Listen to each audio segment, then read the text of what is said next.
colorful and diverse history of our city from its earliest days to the present. As a member, you'll receive The Argonaut, an award-winning publication that has provided in-depth historical accounts for over 30 years. And The Panorama, a quarterly newsletter covering ongoing activities and historical presentations. Go to sfhistory.org and discover the San Francisco Historical Society, giving our history a great future. Become a member today. You're listening to 95.7 The Game, KGMZ FM at HD1 San Francisco. An Odyssey station. Good morning, Diarrhea! It's time to wake up. It's 5, and we're live. Oh, is this thing on? I don't care. I want him to hear. This is the pregame show, your early morning shot of sports on 95.7 The Game. Come on!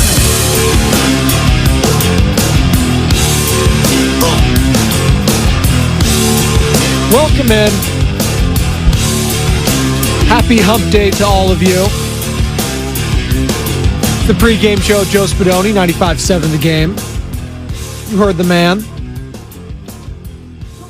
Just getting off work, getting ready for work, getting ready for school, for traveling, vacation. Glad you're chiming in here.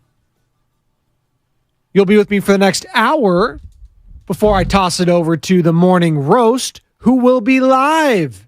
Yes, Morning Roast, Steiny Goo live from the Hilton in Santa Clara for 49ers training camp, which got underway yesterday as Kyle Shanahan, the head coach and general manager of the 49ers, John Lynch, spoke to the media. We're going to hear from them a little bit. Not going to start there, though.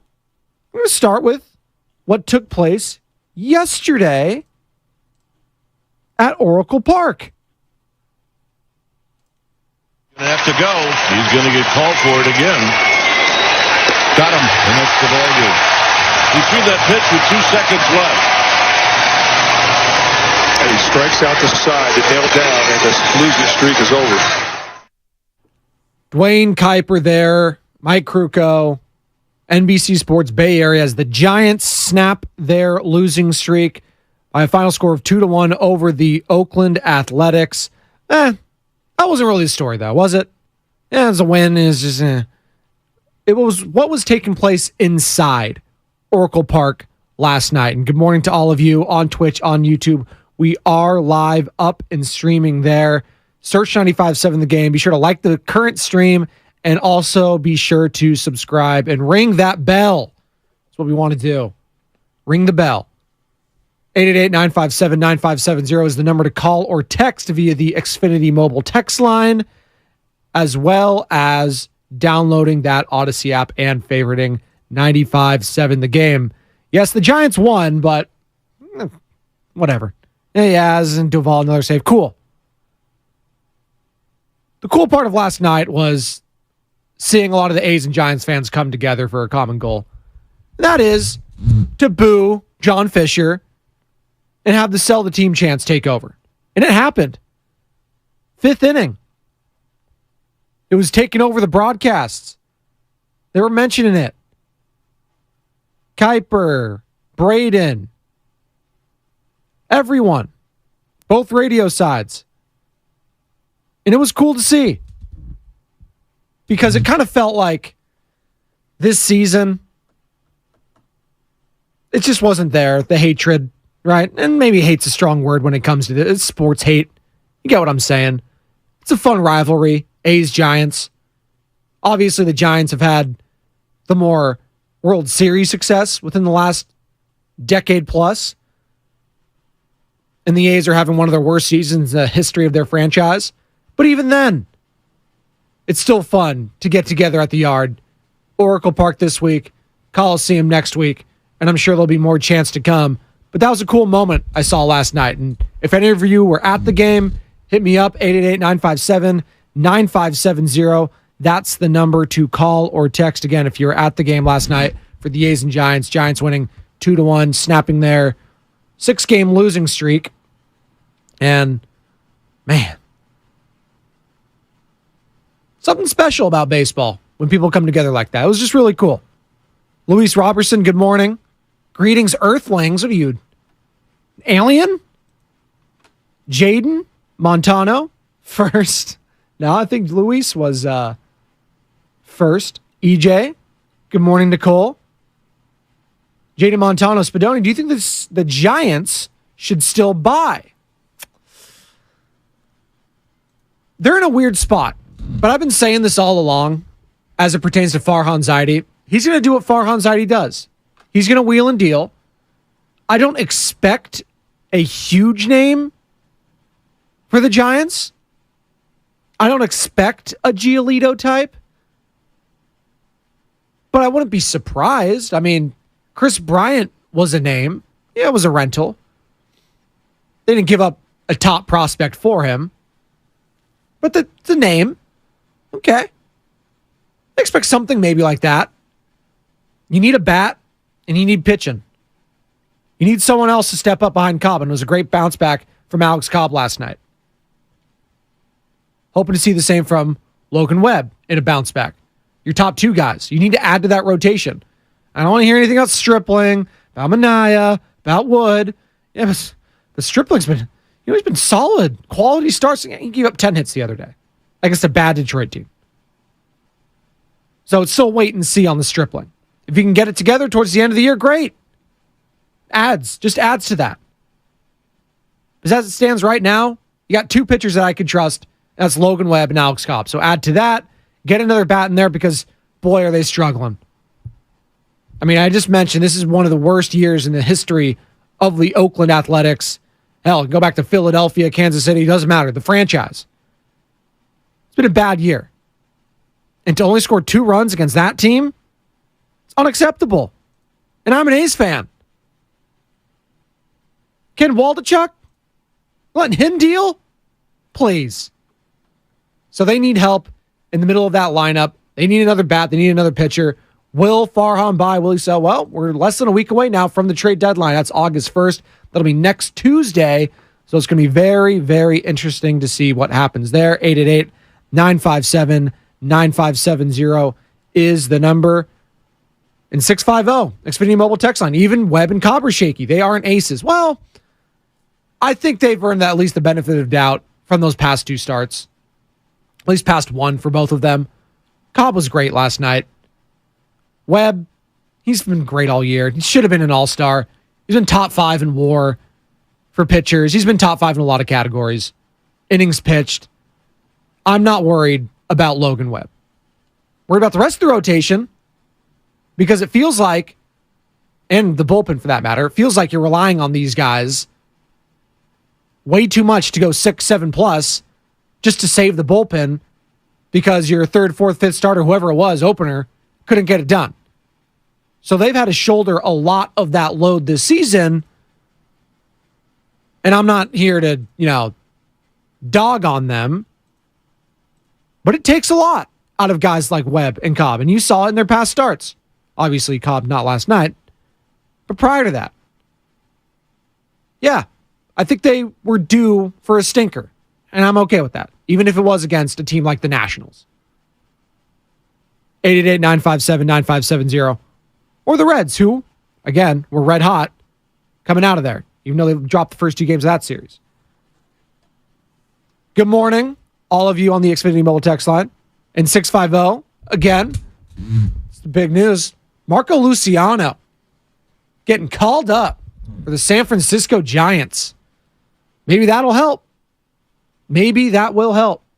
Alex Pavlovich had that, our 95.7 The Game Giants insider here, tweeted that out. Marco Luciano getting called up. That getting you to the park, Giants fans? That getting you excited? We've been hearing about this guy's name for it feels like a decade.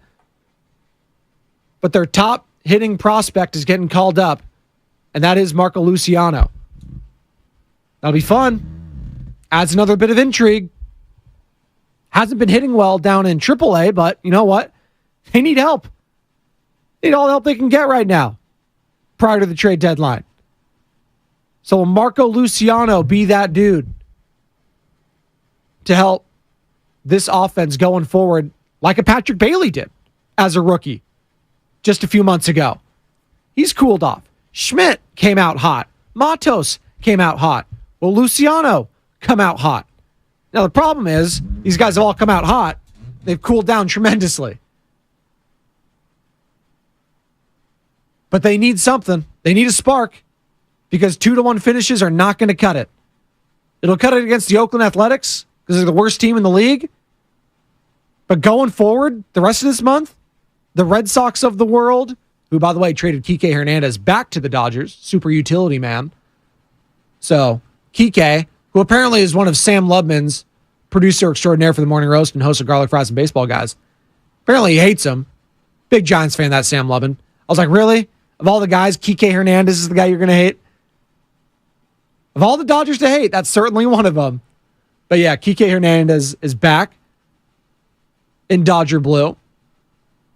But like I was saying, this month is not going to be easy. You got the Braves. You got the Reds. You got the Pods.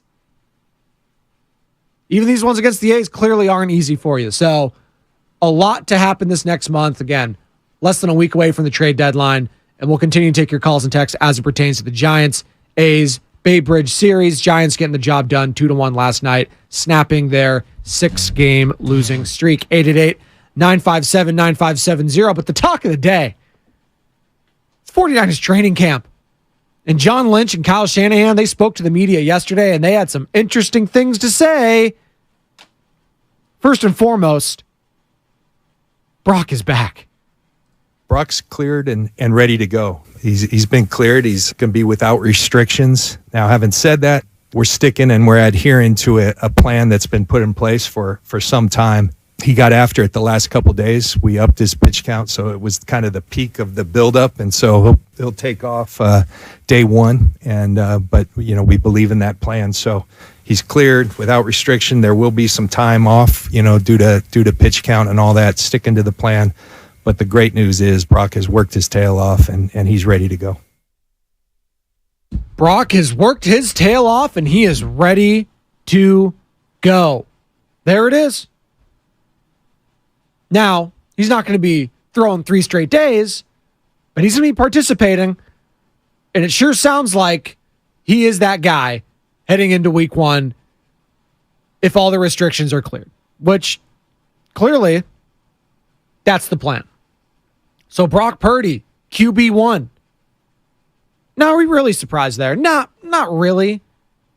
I mean, the conversation has mostly been about who's going to back up Brock, who's going to be that first guy in line if Brock gets hurt, if something like that happens, which, if you've been watching the 49ers the last few years, it's probably going to happen.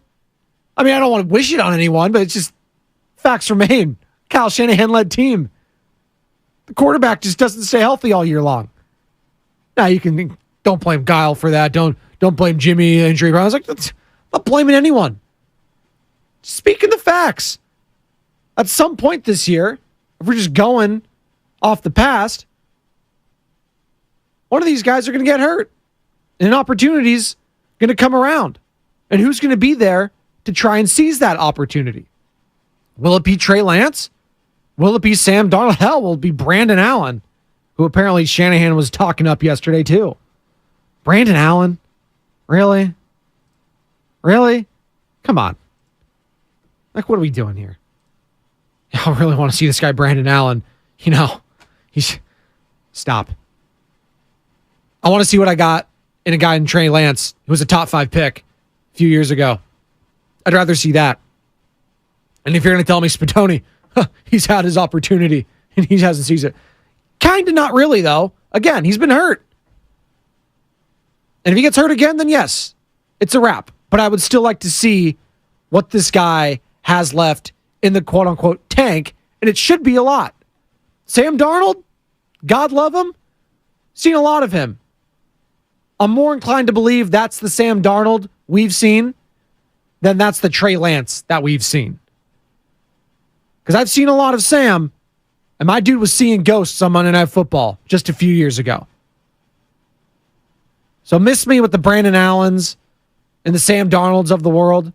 And listen, I get it. Sam Darnold, he was also a top 5 pick the New York Jets just a few years ago. Young guy. And a lot of smart people around the league. Brian Baldinger on 95.7 The Game Insider, an NFL Network analyst, former NFL offensive lineman. He's one of them who thinks, hey, if Sam just gets the right coaching around him, this guy could be legit. Okay. Pushed Lance in practice, in training camp, in preseason, and see if he can take that number 2. And if he does, then it's a wrap for Trey at that point. If he loses this battle to Sam Darnold, it's over for him. Absolutely. Matty Barrows, who covers The Athletic, doesn't cover The Athletic, works for The Athletic, and covers the 49ers. Hell of a job. Great stuff from Matt Barrows, as always. He's as tapped in as anyone. He joined Willard and Dibbs yesterday, and he too thought it was odd that Kyle Shanahan mentioned the name Brandon Allen and getting a lot of summer work in. Take a listen. The luxury of having a Brandon Allen on your roster right now is that if you do get blown away by a trade offer for Trey Lance, and it's hard to see that happening, but if that did come down the pike, and the 49ers have said time and time again that they're willing to listen, as far as a trade offer on anyone, if that did happen, there's an injury somewhere else, if there's a team that really had Lance rated highly and back in 2021, if that were to happen, the 49ers theoretically would have I don't want to say the luxury, but the ability to trade him because they would still have 3 capable quarterbacks on the roster. So they do have the leeway to do that. They have the leeway to do that. All right. So it sounds like Brandon Allen not going to be that dude to stick around. Why, again, we're talking on Brandon Allen. Come on. This just goes to show you this quarterback position. It could be anyone. Oh, you're talking Nate Sudfeld last year. Who's going to back up? You can't go into training camp. You can't go to week 1 with Nate Sudfeld as your backup. It's got to be Jimmy Garoppolo. Then lo and behold, Brock Purdy was that dude all along. What is going to be the next domino to fall for the 49ers in this training camp? 888-957-9570. Again, we are going to be live and local today from 49ers training camp, specifically the Hilton in Santa Clara, who's been so good to us. We're going to be live from there. Steiny Goo, morning roast, locked and loaded. They were locked and loaded on the golf courses yesterday. Saw that. Berkeley Country Club gave away our tickets, our contest, if you will. That was one of the packages. You could play with one of the 3 shows. You can still play with me if you want. You just got to pay for the fare. That's always up for anytime. Hit me up. 888-957-9570. Spadoni, want to come out and play? Absolutely, I do. Don't need a contest. Although, you may need to pay my gas money and the fees and maybe a sandwich. Other than that, I'll come play with you. Absolutely. But it was fun to see Bonte out there, Guru, Steiny, Dibbs, Willard, the old guys, Shasky. It was a great time out. Lucas Alexander, producer of Willard and Tibbs, out there trying to do his best. What was it, Vern Lundquist? He's like videotaping these guys for social and just doing. I was like, Lucas, we don't need to hear from you, buddy. I don't need to hear from you. Come on. He's doing his. I was like, what was this, a documentary? 95.7 The Game? Relax. Come on, Luke. Love you, buddy. He's gonna be locked in.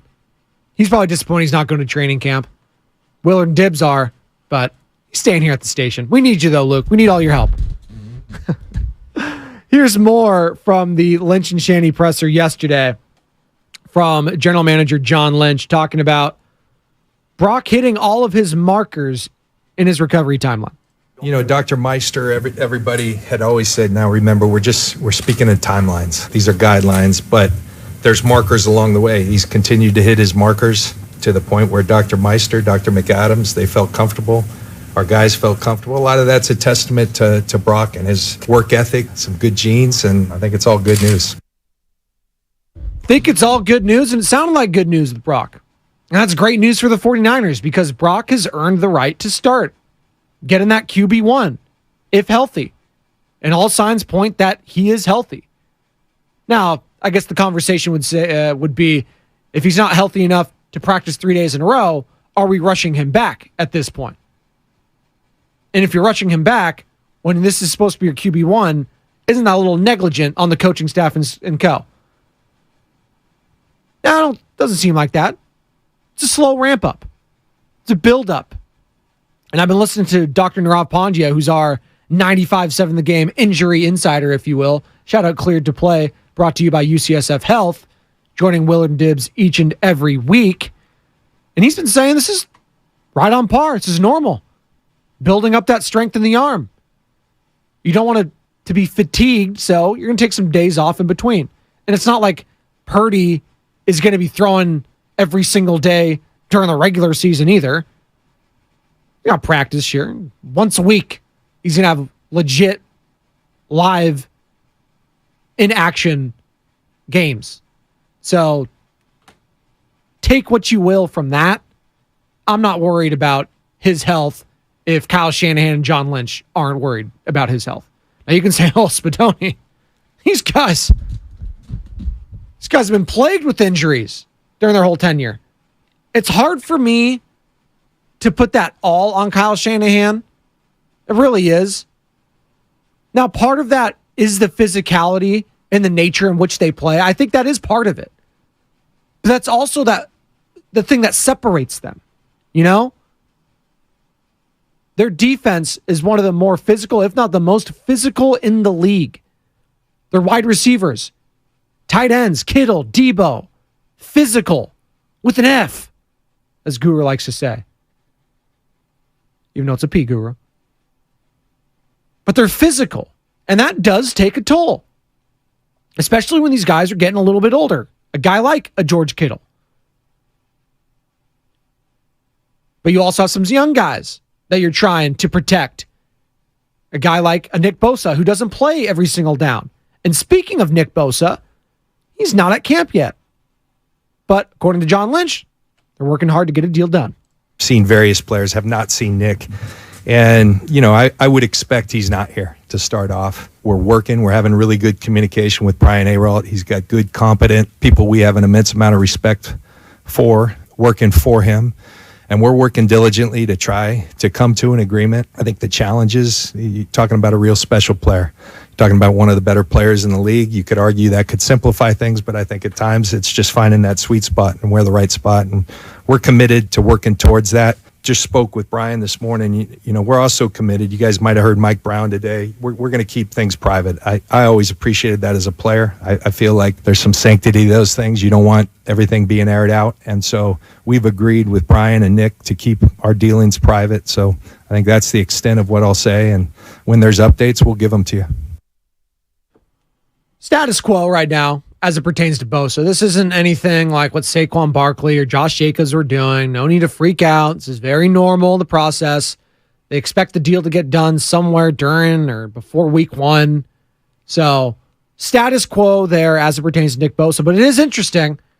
He's going to get the bag. And he does deserve to be the highest paid defensive player in football coming off that DPOI, given his age, given his impact for this defense. And it's an interesting question. We were talking about it last week when I was filling in for Ponte on the Morning Roast with Joe Shasky.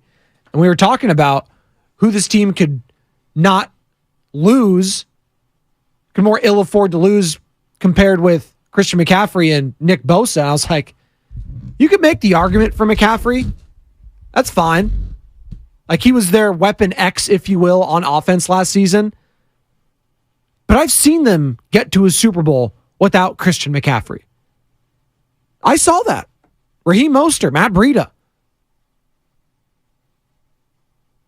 I don't think they're getting to a Super Bowl without Nick Bosa. And Nick Bosa playing at a DPOY level. And who's going to be that guy opposite Nick Bosa? You hope it's Drake Jackson. You hope he seizes that. Guy was getting inactives last year in the playoffs. Was one of your top picks coming out of USC. Right on. That can't happen. Maybe it's conditioning. Maybe he hit a wall. I don't know what it was. But someone else needs to step up for this team. It can't all be Nick Bosa. Because you saw in that Eagles game, hell, in the Cowboys game, looked winded. Looked, I don't want to say shot. Looked tired. Looked gassed. And why shouldn't he be? been shouldering the load on that defensive front all year long. So who's going to help him out on the other side and in the interior?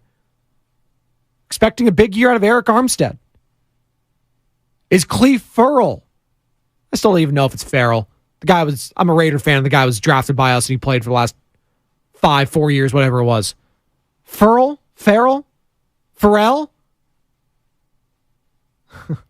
Because I'm happy. Is he going to be the guy? Former first-round pick coming out of Clemson. God, what a reach that was.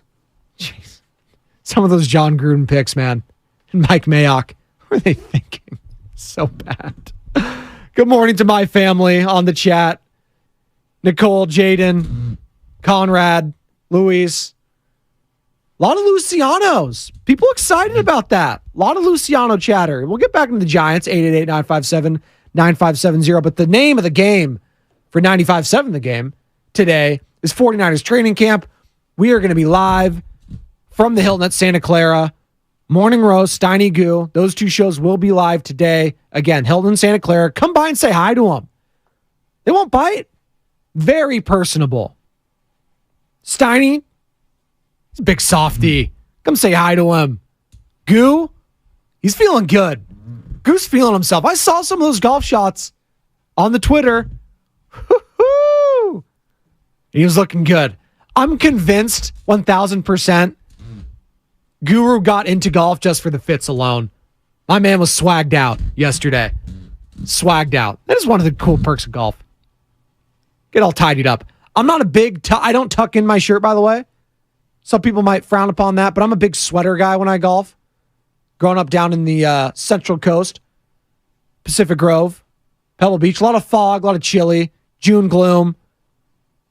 Solid 60 degrees year-round, pretty much. So I'm a big sweater guy when I golf. I'm not a hat guy either. Got crushed for that a couple weeks ago. I was talking about that on the Morning Roast. I was like, I don't like wearing the hat. Put a little bit of a SPF 10 on there, 8, so I can still get some color on my face. But no, never been about the hat. Wore a hat when I was in high school when I had the mop, I had the big hair and stuff like that, and not anymore. Don't have a big head or anything, just don't like wearing them. 888-957-9570, the number. We're up against it. We got to take a quick break. Going to hear more from Kyle Shanahan, more from John Lynch, who again spoke to the media yesterday as training camp is officially underway out in Santa Clara. Niners, what are the expectations for them this season? What does Kyle Shanahan expect from some of the players that, quote unquote, had a down year last year? It's all coming up next on the pregame show. Joe Spadoni, 95.7 The Game. The best time to get a great deal on a Jeep SUV is now during the Summer of Jeep event. Now well-qualified lessees get a low-mileage lease on the 2023 Jeep Wrangler Sport 4xE for $399 a month for 36 months with $4,499 due at signing. Tax, title, license extra. No security deposit required. Call 1-888-925-JEEP for details. Requires dealer contribution and lease through Stellantis Financial. Extra charge for miles over 30,000. Includes $7,500 EV cap cost reduction. Not all customers will qualify. Residency restrictions apply. Take delivery by 7/30.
covering ongoing activities and historical presentations. Go to sfhistory.org and discover the San Francisco Historical Society, giving our history a great future. Become a member today.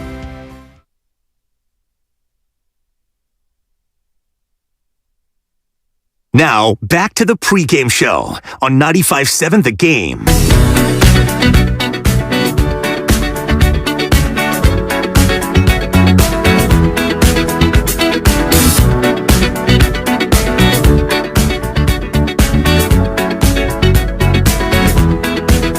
Like the legend of the Phoenix. Welcome back. Pre-game show, Joe Spadoni, 95.7 The Game. We're rolling. A couple more segments before tossing it over to Bonte and Shasky, who will be live from the Hilton at Santa Clara for 49ers training camp. The next 2 days they'll be doing that. Morning Roast and Steiny and Goo will both be live the next 2 days. Hilton, Santa Clara. Go on. Stop by, say hi, hang out with them. They'll love it. Stroke the egos. Those guys love it. They may say, I don't. No. They love it. Why shouldn't they? Doing a great job. We've been crushing at the station. You're crushing on the golf course. I keep seeing more and more videos, and if you aren't following us on social media, you need to be following us at 95.7 The Game. We've been putting out a bunch on Instagram and Twitter, and Steiny just doing, hey, film this, as he's going for a birdie, and of course he sinks it. Had a good time. Had a great time yesterday. It was awesome to see that. And shout out to all the winners who were able to join them. I think I saw a Cowboy fan in Guru's group. I don't know if he was the winner or he was the guest, but there was definitely a Cowboy fan golfing with Goo. He was decked out in the hat and stuff like that. So really fun to see, really successful. And again, shout out to all the winners during our 95.7 The Game All-Star Week blowout giveaway, who won, whether it was Evolve Training Fitness, golfing, jerseys, what have you.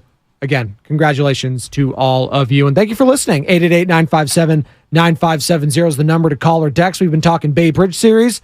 Giants getting the dub over the Oakland Athletics 2-1, but not really a big story. Big story, along with the sell the team chants, the Bay uniting yesterday. It was cool to see in the fifth inning. All those chants getting loud. Giants fans joining in. Appreciate it. Bay love right there. That's what that is.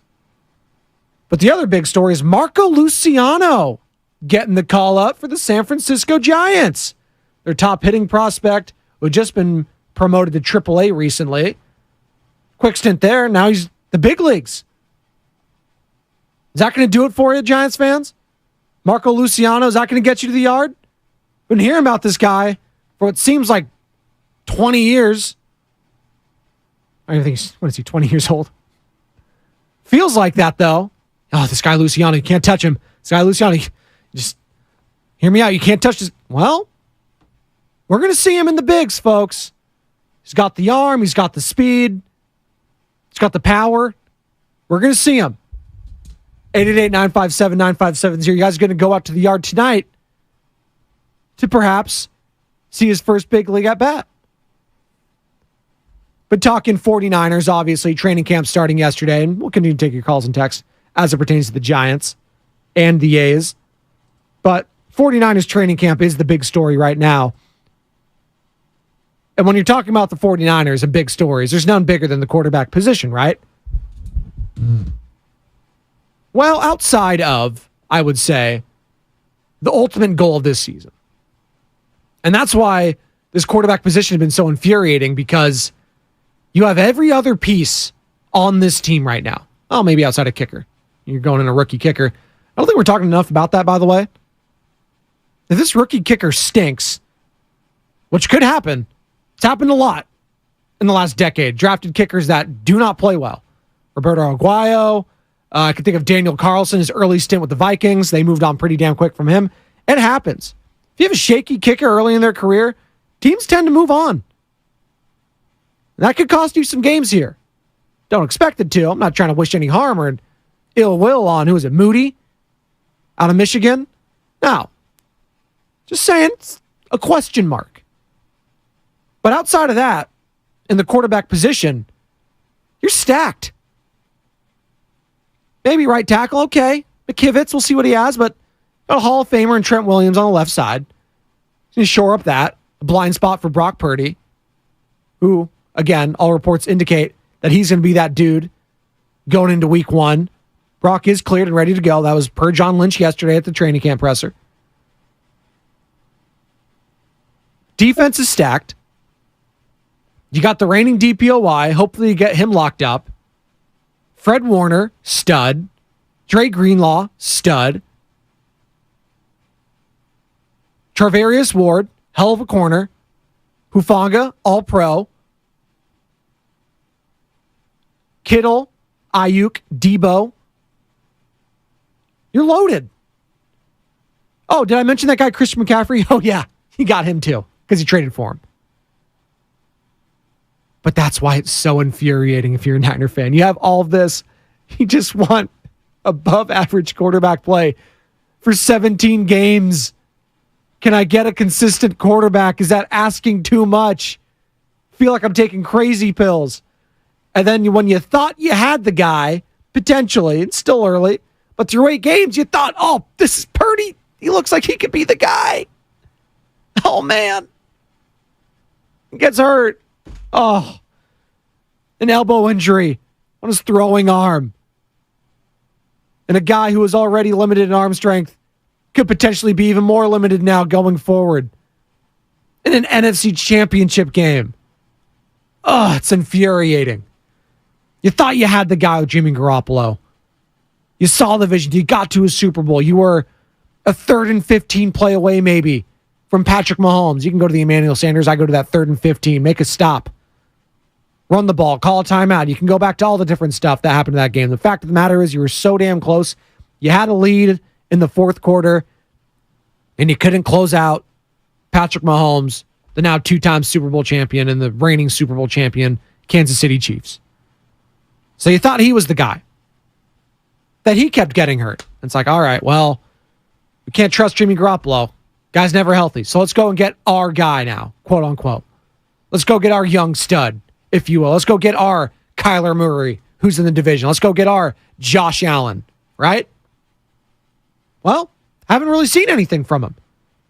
No fault to him, but same thing with Jimmy Garoppolo. Keeps getting hurt. And then you luck into this guy, Mr. Irrelevant, who you drafted out of Baylor, the last pick in the draft back in 2022. And he looks like he's a seasoned vet. Got callers calling in here. Yeah, you know, this reminds me of a Joe Montana coming out of Notre Dame. Like, what? Yeah, this guy reminds me of Drew Brees. Remember that guy out of Purdue? Let's relax. They're Hall of Famers, some of the greatest quarterbacks of all time. But that's what the comps he was getting from the fans. He was playing that well. He was getting Purdy chance at Levi's and shellacking the GOAT, Tom Brady, so much so that the GOAT retired. That wasn't the reason. A lot of off-the-field stuff. He was getting old, but that was it. You thought, oh, this is the guy. Hell, we had Mark Willard coming in the crossovers when we were having the morning show crossover. This is the dude.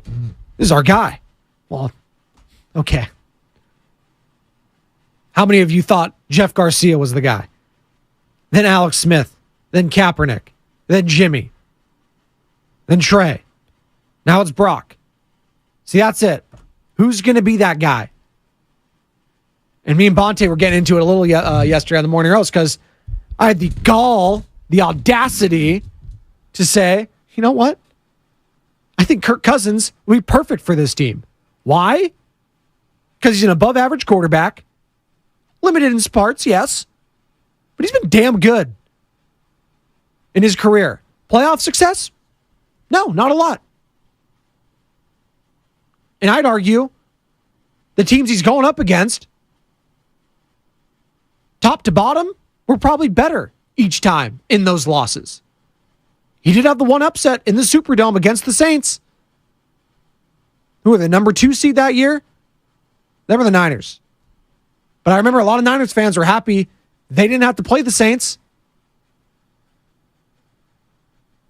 Because that was the one team that year. Obviously, they had the George Kittle big catch. Jimmy Garoppolo, that was his moment. But that was the one team they didn't want to play. Kirk Cousins knocked him out. Say, we'll give credit there, but going back to him, he plays every game. And if you watch the quarterback doc on Netflix, it was a big storyline. Was health with these quarterbacks. The workouts with Patrick Mahomes. The recovery with Kirk Cousins. What these guys do to their bodies day in and day out to stay ready and prepared. I can only hope that Brock Purdy, Trey Lance, Sam Darnold, whoever it's going to be this season, takes those same precautions, and I'm sure they will, and the 49ers will make sure of that. 888-957-9570. Got one more segment coming up on the other side before tossing it to Bonte Hill and Joe Shasky, the Morning Roast, who are again live from the Hilton in Santa Clara for 49ers training camp, which started yesterday. More on the other side. You don't plan for a computer virus. You don't plan to lose files. You don't plan to knock your laptop off the counter. And you don't plan for your PC to crash or your screen to freeze. But Staples has a plan. A plan for unlimited virus protection. A plan for help when you need it 24/7. Staples Total Support Plans are your tech plans for the unplanned, starting as low as $199.99. And although you didn't plan for this, right now at Staples you can also get $250 off select computers. N729 in-store only. See associate for details. If you're hiring, it can feel like trying to...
could be the most expensive night of your life. Getting pulled over for buzzed driving could cost you around $10,000 in fines, legal fees, and increased insurance rates. Nothing kills a buzz like getting pulled over for buzzed driving, because buzzed driving is drunk driving. Brought to you by the National Highway Traffic Safety Administration and the Ad Council. Now, back to the pregame show on 95.7 The Game.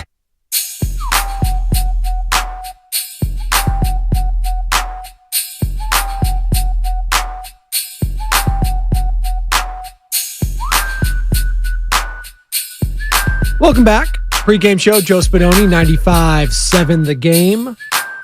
One more segment before throwing it to Bonte Hill and Joe Shasky, who will be live from the Hilton, Santa Clara, covering 49ers training camp. Steiny and Goo will also be live from there today. So if you're hanging out, if you're going, you're visiting, stop by, say hi. Hang out. Hilton, Santa Clara, beautiful, beautiful. All the amenities, they're awesome. Love our people over at the Hilton, Santa Clara. We've been talking Bay Bridge series. Giants getting the win over the Oakland Athletics 2-1, snapping their 6-game losing streak. Some sell the team chants in unison yesterday is beautiful to hear in the 5th inning. Big story today, though. Marco Luciano, top hitting prospect, getting called up to the bigs out of AAA. He had just been promoted to AAA recently. And man, could they use an exciting bat right now? They're scuffling. They're searching for answers at the plate. When Ken Waldachuk is chucking against you, you got problems. And I love me some Ken at times. The lefty. And Giants are struggling right now against lefties, but man, they need a bat in the worst way. And Marco Luciano, if he is that dude, like we've been hearing he is for the next, for the last 5 years or so, if he's that guy, then things can get very, very interesting for the Giants. Although Bailey, he was that guy for a little bit, and defensively, he's that guy. Schmidt, defensively, is that guy.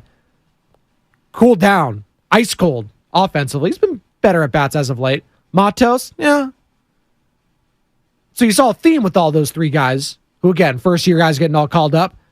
Hot starts at the plate, cooled off. Is that going to be same for Luciano, or can he right the ship and keep that hot start going and keep that flair, keep that flash, and pick this team up? We'll see. We shall see. 888-957-9570. Less than a week away from the trade deadline for baseball, but training camp is here for the NFL, and Kyle Shanahan and John Lynch spoke to the media yesterday as training camp is now underway for the San Francisco 49ers. And here's Kyle Shanahan talking about the ultimate goal for the 49ers.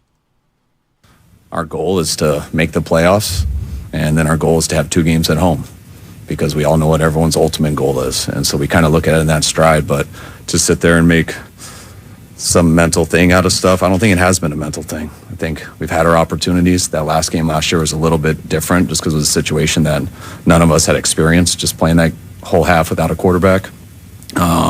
We knew the year before there was things we had to get better to finish. I felt like we did. We got to make sure we get back to at least where we were last year, and we got to take steps forward to get better. But no, we don't make too much of a deal out of that stuff. I think I like it because our players have experience doing that stuff. There's not many guys here from 2019. We lost a lot of guys here last year, but there's so many people in our building that have been in an NFC Championship game or a Super Bowl. And once you do that, you know how different the NFL is. Head coach of the San Francisco 49ers there. Hey, make the playoffs, get home field advantage. We like our chances. Why shouldn't he? Last time that happened, they went to the Super Bowl. Handling my guy Kirk Cousins, Aaron Rodgers, and then taking a lead in the fourth quarter against the eventual Super Bowl champion, Kansas City Chiefs. So having home field advantage for this team would be massive. But what are you going to get from that quarterback position? What are you expecting from Brock Purdy? Are you expecting that same velocity? How does he look, Shanny? He looks like Brock. And that's when you talking to like quarterbacks who've had this and stuff before, like talking to Steve Berline, and he had this, and it was so scary. But kind of what he told me is how it usually goes. It's a clean thing, even though it takes a while. But they always say like 6 to 9 months because it is clean. And if everything goes right and you do all your stuff, I just remember him telling me most likely it would be like that because it was for him. And just watching Brock go through it and watching all the steps and the milestones that he had to get to and watch him throw every day, it looked like that. So I always thought in my mind, just so I wouldn't be disappointed, it would take a few weeks in camp. But he always looked like he would be ready because you didn't see any setbacks. And just talking to other guys, that's how it ended up. And watching it on our own, I thought it would go that way. You don't really say that. You wait to hear it from Brock, and to get back and talk to him last week and just to hear how he felt just mentally and being able to see physically, he's ready to go. Kyle Shanahan there on how Purdy's velocity looks. He said he looks like Brock. It's going to be interesting to see. And a guy that's going to see him today in the next few days is Joe Shasky. Joining me now for the crossover. Joey, do you got me?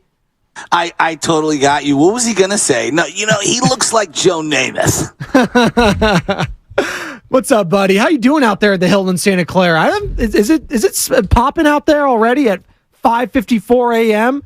Yeah, it is, because Sam Lubman is fired up. We're looking like a WWE wrestler. And then I'm looking over to my left, and I got TJ. And, he's got a beautiful setup here at the Hilton. If you're down in the Santa Clara area, you got to come see us. I mean, as the sun rises on the day, it feels like the sun is rising again on another incredible season. And, Joey, I don't want to get too nostalgic here and too cushy, but there's just something special about being down here because, honestly, this is where me and Vontae's relationship, both on and off air, really fostered. And, he realized that he needed me to really propel his broadcasting career. And so, I just think about all the little moments that really helped him get on television, which was me ushering him and screaming at him that Jimmy Garoppolo wasn't going to be able to see that underneath drop coverage linebacker. Well, it's interesting you say that because I associate. No, seriously though, that was great. I love the throwing under the bus of That was Vontae all material. I love it. Like, are you kidding me? Come on, I'm all here for the material, and I'm all here for the 49er fan, Joe Shasky, because that's really at the heart of this, Joe. Like, you have your Giants, and we love the Giants. You have your Warriors. Man, we love our Warriors. But there is something different about the San Francisco 49ers in the sport of football. And I associate you, Joe Shasky, with that sport, with that team more than anyone else here at the station. The expectations are through the roof this year. And not just because they've been to the Super Bowl, they've been to NFC Championship games, but the quarterback position. Is Brock Purdy that dude? All reports, he's cleared. He's ready to go. People are sold already on Brock Purdy, which is crazy to me because he's played 8 games. But what are your feelings about the quarterback position? Because that is the storyline. I was filling in for Bonte last week on the Morning Roast. We had all of our top non-quarterback storylines because the quarterback storyline has dominated everything. But what's the one thing you're looking for at training camp, looking at Brock, looking at Trey, looking at Sam Darnold, hell, looking at Brandon Allen? Well, I think that there's so many layers to this. Number one, I'm shocked. I'm shocked that he's ready to roll. Really? I just am. Like, this is a modern medical marvel. I'm kind of surprised more people aren't shocked. You're telling me baseball players don't pick up a baseball for a year and a half? And I understand there's differences. Believe me, I understand all of the differences. You're talking about somebody who throws a baseball every single day of the year. Okay, and myself. All right, so I understand the motion. The fact that this guy is back months later, it is remarkable. Like, this is honestly one of the crazier stories of all time. So that's number one. Number two, what he did last year was spectacular. And to see if he's got some sort of an encore or to validate those things or, what happened last year was real. The question is how sustainable can his play be moving forward? Like what's he going to look like after a big injury? Some guys get a little skittish. You referenced Derek Carr. I think all those things are in play. What's he like when you are QB1 for an entire offseason? With the pressures that come with that, the expectations that come with that, this fan base is kind of insane. I readily acknowledge that. We're kind of crazy. And I was just, shooting it with Sam and Bonte last night over dinner. And I'm saying to myself, how crazy this fan base is. You won 8 in a row or however many it was. You won spectacular playoff games. You beat Tom Brady. And if you struggle against the Pittsburgh Steelers, you don't think some of these fan base is going to be like, go to the bench. Give me Darnold. Give me Trey Lance. Give me whatever you got. Like, that's what we do. And it's part why I love this fan base so much. We're completely insane. It's interesting you say that because I'm very fascinated to see the first, because we haven't seen him struggle, Joe. Like, we saw him struggle a little bit. We saw him struggle a little bit, obviously, but they all won those games, so it's fine. Exactly. Like, the moment he loses and he looks bad in a game, I am going to be interested to see how the fans react to that. Is it going to be crushing him? Is it going to be, this is a one-off? Because we've turned, and I don't say we, a lot of the fan base has turned on a guy like Trey Lance, who hasn't even really had a chance. He's had 4 games. Like, it's fascinating to see this, the fandom angle, if you will, as it pertains to Jimmy Garoppolo, then Trey Lance, and now Brock Purdy. It's wild, isn't it? It is, but this is also the same fan base that booed Y.A. Tittle. Huh? This is the same fan base that John Brody turned around at Kezar and flipped off. This is the same fan base. I'm sorry. This is the same fan base that wanted O.J. Simpson, the local boy, to come home, only to see him after 2 games and boo him mercifully. This is before all of the criminal acts. This is the same fan base that booed Steve Young during an MVP season as Joe Montana was standing on the sidelines. This is the same organization and fan base that praises Bill Walsh. And Bill Walsh had reservations about sticking with Joe Montana. Like, we do this. Alex Kaepernick, Jeff Garcia, let's run him out of town. Like, think about how many times this crazy ass fan base, and this is why I love them, has unreal expectations for quarterback play. We don't want you to just be great. You have to be perfect. And the second you falter a little, we'll find the next guy. Trust me, we will do it.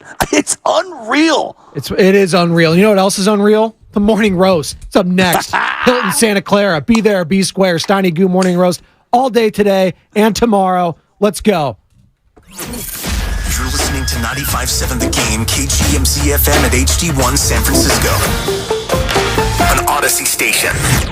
Hi, I'm Aaron, owner of California Deluxe Windows. Ever notice? When your neighbors get new windows, there is a large black eye of broken stucco, uneven plaster, and even mismatched paint. At California Deluxe Windows, we never leave a ring around.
here. Joe Butcher Boy Shasky. Take him out! You're listening to 95.7 The Game, the morning roast. Oh, baby, rise and shine. Good morning from the Hilton Hotel of Santa Clara. That's Joe Shasky, the Butcher, Vontae Hill, Sam Lemon. We got Tim Jordan. We're live from the Hilton Hotel here in Santa Clara for the first day of 49ers training camp. And it has been a long, long wait since they lost to the Philadelphia Eagles back in the NFC Championship game. But you know what, Shasky? Today is all about new hope, new dreams, and a new journey. And we're going to find out who the quarterback's going to be. We heard from Shanahan and Lynch. It's all about the Niners in 2024 and how they can get to the freaking Super Bowl 23-24, I should say. I'm already jumping a year ahead here, but it's all about new hopes, new dreams, and a new football season. It's finally back. You know, it's kind of crazy. You ever heard the song by Messy Marv, My Life is Like a Movie, featuring Mac Dre? Yeah. Okay. You know, seeing that Steph Curry doc, I'm going to get egotistical here for a second. Seeing that Steph Curry doc and him driving in, and it's like a montage, and then you get the Oh Baby and our intro of our song. I'm now envisioning like the movie of the documentary for the Niners when they win the Super Bowl, and it's Fred Warner driving in right now as you're hitting that Oh Baby, and there's this montage of the sun coming up, and the 49ers season has begun. As the sun is rising here on the right-hand side of our shoulder, I feel like hope has sprung eternal again, and I'm so excited for today. We got the news of Brock Purdy. This is where you and I first made love on the radio waves, and memories, no doubt. There's something special about that Oh Baby, and I'm so fired up today. And you brought something up at dinner that I want you to bring up right now because I brought a lot of things up at dinner. Well, I was a little delusional, Shasky.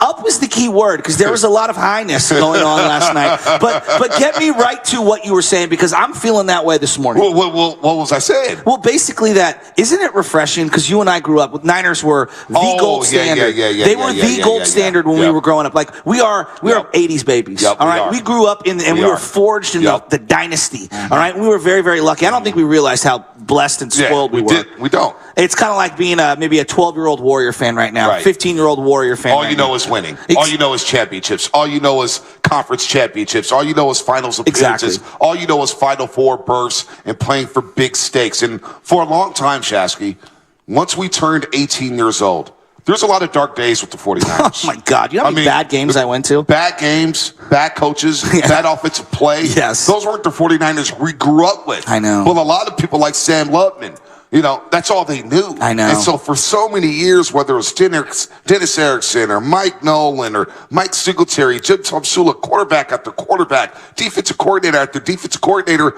we forgot what the playoffs tasted like. I know. But you know what? To the credit of Jed York, to the credit of this organization, the Niners are once again one of the more stable organizations in the NFL. And for a long time, we didn't know if that was the case, especially after the Harbaugh debacle where he moves on and we're thinking, boy, we're back to the sorry 49ers. Maybe that's an outlier. But you know what? Jed York has stepped out of the way. He's put his money where his mouth is. He hired Kyle Shanahan. Shanahan handpicks John Lynch to be his general manager. They bring in Adam Peters. Parag Marate's cooking the books. And you know what? They've done nothing but make new memories and have great highlights. And all we're missing is that Lombardi. But what they've done is make the 49ers a stable organization. I got to say, Jasky, waking up, looking at Levi Stadium saying, damn it, my favorite football team is in the mix once again. Dare I say, they've become a powerhouse. And I know everyone's like, you got to win the Super Bowl. And look, that's a fair counter. I totally so acknowledge what missing piece? No doubt. But isn't there something to be said? And I'm not trying to play everybody gets a medal. But it's the reality of, bro, being in the mix every single year is special. This is a powerhouse organization. They've got superstars everywhere. I'm just envisioning walking onto that field. We'll get to the quarterback in a second, but I'm walking on that field. You might have the best linebacker in football. Yeah, no doubt. Now, this guy's going to hold out, but you might have the best defensive player in football in Nick Bosa, and we'll get to him in a little bit. You got maybe the best left tackle, Steve Young says ever. I mean, I'll listen to Steve Young, but let's just say in football right now. You got two of the most dynamic weapons on the outside in Deebo Samuel and Brandon Ayuk. I think you got the best running back in the game in Christian McCaffrey. I mean, you want to take Derrick Henry? I'll listen to that, right? We're splitting hairs. And then you got maybe the best tight end outside of Travis Kelce in George Kittle. And and we haven't even gotten to some of the other up-and-coming secondary players. And so I just, man, this team is loaded. They are loaded. They are loaded. Hell, you got a good punter in Mitch Wisnowski. He's got a back injury. Yeah, no, I did you see that? Lifted weights? He's on Doggy, right lay now. off the weights. Yeah, but he's a good punter, man. Yeah, he is a good punter. And then I just can't wait. The sprinklers right now are out on that field. They're cutting the grass. They're chalking the field. The yard markers or whatnot. The fans are getting ready. Yeah. Trey Lance and company, Brock Purdy are getting ready. And so this is new hope, new optimism on another journey. It starts today here at training camp where they put together the team. They start installing the basic fundamental plays. Their bread and butter plays that they may need in deep January, that they may need in the divisional round, maybe against the Dallas Cowboys or New York Giants. But where they left off last year, left a lot of a sour taste in a lot of people's mouth with the way it ended in Philadelphia. But again, this is a new journey, and they've been to 3 NFC championships in the last 4 games. What the Niners have done, they've nailed the head coach. And I know I've been hard on Shanahan at times, but this is a franchise that birthed Bill Walsh. This is a franchise that went to George Seifert and won another 2 Super Bowls. And you know what, Mooch? It got this team to the playoffs, and it wasn't good enough for this fan base. I heard you talking to Spadoni, talk about the quarterback position, on how we're crazy, on how we run people out of town. Well, we do the same thing with head coaches. I know we do. And you know what? They nailed the head coach with Kyle Shanahan. Absolutely. They nailed the GM with John Lynch, Shasky, and we have a stable organization, and they put together this roster here. And again, it's a new journey where we're saying to ourselves week in and week out, we could beat that football team. I know. You know, it's funny that I want to start with the owner for a second. You know, when he took over, he got crushed. Yep. I mean, he just got crushed. Jed York got crushed. I was probably at the forefront of that. You know, me and a lot of the callers would call in and, this guy was giving the team. You know, there's something about in America, if you inherit something, we hate you. Right. It's just a reality. If you're born in the business and we don't think that you're a self-made man, and I'm doing that in air quotes, that for whatever reason, you have a huge I'm talking Mount Everest uphill climb to win people over. I actually think, for the most part, he's won everybody over. And I want to go to one thing in particular, because when they were in turmoil, in between Harbaugh and finding Shanahan, the number one thing was the leaks. The leakage. Think about the Brock thing yesterday. Right. My jaw dropped when they said he was ready to go. We got no indications from anyone that he was throwing footballs on that field this week. Well, let's hear about it. Spadoni, I'm going to go to you hot. Spadoni, if you're back there in the studio, and good morning to Joe Spadoni back there. He's behind the glass running on the 1s and 2s. If you go ahead and play the sound for everybody who didn't hear it yesterday when Lynch and Shanahan spoke at 11 a.m., and here's what they had to say about Brock Purdy being a full go here at training camp. Brock's cleared and ready to go. He's been cleared. He's going to be without restrictions. Now, having said that, we're sticking and we're adhering to a plan that's been put in place for some time. He got after it the last couple of days. We upped his pitch count, so it was kind of the peak of the buildup, and so he'll take off day 1. But we believe in that plan, so he's cleared without restriction. There will be some time off, due to pitch count and all that, sticking to the plan. But the great news is Brock has worked his tail off, and he's ready to go.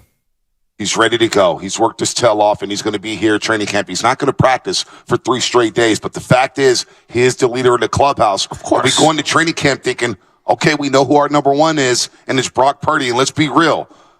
I wasn't a big Brock Purdy fan. I thought once Brock Purdy got inserted at quarterback, this season was over. The season a season ago was over. But you know what? The guy made magic happen, and this offense went to another level and played some football that we hadn't seen here in years. There's no doubt. I want to go back to 2 things. First off, when you heard the news that Brock was a full clear, were you shocked? Because I was absolutely completely shocked. Stunned. I didn't think he'd be ready for at least the next 2 to 3 weeks. We'll get to the injuries and all that stuff and like where he's at.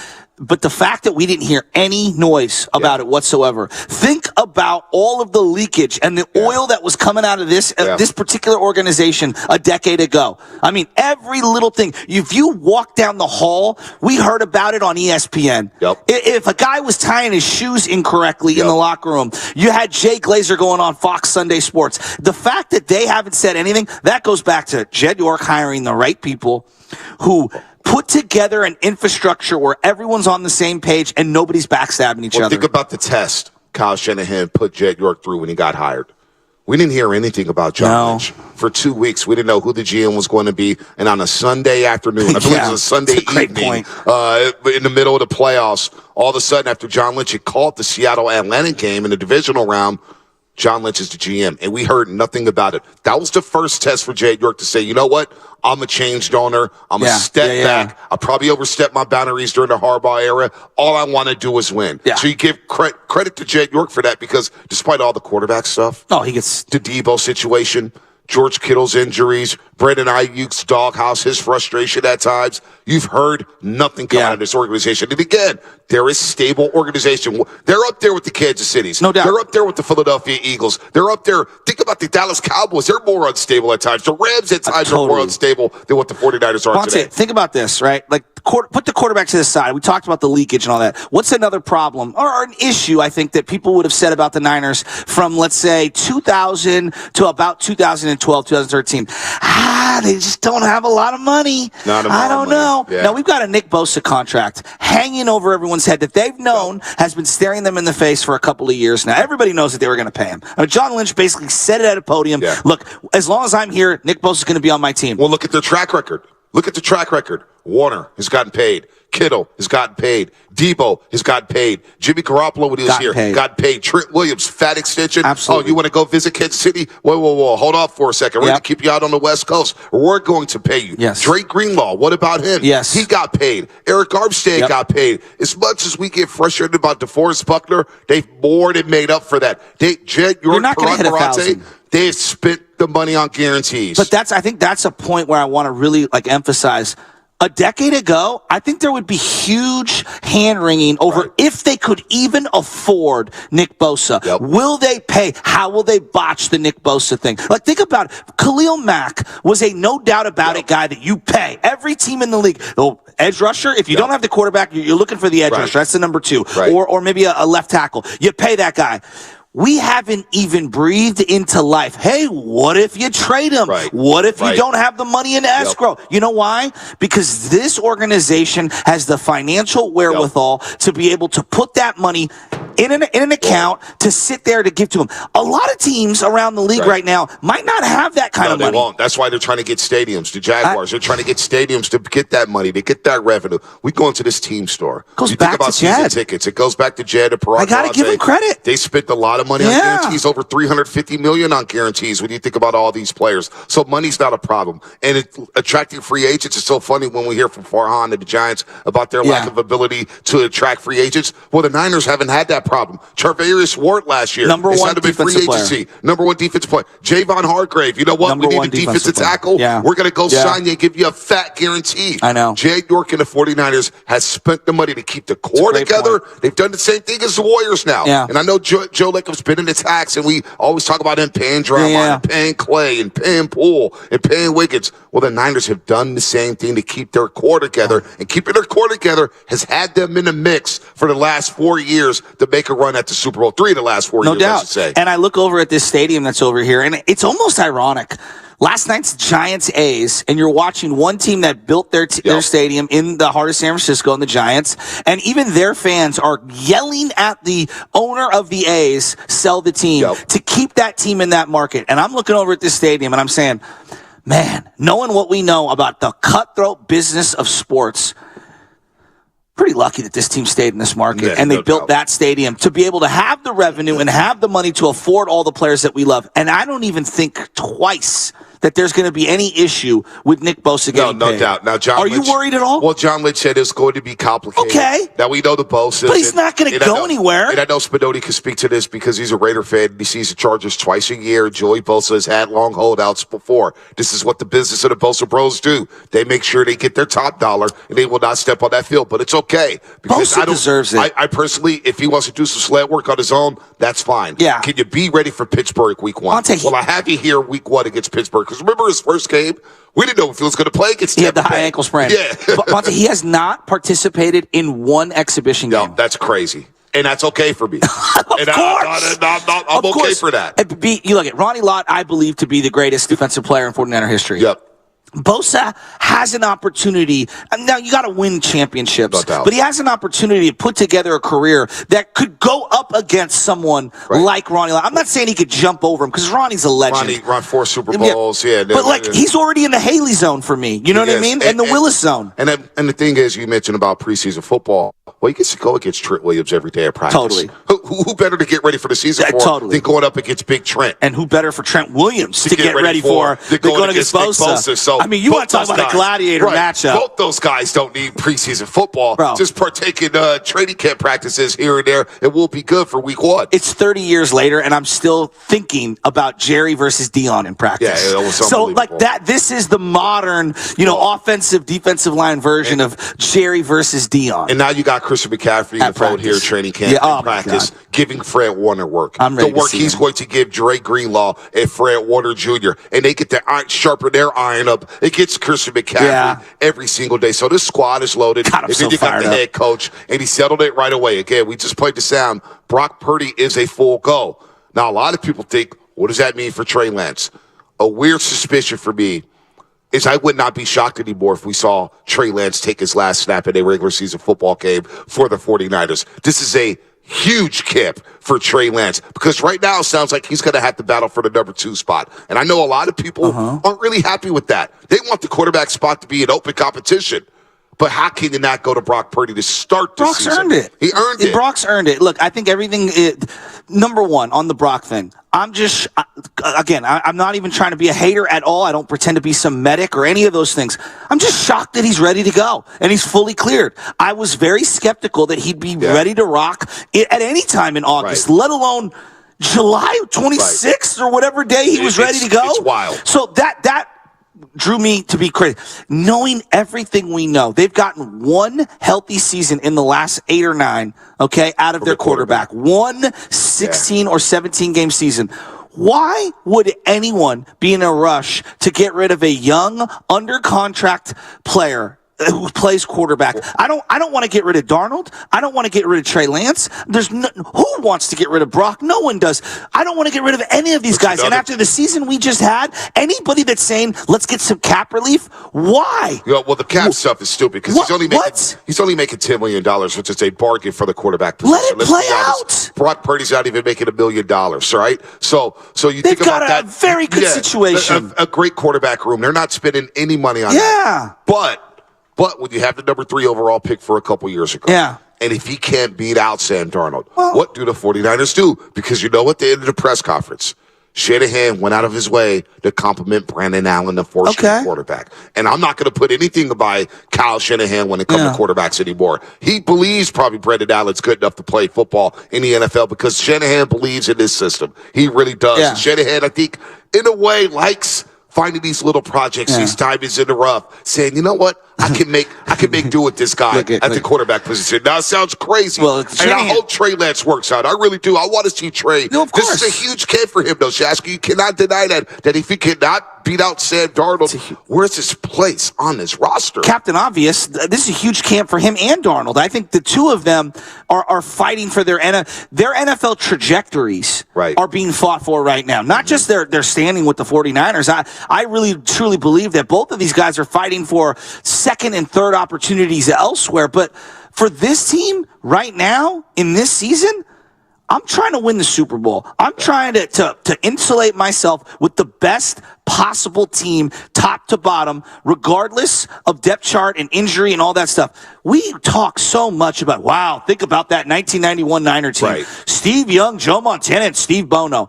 Why am I moving any of my quarterbacks? Yeah. Well, we're going to see if Trey Let it play out. What are we in the rush for? No. I don't think anybody's saying that about moving off for Trey Lance right away. It's just the fact that if he can't beat out Sam Darnold, and if Shanahan has this affinity for Brandon Allen, then where does Trey Lance fit? Where does he? Wouldn't he want to go to a new situation and say, you know what? I'm going to shot to play. I want to play. Look, you can't beat out Sam Darnold. I don't know if you can play on this football team. But you're under contract for this year, and I'm going to let this year play itself out. And I understand this wanting to get draft compensation back, but if he can't make the number 2 spot on this team, who is trading X amount of picks for a $10 million player? There's rumors that he may just get cut. Well, Let it play out. I agree with you. I'm just saying I think we need to let it play out. We need to let it play out. We're getting way ahead of ourselves.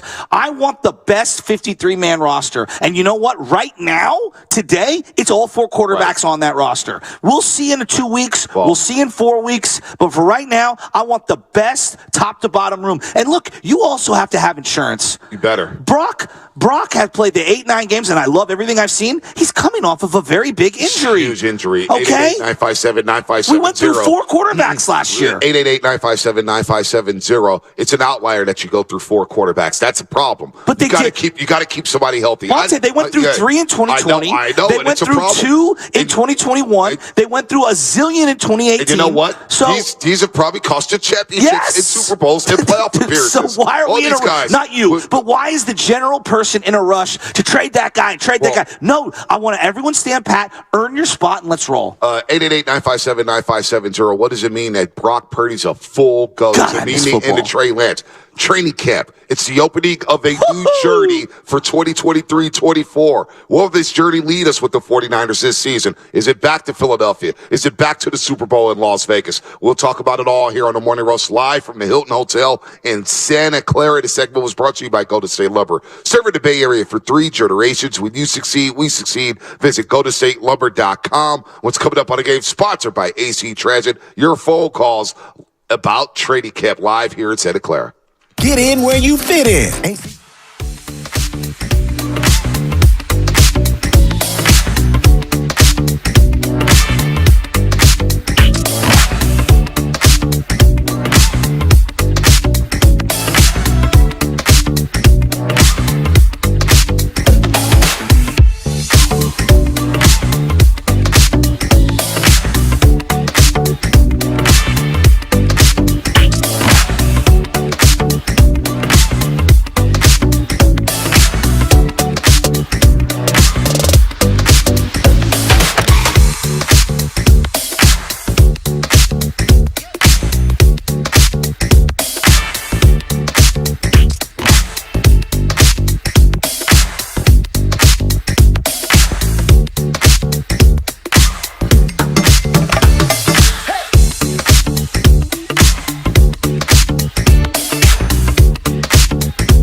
what's going on, Bay Area? It's your boy, Chewy Gomez from 102 Jams. Listen to me every day, 3 to 7, playing your best hip-hop and throwbacks. Now back to my boys, Bonte and Shasky, right here on 95.7 The Game. All right, the Morning Roast live from the Hilton Hotel in Santa Clara for the first day of San Francisco 49ers training camp. We cannot wait. They will hit the field. Practice starts at 10:15 a.m. as players trickled in yesterday. They did their conditioning test. Mitch Wisnowski on the PUP list, but other than that, not too many serious injuries on the 49ers. Debo's ready to go. You heard from Shanahan yesterday saying that Debo sent them all kind of pictures with his shirt off, and you know what? Debo looks ripped. He looks ready to go. Brendan Ayuk is ready to go. He's playing for some new money here. We cannot wait. No, Ernie Chavez, we're not getting 2 laptops, Bonte. We got 1 laptop. We got 1 cell phone. We have a legal pad. We got Shasky in the building. Tim Jordan here, and we're ready to roll for training camp. The big news coming out yesterday, John Lynch and Kyle Shanahan saying Brock Purdy is a full go for training camp. A lot of question marks surrounding his torn UCL. Mm-hmm. He is a full go. He'll be on the pitch count. He won't go 3 straight days in the first 2 weeks of training camp, but Brock Purdy has battled back to be ready to go. And you know what? If he starts week 1, I'm not mad at it because of how well he played late last season. I mean, he's earned it. There's no other way to put it. He's earned it. And I'm really excited to see what he's got tomorrow because I guess he's not going to play today.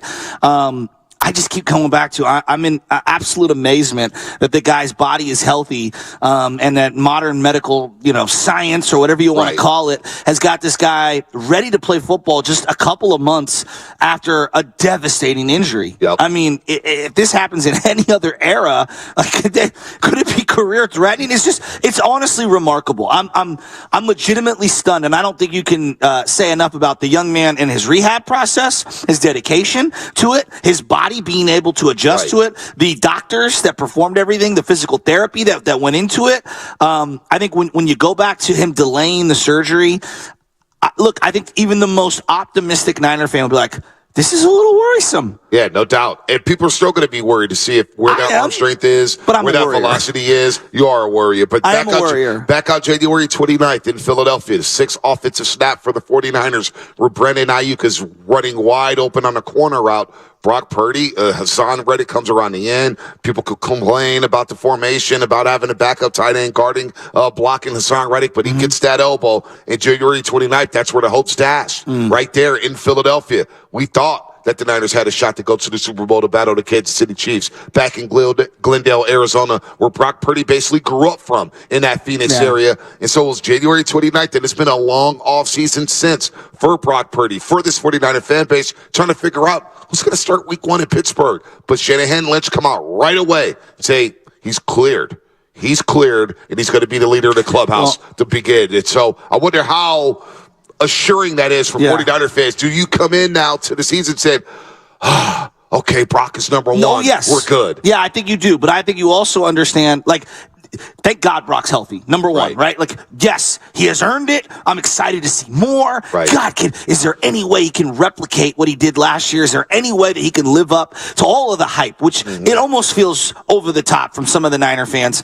But the dude has won everyone over. He's a swashbuckler. He's an underrated story as we celebrate Steph Curry with this doc and everything that he represents. The last pick of the NFL draft at quarterback. A guy that when he was taking a rep here and there last year with 11-on-11s, you know what the majority of people doing? They were looking over here, looking over there. They were writing down their notes, and I don't blame them. He was so far buried on the depth chart, Disney wouldn't even believe the story that he just presented us with last year. Now, that being said, remove the 49er emotion for a second. Right. If I told you Team X has a young, promising player returning from an injury, wouldn't you say they need to have some insulation or just some just-in-case insurance policy stuff behind that guy? Just in case, right? So anybody that's losing their mind about cutting Trey, trading Trey, cutting Darnold, trading Darnold, I would say, everyone, take a deep breath. Yeah, nobody's talking about that. You got to let these guys battle, Shasky. Well, and I understand, because there is a real, you know me, Charles Schwab Shasky, you always make fun of me. There is a financial component to all of these things. But this is what I would say to people. Use logic here. Even if you cut Trey Lance, for example, you're only saving a couple $1 million this year and a couple $1 million next year because there are guarantees in place, all right? you can find a couple million on this roster in between the bed couches. Yeah. And the cap's going to go up. So it's not like you're saving a boatload of money cutting them. Secondarily, if Jimmy Garoppolo, who is a much, much, much, much more proven commodity to NFL GMs, last year on a lesser salary couldn't get moved before week 1, right? What tells you that anyone's trading for Trey Lance? Nobody. You're going to keep Trey Lance. He's making $9.3 million this year. That's the cap hit for Trey Lance, who, again, is only 23 years old. That's what I'm saying. Sam Darnold's making $5 million this year. Dirt cheap. Dirt cheap at 26 years old. Brock Purdy's the lowest paid quarterback on this roster at $890,000. Yes. Brendan Allen getting slightly above $1 million. He's 31 years old. He's a journeyman quarterback. Despite, he's going to be fourth on the depth chart to start. This will be a battle between Trey and Darnold to sit behind Brock Purdy to start. I agree. Now, again, with Brock Purdy in the injury and the frame, and we see the quarterback in the hits that these guys take, you got to have assurances, especially with this team. I get it. You want to have a good backup quarterback. You want to have, with this team, you want a good third stringer. So I don't think anybody is talking about trading anybody. But this camp is going to dictate a lot. Totally the future of Trey Lance. Totally agree. I think you cannot deny that the balance of his career with the 49ers is hanging in the balance with this training camp. I think the same exact thing can be said for Sam Darnold in terms of his NFL career. If you can't make it here, Darnold, you can't make it anywhere. I'm not too much. Why is that? I'm not focused on Darnold because he's a free agent. It's a one-year deal, and I get it. It's a reclamation project. Yeah. He's coming back to the West Coast. Yeah. He gets under Shanahan. They've always had an affinity for Sam Darnold, leading back to the NFL draft when he was drafted number 3 overall by the New York Jets. For me, it's Trey. Because they moved the 3 picks to go get Trey Lance. They identified Trey Lance back in 2021 saying, he's our guy. Yeah. He's our future quarterback. We think he could be the franchise quarterback. Yeah. And they picked him over Mac Jones, who a lot of people wanted. They picked him over Justin Fields, who a lot of people wanted. And the fact that if it doesn't work out for Trey, that's a huge swing and a miss. No doubt. I think this is huge because Trey Lance has all the potential in the world. When people say he hasn't had one good minute of action, he's never played well. And I hear people talk about the Chicago game where they only scored 10 points. Well, we know what happened in that fourth quarter. Nobody can throw that football. Well, Bonte, there's a couple of things here. Sports is about a meritocracy. If you're balling, you will play. Yeah. Brock balled. He balled. Brock will play. Now, if Brock down the line doesn't ball, things will change, whether Darnold getting an opportunity, whether Trey Lance getting an opportunity. I think Kyle really summarized it perfectly yesterday when he was talking about Brock took the most of his opportunity and ran with it. And I think that is the most succinct way of looking at this. If Trey gets opportunities, which he will have opportunities on that practice field to start to earn the trust, he will have opportunities in preseason games, which I don't believe are going to mean a whole lot, but he will get opportunities. But for Trey, don't you think it means a lot? Because this fan it base, does. But what I think these joint practices are going to mean more than even the exhibition games. That maybe I'm looking too much into it, but I think these Raider joint practices are going to mean everything. And look, may the best man win the number 2 spot. That's kind of where I'm at. But you also have to recognize Niner fans are out of their minds. So they love Brock Purdy right now, and I love Brock Purdy right now. But how long is that leash? Bonte, let's say he has a bad month. Right. How long is that leash? I wonder how long 49er fans, the leash for Brock Purdy. This is the same fan base that chanted to have the MVP of the league, Steve Young, to come out of the game in an NFC championship. That was for Joe Montana. Yeah, this is the same fan base that booed Alex Smith mercifully until, I don't know, Derek Carr's little brother came out and then booed him off the field. No doubt. All right? They did this with Jeff Garcia. They did this with Alex Smith. They did this with Kaepernick. They did it with Jimmy G. They've done it with Nick Mullins. Think of how many. This fan base is insane. It's part of why I love them. But if you think that Brock's going to be all, to hugs and kisses, the second he falters, people are going to be asking for the backup. Will Shanahan allow him to falter with all these weapons? It's pretty hard to falter when you think about the weapons that they have on offense. We're going to take a quick break. We'll talk about the leash of Brock Purdy coming up here. He's a full go. We have more sound from yesterday when Shanahan and Lynch spoke to the media for the first time as we kick off training camp for the 2023 season. Brock is a full go. What are 49er fans excited about? Come on by the Hilton Hotel and say hi to us as we're here in the lobby about 100 yards away from Levi's Stadium. We'll sprint to the practice field immediately after the show, but that's what's coming up. Brought to you by Fremont Bank, full service banking, no compromises. Hi, I'm Aaron, the founder of California Deluxe Windows. Recently, a customer called...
What's going on, Roasters? It's Brian Baldinger with the NFL Network, and you're listening to the Morning Roast with Bonte and Shasky on 95.7 The Game.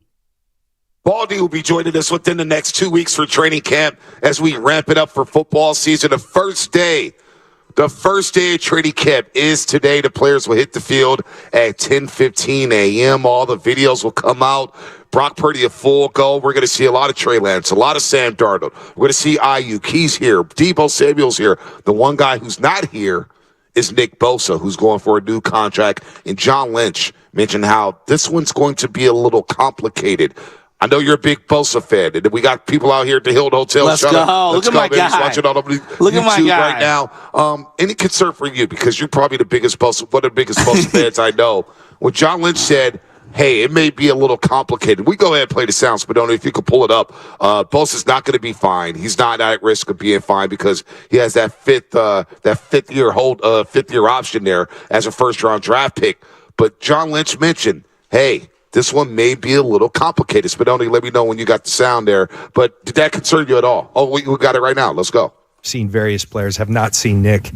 And, I would expect he's not here to start off. We're working. We're having really good communication with Brian Aralt. He's got good, competent people we have an immense amount of respect for, working for him. And we're working diligently to try to come to an agreement. I think the challenge is you're talking about a real special player.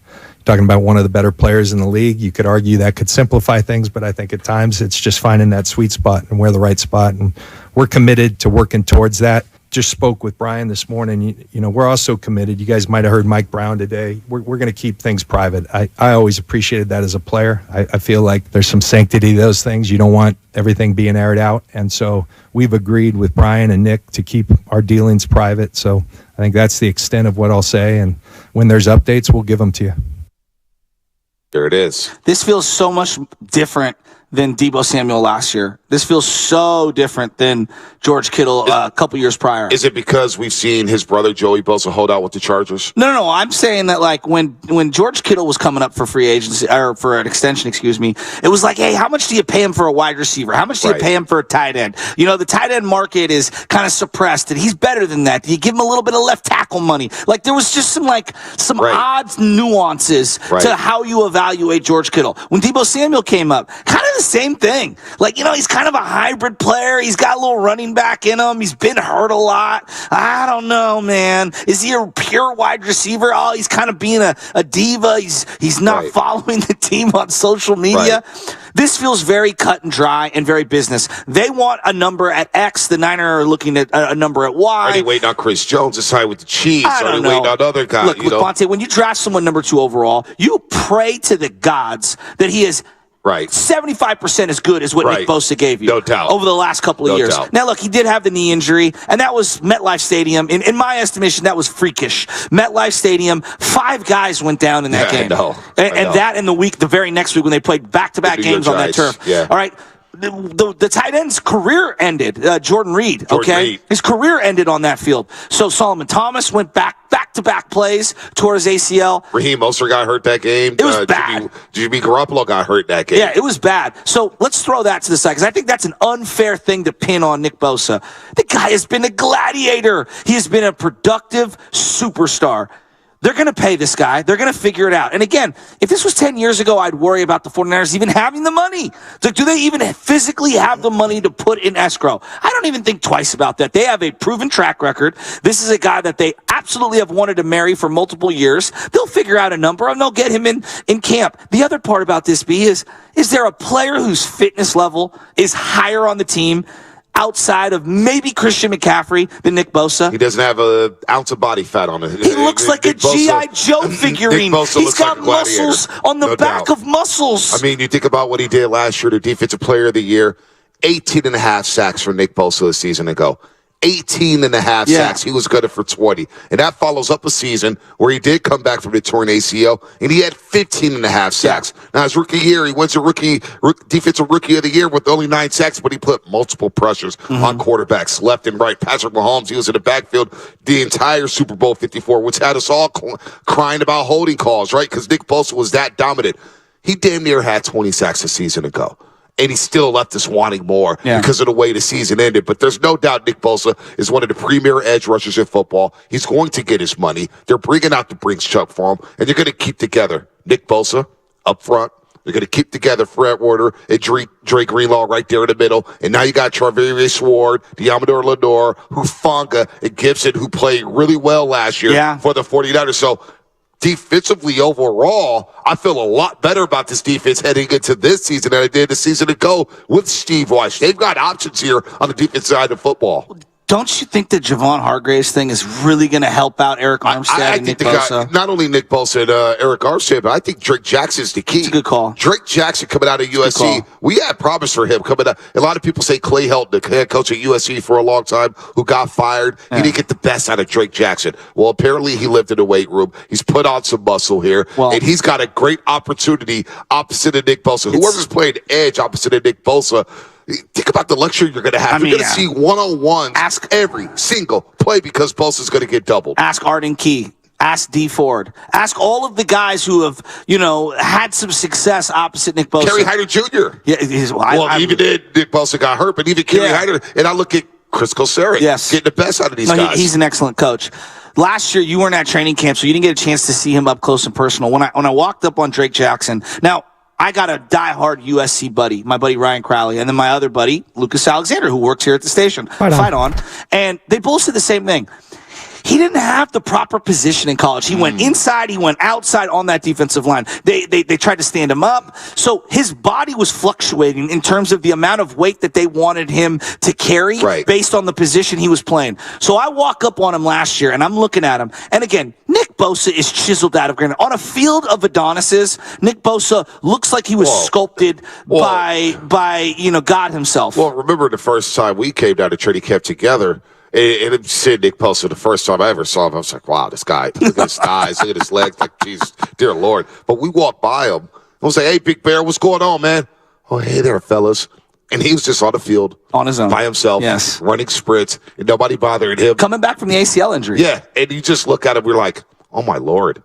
This guy is a freak. Yeah. He's a monster. So, but Javon Hargrave in that middle, and then Drake Jackson. Go ahead. Well, getting to Drake Jackson on that point about Nick Bosa's body and stuff. I walk up on Drake Jackson last year, and I'm not trying to who am I to judge someone's body? But you could tell the guy needed a year of NFL fitness. Yep. And I think he would admit that. If we're being honest here, and I was like, you know what? I really want to see what this guy looks like a year in the system with the nutrition, with the weight room specialization, and with the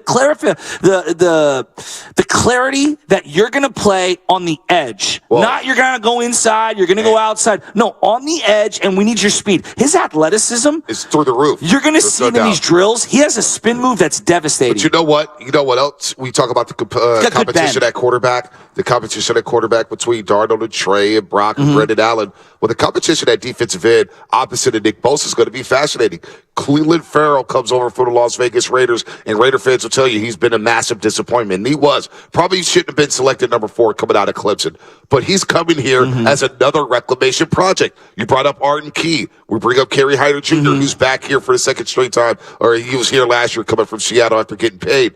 But he's another reclamation project where I say, boy, defensive line coach Chris Kosaric could probably get the best out of him. And he's probably going to be a situational pass rusher, or he may play against the Red at times to spell Drake Jackson, to spell Nick Bosa. So I look at this defensive line, this defensive line group, and I'm saying, damn, that's a position of strength once again for the 49ers. They figured out a way to build a bully up front on the defensive side of the football. Well, okay. Now let's contrast that, because I think Bosa's going to get paid. I think you think Bosa's going to get paid. Yeah, I'm not worried about it. Okay, so we're not worried about that, and I agree with you. It just depends how long he's going to be out. Hey, look, at the end of the day, can you get him a week before week 1 against Pittsburgh? He's going to be fine. Does he really need to be here? I would like for him to be here, but you know what? He's going to be fine. I agree with that. My biggest question mark isn't even the quarterback for the Niners. It's not. I go back to the same thing. Look, they've had one quarterback stay healthy in 7-8 years. It's the offensive line. What are you doing at right tackle? Can these 2 young guards take another step forward? Can the center replicate what he did last year? And can Trent Williams stay at an elite level? If this offensive line takes a step back, I think that to me, is a recipe for a big disaster for this team. We look at the draft, and we say every year that this team needs offensive line help. They need offensive line help. They just lost Mike McGlinchey. It just feels, Look. Say what you want. He started a lot of games this might team. not be a bad thing. Well, Mike McGlinchey. Well, Mike McGlinchey did not fare well. He did not. He just did not play good football. Would you meet me in the middle? He's a slightly above average right tackle. I think he's average at best. Average at best. Well, we don't even know what Colton McKivitz is. But I think for a first-round pick being in the top 10, Mike McGlinchey was average at best. Okay. Now, some people might say he's one of the best pass blockers in football. I didn't see it. Well, he gave up timely holds and timely sacks. And timely pressures. Yeah, his situational blocking, it felt like every good drive would get stalled by a McGlinchey screw-up. And maybe I'm just hyper-focused on him, but I really do believe, B, the drop-off between average tackle and backup tackle. It's a big drop-off. It's a big drop-off. But McGlinchey, I'm being kind. I'm being nice because it's the first day of training camp. Saw a lot of bad Mike McGlinchey. Saw a lot of bad at number 69. And we couldn't wait to get him out of town here. Now, Colton McKivitz is the next guy up, the next man up here.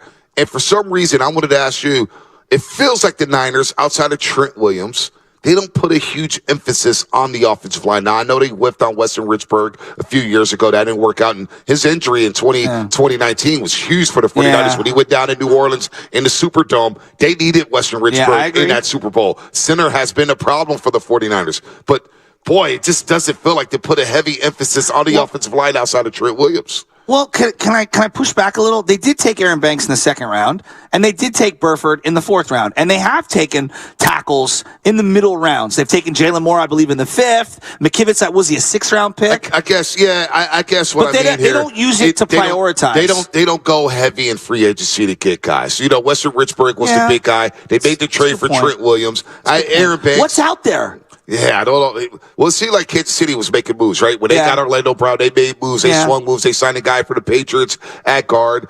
Look, McKivitz, I'm willing to see it. Well, I was skeptical. Look, I was skeptical on the two guards. Last year, we walked up on the center, Jake Brunskill, and I literally turned to Stephen Langford, because at the time, Stephen was working here at the station, and I go, that guy's tiny. I don't know, man. I just don't know. I also, and I should give myself a little credit here, turned to David Lombardi and I said, C74? And he goes, yeah. I go, that guy's going to start. And he goes, give me a break. He looked at me like I was crazy. And David would be the first to admit it. I saw Burford right away. I said, that guy looks like a monster. Because honestly, B, he's huge. He's humongous. He moves really well. But he needs to take another step forward. Him and Banks. I thought they had really good years last year. For two unproven players, I thought they had really good years. When you have a smaller quarterback in Brock Purdy, you got to keep that man upright. No, you do. You got to keep anybody upright back there at quarterback. That's you know what I'm saying? We saw Trey Lance get hit in the Chicago game and Mike McGlinchey there. So you move off from Mike McGlinchey. He signs a big deal with the Denver Broncos. Colton McKivitz, look, man, he's been all around the block here on this offensive line, right? I'm not as look. The offensive line is always going to be concerned. Yeah, I don't. Yeah, maybe it's Steve Wallace, guy. But I can tell you, guys who moved around. Steve Wallace was a beast, though. He was a beast. He was a beast. We'll see about Colton McKivitz, but that is a big area here to keep the quarterbacks upright. But boy, when you got so many weapons here, the spacing they're going to have offensively with Debo, with Ayuk, with Chris. That's the thing. Christian McCaffrey. He's entering his first training camp with the 49ers. I can't wait to see him. And I think, as you are listening to 95.7 The Game, KGMZ FM and AC1 San Francisco, always live on the free Odyssey app. Download that bad boy, the Odyssey app, your favorite 95.7 The Game for the best and most up-to-date sports coverage. Steve Weiss, NFL Network, will join us in 27 minutes here to talk about training camp. He talked to Shanahan last week about the quarterback position. We'll get his thoughts about the quarterback position at 7:30. But boy, I don't think people realize how good Christian McCaffrey was before he got traded here. He got lost in Carolina. We saw him a lot at Stanford. It was like, boy, he's going out to the East Coast. What a player. Probably should have won the Heisman Trophy. They gave it to Derrick Henry. He gets traded here, and he gets ready for the Kansas City game, and we saw right away what a difference maker he was. Hell, he's the guy who kept the Niners in the game against Philadelphia back on January 29th in the title game. Christian McCaffrey is a big-time difference maker. He's going number one on all the fantasy boards. Oh, no doubt. Number one, no doubt about that. But just in terms of football player, playmaker, he takes this offense to another level. Oh, he's He's incredible. I find it very fascinating. We hold the quarterback position to this standard, this ridiculous Joe Montana gold standard that almost feels impossible to even come close to, right? Because of what Joe did and how great he played. Why are we not the same snobbery over the running back position?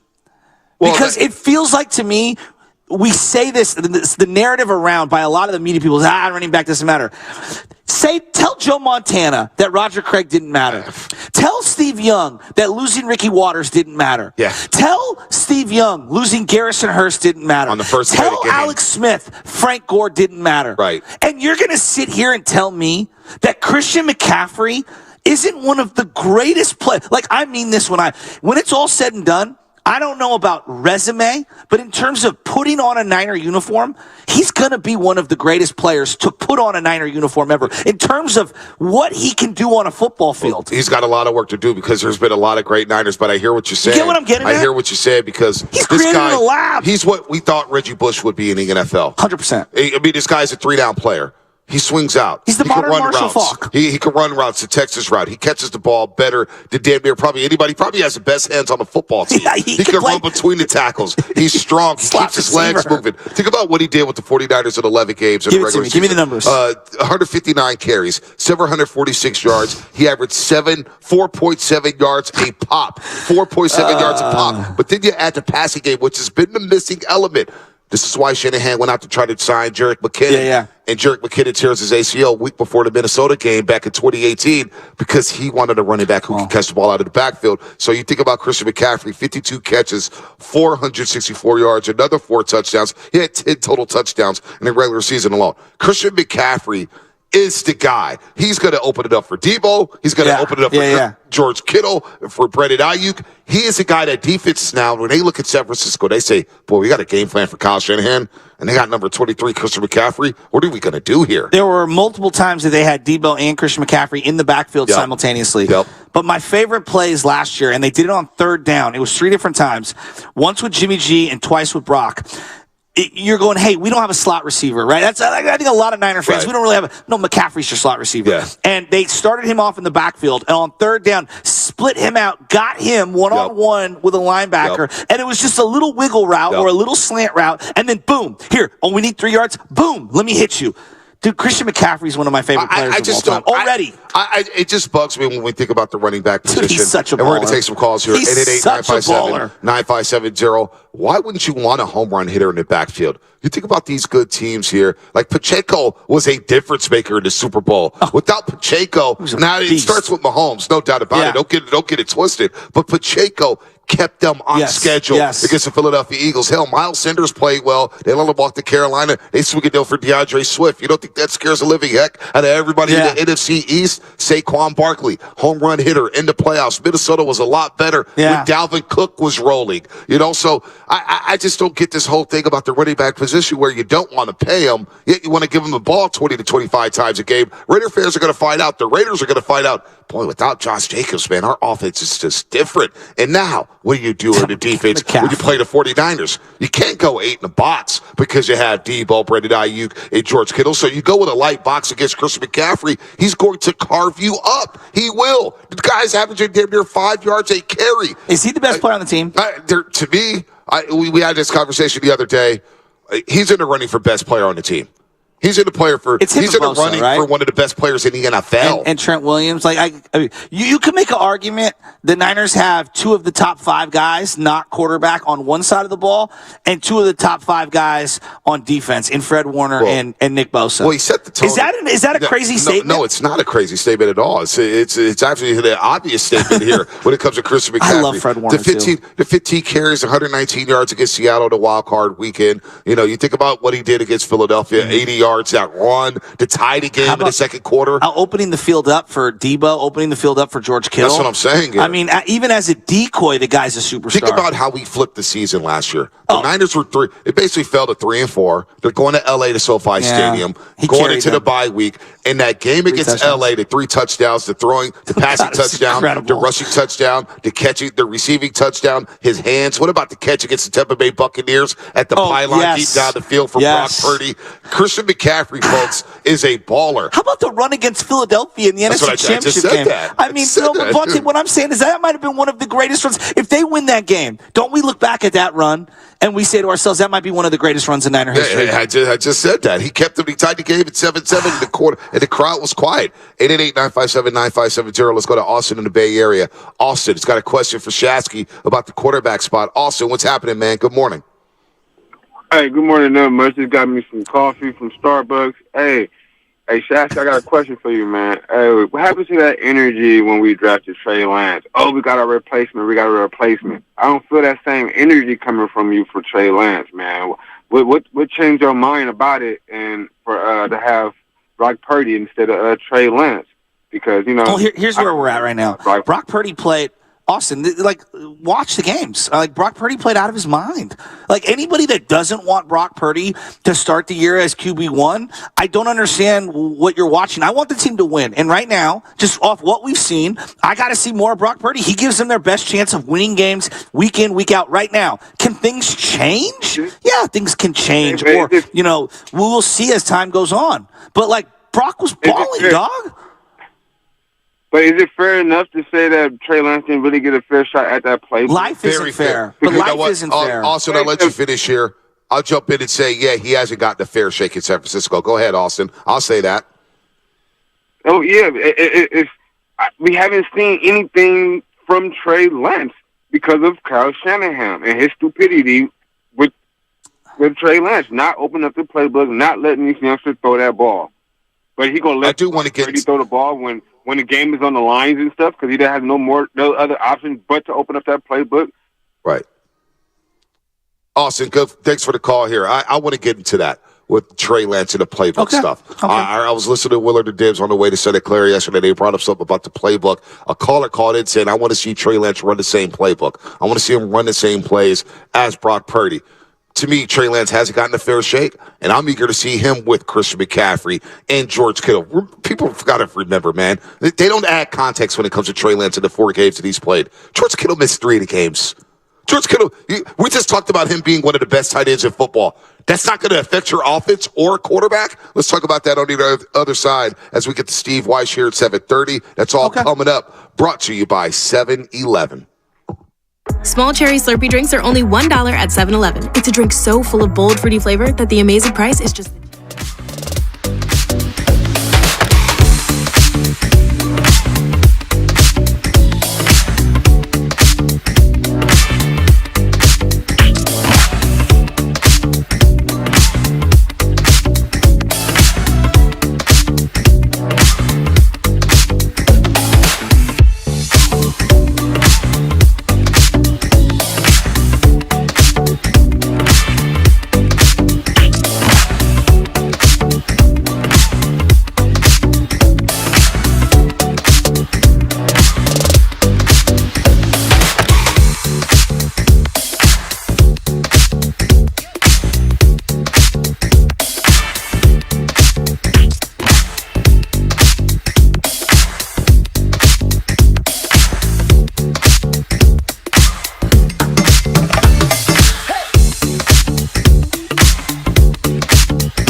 on down. We've got some people in the building here as we get ready for the first day of practice of the new year, the 2023-24 season for the 49ers, and a lot going on here.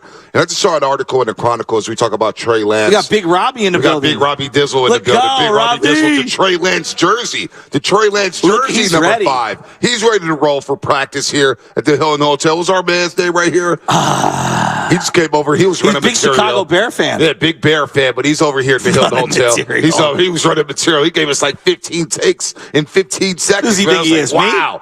Yeah, basically, rat-a-tat-tat, right? Yeah, but so we're talking about Trey Lance. The problem when you're running material is you don't listen. Yeah, well, you don't listen. At all. It's obvious last segment. Anyway, Steve Weiss in 12 minutes here. 12 minutes.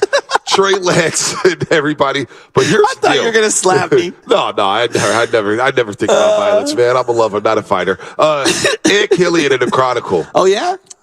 There's a headline here. It just popped up on my Twitter. Ed Killian, columnist for the Chronicle. Brock Purdy update seals it. The 49ers have no excuses in this Super Bowl quest. Wow. No excuses in the Super Bowl quest. Now, I haven't even read the article yet. Even though he hasn't had a full first season? No excuses. And she's saying that this is known as a no excuse season, and I wonder how the fan base feels about that. Is this a no excuse season? Is it Super Bowl or bust? Because isn't it already Super Bowl or bust? Like, for right now, just forget Brock because I do want to get into the expectations of Brock in a second. Like, I understand this organization is Super Bowl or bust and has been for about 3 years. Yeah, well, Shanahan said this yesterday. Since year 3, I felt we've been in that position every single year. That's what our goal is. John Lynch added to the GM of the 49ers, all you want in this league is a chance. Not everybody has that. We're a team with a chance, with the way we're constructed, the way we're coached, the character and the talent in that locker room. We do have a chance. We have a really good one. Now we've got to go do it. The no excuse season. Now, injuries change everything. But when you think about the roster, think about the premium talent that they have at every offensive line, tight end, running back, wide receiver, linebacker, defensive line. Hell, the secondary, I thought, took a big step forward. Steve Wilkes is a specialist when it comes to secondary play. He's now your new defensive coordinator. Is it a no excuse season for 49er fans this year? Is it truly a Super Bowl or bust? Because we're talking about the top of the show on how they've made good memories despite not winning at Lombardi. It has been a very fun ride. It's been fun going to SoFi Stadium for the NFC title game. Fun seeing them renew their rivalry with the Dallas Cowboys in 2 straight postseasons. Going to Philadelphia to play the NFC East champs and going to the NFC title game and birthing a new rivalry in the NFC. The Eagles and Niners rivalry is hot right now. We're looking at them, they're looking at us, and we're watching what each other is doing. Yeah, there's no doubt. But that's, I think, as I look at the Niners and I survey the NFL, I think not only are the Niners loaded, but it does feel like the NFC's down. Yep. But holler at me week 8. Maybe somebody else emerges. Seattle. You just don't know. Look. I don't think the Rams are some Super Bowl contender. No. But it really would have surprised people if Cooper Kupp and Matt Stafford and McVay had one, and Aaron Donald had one last hurrah on them where they had a double-digit win season. No, I don't think we would be surprised. Now Arizona feels garbage, right? Right. Or is there a team in the North that might step through? Be it Minnesota, Detroit, heck, Green Bay. I doubt it, but we'll see. We'll see. Right? So, I don't know. The NFC looks very weak to me. The Niners should be at the top. But in terms of, there's no excuses, we got to let the season play out. No doubt. We got to let the season play out. Right now, I'm looking at the Kansas City Chiefs. And the Kansas City, every year, they don't win a Super Bowl with Patrick Mahomes, given he's the best player in the sport. It's a disappointment. Huge disappointment. I don't know if I could say that as a Niner fan. Now, am I disappointed? Hell yeah. But, should they be the clear-cut Super Bowl favorite? No. But what is a disappointment for this team then? Not making the NFC Championship game. That's a disappointment for you? Okay. Yeah. All right. You got to get back there. I want to get back there. Even if you lost to the Eagles or whomever in the NFC Championship game, to me, that's mission accomplished. No, not full mission accomplished, but that's the minimum. Now, let me push back on that a little bit. Okay. They lose another NFC title game. That'd be 3 in a row. It'd be heartbreaking. That's Philadelphia of the 2000s. Yeah. That is bad. That's the Buffalo Bills losing 4 straight Super Bowl. No, that's the Niners of the Harbaugh era. 3 straight NFC. Well, they made one. They made one. They won one. They won one. The Niners did win one in 2019. But this would be 3 in a row. I know. This would be 3 losses in a row to NFC title game, but I think that'd be equally disappointing for this franchise. But the no excuse season, that is interesting here. We're going to go to the Batmobile, the Bat Hotline. The Bat phone has been ringing because we had a great day yesterday at the Berkeley Country Club. Chris and Matt. Oh, yeah. They're in a group with us at the Berkeley Country Club. Chris was alongside Papa Shasky. And it was a phenomenal day. How about Bill? What was that? Bill on the 4th hole? He had a sign up. Oh, that was incredible. We went by there with the houses. Honestly, Bonte and Shasky, that made my day. He had a sign above one of the holes. There was a house that had a sign that said Bonte and Shasky, and he was sitting there waiting for us. And my dad hit a putt right in front of him, and he did the old like pump. Jack Nicklaus like fist pump. Dave coming around with his hitting the ball. What a great guy! What a great guy! Berkeley Country Club is one of the nicest locales in the. First off, if you just love good scenery, the entire Bay Area opened up to us. Not a cloud in the sky. Yeah. And then, except for the Dakota Gate Bridge, and then the way that they treat you on that property, it is a beautiful, majestic course. It's a butt kicker. Okay, that's number 2. And we watched a guy play at elite of the level that I've ever seen. Chris shot a 75 yesterday. Oh no, the dude was hitting. To me, he was bombs. under par. He was hitting bombs yesterday. So Dave out there at the Berkeley Country Club from New York, he taught nicest guy ever on how to swing a golf club. He was really cool. Dude, you had a shot yesterday. I had some bad shots. No, yesterday. you hit a shot yesterday that honestly, I looked at your face and it felt like you learned to love the game right then and there. Well, Papa Shasky was close enough, so let's bring it up on the line. And here is Scotty report on what went down. By the way, Papa Shasky kicked your ass yesterday. He did. He kicked your ass. I played like poop. I mean, he destroyed you yesterday. Yeah, he did. I'll give it to him. He was. Papa Shasky, what's happening?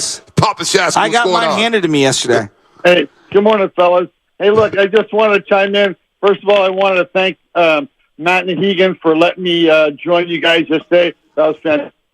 I met the nice guy Ryan Whitney. She was great coming around with us. I do want to give a shout out to Bill on the 4th hole with the sign for you guys. That was phenomenal. Dave was just fantastic. Rode around with us, helped us out. And the classic moment of the day was we were on the 8th hole, the par 5, and Bonte hits the best ball he hit all day. Airmails it over the green, and Matt sticks his finger up like home run. That was freaking classic. That was absolutely classic. We had a great time, guys. Thanks for letting me join you guys. The weather was just held up perfect. It was a beautiful day, and it was a great time to be had by everybody. No, it was great up there at the Berkeley Country Club. The scenery, the hot dogs. I mean, it was all in popping. It was a great time with it. Now, when ask we talk him about the Niner question. Yeah, the 49er question. Well, is this a no excuse season? And Killian in the Chronicle has a headline. Look, the Brock Purdy update. The Brock Purdy update seals it. The 49ers have no excuses in the Super Bowl quest. How do you feel, Papa Shasky, about entering this season, a new journey, some new dreams here about the 49ers in 2023. It feels like everything has gone right for them except that one thing. That one thing missing is a Lombardi trophy. So is this a no-excuse season? Well, I think if you're in the head coach position and you now have on your staff 3 eligible quarterbacks that can get you to the emphasis of winning a Super Bowl, I mean, he's got to be thinking, this has got to be our year, right? Because, everything went wrong last year. Everybody getting hurt, one after another after another. Now you've got 3 capable, good quarterbacks that can take you there. Now, if you're a head coach, that's a dream to have, right? So now just how does he play those cards, right? Who's he start? Who's he not play? Maybe it's one of those times where, Trance gets a run one game, then maybe Brock gets the next game, depending on who's got the hot hand. I mean, I can't say right now. I'd like to see Brock do his thing. I'd like to see Trey get a chance. So you want to see Trey get a chance? I do. Wow, that's Trey interesting. get a chance. I mean, you pay all that money, you give away a lot of draft choices for him to play. I'd like to see him not run as much so he doesn't get the chance to get hurt because he's not like he's who's the quarterback for the Ravens. He's not. Yeah, he's not Lamar Jackson. Jackson.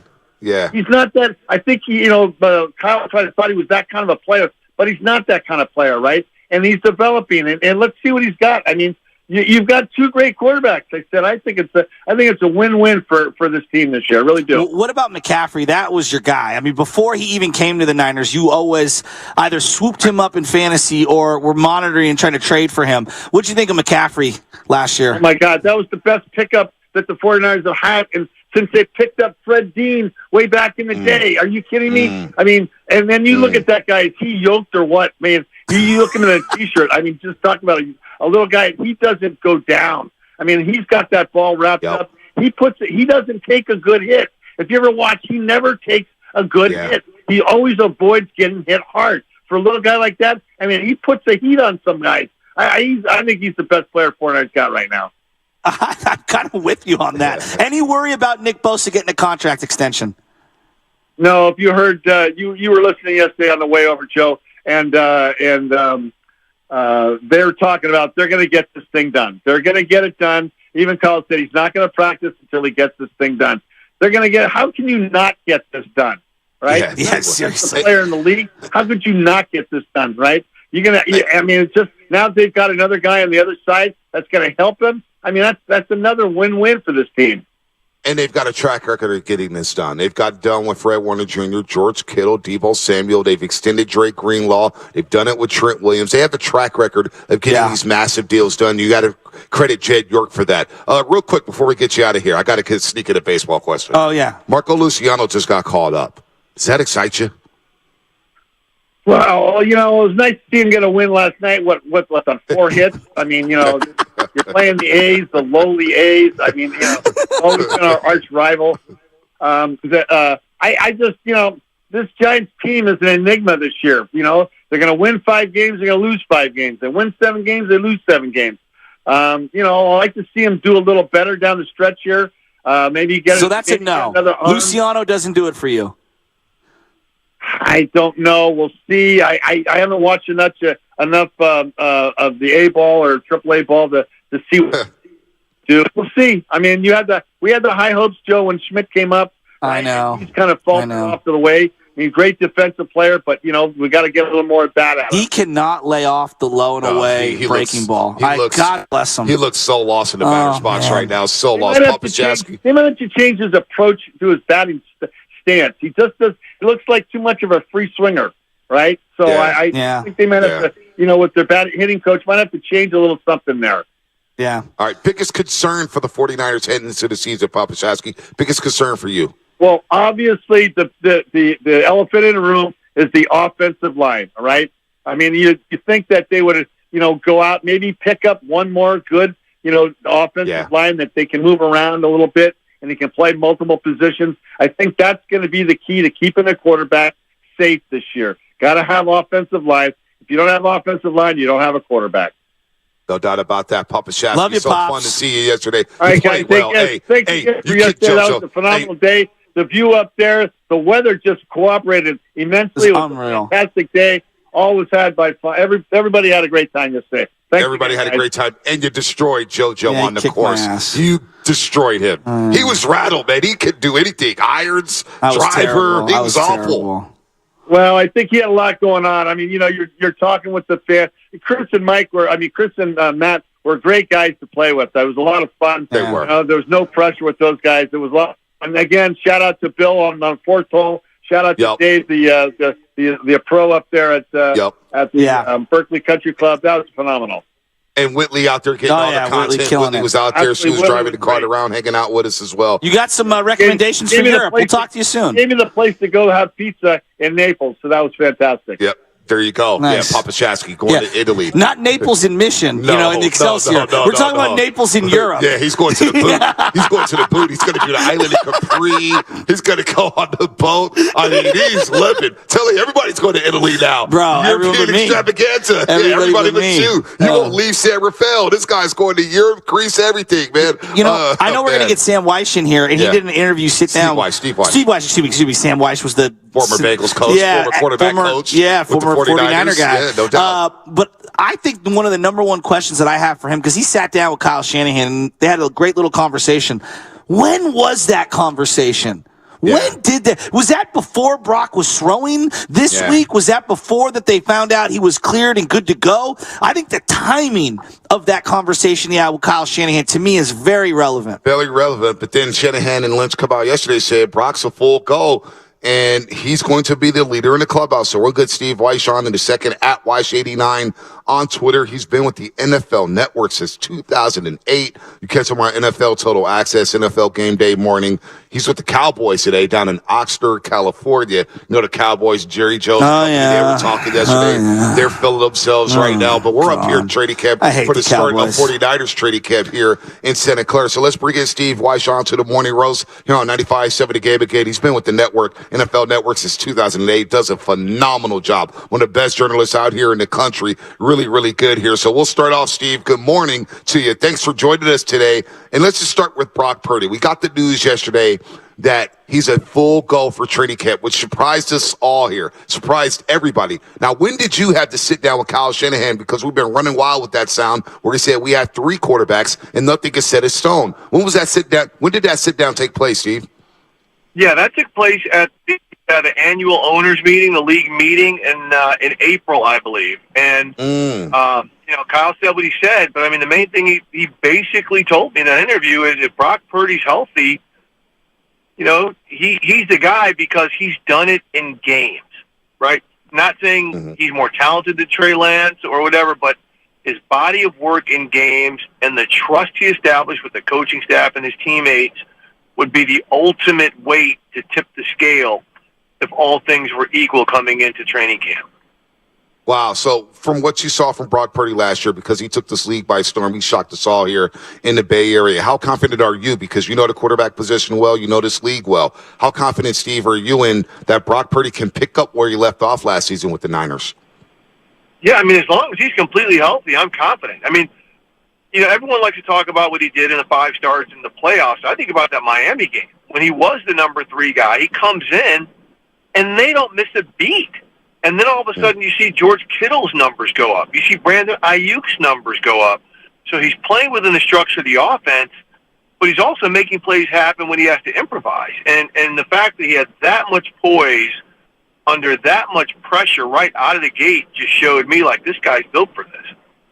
Yeah, there's no doubt. I mean, his body of work last year was unbelievable. So where does that leave the other 2 guys, Trey Lance and Sam Darnold? It feels like, Trey may be fighting for his 49er life. Feels like Sam Darnold's kind of fighting for his NFL life. How does this thing shake out behind Brock Purdy? Yeah, I mean, let's go Sam Darnold first. He's probably going to be one of these guys who will bounce around for a couple of years with teams as a backup. I mean, that's probably how he's viewed right now. But in terms of Trey Lance, that's the big question mark, because there's no doubt he's an incredibly talented player who just has not had the opportunity because of injury last year to showcase himself when it matters most.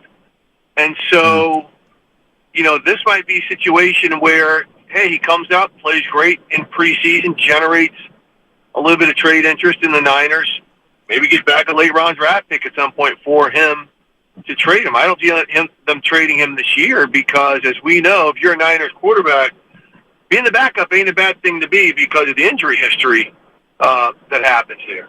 So Trey Lance has got to, this is where he's got to be the ultimate pro, and by saying that, I mean, he's got to keep himself sharp because odds are he's going to get an opportunity to play this year, again, based on the history that we've seen with Niners quarterbacks over the past 5 or 6 years. I think you and I are in lockstep on this one. He's in a good spot here, and then you're going to get chances to earn, playing time and opportunities because it just happens. That's how life works itself out. You got to make the most of those.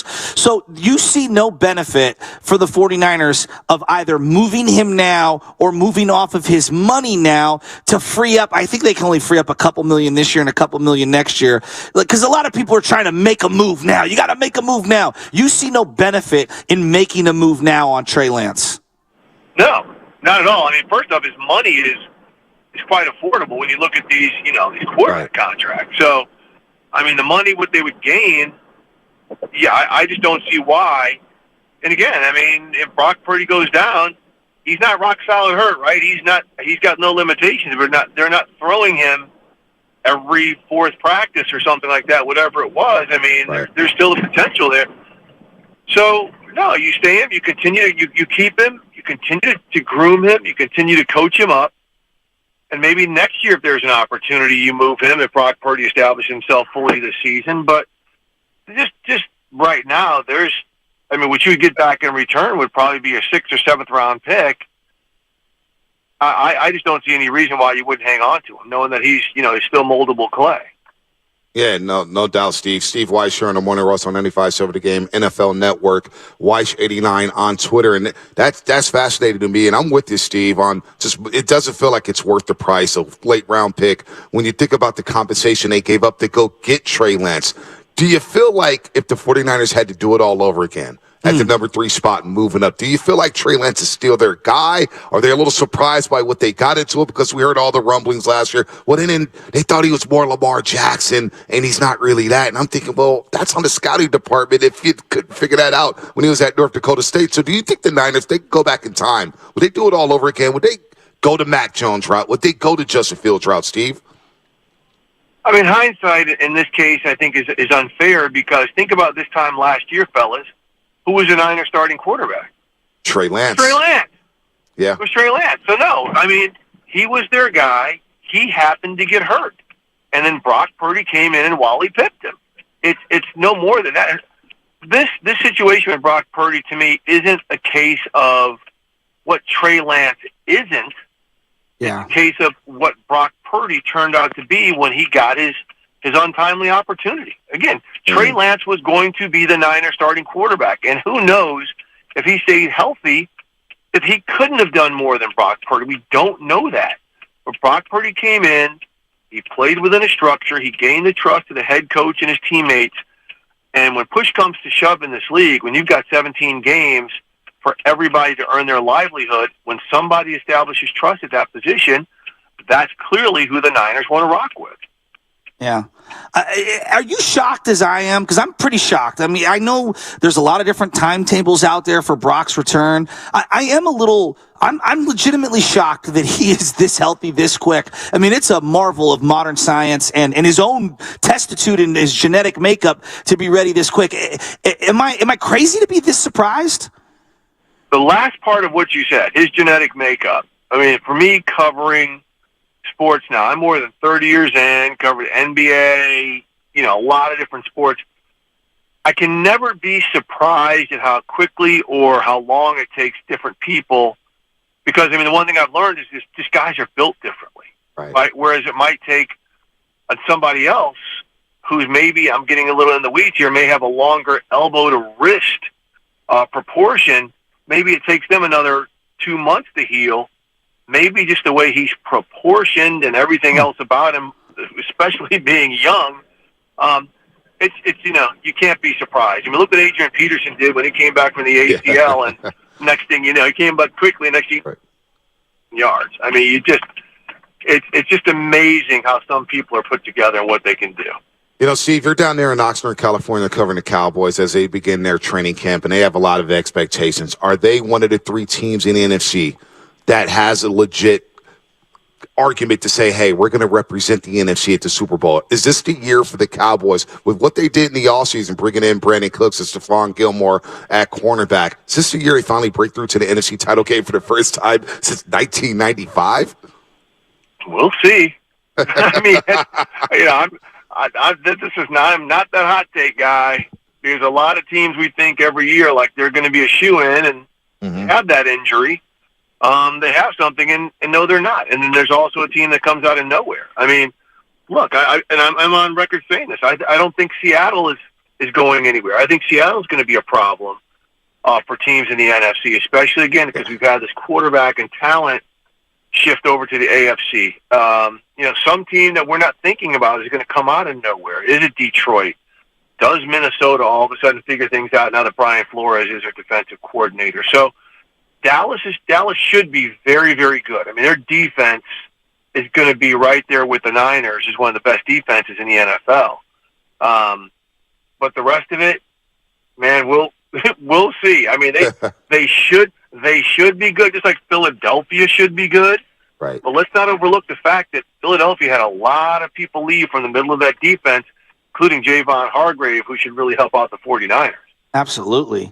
You referenced Javon Hargrave, a defensive line player. You're talking about Dallas's defense. We watched him up close and personal last year here at Levi Stadium in the playoffs, and Parsons was unbelievable. I mean, he was everywhere in that game. And I'm thinking about Nick Bosa, and I'm thinking about the contract that he's hopefully going to get here. I have no reservations about him getting the contract. I feel like they'll get the job done. But should I be worried? Is there any rumors or anything that you're hearing that maybe they are really far apart and this doesn't get done soon between the 49ers and Nick Bosa?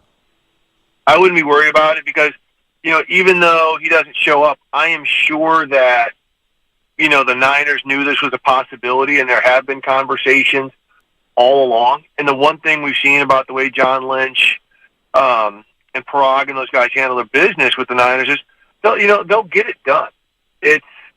I wouldn't be worried. Nick Bosa is going to be in great shape. His teammates love him. They understand this, so it will get done. I don't think it'll get acrimonious. The Niners have always found a way for the players they want to keep to get them in. And look, here we go back to the quarterback contract. The fact that you got two guys on rookie contracts, one a seventh rounder, there is some ways to manipulate, the cap to get Nick Bosa taken care of. No doubt about that, Steve. I know you're a busy man, but I want to get you out of here with this one, the running back spot. It's been a lot made. Josh Jacobs leaving Las Vegas, Hilton out. Saquon Barkley comes in on a one-year deal, just $11 million plus incentives. We got a pretty damn good running back here in the Bay Area with Christian McCaffrey, a 3-down back here. I find it appalling that running backs get this label of, we're not going to pay them. We could go find them a dime a dozen. I disagree with that, man. Home run hitters are hard to find here. Derrick Henry's, the Christian McCaffrey's. What's your take on just the landscape of the running back position here in the NFL? Yeah, I mean, it sucks for running backs. If you ever stood on a sideline and watched everything they have to go through, I mean, it's almost as if they should get combat pay. I hate saying that, but they get abused. And it's not just running the ball. It's pass protection. Imagine being a running back and you got to pick up Nick Bosa coming off the edge, or you got to pick up Fred Warner coming in with an 8-yard running start. I mean, that's the abuse they take. So it sucks they don't get it, but at the same time, you're looking from the team perspective, it is a passing league. Look at the players getting paid right now. Tackles, edge rushers, quarterbacks, and corners. People who affect the pass game, those are the guys who are getting paid. It just is what it is. And it's unfortunate. And I know you said that, game breakers and stuff like that are hard to find. The Niners have shown with guys like Elijah Mitchell and Raheem Mostert that if you put guys in the right situation, they're not as hard to find as franchise cornerbacks, edge rushers, and franchise corners. So it's just the unfortunate tipping of the way that the NFL is shaped right now. And it sucks for running backs, but it's still a valued position. It's just the players who play the position aren't valued. Yeah, no doubt about that. Steve Weiss, here on the Morning Rush on 95.7 The Game. We appreciate the time. We're both big fans of your work at the NFL Network. We've been doing it for a long, long time. So have fun down there in Oxnard, California. Tell the Cowboys we hate them. Yeah, we still can't stand Tell the them Cowboys. we hate them. Boy, those expectations down there. Can't stand Jerry Jones, Steve. Can't stand him.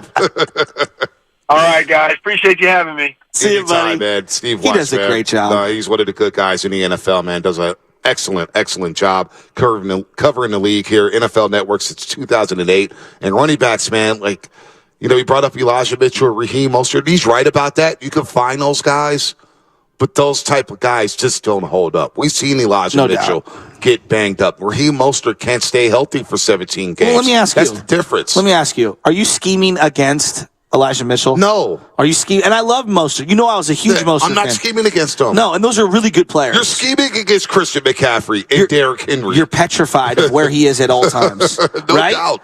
Right? And so I think about the space that guy opens up when the ball's not in his hands. I think about the space that he creates once he gets separation on the field as a route runner.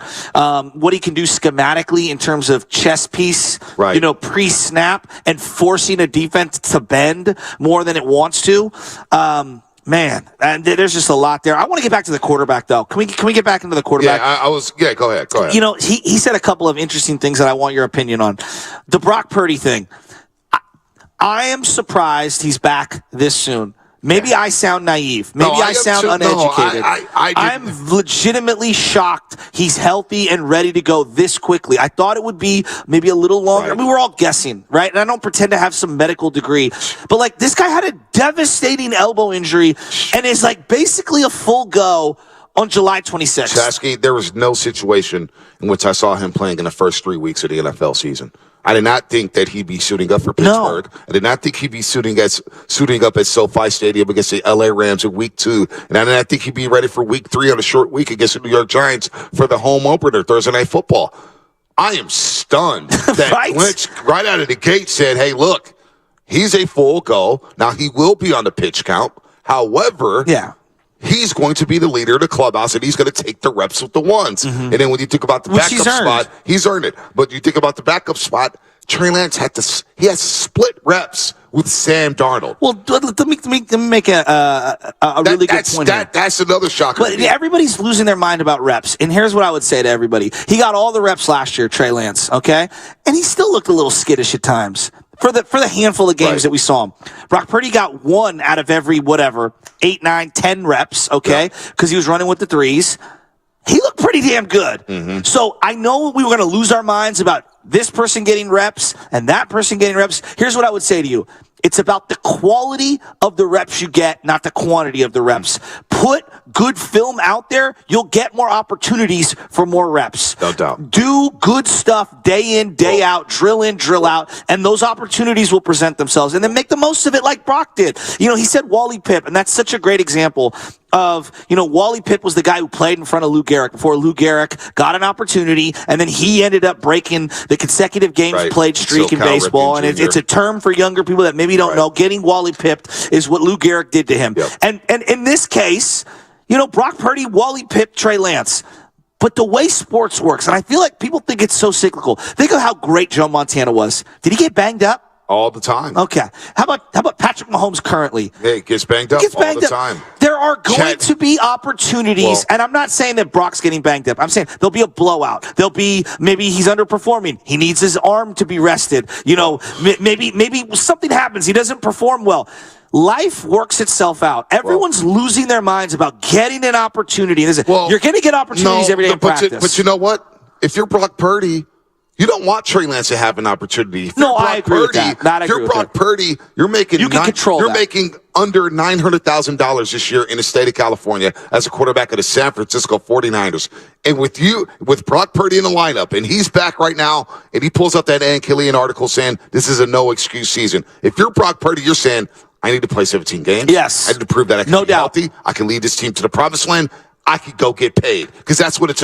You want to have team success, but you also want to have long-term financial stability. And right now, Brock Purdy doesn't have that. If he gets hurt and Trey Lance comes in, he could Wally Pipp him and usurp him and take the job back. All of a sudden, Brock Purdy's just this great story in 2022, and maybe he doesn't get that money, and maybe he doesn't get another opportunity. It's a great point. It's a great point. Brock Purdy, for him, he's thinking to himself, I don't want to give Trey Lance a chance to play in the regular season. You're 100% right. How quickly did things turn for Jimmy Garoppolo? 2019, people could have all their opinions on Jimmy G now. 2019 was the best 49er quarterback season going back to Garcia. Okay?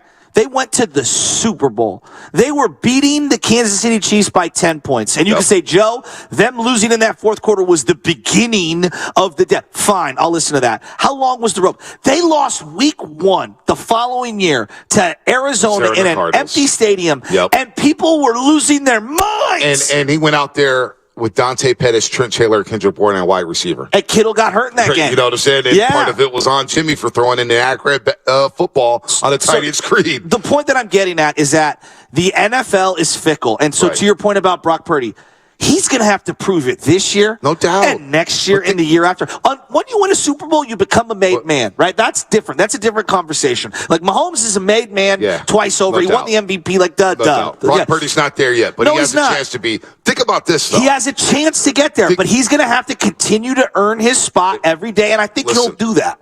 If you're the quarterback for the 49ers, is there any better situation? There's maybe Kansas City, Maybe Buffalo, maybe Philadelphia, maybe Dallas with Brandon Cooks and CeeDee Lamb and Tony Pollard. Yeah.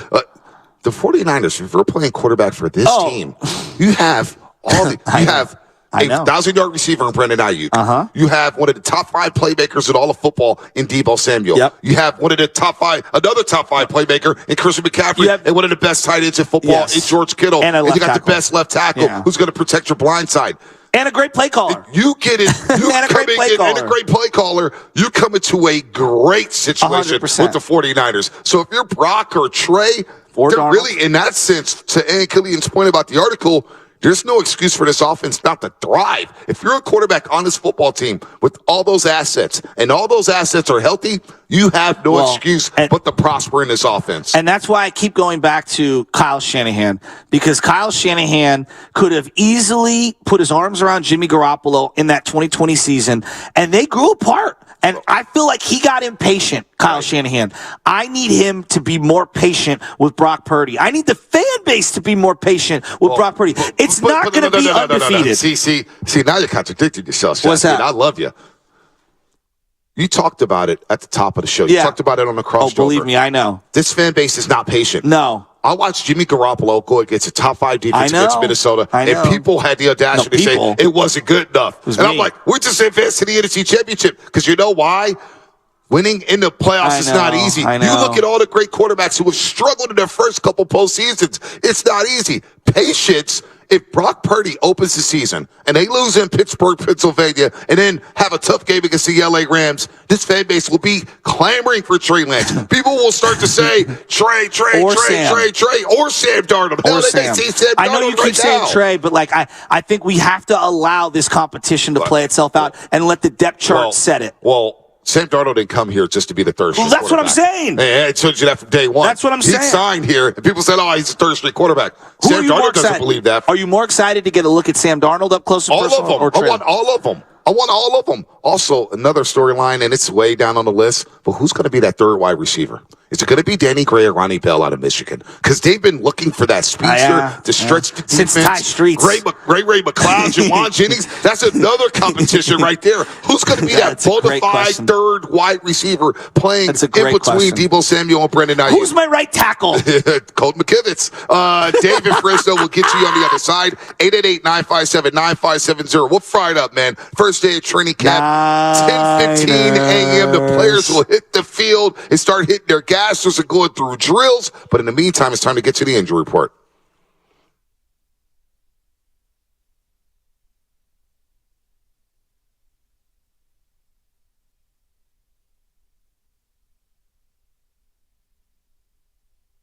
You guys remember Chris Bryant? Remember that guy? Yeah, he's got like 6 home runs in 2 years with the Colorado Rockies. Yeah, the Giants traded for him back in 2021. They won 107 games, and he signs a big money deal with the Colorado Rockies. Well, he hasn't played much, and he's back on the injury list once again. He got hit by a pitch, like 2 straight days he got hit by a pitch. He's got a fracture in his left index finger. The move was retroactive to July 22nd. Of course, he suffered the injury last Friday against the Miami Marlins. Braxton Garrett hit him on hand with a pitch. He's expected to need at least 1 more week to recover. He's been on the IL, it feels like his entire career with the Colorado Rockies. You talk about a forgotten man. Well, he's got a lot of money, but he's playing in no man's land in Colorado, man. Chris Bryant back on the staring IL. at this yogurt. Yeah, I got my parfait as well. I can't wait to stuff that right now. Plus, we'll get to the calls on the other side at 8 o'clock. The injury report brought to you by Boxer and Girls in Northern California's premier workers' compensation law firm, helping injured workers get their lives back for over 40 years. And by the way, Hillary sent us a tweet yesterday with E40 talking about, he's still mad about 1989. Hillary. I didn't even see that. Boxer and Girls, and it's up there. She's still showboating about a World Series 40 years ago. I'm going to have to look at that. Jeez. Hillary. Hillary. We will see you in a week. Yeah, please. She's going to be running. It's my vacation, too. I hope they understand that. I'm literally leaving my family. Stay my anniversary. Literally leaving my family. Stay my anniversary. You kidding me? Anyway, what's coming up on the game? Sponsored by Fremont Bank. Full service banking. No compromises. I see it here. We'll get to the calls here. Dave and everybody else online. 888-957-9570. Is this a no-excuse season for the 49ers as we opened up the new year here at training camp, the first day of training camp here in Santa Clara? That's what's coming up. Brought to you by Fremont Bank. Full service banking. No compromises. The easy way to donate your car.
What is up, everybody? The roast is on the road, live in Santa Clara here at the Hilton Hotel. Getting ready for training camp as the Niners start a new season. It's a new season with new dreams, new daydreams, a new journey, new hope for 49er fans as they hope to get to Las Vegas by the end of the year at Allegiant Stadium and playing the Super Bowl. That elusive Super Bowl that's been missing from the 49ers trophy case since 1994. We say good morning to everybody out there getting off their graveyard shift. Good morning to everybody out there getting ready for work. If you're at work, hang on tight in traffic. Bay Area traffic is nasty these days. You got people doing crazy things on the Bay Bridge like yesterday, running around naked, shooting stuff in the air. What the hell is going on out here? I mean, it's been unbelievable, Did you see what happened on Sanchez Street with that car flipping over? I did you see the still photo of the three individuals? I did see that. Arrest those people. The fact that how you went through a tree and flipped over, and then they walked away without a scratch. I couldn't believe it. Yeah, when does that crack come into play? Well, it came into play for those people on 17th and Sanchez quickly there. And the crack was so strong, they didn't get hurt. I mean, crack, fentanyl, meth. Whatever it is. I don't know what it was, but here's what I would say. If you're endangering people like that out on the street, like you need to go to jail. I'm sorry. They are so lucky no one was injured. I'm sorry. I don't need to go on my political rants here. Let's not do that. Good morning, Robbie Dizzle here, Tim Jordan, Sam Lemon is running around. What are we doing, Good America? night to all the overnight dancers. Football season's back in play. More people in town, which means more money for the overnight dancers. There you go. Business is about to be booming again. Good morning to everybody out there on YouTube.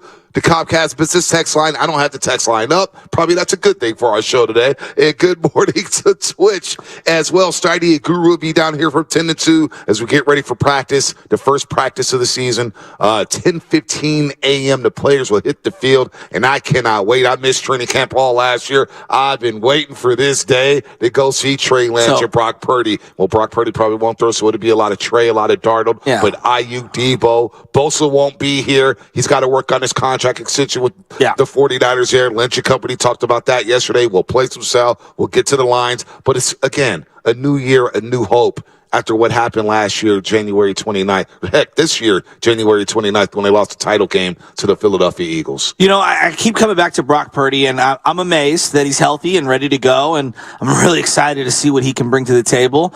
Obviously, the health is going to be the number one thing. What he put out last year was incredible. But I also think just, temper the expectations from 49er fans. I'm looking at this. Now, if you would have told me Trey did the exact same thing as what Brock Purdy did last year, I think I would have a very similar setting. And here's the setting.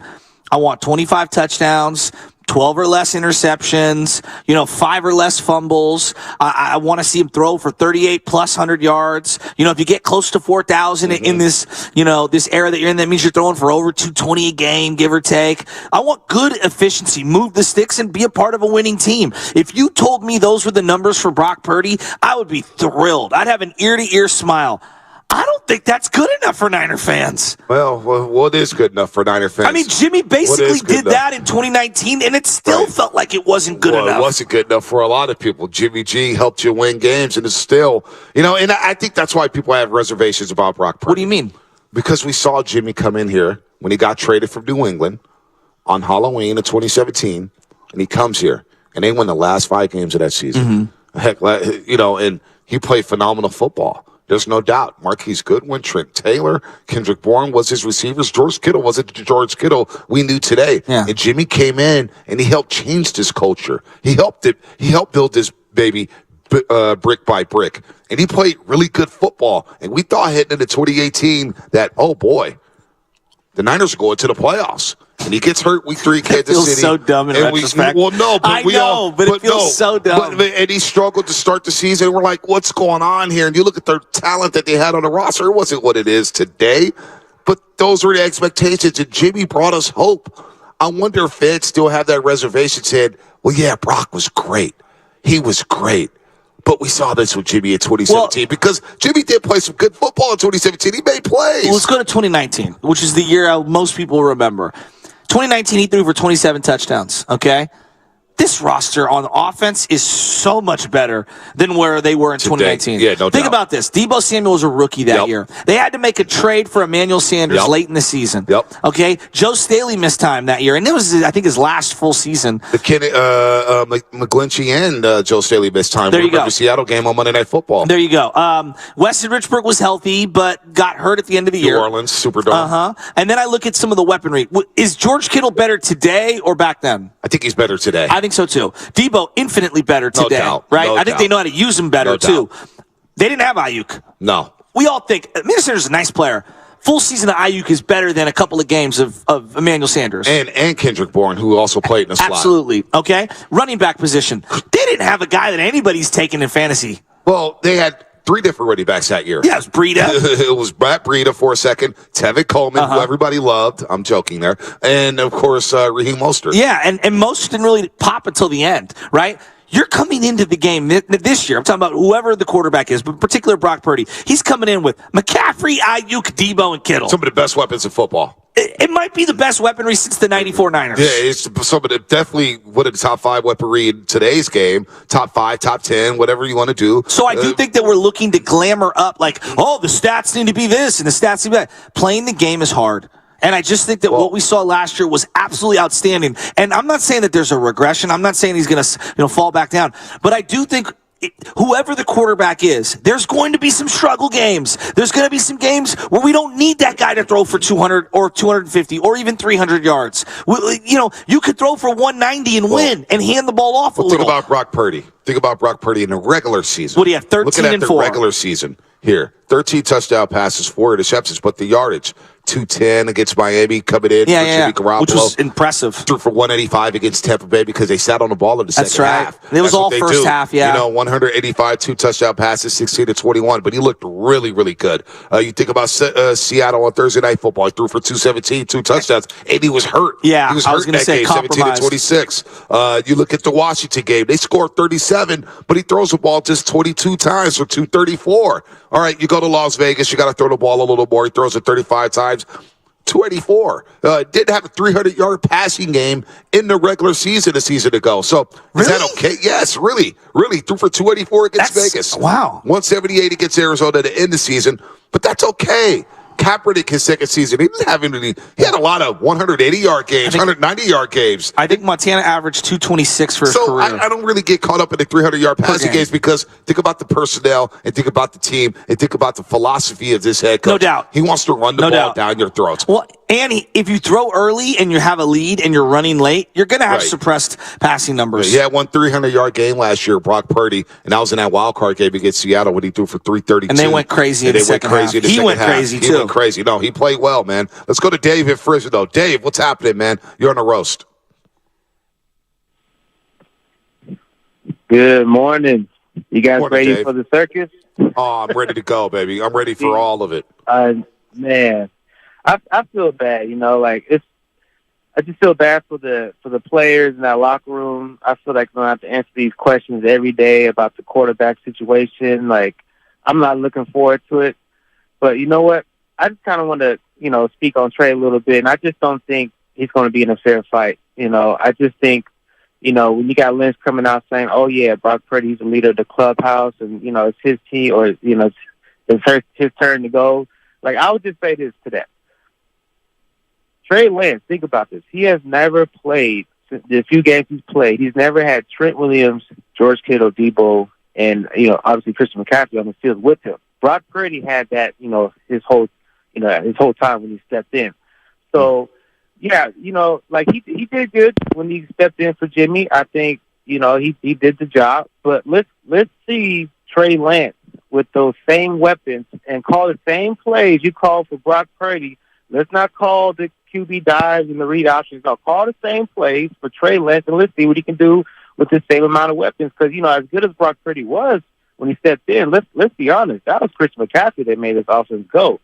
So, let's give Trey, a fair shot. Because Shaq, you said, "Oh, it's just about reps and who makes the most of the reps. It doesn't matter." No, I disagree with that because I think Shanahan, with his history, when he has his mind made up on the quarterback, it doesn't matter how good or what the quarterback can do. If he feels like the quarterback will do everything he asks him to do, that's who's going to be on the field. So, well, can we meet in the middle here? Because, I think life is about not being fair and overcoming adversity.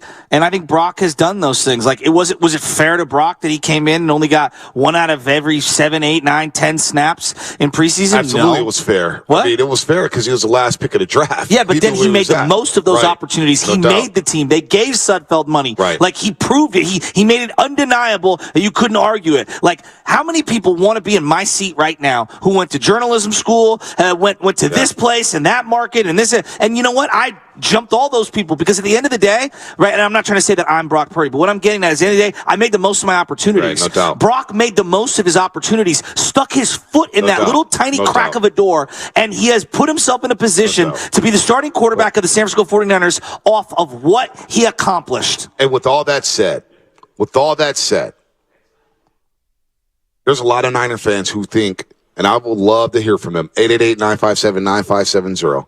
There's a lot of Niner fans who think Trey Lance's days are numbered in a 49ers uniform because of Brock Purdy, because of the way he played. Now, I get the argument that you don't want to trade quarterbacks because of the history of this team under Shanahan and all the quarterbacks getting hurt. I get it. It's a violent game. Guys are going to miss time. They're going to miss games. Hell, Patrick Mahomes had a regular season where he missed a few games. It happens. But, boy, a lot of fans I heard from yesterday were saying, wait, does it sound good for Trey Lance? And is it fair? Did he run the same playbook? I don't know if he ran the same playbook as Brock Purdy. I don't know if he ran the same playbook as Jimmy Garoppolo. Could he run the same playbook? I think he could. I think, a lot of people made a big deal about Trey Lance's struggles against the Houston Texans in the preseason game. Well, what about when he lit up the Chargers in a preseason game, the same preseason game that Jimmy looked horrendous down at SoFi Stadium? Nobody wants to talk about that when he went 75 yards in 45 seconds in a 2-minute drill. We all said, wow, look at Trey. He could run a 2-minute drill better than Jimmy Garoppolo. Looks like Shanahan trusts Trey Lance to run a 2-minute drill better than Jimmy Garoppolo. So has it been fair? Trey got hurt. He didn't take advantage. Every time he had a chance to take this job, even back in 2021, Jimmy gets hurt. Trey Lance goes to Arizona. Trey Lance plays well and doesn't get hurt. Who's to know that he's not the starter in 2021? He got hurt again. So injuries have derailed him. So, yeah, has he gotten a fair shot? He's kind of did himself in, and you could say, Shanahan, I'm not happy with the play calling whatsoever that Seattle game, but Trey's gotten hurt. Would you meet me in the middle here and anybody who's saying that it's the end of Trey Lance here in San Francisco, maybe it is. How can you not feel that? Because I'll tell you why. No, I can't blame fans for feeling like that. I understand that. They come out and say, Brock Purdy's a leader, and Trey's going to split reps with a guy who just signed with this team in the spring. I understand feeling that way.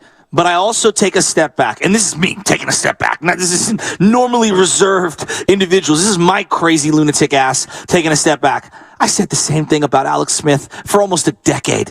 Oh, this is his last snap. Oh, he's done. Oh, they're going to move off of him. How many times did I write off the Niners and Jimmy G? Until I see Jimmy G in a Raider uniform taking snaps out of practice, I still feel like he might show up here to Levi Stadium. Right. Am I wrong, TJ? No, TJ's laughing, but it's the truth. I must have said 17 different times, that's it. That's the last we saw Jimmy G. Yeah. So to my point is I understand feeling that way, but I also understand the business of football. Right. And just because you feel that way doesn't mean that Trey has earned anything to demand anything, like demanding to leave or demanding this, and B, in the competitor. If you're a competitor and you're truly him, I read the Steve Young book, and I think Steve Young is brilliant. He didn't want to stay with the Niners, okay? He wanted to leave, yeah, and one of the people that he looks up to, his pastor, he said to him, if you want to find out how truly great you are, you need to stay with the Niners, because if you can beat out that guy, with this team, this is where you will see how great you can become. And so I feel the same way. If Trey thinks he could be an NFL player, don't demand a trade and go to some weak team that doesn't have weaponry. Do it here.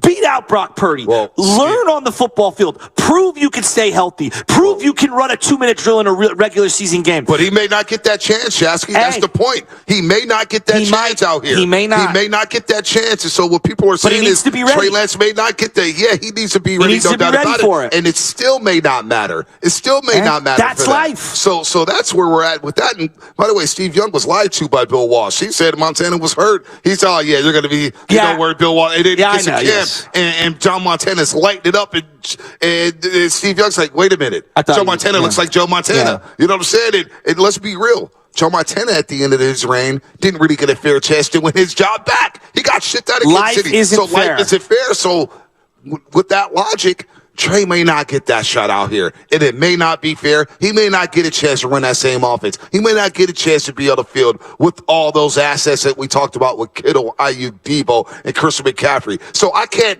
blame 49er fans who were conflicted on Jimmy Garoppolo, who were conflicted on Colin Kaepernick, who were conflicted about Alex Smith, and they're saying to themselves, boy, it does sound like Trey's on his way out the door, because the coach yesterday also hyped up Brandon Allen. That's what Matt Barrows talked about it. If you could pull this cut, Matt Barrows joined Willard and Dibbs yesterday. He joined Willard and Dibbs. And it sounds crazy, but it sounded crazy last year when people were talking about Brock Purdy. He hyped up Sudfeld, too. Right. But he hyped up Sudfeld and then cut him and gave him guaranteed money. He did. I don't know. We'll see Brandon Allen. Here's what Matt Barrows said. Maybe I'm sleeping on this. Here's what Matt Barrows said on Shanahan being willing to bring up Brandon Allen. Here it is. The luxury of having a Brandon Allen on your roster right now is that if you do get blown away by a trade offer for Trey Lance, and it's hard to see that happening, but if that did come down the pike, and the 49ers have said time and time again that they're willing to listen, as far as a trade offer on anyone, if that did happen, there's an injury somewhere else, if there's a team that really had Lance rated highly and back in 2021, if that were to happen, the 49ers theoretically would have I don't want to say the luxury, but the ability to trade him because they would still have 3 capable quarterbacks on the roster. So they do have the leeway to do that. Oh, that's the cut. That was a abrupt cut there. No, but that's Matt Barrows on Brandon Allen. It's not Spinotti's fault. I was like, wait, there's more? Where's the fade out button, folks? No, I'm kidding. I love you guys back there. People are working hard. I'm like, what? Did we go off the air? What's the boss is on vacation when it cuts like that. Boy. Oh, man, that's the cut? Oh, boy. All right. No, I look, Matt Barrows said it in there. It's probably a long way away from happening trading Trey Lance because you're not getting value. I mean, people make up these trades in their heads. Even when Jimmy Garoppolo was struggling and Peter King said that he would get traded for 2 first-rounders. Which was and I laughed in his face immediately as soon as I heard the cut. It's like, you're not getting 2 first-rounders. But the same people will say, well, maybe you can get some of the compensation back that you traded for Trey Lance. You're not getting that either because nobody's seen them. You just got 8,000 third-round picks for all these coaches and Jimmy G leaving and all this. Like this thing that you're going to get back a second or a first-rounder. It's not realistic. Let's go to Frank in Fort Worth, Texas. Frank, what's happening, man? Hey, You're Frank. on the roast. Hey, good morning, fellas. Good morning.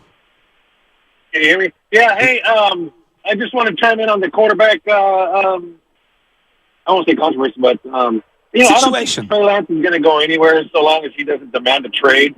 Mainly for the reason that Kyle Shanahan needs a quality backup quarterback, whether it be Purdy or Lance, whoever that is, because we know that, after Jimmy G, before Lance and Purdy got there, the fall-off was horrendous. And so I think, for me, the biggest question of the up-and-coming season is, can the quarterback stay healthy, not the offensive line, mainly for the reason that the quarterbacks have almost gotten themselves injured themselves by either not falling too early and not taking that extra hit or getting out of bounds early. So can they keep themselves healthy? Are you guys there? Oh, I'm listening. Okay, yeah. And then I just want to mention one thing on golf. You guys you're starting golf. Now, somebody would have told me this earlier when I started playing. Is break up the course in chunks. So when you're on your first tee, it's 400 yards. You got 3 swings to make 400 yards, not 2 or 1. You know what I'm saying? Yeah, I gotcha. Thank you for the golf tips. Thanks for the golf tips, Frank. I didn't know where that was going there for a second. Everybody's talking about fair and Trey Lance getting fair shot at playing or whatnot. Look, we can argue about that till we're blue in the face. One thing I will say that hasn't been fair about Trey Lance is some of the dialogue around him in the games that he's played. Well, that I agree with. Like we don't add context to the games that he's played in. For example, against Arizona Cardinals, his first ever start against an undefeated Arizona Cardinals team. It was the number one ranked defense, too. The number one ranked defense at the time. And the Niners were crossing midfield. They were getting yards. They couldn't finish drives. They couldn't convert fourth downs. And, oh, by the way, George Kittle didn't play in that game. We want to talk about assets. At that point, Brandon Ayuk was in the doghouse. He was getting no plays called up for him. It was all about Debo, and more Debo. So he gets hurt in that game. All right, fine. Trey, for some reason, gets no credit for playing exceptionally well in the second half against the Houston Texans. Now, people are going to say, oh, it's the Houston Texans. It's the same Houston Texans team that people gassed up in the preseason just a season ago when Trey Lance played that third preseason game. Also, when it comes to context matters, folks. When the Chicago game happened, a lot of the dialogue was, other than Mike Martz, who said he was the worst quarterback he's ever seen, and Mike Martz is out of his mind. But a lot of the dialogue was, boy, it was hard to throw the football in those conditions. That was an exception to the rule when it comes to that weather and the field. And I was there. Some of the throws he made, I was like, wow, this is, like this guy can make NFL throws. He can run an offense. And then all of a sudden the fourth quarter happens and it just becomes ugly there. Is that Michelle right there? What's up, Michelle from the Hilton Hotel? They got the whole crew here. Let's go. But the context with Trey Lance, it doesn't seem to matter anymore. Nobody adds context. Well, because it's a blip here and a blip there. Why is that, though? Because I think when you look at Brock, it's not just, Brock played well at the end of the year. He played well for 2 months. You know what I mean? Like 2 months. We saw a game here for Trey, a game there. But when it comes to Trey, though, they try to make it seem like he was the worst quarterback in the world against Chicago because the Niners scored 10 points in that game. That's unreasonable. We watched that game. You couldn't even see the yard markers on the TV screen. I couldn't see it. I was sitting in the 10th row. Well, I also believe that, when you hype somebody up for as long as the Niners did, it's hard to live up to that. And that's what I'm a little worried about with Brock Purdy. Like, we're all excited and we're hyping him up. It's like, it almost feels unrealistic. We did this with Jimmy G. We hyped him up so much. Mm-hmm. By the time we finally saw him, we couldn't wait to pick apart his game. Right. I think that's just what sports fans do. Or maybe it's just what Niners sports fans do. Let's go to Top of the Hat, Matt, in the city real quick. Top of the Hat, Matt, what's happening? Good morning, folks. How y'all doing? Good. Yeah, it's been a minute since I called, but yeah. See, the Trey Lance thing is that the reason why he's not going to get a fair chance, because if you put him in there now, it's not going to be fair to the rest of the roster because they're trying to win right now. And Brock Purdy know how to run his offense like a pro, right? And there's still we still got to see more of Brock Purdy. But right now, just like the NFC Championship game, right? Brock Purdy got hurt. The 49ers defense is not a clutch where they could have stopped Philly and made that a close game. You needed Brock Purdy to win that game. With Trey Lance, he's a development project. He was drafted way too high, right? And it's not a knock on him. He needed a lot of reps. Without reps, you would never know how good he'd be. You know what I mean? And like I said, this Brock Purdy team, Trey Lance might not be in this year. So he just got to try to get the second string. That's my thought on that. This may sound like a dumb question to everybody out there. 888-957-9570. We appreciate the call. If you had to do it all over again at the beginning of 2021, knowing how the Niners season ended in L.A. at SoFi Stadium, Niner fans, if you had a chance to do it all over again, would you have liked Trey Lance to start that season? Because we really don't know who he is, and he's entering his third season in pro football. But if we at least saw him his rookie year, we'd have had a better grasp on who Trey Lance is. So take away the Jordan Willis block against Green Bay. Take away the victory on the road against the Dallas Cowboys. Maybe you're hosting the Green Bay Packers at home. Maybe you have a bye week. Maybe you make the playoffs. I don't know. But if you had to do it all over again, because there was a debate starting Jimmy or Trey Lance, I would have started Trey Lance. If you had to do it all over again, would you have started Trey Lance to start 2021? Because that disappointment at SoFi Stadium that one hurt. All right, let's talk on the other side, because I have some more Trey thoughts about this upcoming year, and I want to compare him to someone who I think to be one of the worst teammates in sports and is basically on the outside looking in for his NFL career. That'll be brought to you by the law offices of Robert Goldstein. The best time to get a great deal on a Jeep SUV is now during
Morning Roast live from the Hilton Santa Clara for the opening of training camp. And the players have hit the field at 10:15, less than 2 hours away. And we cannot wait, as you heard, to rejoin there. We're live at the Santa Clara Hilton Hotel for the morning roast. Steiny and Guru will follow us. They'll be here until 2 o'clock. We'll be here tomorrow as well. So if you're down in the area, come by and say hi to us. We are chilling bright and early in the morning, getting ready for a new football season with new hopes and dreams. And the biggest news to come out of 49ers camp so far is what John Lynch and Kyle Shanahan said yesterday at the podium. But I don't know if you could pull it up. Forgot about Trey? Brock Purdy's status. Right, yeah, forgot about Trey. Yeah, forgot about Trey. We've all forgotten about Trey Lance. We'll get to the lines in just a second. Yeah, 888-957-9570. But here's what Shanahan and Lynch said right off the rip about Brock Purdy being ready to go for training camp. Brock's cleared and ready to go. He's been cleared. He's going to be without restrictions. Now, having said that, we're sticking and we're adhering to a plan that's been put in place for some time. He got after it the last couple of days. We upped his pitch count, so it was kind of the peak of the buildup, and so he'll take off day one. And but we believe in that plan, so he's cleared without restriction. There will be some time off, due to pitch count and all that. Sticking to the plan. But the great news is Brock has worked his tail off, and he's ready to go. He will when he's out there. The throwing plan's a little different. We're never going to have him go 3 days in a row. And so, like, today he threw just with his schedule from the weekend and everything. So today he threw, so tomorrow he won't practice. So the other guys will do the same thing as OTAs. They'll both go with the ones. And then Brock will have practices 2 and 3 to go. Then he'll take the next one off. So keep going that way. So Brock's going to be ready to go here, but what happens for Trey Lance? What happens for Sam Darnold? Spadoni, if you could pull up that cut, how are they going to divvy up the reps for the second string quarterback? Here's what Lynch Shanahan had to say about that. There's more musical chairs with just one guy not always there. Going to take some days off. The fact that I was planning, because I was trying to be safe, that we'd have still a couple weeks before Brock came back. So the thought was always that we would just keep it going the same with Trey and I'm Sam. But I always was ready that this could happen. So the fact that this did happen is good. But, Brandon came on and did a really good job in OTAs. So that's, to me, what makes it a little bit harder, how to fit in a fourth guy. But he earned that. So that's what we're going to have to figure out as a staff with reps and everything. The ones and twos, pretty much, they get the same reps. So it's not a problem with the ones and twos. The threes are the ones who don't get as much. I keep reminding Brock, who's might be stressed out, he's missing today or something. I keep reminding him all he got were 3 reps last year for like the first month. So he's going to have a lot more reps regardless of what happens this year. But that's now we got to figure out for the twos, because Sudfeld got those mainly with the twos last year. Now we're going to split those up with those guys, and I know that'll bleed into the threes, but when it's said and done, hopefully it'll balance out. I know we're going to give them all an op, and that's also why those preseason games will probably be a little bit more for those guys too than they have been in the past. Preseason games are going to be very important this year for Trey and Sam Darnold. Heck, even Brendan Allen, he's going to have a chance to maybe steal that number 3 job with the 49ers to start there. So that's a lot of what Shanahan and Lynch said, but the big thing is Brock Purdy is a full go. Yeah, there's no doubt. I mean, he's the guy right now. And, the marriage between Kyle Shanahan and Brock Purdy is an interesting one, because when you look back at the end of last year, I mean, he had no other choice but to embrace the guy and to be, sensitive and make sure that he was doing everything he possibly could to win games in the heat of the season, knowing that there really weren't any viable options behind him. It's different when you're the number one guy. Yep. And you're the guy who wants to get paid franchise kind of money moving forward, and your expectations are bigger, and you've proven that you can play at a certain level, and your familiarity within the offense should be at whatever Kyle Shanahan expects it to be at, and then maybe you underperform or you're not seeing on the field what he wants you to see. There's going to be creative tension. I'm just very interested to see how their relationship evolves over time. Wouldn't you say, the last 2 years of Jimmy G and Trey Lance, obviously Trey Lance is headed to starting job last year. Mm-hmm. Then they bring back Jimmy Garoppolo late in the training camp. 2021, after Jimmy Garoppolo had accomplished so much with the 49ers. Mm-hmm. Now, I know we said a lot about him, but he accomplished a lot. He had a very good tenure as a quarterback of the 49ers. I'd put him above Alex Smith, and there's a conversation about Colin Kaepernick and Jeff Garcia there with Jimmy Garoppolo. He's right there. But it felt like for the first time in a long time that Shanahan came out basically saying, this guy's our number one. Yes. This guy's our number one. And to me, that settled things down a little bit for me. Yesterday? It did, yes, absolutely. Okay, Because I think when we heard the cut earlier this week with Steve Weish back in April, where he said, yeah, we have 3 quarterbacks, nothing's set in stone. And we're like, oh, boy, here we go again. Don't you think it benefits Debo, Ayuk, Kittle, and the rest of this offense saying, okay, we know who our starter is heading into week 1. Yeah, there's no doubt. I mean, it kind of like just shuts up the questions, the unbelievable amount of questions that people are obligated to ask. Right. Who's your number 1? Who's going to be QB1? Who's going to get the majority of the reps? Who's starting week 1? Yeah, it calms everything down, and I think that it calms the building down, and it takes a lot of pressure off of Brock Purdy to have to prove it every day in practice. Now you can, at practice, experiment on things that you need to work on. Try different things and not worry about, if I fail here, it's going to be held against me. Right? And so that's why I keep going back to the relationship between Shanahan and Purdy. But I do want to make a Trey Lance point. But can we go to the lines first? Because then it piggybacks off of one of these calls. All right, let's do it. Let's go to Chris, who was playing with us yesterday. Oh, Chris the Sick. At the Berkeley Country Club in Concord. And look, man, this guy said he doesn't play much golf. He was hitting bombs. Chris, if you could do me a favor, turn your radio down. I hear a little echo hitting here. Bombs. Chris, he was hitting absolute nukes. Dude, he was crushing it on the course yesterday. He was the best golfer out there on the course. Hands Chris, down. What's happening, man? We had such a great time yesterday. What's up, boys? How you guys doing? Oh, man, we're doing great this morning, man. With training camp Chris, I'm tired. I'm not going to lie. He's tired. I had a great sleep, Chris. I slept like a baby. Yeah, boys, it was such a blast. Yeah, I'm doing great. I've been listening to you guys this morning.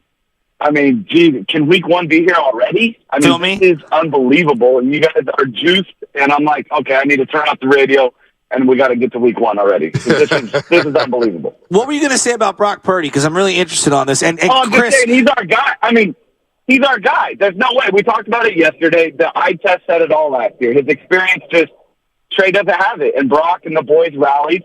The boys rallied around Brock, and we won ball games. So the eye test for me told it. I mean, he just looked comfortable in the pocket, and everybody played with him. So he just hands down is our guy no matter what. You're saying how long do we give him? Is there a leash?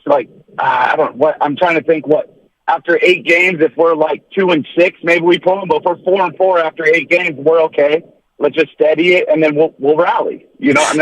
Chris, that sounds good. I mean, what's your guys' league? No, it sounds good. If they're 4-4 after 8 games, people are going to lose their minds, which is insane. The standard is. Chris, let's be honest. We're going to lose our minds if they lose week 1 in Pittsburgh. That's just what's going to happen. But Chris, I agree with you. Purdy's the man. No, I agree with you. Purdy's the man. And it leads me to a good point here. You're talking about stability in the organization, clarity, maybe a pecking order, if you will. Purdy's the guy. Right? Purdy's the guy. But we know things change in the NFL very quickly, and things happen. So this is what I would say to everyone else, whether we're talking about Darnold, whether we're talking about Trey Lance.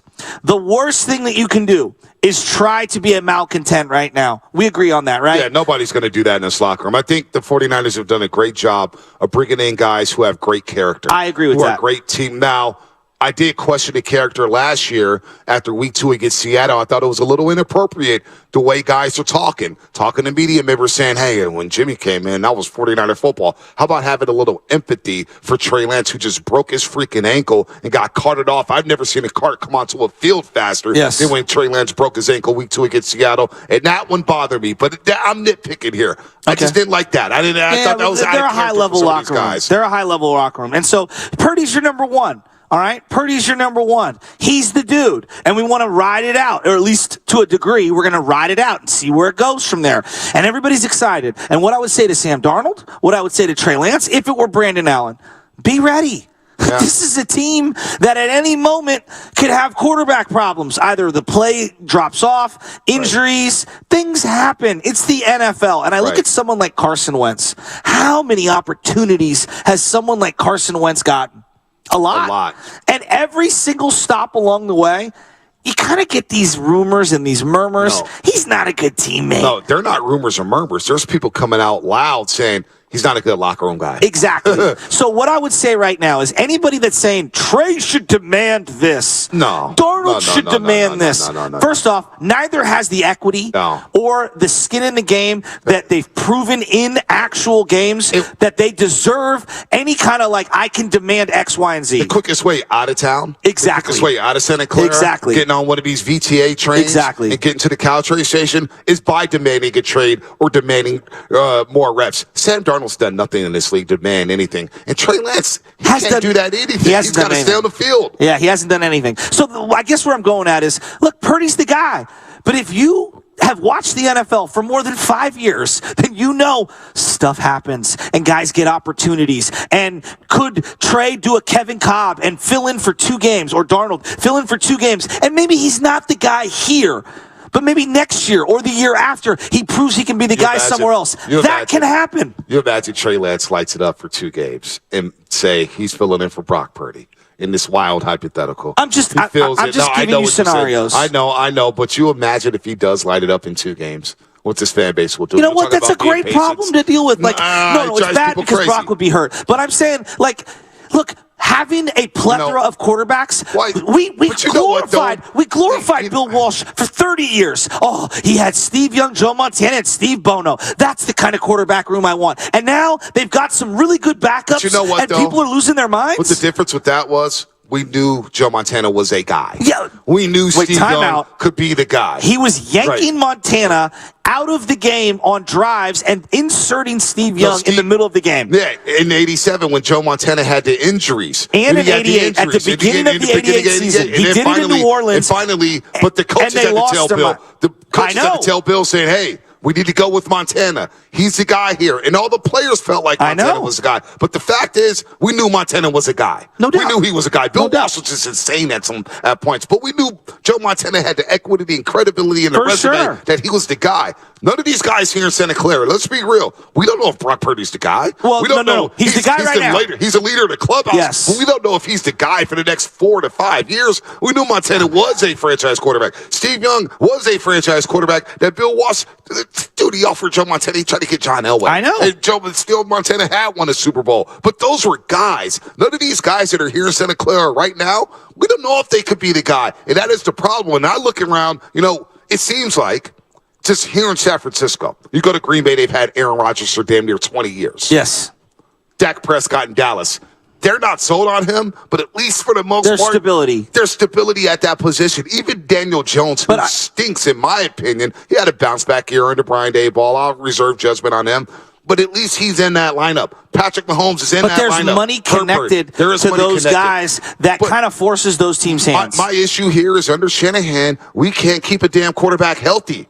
That is a problem. Well, wasn't Jimmy the guy when he was paid like the guy? And then he got hurt week 2018, he came into the season, the guy. 2019, I know there were Nick Mullins could get in there as rumors, but he was the guy.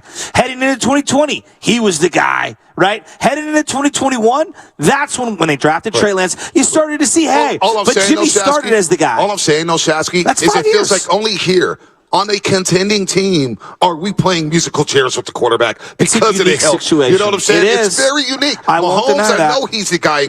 Hell, Derek Carr, we won about Derek Carr. He was Mr. Mediocre. That guy was in that lineup. But this is why this year is important for Brock Purdy, to prove every doubter wrong that he could stay healthy and do this over a 17-game season. It's a money season.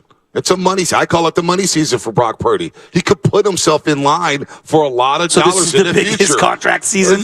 I mean, honestly. That's a good point. He's making $900,000 this year. I know. And he's a starting quarterback of the San Francisco 49ers. It's the best bargain in sports. It's a huge bargain. The Tampa Bay Rays are jealous at the bargain that the Niners are getting from Brock Purdy. So I think for the 49er fans, and I feel them out there, and after reading the Bill Walsh book again and again, because I do this stuff with autobiographies where I read it over and over and over again, the 49er fans just want their guy. They want their guy. And we've yet to find out who that guy is. We think it could be Trey. We think it could be Brock. But other contenders around the league, like Cincinnati, they know We took Joe Burrow number 1. That's going to be our quarterback for the next 10 years. But that's what this year is, right? This year is the make or break year for Brock Purdy. We think it is, and then Kirk Cousins will be a free agent, and he may be. Who knows? But if Brock plays so well, it's undeniable. No one's going to think about Kirk Cousins. Nobody, no doubt. No right? doubt. If he stays healthy and he plays at the level we expect him to play at this year, which, again, I think... You expect him to play at a high level again? Again. Because with the quarterback... 25 touchdowns, 12 interceptions,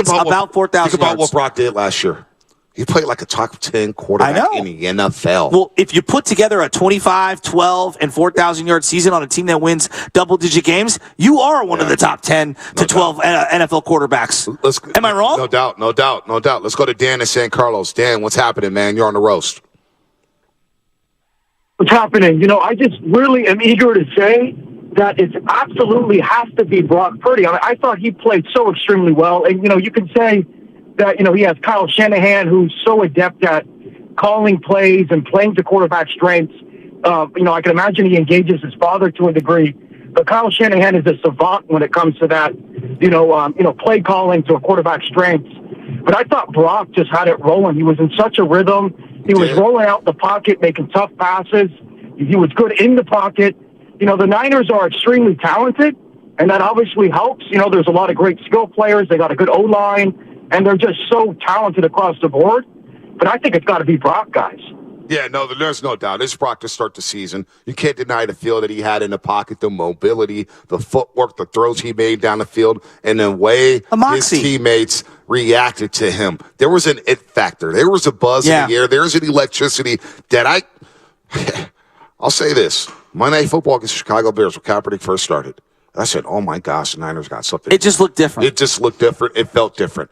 You can't tell me that Levi's crowd, when they were chanting Brock, it was incredible. Purdy. All the casuals jumped on board. Now, it helps when you got a McCaffrey, and I see our man in the number 23 jersey. It's a sweet jersey. McCaffrey. There's going to be a lot of those. Sweet jersey. There's going to be a lot of those at Levi Stadium this season. I'm not sure how many Trey Lance jerseys we'll see at Levi Stadium. How many Brock If they're on sale, you might see some. Well, maybe 50% off. I mean, I don't know. I don't know here, but man, I can't believe the day one in camp. We know who's the leader of the clubhouse. Now we'll see how it looks when he does get out there on the field. What is the velocity? Where's the accuracy?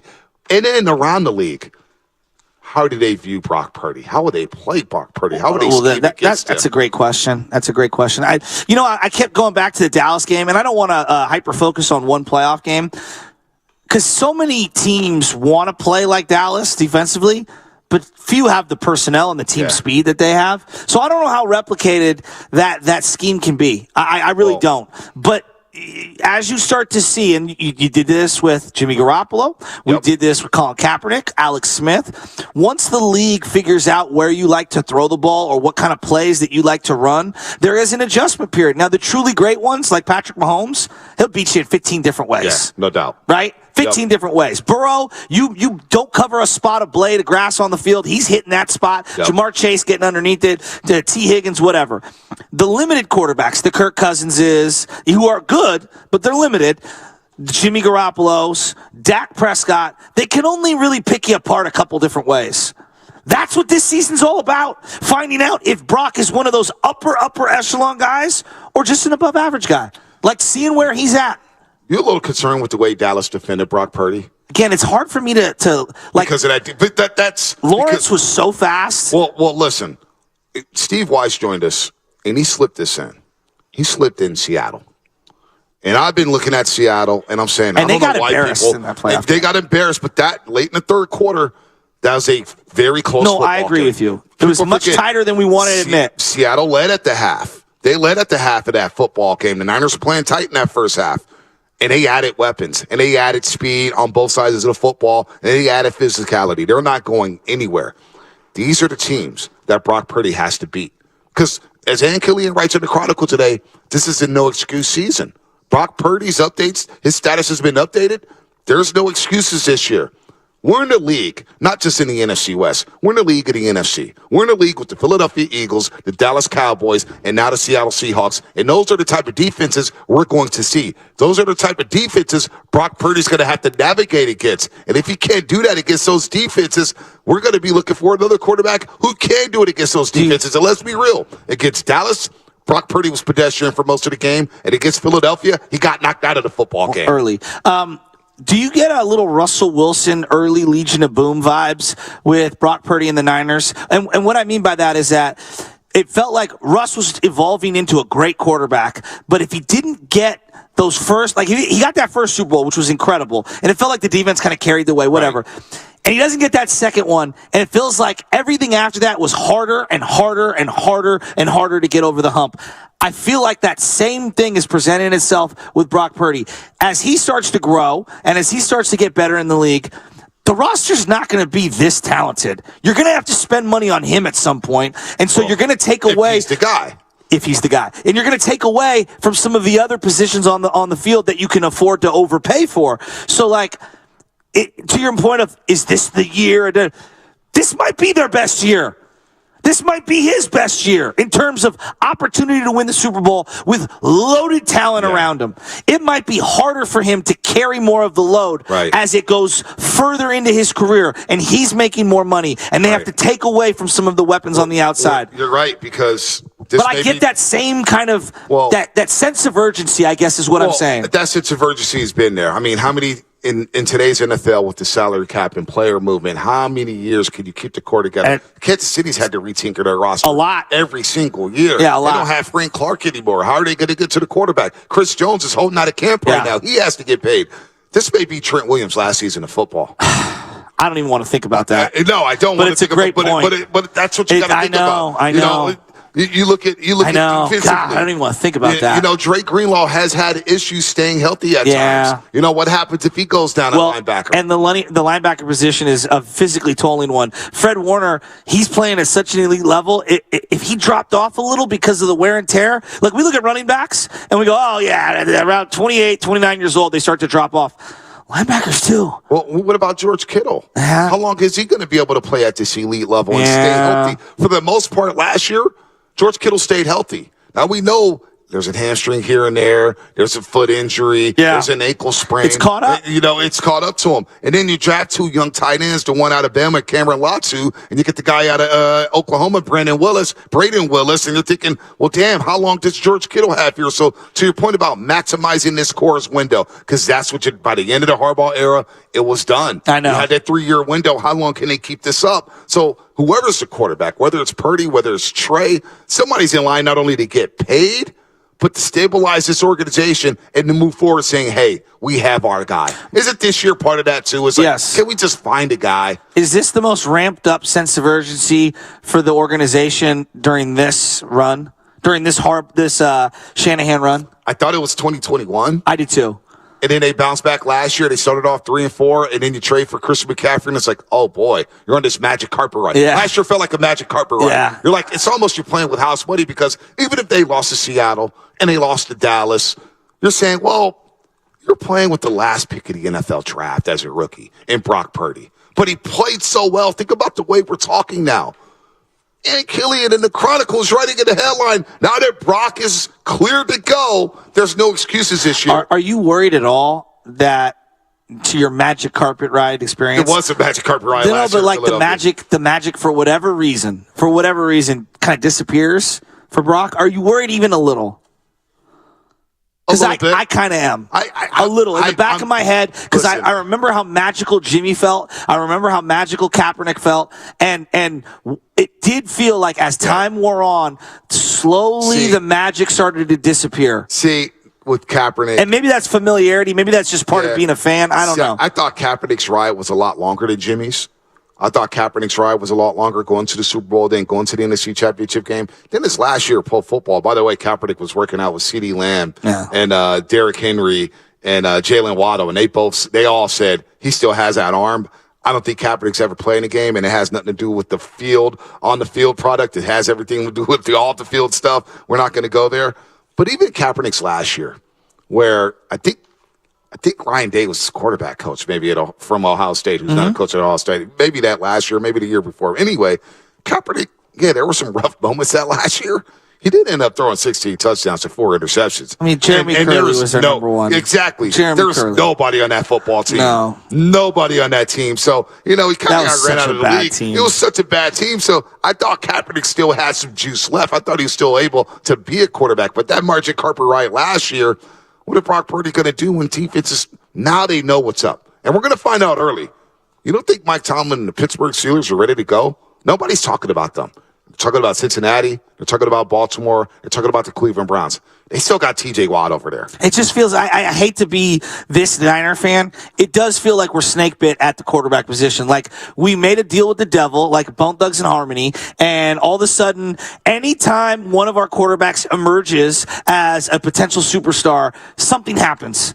It just feels that way. And so like, I'm cautious this time around. I love the dude. I'm so fearful that something, I don't know, man. Like he was magical.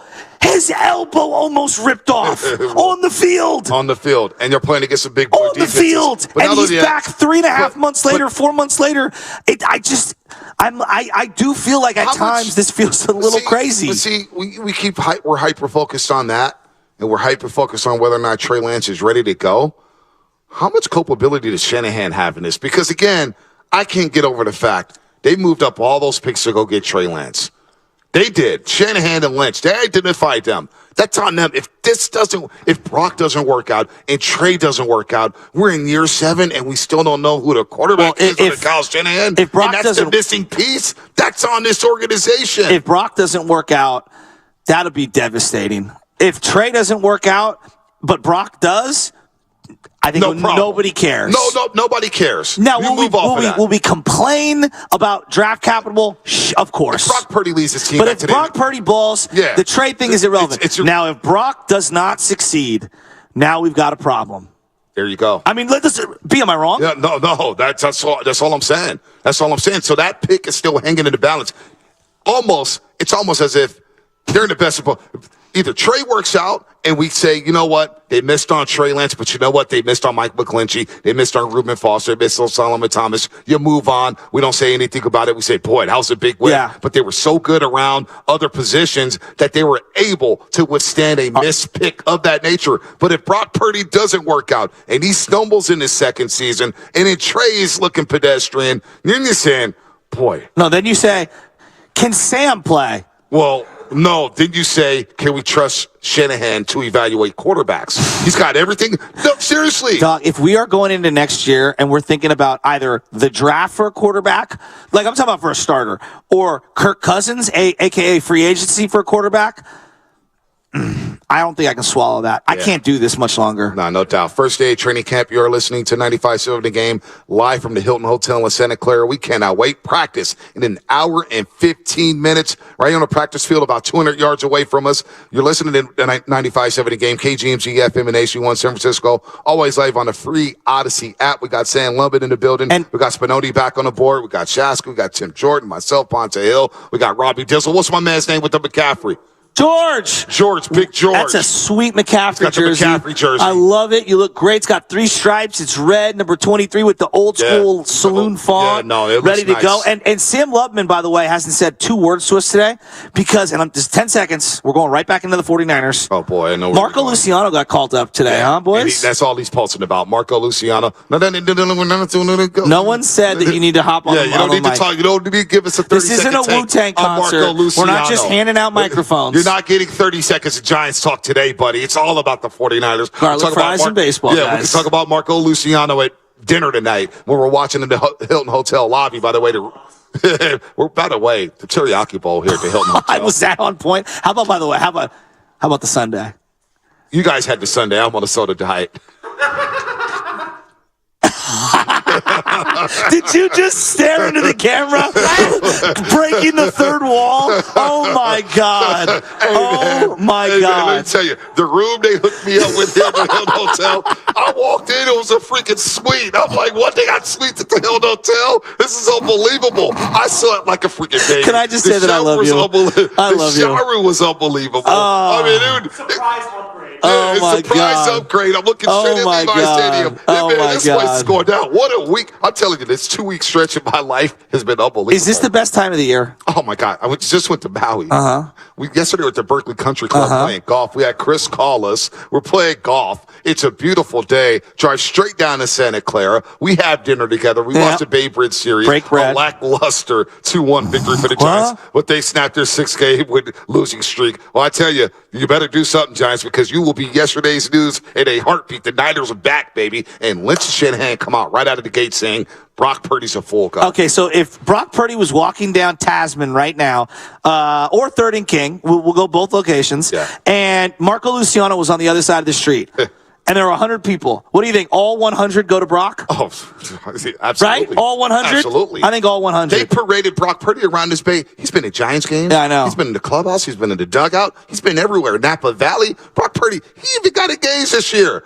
He's living his best life, and he's been named the starting quarterback of the San Francisco 49ers after being picked last in the NFL draft. It truly is a Disney story. How many millions are people going to be calculating in their head every week for him? That's a $10 million pass. Well, it reminds me of Nick Mullins when everybody hyped up Nick Mullins after he lit up the lowly New York Giants. He's better than Nick Mullins. But remember Nick Mullins, and I knew you was going to take the bait. Everybody took the bait. If Nick Mullins beats the New York Giants, I am a big mouth pass. Yeah, no doubt. But think about that. When he played that Sunday night football game against Philadelphia, and he got benched, I had dollar signs just flushed down the toilet when I was looking at Nick Mullins. I was like, Did you see the money Herbert got yesterday? No. Oh, yeah, $260 million? 5-year extension? Does he even have a playoff win? No. 200 and how much? No. 200 what? No, $262 million? Okay, so let's say Brock takes him to the playoffs this year. Oh, my God. Let's just say. And he does my hypothetical, about 4,000 yards, 25-12.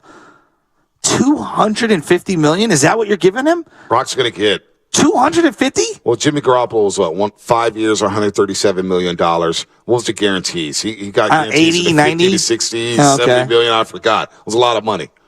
Brock's going to get at least $50 million guaranteed. Well, that, yes. No, but that's crazy. $200 million? To go from the last pick of the NFL draft to getting a mega deal if you ball out. It's a lot of money. It's a lot of money. Knowing Brock's the leader in the clubhouse, and I've got our Niner fans here. They're ready. They're ready to go. We got George, we got Robbie Dizzle. Who's that over there? He's got the fresh polo. He looks like a coach over there. What's your name yet? Luis. What up, Luis? Looks like a coach. Yeah, he's looking ready. He looks like he's ready to do Oklahoma drills. He came straight out of the weight room, pull out a polo and a hat. George, I can't say the same thing for you and Robbie Dizzle or myself. We were not hitting no weight rooms. London looks jacked, and this guy Luis looks jacked. He looks like he's about to do an Oklahoma drill now. Yeah, he is. Yeah, I swear to God, he looks ripped. Dude, I'm telling you, man. Brock, how are we feeling about knowing that Brock's the starter? Does our expectations now say, you know what? It's NFC title game or bust. Is it really that with Brock Purdy at quarterback? I can't believe that.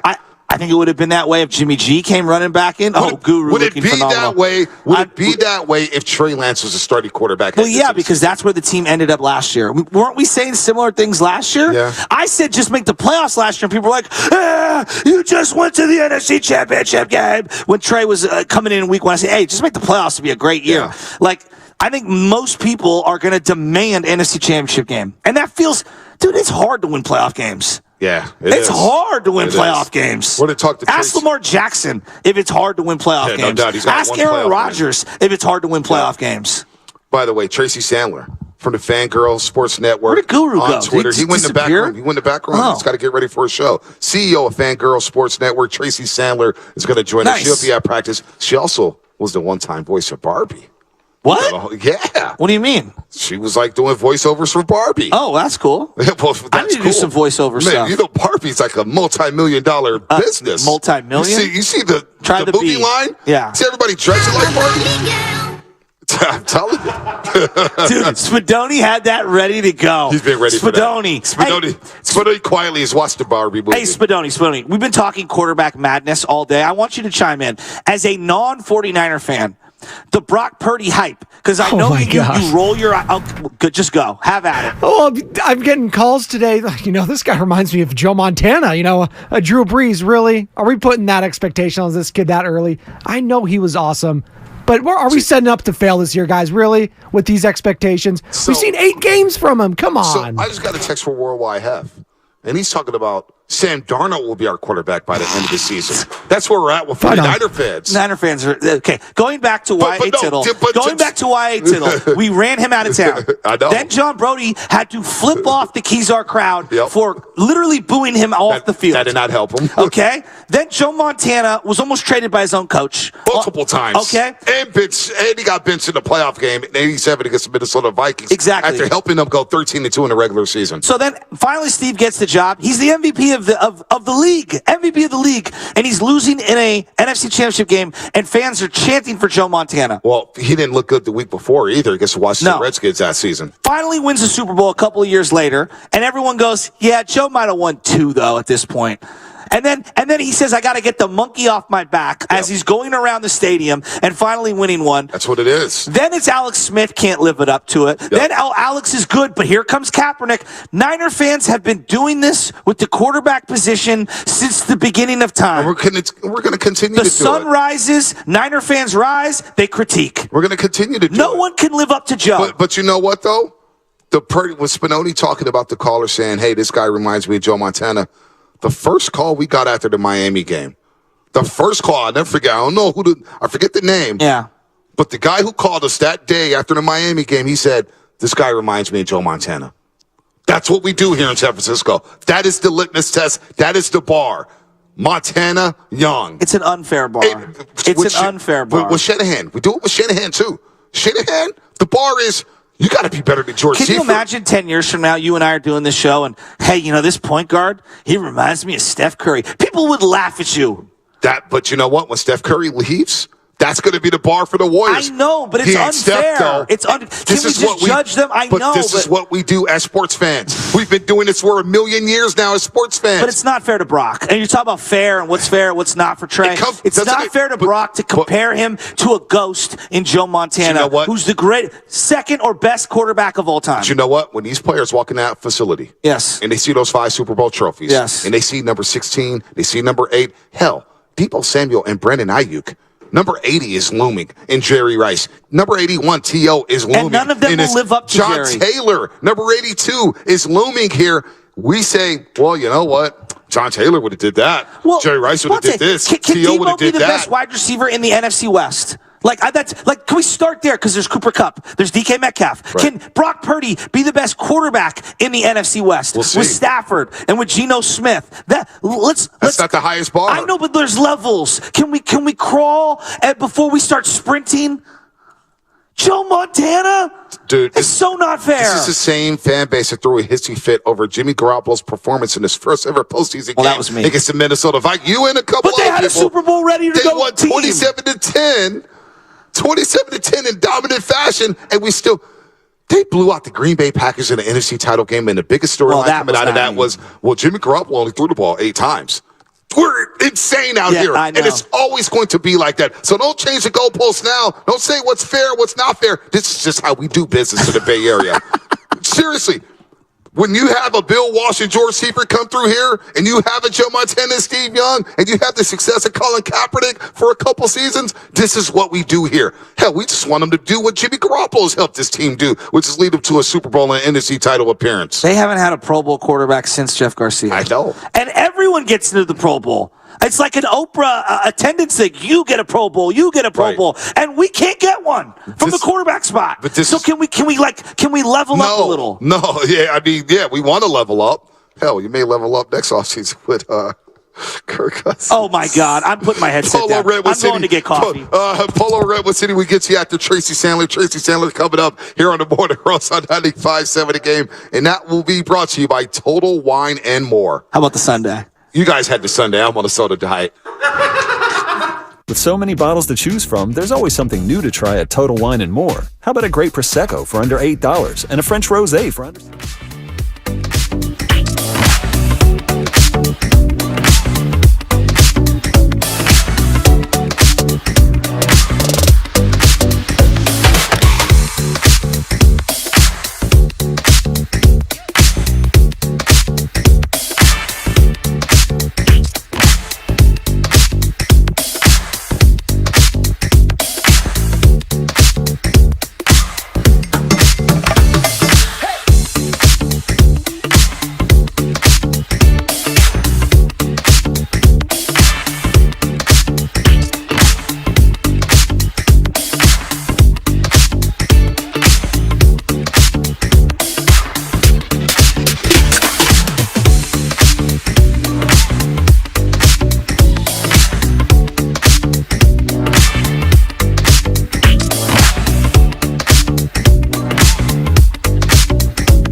fun here at the Hilton. A lot of fun. We're going to get to the calls in just a second. Tracy Sandler is on hold waiting. But look, this is a reminder to join us here every single home game this season for the public tailgate at the Hilton Hotel. You know I love the chicken strips here with the special sauce. They got the ice cream sundaes. I got the teriyaki bowls. Get you a nice buffet breakfast. The sauce set up there in the Hilton Hotel lobby. It goes down here every single home game for their public tailgate. And why sit in traffic when you can enjoy refreshing beverages and delicious eats from their very own food truck? All right. Opens 3 hours pregame and an hour postgame. Hold on. Keep the beat. Also free. Let me get the read in, Shasky. Always free admission. We pay for these things here. Don't cut me off. Jesus Christ. Plus, you can follow them on Instagram to get a sneak peek on upcoming events and fan-inspired menu items. There we go. Let's go. I'm ready. I got the read in. Damn. I can't get the read. Shasky's pumped up. I'm pumped up. First day of training camp. Lutman's pumped up. And we got Tracy Sandler. Hey, with so much drama in the SSC, it's kind of hard being the number one QB. Yeah, Brock Purdy. Let's go, baby. That was an awesome. That was. I was just waiting to bust it. I mean, you just wouldn't let me. I was trying to get the read in, man. We pay for these things. I didn't know you wanted to freestyle. Tracy Sandler, and we got her on hold. Tracy Sandler on hold. Well, she is a Dodger fan, so it's okay to keep her on hold. Yeah, she's the CEO of Fangirl Sports Network. I love her podcast, man. She has a lot of people. Just had Travis Ward, Mooney Ward on the podcast, who does great work. Been covering the Niners for a long, long time. Tracy, good morning. It's so good to hear from you. It's so good to see you here at practice. It's going to be great to see you at practice. And so what you're telling me is you're not having me on to talk about the Dodgers' epic ninth-inning comeback last night? No, Kiki Hernandez we do not care about. Yeah, no, well, listen, I was asleep by then. I was sleeping through the 2-1 snooze fest that the Giants had over the Oakland A's in the Babe Ruth series. Hey, baseball season at me right now is completely dead, Tracy. That is yesterday's news. Well, thank you for having me. I always love coming on to talk to you guys. Absolutely. And listen, we got the Barbie movie on, and trust me, we're getting some Barbie questions in a second. But look, Brock Purdy, was it a surprise to you to hear Kyle Shanahan and John Lynch yesterday at practice basically say, hey, look, Brock Purdy's been cleared. He's a full go. Were you shocked by that development, Tracy? I would say that it was surprising that he was ready that quickly. It's not surprising that they're so committed to him as their starting quarterback, because they really have been for quite some time. But we certainly didn't think he'd be ready quite this quickly. But I will say, Kyle Shanahan said in OTAs, I fully expect him to be ready to start week 1, which did tell me things were moving along at a pretty solid and rapid pace, because he said it with such confidence, and I just never didn't think he'd actually say it if he really didn't feel that way. So it was surprising, but, good for Brock, defying expectations everywhere he goes. And he will be the starting guy. They're going to ease him into it a little bit. He'll be on a pitch count. So at today's practice, he won't practice because he's thrown the last couple of days, but he'll be back out there tomorrow. And in the next couple weeks, they're hoping that he's just full go, practicing every day, and QB1. The Niners may have found their franchise QB. Why do you say may? What's the hesitation? I mean, just because we'll see what happens in the season, because so many things can happen, because someone can get hurt or et cetera. But I think all signs point to him being their franchise quarterback. He's been able to run the system. He's been able to run it well. Kyle Shanahan trusts him. He wins games. He's really good on the fly. He has mobility. I mean, he's really everything that Kyle Shanahan has been wanting in a quarterback. He just came at a time when people didn't expect him to. But isn't that life, guys? Isn't that how life goes anyway? Well, yeah, and I think everyone's ready to make sweeping indictments on the back end of the depth chart, and I'm just in no hurry to make any decisions. I want to let things play out, right? Because to me, this is all about fielding the best top to bottom roster. And if there's any team that should be aware that hey, you got to have a deep team, it would be the team that's been leading the NFL in injuries and specifically went through 4 quarterbacks last year. So how do you view Trey Lance, Sam Darnold, I guess Brandon Allen to a lesser degree? How do you view what they should do here over the next couple of weeks? I think they're going to end up with 3 quarterbacks on the roster for all the reasons that you just mentioned. But in the next couple weeks, Sam Darnold and Trey Lance will split the first-team reps on the days Brock is not practicing. On the days Brock is practicing, he will get the first-team reps. And that is how they're going to do it, and which is not unusual for a team and their backup quarterbacks. And when they're trying to make a decision in as who QB2 is going to be, but Kyle was pretty clear about that yesterday on how they're going to divvy it up. And I would assume, and I'd be surprised if they don't keep all three quarterbacks on the roster, because certainly they went through a number of quarterbacks last year and it still wasn't enough. So they're not a team that's getting so ready to lose quarterbacks, but they are committed to Brock Purdy being their starter, and I completely understand why. Tracy, aside from the quarterback position here, because we're going to be hyper-focused on that throughout training camp, but what are some of the other positional battles that you have your eyes on? Is it the third wide receiver? Is it right tackle? What are some of the other positions or camp battles you have your eyes on as we open up training camp? Well, absolutely wide receiver. I think wide receiver is a low-key, very interesting position to watch, because you have really Juwan Jennings and Ray McLeod both right now on one-year deals, and a lot of youth in that wide receiver group. So I think that's a really interesting one to watch, the third wide receiver for now and for the future. You know, can Danny Gray show that he has what they thought he did when they drafted him, or does Ronnie Bell come in and make a really big case to make this team? Right tackle, of course. Right now, Colton McKivitz, the presumptive starting right tackle, but it is a big loss not having Mike McGlinchey. For as much as people complained about him on Twitter, etc., it is a huge loss not having Mike McGlinchey, and that offensive line certainly defied expectations last year, but they're in a precarious position. That line could potentially be one major injury away of being a disaster. So that is one to watch, especially, of course, at the right tackle position. In the secondary, I think we have some things to watch. I do think, obviously, Mooney Ward is, of course, CB1. Diamador Lenore, to me, proved that he is CB2, and he really shouldn't have to be fighting for that position. But can Ambry Thomas continue what he did in OTAs and make this football team? Things did not look great for him, by the end of last season. Could he do that? But, of course, there's a Luter injury, so that changes things. How will Isaiah Oliver come in and play nickel? There's changes in the safety position. So, yes, beyond quarterback, there's a lot to look at. But this team is pretty stacked, for lack of a better word, and some of these battles are more nitpicky isn't the right term, but when you have a team that really is built to get to the playoffs and succeed and do well there and potentially win a Super Bowl, you're looking at, more little things as opposed to so many battles all over the field. Yeah, I got a question about, linebacker. They've done such a great job finding guys. Al-Shaair not here anymore, and Greenlaw does get banged up. He has a tendency to get penalized a lot, and they've needed that third linebacker. Who do you think that other linebacker steps up and becomes?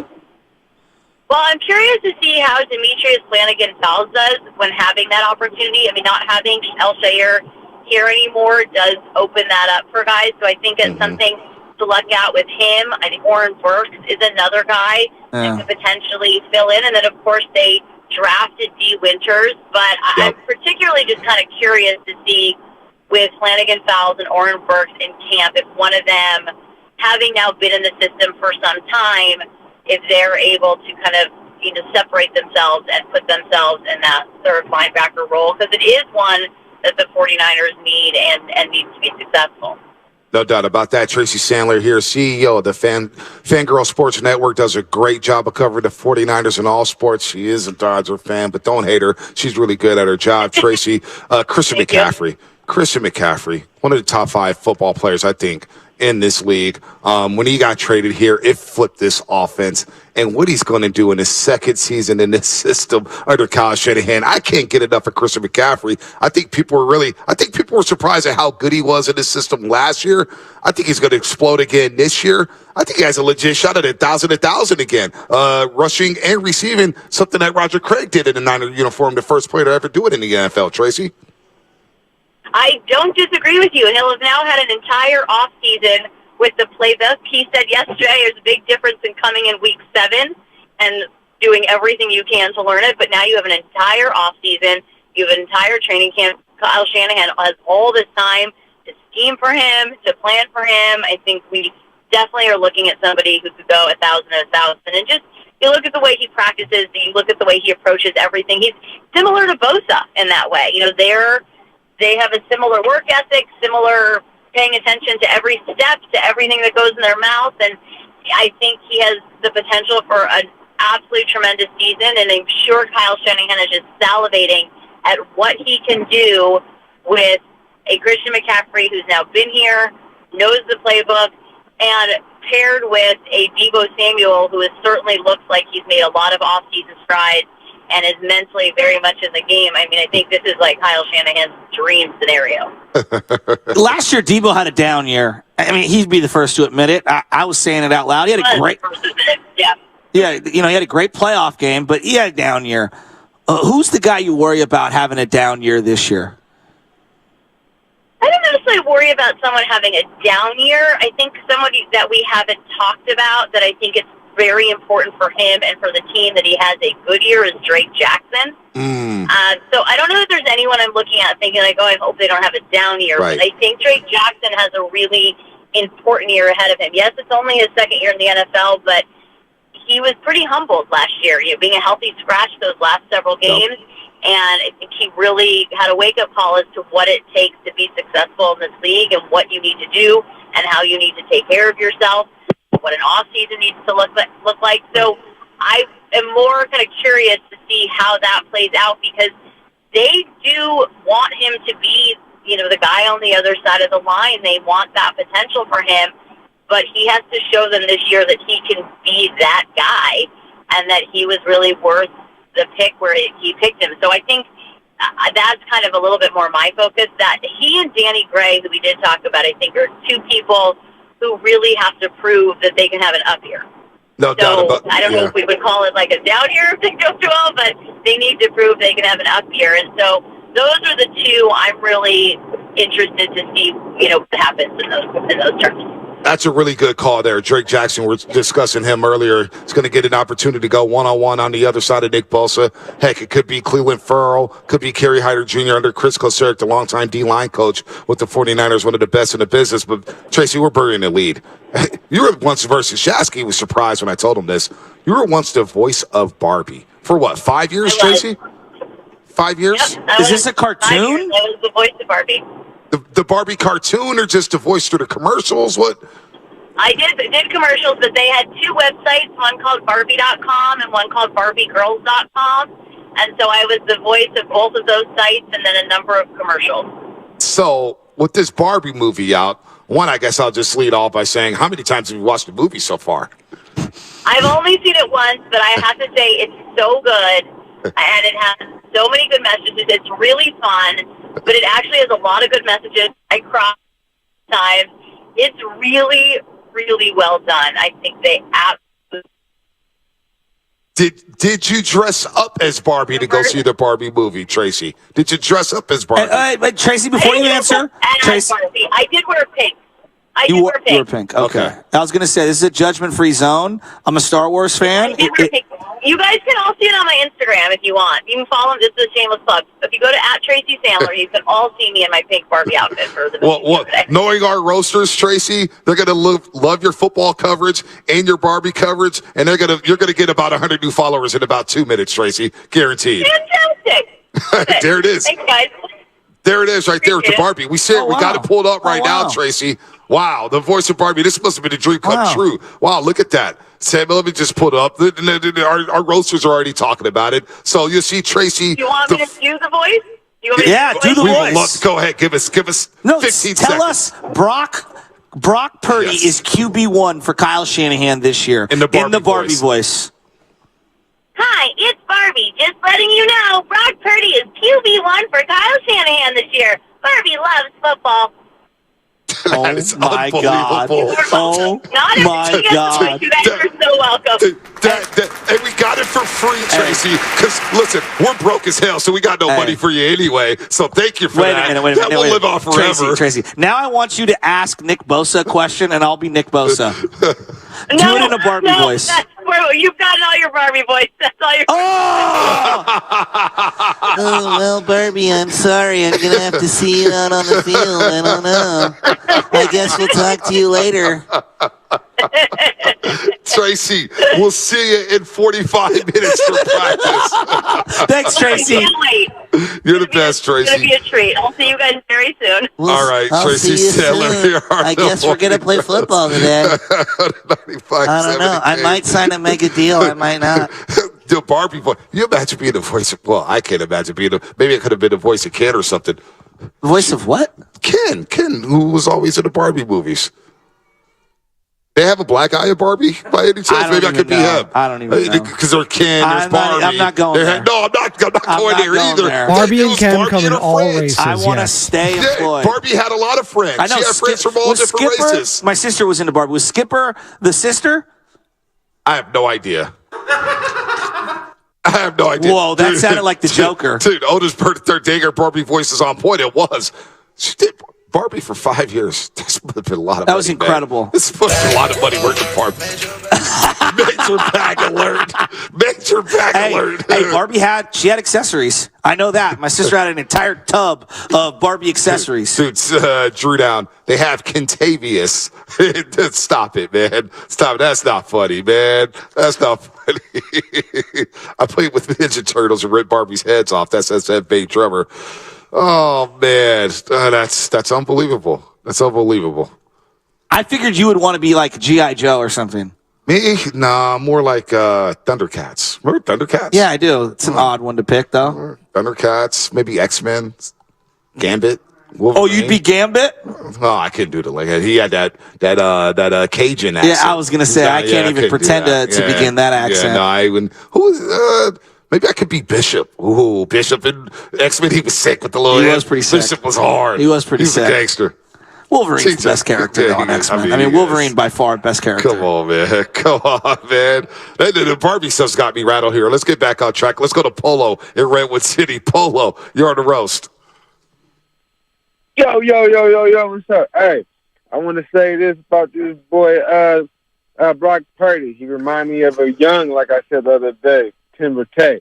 I'm going back at that again. Hey, Chasky, you know you still ain't all the way convinced that Brock Purdy is our number one. He 1 foot in and 1 foot out that starting lineup. Hey, and then Trey Lance, he came in and took the job and earned the job from Jimmy G. You know, Jimmy G that took us to the Super Bowl and 2 conference championships. And then all of a sudden now he loses the job to Brock Purdy on an 8-game win streak. We seen that before. Are we still ready for that? The defense figured Brock Purdy out, and Brock Purdy peaked too early. Shanahan didn't want that. He had to open up that playbook. What you think about that? Trey Lance go take that. He go take that job. Rightfully was earned. That's all I got. All right, Polo. We got the point. This is the second time you called this. Actually, you called yesterday.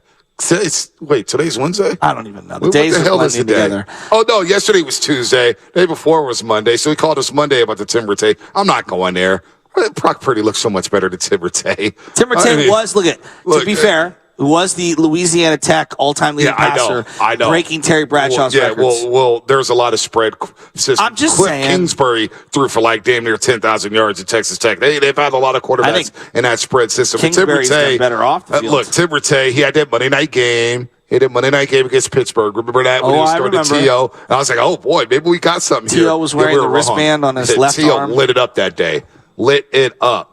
We were looking in the Wayback Machine, and this is getting way ahead of ourselves, but I want you to be the first to put this out in the air. When was the last time the Niners won in Pittsburgh? Oh, yeah, that was 1996 on that turf, Three River Stadium. Steve Young, Jerry Rice. It's been a long time. They've gotten blown out in Pittsburgh many years. 27 years? Yeah, Tony. Jim Tomsula, remember they won a Monday Night Football game against Minnesota. They traveled to Pittsburgh for week 2, and they got roasted. I think Pittsburgh may have thrown 42 on that just off the top of my head. Remember that? Heinz Field, I mean, they got killed in Pittsburgh. We're a long way away from week 1. Whew, we're a month away. If y'all think that the Niners are going to go in there and just wash away the Pittsburgh Steelers, that's going to be a tough football game, man. I'm sorry. Remember the last time they came here? Yeah, week 3. That was our first show here at the Hilton Hotel. I know. How many turnovers did they have in that game? 5 turnovers. Oh, my God. That was a hard-hitting football game. I mean, Bud Dupree? Was it Bud Dupree? Bud Dupree. He was Cam Hayward. Damn. TJ Jimmy Watt, got cracked Mika Fitzpatrick. Well, Juszczyk kind of changed that game. Remember he trucked Mika Fitzpatrick? Right. That was a physical football game. You know what we got the game-winning touchdown in that game? Oh. Jimmy Garoppolo threw a 2. Drum roll. Dante Pettis. Yeah, there you go. Wow. Dante Pettis. Was that the one, the short one, where he put the ball over the goal line? Wow. And the Niners they improved to 3-0 for the first time since Mariucci was head coach. That's our first show at the Hilton Hotel. And look, we've come full circle. Now we're back here, and we're the number 1 show in the Bay Area. Well, you said that, not me. Facts are facts. we still number 1? I mean, we talking all this baseball. I thought we slipped to like 11. Jeez, talking Giants, man. Even one of my guys, Victor. What is that? My guy Victor was saying, he texted me out of nowhere. We got this group chat, and it's with the front office, Brian Francis, Chuck, Herm. Who are these people? They're friends of friends. Okay. They're all I thought my you meant like buddies. front office, like the Warriors. No. Considering you're a Lake-Up employee. Yeah, no, we call them the front. I actually text Coles about this. I said, hey, Coles, man, the Warriors going to be right back in the mix, right? He goes, boy, those Lake-Up checks are getting bigger and bigger. Hell, I'm I'm not going to, I know where my bread is buttered. But no, Victor goes, this is like 3 weeks ago, just randomly he goes, hey, Tay, when you talk Giants, man, the ratings drop. I was like, trust me, I know. I'm trying to tell my producer and my co-host this, but they want to talk about Casey Smith. Hey, Marco Luciano's up. That's enough Giants talk for today. It's all about Brock and the 49ers, and we'll see him on the field tomorrow. Lubman's ready to talk about Marco Luciano. Here's what I'll give you 10 seconds on Luciano. I will know if they believe in him based on the number they give him. Come on, stop. If he gets a number in the 60s, 70s, or 80s. What if he wants to wear a number in the 60s, 70s? He's 37? Not a good number. Not a good number. He's wearing number 37? Not a good number. That's a terrible Name number. one baseball player who wears 37 That is number 48 of cornerbacks. No.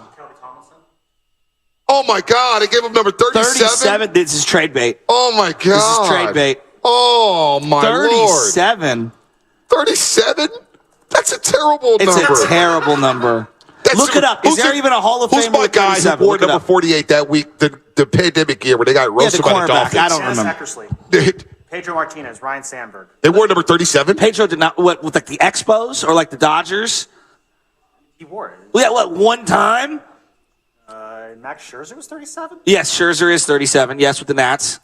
Okay, so that's okay. He can wear 37. Well, he's unique. Danny GTV's right here. So we're here at the Hilton Hotel in Santa Clara. And thank you to the Hilton Hotel. I got to see Michelle. Look at my guy in the Niner hoodie right there. He looks like he's ready to play. Yeah, he is. He don't need no soda he looks diet. the part. Let's go. Get that dude another weight room, man. That's Alvin Mack from the program right there. Sweatshirt. That's Alvin Mack, man. Damn, where'd you get that? Sweet. Who is that? What's your name, buddy? Let's Thomas go. He got the off-white Niners sweat. That is Thomas, clean. I don't need you to talk anymore. You're going to take our jobs with that deep voice, man. Thomas from Frisco, man. He got radio. Hey, no, listen. He looks like Alvin Mack from the program. Hey, dude. If I told you a Giants player came up and was wearing number 37, you'd be like, yeah, I'm not feeling that. 37? That's what exactly. It's a weird number. 37? That's the number 48. Remember our boy number 48 trying to defend all those Dolphin receivers? He got roasted that day. Thank you. Steven Strasburg wore 37? He's weak. No, Strasburg ain't weak. Come on. No, but I'm saying, again, you're proving my point. Position players don't wear 37. Yeah, that's a terrible number. They gave Marco Luciano 37. Maybe he's just happy to be in the big leagues. I don't know. 37 is a terrible number. No, that's a terrible. This is your top prospect. This is your top prospect. You give him number 37? Brock went from 14 in preseason last year to 13. Yeah. How many 13 jerseys do you think we're going to see out there today? Oh, we're going to see a lot. We're going to see, throughout the season, you're going to see a lot of Brock Purdy jerseys. A lot of Brock Purdy jerseys this year. You're going to see a lot of Christian McCaffrey jerseys. 888-957-9570. I'm getting Kelly Downs texts from the Fahey family Downs? on Giants who wore 37. Downs? Remember him, the relief pitcher? I do remember Kelly Downs. Here's one. Roger Craig wore 37 with the Reds in 1965. Oh, my gosh. My guy is searching. Drew Pomerantz. Get out of here. Drew Pomerantz. One more. Adam Duvall. Oh, boy, You're proving my point. That worked out well. By the way, shout out to Andres on YouTube. Bonte, shout me out for your birthday. Hey, I'll shout you out. Happy birthday to you, man. Hopefully it's a great day. Hopefully it is a great day. 888-957-9570. Anybody shocked about Brock Purdy being a full go for training camp? Not going to practice today. He'll be back on the field tomorrow, and he's going to be on the pitch count, but they have given him full clearance to partake in practice for the 49ers here at training camp. I'm getting a text now. Sean Alexander might be the greatest 37 ever in the history of sports. Yeah, MVP of the league. That's pretty good. MVP of the league out of Alabama, Sean Alexander for the Seahawks. But here's what I would say. So today, I'm really looking forward to one thing. My favorite thing about when these camps open up. Shanahan walking on the field? No. What? No, it's one drill in particular. It's it's when the cornerbacks and the wide receivers are going at it. And that's when I identified Charvarius Ward. I was like, wow, he's the only one who can stay in front of Brandon Ayuk. Brandon Ayuk, he hits you with the little zigzag in and out, getting 4 or 5 yards of separation. And when I mean 4 or 5 yards, that is like a Grand Canyon amount of separation in these drills. I want to see Danny Gray get off the line today. Yeah, no, that's a great drill. I always love the one-on-ones I love watching with the corners that drill. and the receivers. But I want to see Debo, too. But other drills this year is going to be fascinating. Is the running backs against the linebackers. More specifically, Christian McCaffrey when he lights up against Drake Greenlaw or Fred Warner Jr. Trying to guard Christian McCaffrey. That'd be a fun drill. When you see Fred Warner is going to be like this. He chirps. Just talking the whole time. Brendan Ayuk already set the tone. He already set the tone saying, we're going at the defense this year. I love it. The defense is not my friend. Well, Remember last year, and that was a big turning point for Brandon Ayuk. Coming off that season in which he was in, quote-unquote, the doghouse, he came back last year. Brandon Ayuk, I'm really excited about his prospects. The Niners, I believe, as a tandem. This is the best tandem at wide receiver because the tandem that we saw with Bowden and Crabtree got hurt in OTAs. He wasn't the same guy. Yeah. This is the best tandem to me at the wide receiver position since T.O. and Jerry Rice. Man. It's been a long time. I know, this really has. This is the best tandem I've seen since T.O. and Jerry Rice at the wide receiver position. You know what today's all about? Yesterday, golf was about having the right angles. Today, I thought it was just about having fun. Steiny, I don't know if you know this, but when you go out to camp, you got to have the right angles. I judge people who are reporting on the team based on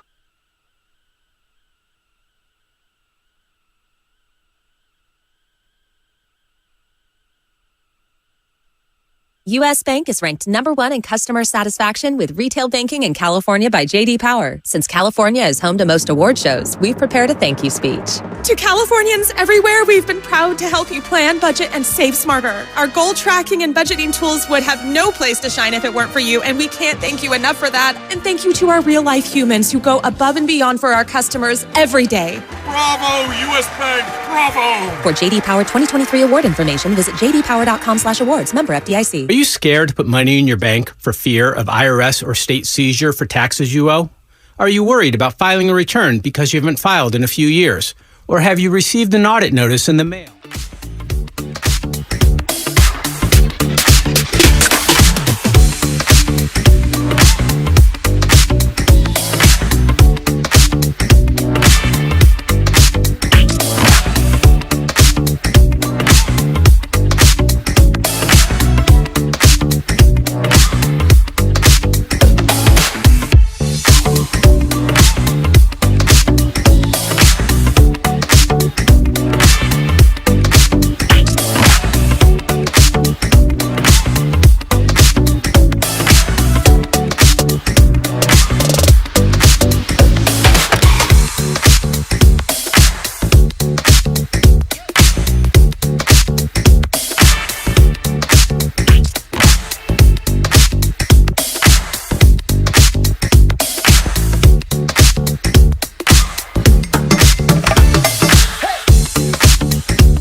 Now, back to the Morning Roast, live from the Hilton Santa Clara for the opening of training camp. All right, we're back. Hey, we got cut off, but sucks for our YouTube commenters, the Comcast Business Text Line, Twitch, everybody listening on the radio. That was the best 2 minutes of content we've ever produced on the Morning Roast, and everybody missed it. Well, I heard we had unbelievable meter ratings. So tell that to Matt Hegan. Oh, by the way, look, was out there, looking for his ball on the right and left-hand sides of the fairway yesterday. Limping hard on the golf course. Like, dude, get your ass in the cart and drive around, Matt Hegan. Your foot's just gonna fall off. Shout out Berkeley Country Club. I got to say this one more time. Beautiful place, unbelievable views. Yep. Some of the views of the Bay Area I'd never seen before. They took care of us like we were royalty, and they take care of all their members that way. That is a place that you need to go play. It is a magical golf experience, and they treat you like just absolute royalty. What a great place. It was a great place. The Hilton Hotel has been a great place. Yeah. I missed the Hilton Hotel. It's been a long time. This is where we started our tandem together here with overtime after the game, before and after every Niners home game.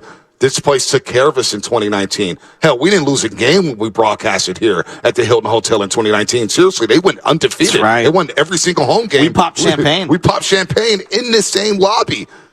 And that was the first NFC Championship game under Shanahan. They've had 2 more since then. And now we're looking at them saying, boy, what is this year going to bring? It's new hope. It's a new journey. It's new fandom. We're back. We all licked our wounds from Philadelphia back on January 29th. We all got beat up at our fan base. We got beat up with that football game. Didn't have a quarterback. Emotionally downtrodden. We were as depressed seeing them celebrate down Broad Street. But you know what? It's been a long off season. And now we're here. We know Brock's going to be the leader in the clubhouse. Trey is back with a new throwing motion. I'm excited to see it. I'm excited to see the drills. You're talking about the wide receivers and corners. I want to see running backs and linebackers. Hell, I can't wait to see Trey Lance and Darnold just throwing. I cannot wait to see that. And also camp battles. One camp battle we're not talking about, because I think it's one of the more important positions in all of football. It's the nickel cornerback spot. Oh, slot. Sammy Womack. Slot corner. Is it going to be Sammy Womack? Or is it going to be Isaiah Oliver, who they signed from Atlanta? Well, apparently Oliver has the edge on him. But also, Sammy Womack, he looked really good in practice last year. And I know people are like, oh, it's just practice. I want to see this kid Luter everyone's talking about. Yep. How about this Penn State safety that you signed? Or that you drafted, excuse me. Like, I want to see him and Hufanga take a step forward. Hufanga really flashed last year at camp. So he's another guy, like another year in the system. It felt like he was really good for about 8, 9, 10 games last year. And then it kind of tapered off.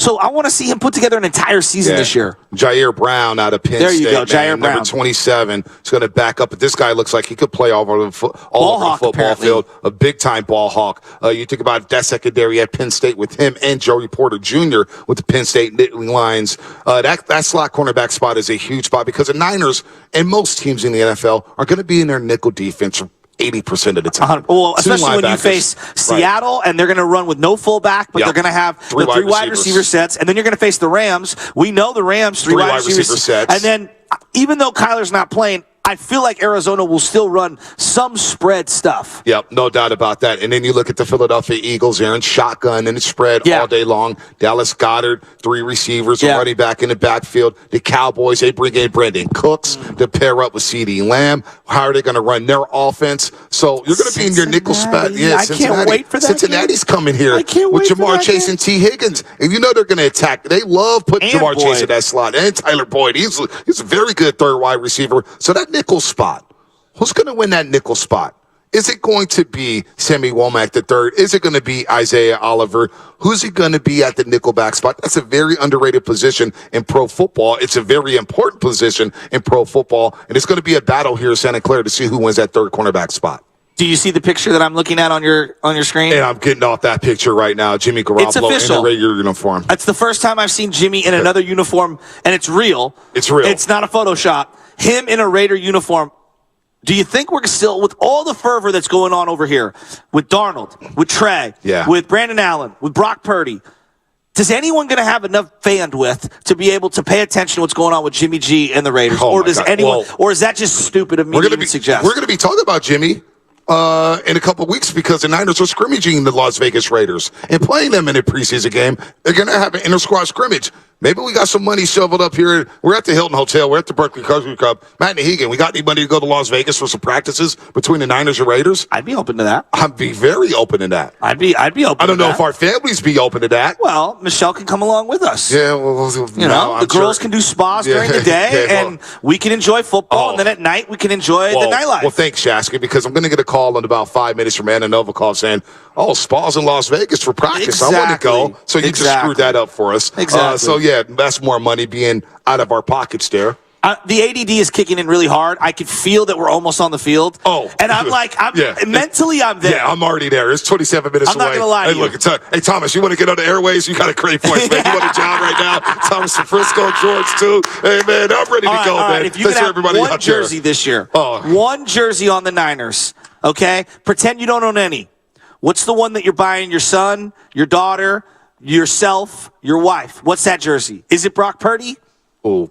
Baby Chaz, I'm giving her Debo because she's running the house and she's punking everybody. She's getting the number 19 and has already got the Brock Purdy in the cart. So that's done. If I had a jersey to wear, I'm probably going with C-Mac, Christian McCaffrey. That's a very popular one. I like that one a lot. Even though I don't love number 23, I actually love number 11 on Brandon Ayuk, and I feel like it looked good in the team uniforms. My new frame off the soda diet. Number 11 just pops, but I'm getting me a Christian McCaffrey jersey. Mirror, mirror on the wall. Which jersey looks best on Monte? The numbers are matter, man.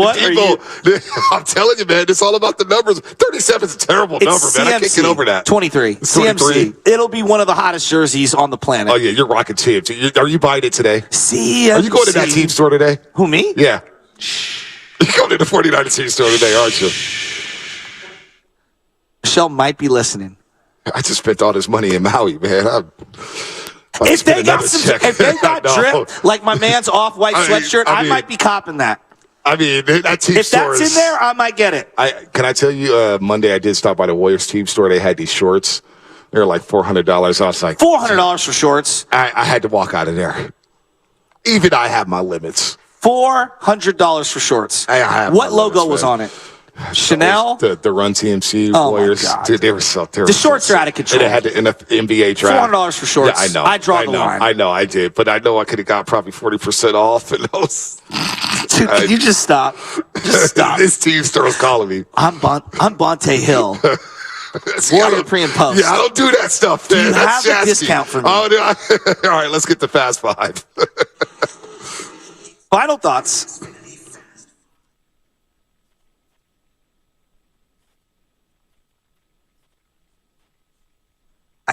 I gotta run to this video. Just change real quick. Final thoughts. Training camp is here. Who's going to win that number 2 job right off the rip? Is Brock Purdy really ready to go? That's my final thoughts. Football's back, baby. What you got, Shaz? My final thought is this. Hey, look. If anyone should know what to do when it comes to preparing yourself and being ready, it would be the guys that have been backing up in certain situations, like Sam Darnold and now Trey Lance. Be ready to go. That's how Jimmy Garoppolo got his opportunity last year. He was ready to go. That's how Brock Purdy got his opportunity. Be ready to go. I'm not trading anyone. I'm standing pat. All these quarterbacks should be ready to go because if that opportunity presents itself, it's up to you to earn it. Brock Purdy's QB1, but be ready to go behind him. Let me get your giant talk. I know what you're doing. I know where you're going. No, I'm just excited to get over there and go check out camp. I'm excited to see practice. I had a lot of fun last year. I'm going to have a lot of fun this year, and I am so excited to see Marco Luciano turn the Giants around. Spadoni, what you got, Spadoni? Tracy Sandler, a woman of many talents, including the voice of Barbie?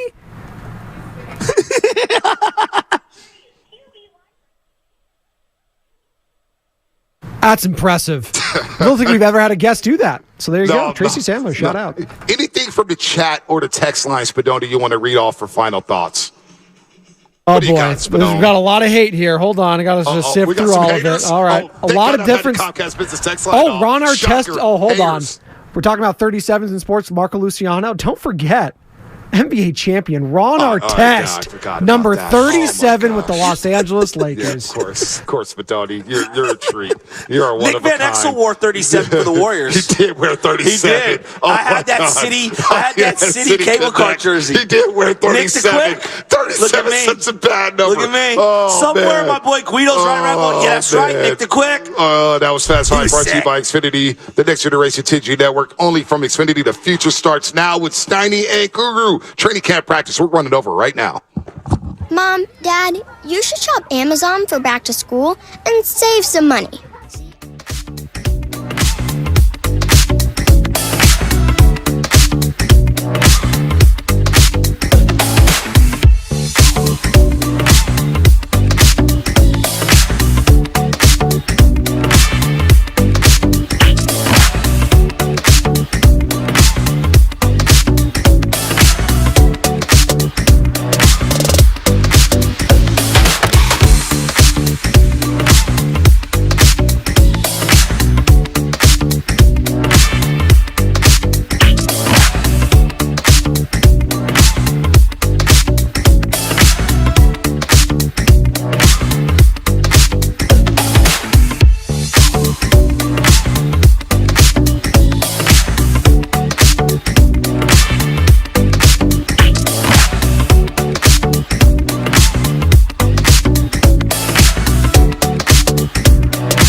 righty. Good morning, everybody. Matt Steinmetz, Darryl the Guru Johnson with you from Santa Clara. Yeah. 49er training camp starts now, right now, as in 10 o'clock a.m. And Bonte and Chasky are headed over to the stadium. Guru and I are here holding down the Hilton Santa Clara. If you're in the area, come by, say hello. We'll be in the lobby tomorrow. And today, you gotta look around the corner for us. But we're here, and you can get down to us if you want. Say hello, and we will we'll acknowledge you. How about that? We'll acknowledge you. We seen some folks, too. San Jose Jazz fan. Yeah, he's trying to get on my good side after... Do you have a good side? A lot of people would ask that. I don't know. Did you see it yesterday? Dude, you were phenomenal. Thank you. Marry me, Steiny. My guy took care of me like Ethan Hawke. Denzel took care of Ethan Hawke. You were phenomenal. We had a great day. A lot of fun. Shout out to the Berkeley Country Club. It was awesome, Steiny. Thank you. No doubt about it. No doubt about it. All right, here's what I was thinking all day yesterday after I heard Kyle Shanahan talk. And we spent a lot of time on Trey Lance, and rightfully so. The 49ers have spent some draft picks on him. He's a young player they hoped would evolve into a great quarterback. But let's put him to the side for a minute. And here's what I was thinking, and I'm really interested to hear what 49er fans think of this. All right. Because I think we did miss one thing yesterday that might have been the biggest part. To me, yesterday, the more, and I'm going to keep saying this, the more I think about it, because I'm not saying anything we thought about yesterday was wrong or that we can't think about Trey Lance, because we're always going to think about Trey Lance because of where he was selected. But to me, the more I think about it, yesterday was far less about Trey Lance than it was about Brock Purdy. And when you listen to what Kyle Shanahan and John Lynch said, the interpretation I'm making at this point is that, in essence, the search for a franchise quarterback, as of right now, it's ended. It's over. It's Brock Purdy's job to lose. And I think about this. Brock Purdy was the last pick in the draft. Mr. Irrelevant. He was the quarterback 8 games last year in the regular season. He was good. He was very good. He suffered a significant injury where many people felt, or the thought was, he might not be back for week 1. Not only is he going to be back for week 1, but Kyle Shanahan and John Lynch came out yesterday and said definitively, Brock Purdy is our starting quarterback. He's our number 1 quarterback. All right. And 2 things that struck me is, one, I think the organization was sending a message to Brock Purdy in a way to say, listen, you're going to hear a lot of noise about the quarterback position. You're going to hear Trey Lance's name. You're going to hear Sam Darnold's name. You're going to hear, how's Brock doing? But we're sending you a message right now that if you are healthy, you are the number 1 quarterback, and there is no question about it. You're going to play until you get hurt, if you get hurt. And if you get hurt, you're going to rehab. And if you come back from an injury, you're going right back in the starting lineup, as if you're our franchise quarterback. What I heard this organization say, at least yesterday, was the difference between Brock Purdy and the other quarterbacks on the roster is significant enough that we need to end this conversation right now. Brock Purdy is the starting quarterback, and as far as I'm concerned, is the most likely player of the 3 quarterbacks on the roster to be the 49ers franchise quarterback. Not quarterback for this year till Kirk Cousins comes. That Brock Purdy, they're sending him every signal that they want him to be here long term. You know that's what I'm starting to hear. I'm going to go Tupac on you. I ain't mad at you. I am not mad at you, and maybe that's what they were doing. But to me, they've identified what they hope to be their next franchise quarterback in Brock Purdy. Yep. And Steiny, it's funny because I'm going to go Nick Nolte on you. 48 hours before that, when Kyle had talked about he likes where he's at, he likes his quarterback room, I, along with others, ran with that like maybe it's an open competition. But I never once thought about the mental psyche of Brock Purdy, who's dealing with, and right now he's ahead of the game, ahead of the curve in regard to coming back from that elbow injury. And I have so many thoughts running through my mind that I never once thought, okay, hey, empower Brock Purdy from a mental standpoint to tell the masses, one, there is no competition. Well, there is for the backup quarterback. Right. And Brock, this is your baby when you're ready to go. And by all accounts, getting that news yesterday that he's further, ahead than anybody thought. I'm with you, Sonny. So we did miss that. And I'll say this. The 8 games were phenomenal. You look at the touchdown to interception ratio, the young kid knocked that out the park. But not only did he do that, he beat the Seattle Seahawks. He beat the Dallas Cowboys, not in regular season game, in playoff games. Threw for 300 yards against Seattle, I believe. So there, right there, Steiny, is you don't have to sell me on that. Right. That's what message they were sending. And yesterday, what was the show about? And I'm the biggest one. I was the leader of the clubhouse. You owe it to Lance. You owe it to such and such. Well, not really, because it's about stacking wins. And that's what Brock Purdy did. So at the end of the day, he's driving the Ferrari. And if he's healthy, he'll be the Mario Andretti for the San Francisco 49ers. 888-957-9570 is the number. And I'd love to hear some 49er fans weigh in on this because, again, when I listened to yesterday's press conference with Kyle Shanahan, I walked away saying, look, Purdy's going to probably start. Well, Purdy's now going to start week 1 if he's healthy. So that takes care of that. But when I went back and listened to it again and again, I think it's bigger than that. And I heard a caller on the Morning Roast today, really good caller. He said, and he opened up his call this way. I'd like to talk about the 49ers, quarterback controversy. Well, not controversy, but the 49ers quarterback situation. Mm-hmm. And that's kind of what I'm getting at. There is no situation anymore. Right. There's no situation. Brock Purdy is the number 1.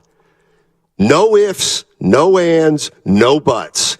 They've given him the job for week 1 this year, essentially without even knowing how healthy he's going to be. Now, I get it. He's ahead of schedule, but we're never going to know until we really know. Yeah.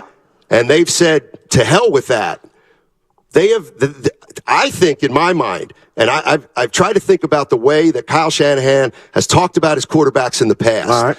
But I'll bet you that if we start to think about what has been said about all the quarterbacks under Kyle Shanahan, I'll bet you there haven't been many other times where he has been this definitive.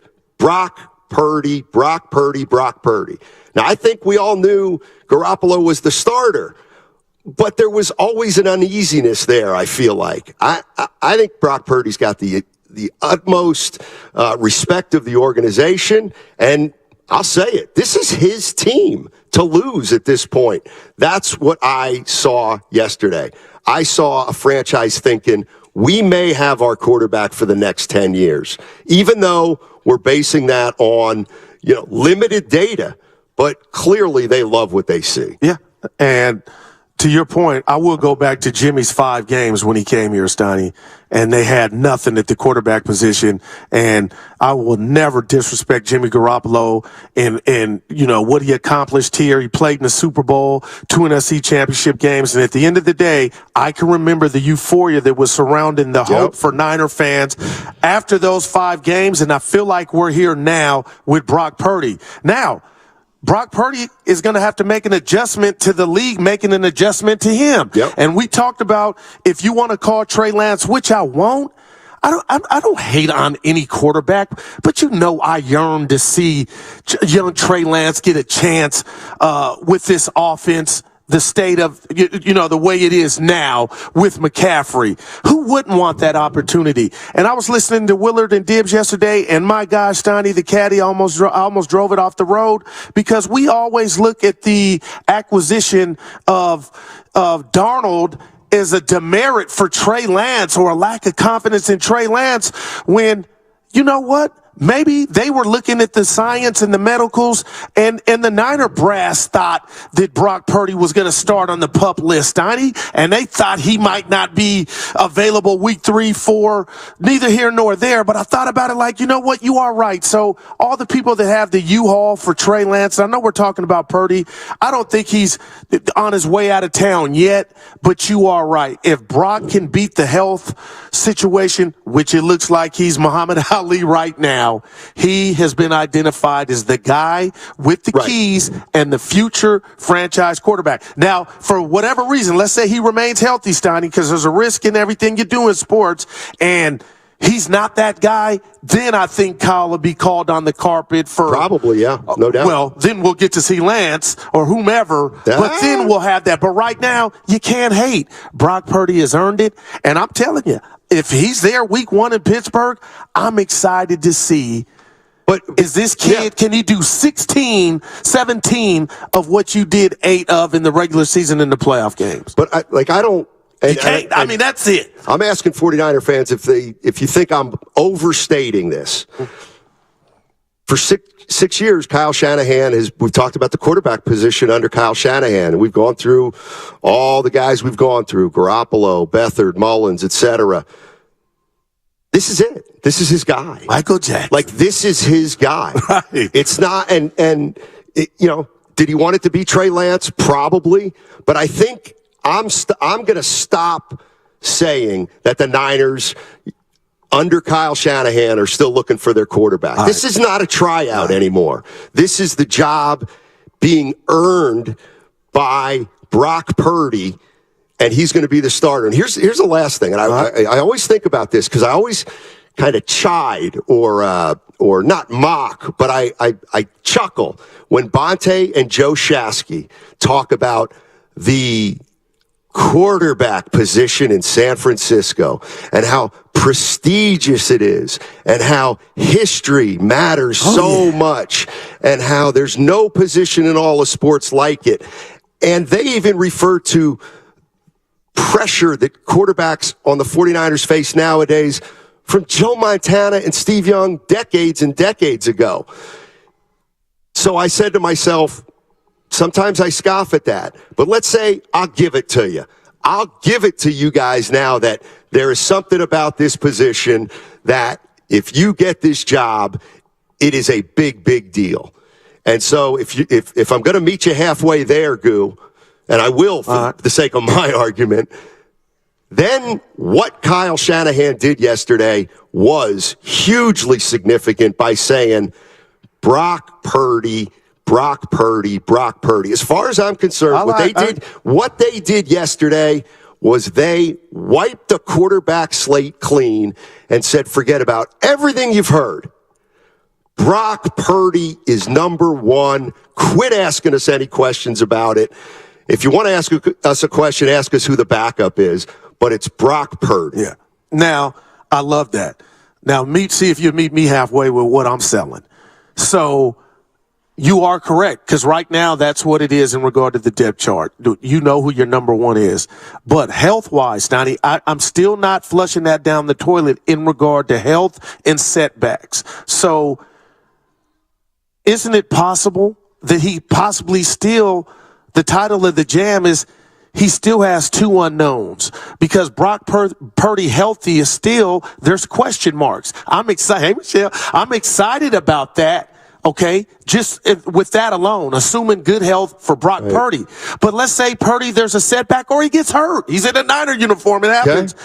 Then you still got what you moved up in the draft a couple years ago in regard to Trey Lance. Absolutely. So I understand the mind game and the Jedi mind trick of empowering Brock Purdy. I like that. And we'll never know how far that went for Brock or how far that goes and resonates, for him to be the best he can. But, Steiny, the 49ers, to me, have a Super Bowl roster. That's not a stretch at all. That's kind of stating the obvious. But what if I tell you in a crazy way, on the first day of training camp for the San Francisco 49ers, after that horrible and heartbreaking loss in Philly, where you really didn't even get a shot because of what transpired, what if I tell you, as excited as I am for Brock Purdy, that the quarterback position is still the biggest question mark for the Niners going into this season? You would say what to that? You could be right. You could be right. Their quarterback position could fail them.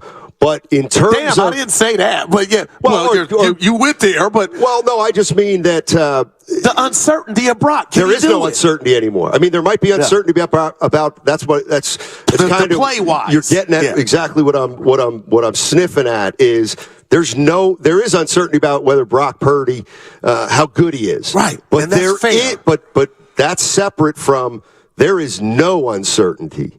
None. That he's the number one quarterback. And here are the two things I was thinking. Right. One is, you're right, Brock Purdy could get hurt. But that's kind of what I heard yesterday. If the 49ers are 3 games into the season and Brock Purdy gets hurt, and let's say he's going to miss a month, he's going to miss 4 games. Man. What I heard yesterday was Brock Purdy, if he gets hurt, there's nothing that can happen in that month that he's out where he won't get his job back. Gotcha. Unless something unfathomable happens. Yeah. Because here's the other thing about Brock Purdy. Kyle Shanahan, the one thing Kyle Shanahan has proven is he can really help a quarterback. And so hell yeah. He can call plays where Brock Purdy won't look bad. He'll never, Brock Purdy in this system may never look bad enough for any fan to say, let's go to our second string quarterback, no matter who it is. Yeah. And that's the other thing that I always think about. If Kyle Shanahan brings out the best in quarterbacks, if you're a good quarterback to start, chances are you're not going to be bad game after game after game. So I actually I do not see Brock Purdy at all losing his position because of the way he plays. Because if he executes the offense, the best out of those 3 quarterbacks, Shanahan's going to say he still gives us the best chance, even though he's not quite what my best case scenario. Right. So that's what I'm starting to think. It's like, this is it. This is Brock Purdy's team. There's absolutely no doubt about it. He's going to quarterback. Here's what I would bet against. Go ahead, man. I don't think, and have at me, 49er fans, at 888-957-9570. And again, I'd like to focus more on Purdy, the positive, than maybe Trey Lance. But I don't think Trey Lance takes a snap for the 49ers if Brock Purdy is healthy. There won't be a time this year. Season, yeah. There will not be a time this year when Brock Purdy won't be under center. I'm sorry, where Trey Lance will be under center if Brock Purdy's healthy. Okay. So I'm even ruling out, in a way, Purdy getting hurt, Trey Lance coming in, doing pretty well, and then Purdy coming back and having to wait. Okay. I don't think that's going to happen. Honestly, I think that's what got determined yesterday. It's Purdy. Yeah, Steiny, and that was wordplay. But now, when you get in the trenches and you go out there, again, I'll just go to the Dallas situation that made Dak Prescott. Tony Romo got hurt, Steiny. Dak Prescott, I'm talking about preseason against the Rams, his first game.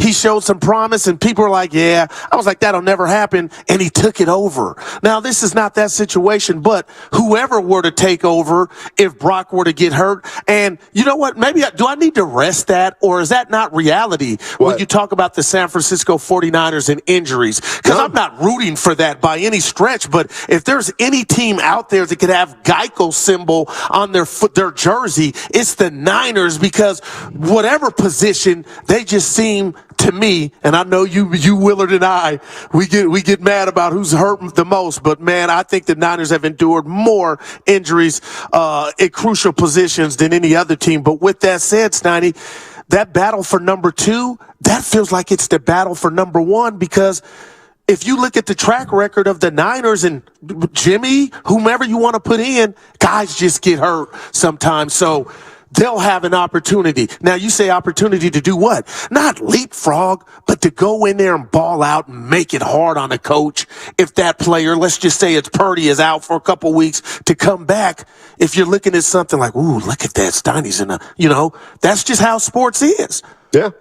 I mean, I'm excited. I don't want to, I'm not rigid on this, but what I heard again yesterday is I'm not sure Kyle Shanahan thinks that Trey Lance could get 3 or 4 weeks of games and show he's better than Purdy. But otherwise, he wouldn't be so definitive about Brock Purdy. 888-957-9570 is the number. Matt Steinmetz, Darryl the Guru Johnson with you. We're at the Hilton Santa Clara, adjacent to the 49ers practice facility, and they're starting training camp today. They have just gotten out in the field, and if you're down here in the Santa Clara area, come by, say hello. We'll be here today and tomorrow, baby, and we're going to have a lot of fun down here, no doubt about it. By the way, the one thing, we had Steve Weish on, 888-957-9570. I'm interested to see if anybody out there disagrees with me interpreting what Kyle and John Lynch said yesterday as, to me, it was the ultimate defining moment in the last few years where they made it clear where they're about in their quarterback situation. There's no more situation. That's what I heard. There's no more situation. There's no situation. I can't say nothing. You know what? I have nothing for you. And you know what? And I'll move it to other cities. Like, Justin Herbert just got a big contract. I'm not comparing Purdy to Hurts or him, but you know what? Nobody cares about the number 2 job in those cities. And you know what? You could say nobody should care about the number 2 job. That's what I'm saying. It's just a number 2 job now. Yeah. For somebody to win. Brock Purdy's already won the job. Yeah. And the second-string quarterback's going to be the second-string quarterback. Real quick, the one thing that I did want to mention, Morning Roast had Steve Weish on of the NFL Network. When he did the interview with Kyle Shanahan, this got asked of him today, and I've been wondering this. When he did his first interview with Kyle Shanahan, we played all that sound just last week. Yeah. I think it's cool to have 3 quarterbacks, and essentially said, let the chips fall where they may. That interview was 4 months ago. It was 4 months ago. So at that point, there was uncertainty at the quarterback position. But the minute they felt Brock Purdy was ahead of schedule. So if you think about it, that's 4 months ago. So then we have the offseason, blah, blah, blah, blah. And now it's now, and the 49ers are like, well, Brock Purdy's completely healthy. Well, let's just nip this in the bud. Purdy's our starting quarterback. Yeah. Okay, now we can move forward in training camp. And he doesn't have, remember how at the very end he said, all I have to do is survive the press conferences. Yeah. There's no press conference to survive anymore. Yeah.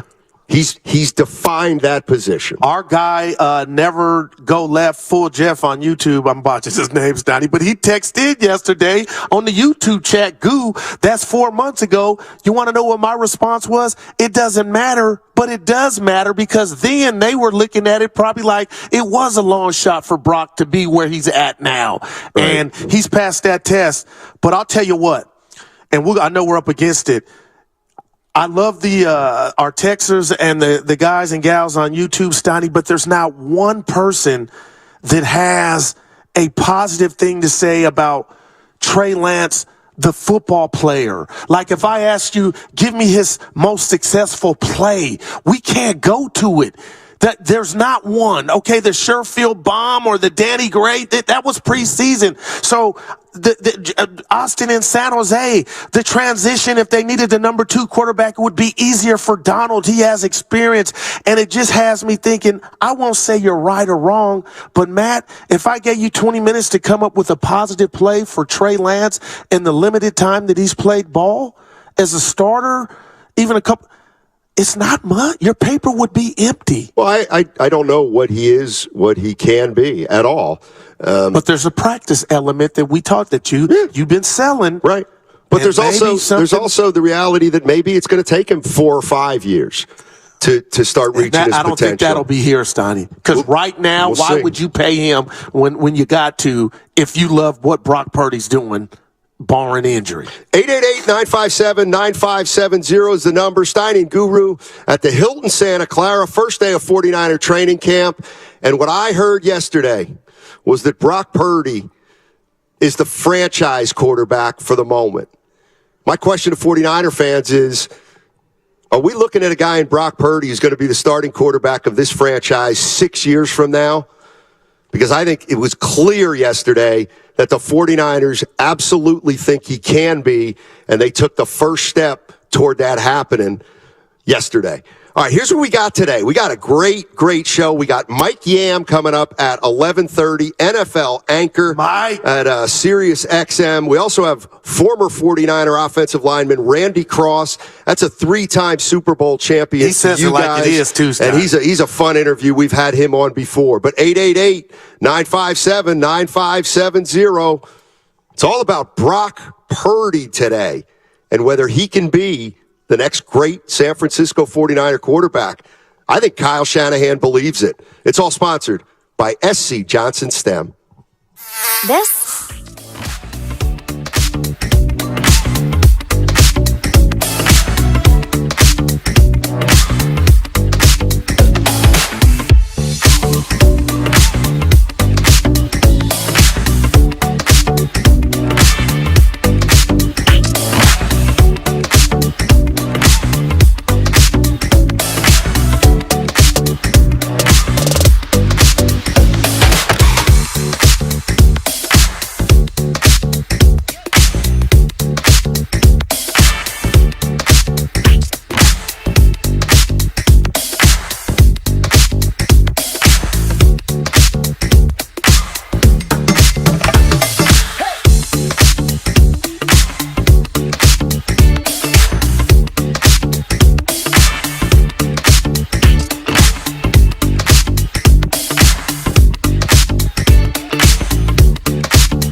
Actually, the more the better, so I can help educate. Now, back to Steiny and Guru on 95.7 The Game.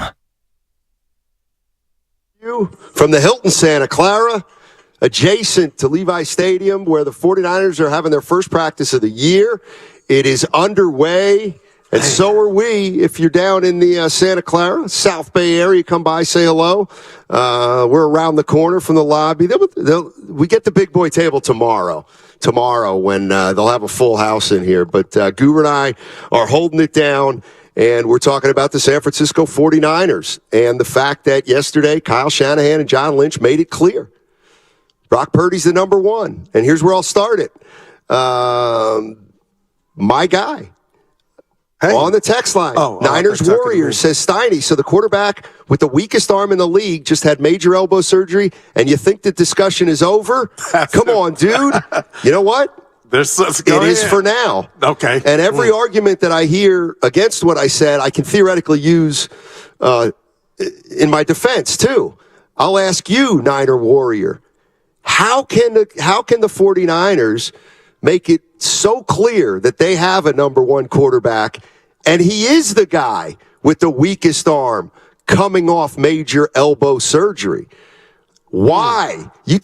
Why was Kyle Shanahan yesterday so definitive about the quarterback pecking order when we know that Kyle Shanahan in the past has been a little bit evasive and vague about it? I'll tell you this. And I'm not saying this, people, so don't come at me, because I'm in a good mood. Steiny is too.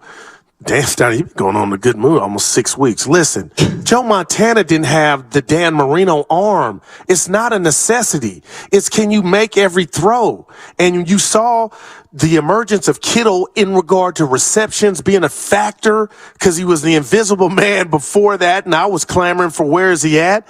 And the young kid, Brock Purdy, has an ability that I think Trey didn't master or needed to work on, like Daniel's son on Karate Kid, Steiny, and that was throwing the ball down the field while you're on the run. And that's why everybody was eating, and that's why they were scoring 30-plus points a game. So this is why I appreciate you. I'm giving you the win for what you heard and the empowerment that they said that they laid at the doorstep of Brock Purdy. But you still can look at us and talk to us and say, Goo, I'm not telling you Brock Purdy is a finished product. I'm telling you I still need to see more.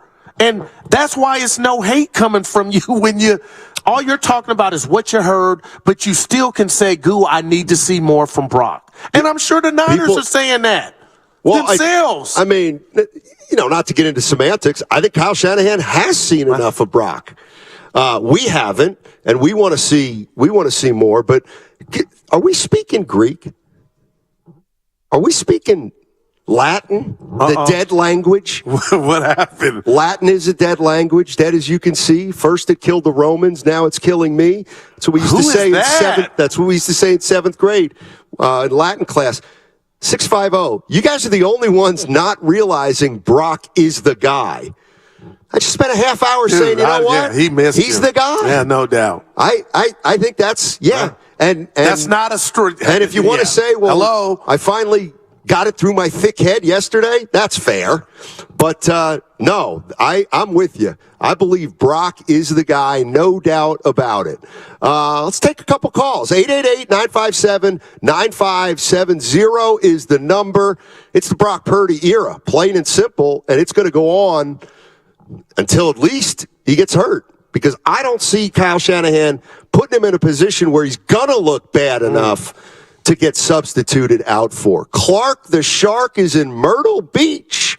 What's up, Clark? How you doing, man? Hey, brothers. How's it going? Oh, dynamite.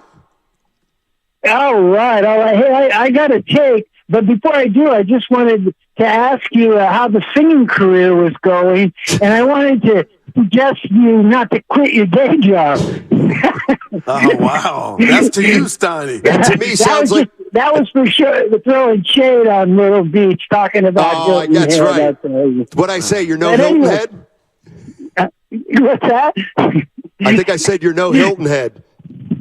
All right. Hey, well, listen, this is what I got is history has a tendency to repeat itself, and I'm an old guy, and I remember when Steve DeBerg, a big, strong-arm quarterback, came on the scene, and Joe Montana, not a mediocre arm, small, just not that good, and a third-round draft pick. And all of a sudden, and you had a very intelligent coach, genius, if you will, and it didn't take long for Walsh to find out that Montana was the guy. And I think it's the same thing is going on right now here with Brock Purdy.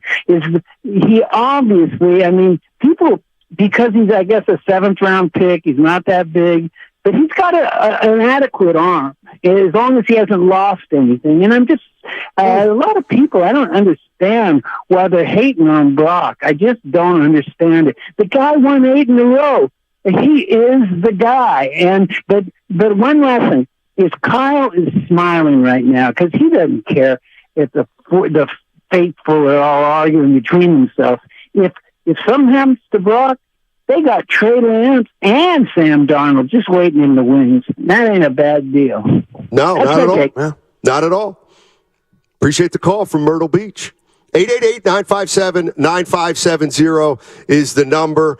We are in Santa Clara at the Hilton, and we are adjacent to Levi Stadium, where the San Francisco 49ers open training camp, and we are all over it. We've got Mike Yam, NFL Network, coming up at 11:30. We've got former 49er great Randy Cross. He is at noon. He's a 3-time Pro Bowl champion. And you brought something up that it can't be understated. You said Purdy's going to have to make the adjustment to the adjustment. And that's what I was thinking.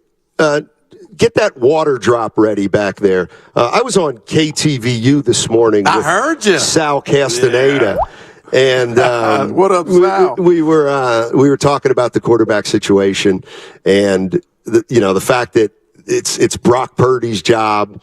And one of the things that was asked was what does this mean for Trey Lance? And I said, in a way, what it may mean is that Trey Lance can kind of settle in and just concentrate on improving instead of, am I going to play? Am I not going to play? If I play well enough, can I crack the starting lineup, or can I become the starting quarterback? Because that wasn't the case last year. I feel like he was hurt, and he was named the starter, and a lot of people act like he had the clipboard and failed the test. He didn't even get to fly the plane because he got hurt. But a lot of what we're hearing, but he's negative-wise, is... But he's not going to get a chance to drive the plane. As long as Brock Purdy's here. I got you. Or healthy, Steiny. And people are saying, you're jumping the gun on franchise quarterback. Well, what I said was they found their franchise, the search for their franchise quarterback has come to an end, at least for now. Yeah. And, everybody's saying, all he said, and this is exactly where I started the show, because I see some people on YouTube saying, Steiny, all he said was Purdy's going to take the number 1 reps. And I said, yes, that's right. But he's taken number 1 reps, and he's the unequivocal number 1 quarterback after 8 games. Kyle Shanahan has now made that determination, not only after 8 games, but after an off-season injury in which he didn't even work out. And he didn't even work out. Yeah. So, you know what? I do think it's more than just, hey, Purdy's going to take the first-team reps until. He's going to take the first-team reps until he gets hurt. Yeah. And he set his own bar. He set his own bar with this stellar play last year. Exactly. I forget who said it on the YouTube chat, but just one thing about Trey Lance that nobody can deny this, man. And I've been in this corner. Steiny, he had a fastball. He had nothing else. Everything was 100 miles per hour. And I'm shame on me forgetting who said that on the YouTube chat. But he had to learn that touch, Steiny. All the good ones know everything's not going to be a heater. And he needs to work on that. But I'll tell you what, Brock Purdy had that mastered. He had those different speeds and that touch on that ball that Trey was unable to show. Yeah, no doubt about it. This is from the 415. So Trey Lance should take the approach of Moses Moody and develop in the pros. Huh? Amen. I love Moody V. He killed everybody. I would rather sit on the bench in the league than be playing in college. And then look at where he's at now. Is it essentially Trey Lance, Jonathan Kuminga? He can't start on a championship type team. Everybody wants to see him play, but nobody would dare say Kuminga's a bust. I would never say Trey Lance is a bust. And I would just say right now he's not ready to hold down the starting quarterback job for a team that wants to win a Super Bowl. Okay, I don't think anybody would give up on Jonathan Kuminga right now, and I wouldn't give up on Trey Lance. And I wouldn't, but let me just defend Jonathan Kuminga in this sense with that comparison, Steiny. What have we? Where's the flash or sizzle that Jonathan Kuminga? Oh, he's got hops or he's athletic. We haven't seen Trey show anything like that. No, we haven't. And I think the only guy or guys that have seen that were the workout. Remember, we want that video, don't you? If I could get a piece of video of Lance working out for Kyle to make him say, damn it, that's my guy. Yeah, that one. Get us that video if you can. Yeah. You know who can get it for us? It's Ernie Chavez. Yeah, find that video. Oh, you mean the video of us talking about it? No, the workout that swayed the Niners to say, "Oh, I got he's our guy." I want to see that. I got you. Yeah. May I hear from our man Carlito in Alameda? Gentleman. What's up, Carlito? How you doing, buddy? Hello, gentlemen. Hello, gentlemen. So number one, I agree with you, Steiny. I think he's the guy. Brock Purdy is the number one guy. However, this is the big however, nothing is definitive in the NFL. If he gets hurt, then I think the kid will step in and Guru will be vindicated. I got a recommendation for you guys. We got Pedro's Cantina down the road. Oh. If you like margaritas, enchiladas, it's a great place. Pedro's Cantina. Thank you, guys. All right. Let's do it. What's a guy from Alameda know about the South Bay? Should we take his word for it? Snotty, people get around and travel. No. Snotty, I remember this tall gentleman that walked in that looked like he could be on the Warriors. What's your name, sir? I forget your name. Tim. Yeah, he's shown up before, Snotty. When I see guys taller than me, it bothers me. And you took a picture yesterday on your tippy toes. We got to break you of that. It's become You're cheating the game. Like, what are you doing it for? To look taller? No, it's a bit now. Oh, it's a bit. Okay. I mean, I knew Dude, you got out of it. It's a bit. Okay. Guru, one of the greatest tippy toes. One of the greatest. We see your toes. One of the greatest characteristics I think anyone can have is to be able to laugh at themselves. And I'm able to do that. Dude, you're killing me. When you say that, it's over. I'm done. I'm going to rest my material. You know, the interesting thing is because today is day one of training camp. And let's take a listen to this piece of sound on, let's see. The one I want is Kyle Shanahan talking about the challenge of splitting the reps for the backup. Take a listen. It is, and we're on remote, so it's no big deal. DR39. Kyle Shanahan was talking about how they're going to handle the quarterback situation. There's more musical chairs with just one guy not always there. Going to take some days off. The fact that I was planning, because I was trying to be safe, that we'd have still a couple weeks before Brock came back. So the thought was always that we would just keep it going the same with Trey and I'm Sam. But I always was ready that this could happen. So the fact that this did happen is good. But, you know, Brandon came on and did a really good job in OTAs. So that's, to me, what makes it a little bit harder, how to fit in a fourth guy. But he earned that. So that's what we're going to have to figure out as a staff with reps and everything. The ones and twos, pretty much, they get the same reps. So it's not a problem with the ones and twos. The threes are the ones who don't get as much. I keep reminding Brock, you know, who's might be stressed out, he's missing today or something. I keep reminding him all he got were 3 reps last year for like the first month. So he's going to have a lot more reps regardless of what happens this year. But that's now what we got to figure out for the twos, because Sudfeld got those mainly with the twos last year. Now we're going to split those up with those guys, and I know that'll bleed into the threes, but when it's said and done, hopefully it'll balance out. I know we're going to give them all an op, and that's also why those preseason games will probably be a little bit more for those guys too than they have been in the past. All right, that's Kyle Shanahan. He was talking mostly there about the threes and the fours. Yeah. But the one thing that he made clear was where they are with Brock Purdy right now. And I want to use this sound from yesterday about how he expects Brock, how many first-team reps, et cetera, he's going to take. Because take a listen. This is another thing that to me, leads me down the road of this thing's might be more permanent than temporary. Take a listen. He will when he's out there. The throwing plan's a little different. We're never going to have him go 3 days in a row. And so, like, today he threw just with his schedule from the weekend and everything. So today he threw, so tomorrow he won't practice. So the other guys will do the same thing as OTAs. They'll both go with the ones. And then Brock will have practices 2 and 3 to go. Then he'll take the next one off. So keep going that way. All right, so Brock Purdy today is not practicing because he threw yesterday. So one of the things I think we can expect is because Brock Purdy's not practicing today, the expectation is that Trey Lance and Darnold will split the ones. I understand that. Well, I think it's going to be interesting. What if one guy takes 17 snaps and one guy takes 12? Okay, you know what I'm saying? Yeah. I mean, I'm not saying it's right or wrong, but Mike Dunleavy. I love but my guys, you best believe that the writers and the media out there are going to keep track of how many snaps each of those quarterback takes, what their numbers are, and that'll be the big story tomorrow. Who looked better at backup? Okay. How about this, though, Stoney? Yeah. Tell me if you buy this. I'm knocking at your door. I'm going CNN. I can tell you right now who the better quarterback is between those two. It's Darnold. It's Darnold just from his experience. It's Darnold, if you want to go college career and the promise that he was supposed to have. So we already know, to me, before a pass is even thrown across the street, Stoney, that Darnold's better.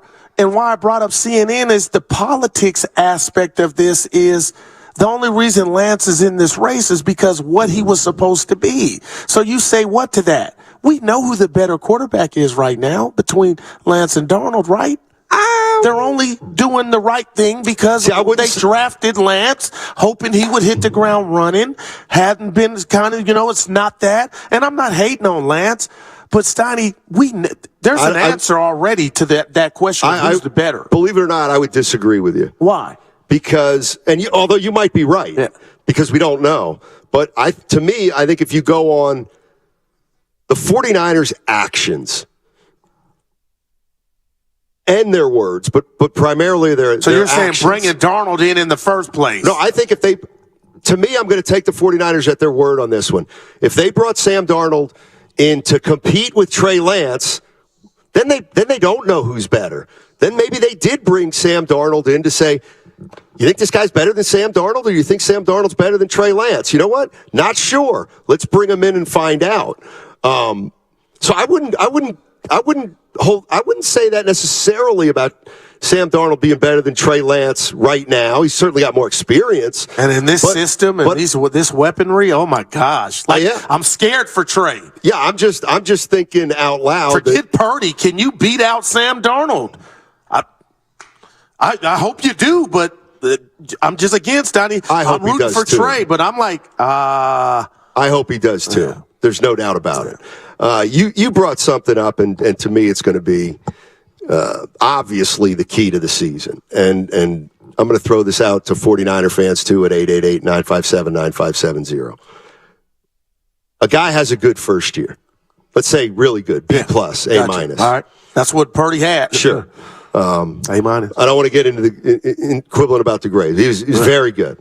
All right. So what happens after that to players? They either get better, stay the same, or get worse. Right. My question to you, Guru, is this. You talked about the adjustment to the adjustment. And I'm not talking, forget stats for now, because I don't think I could recite Brock Purdy's stats from last year off the top of my head.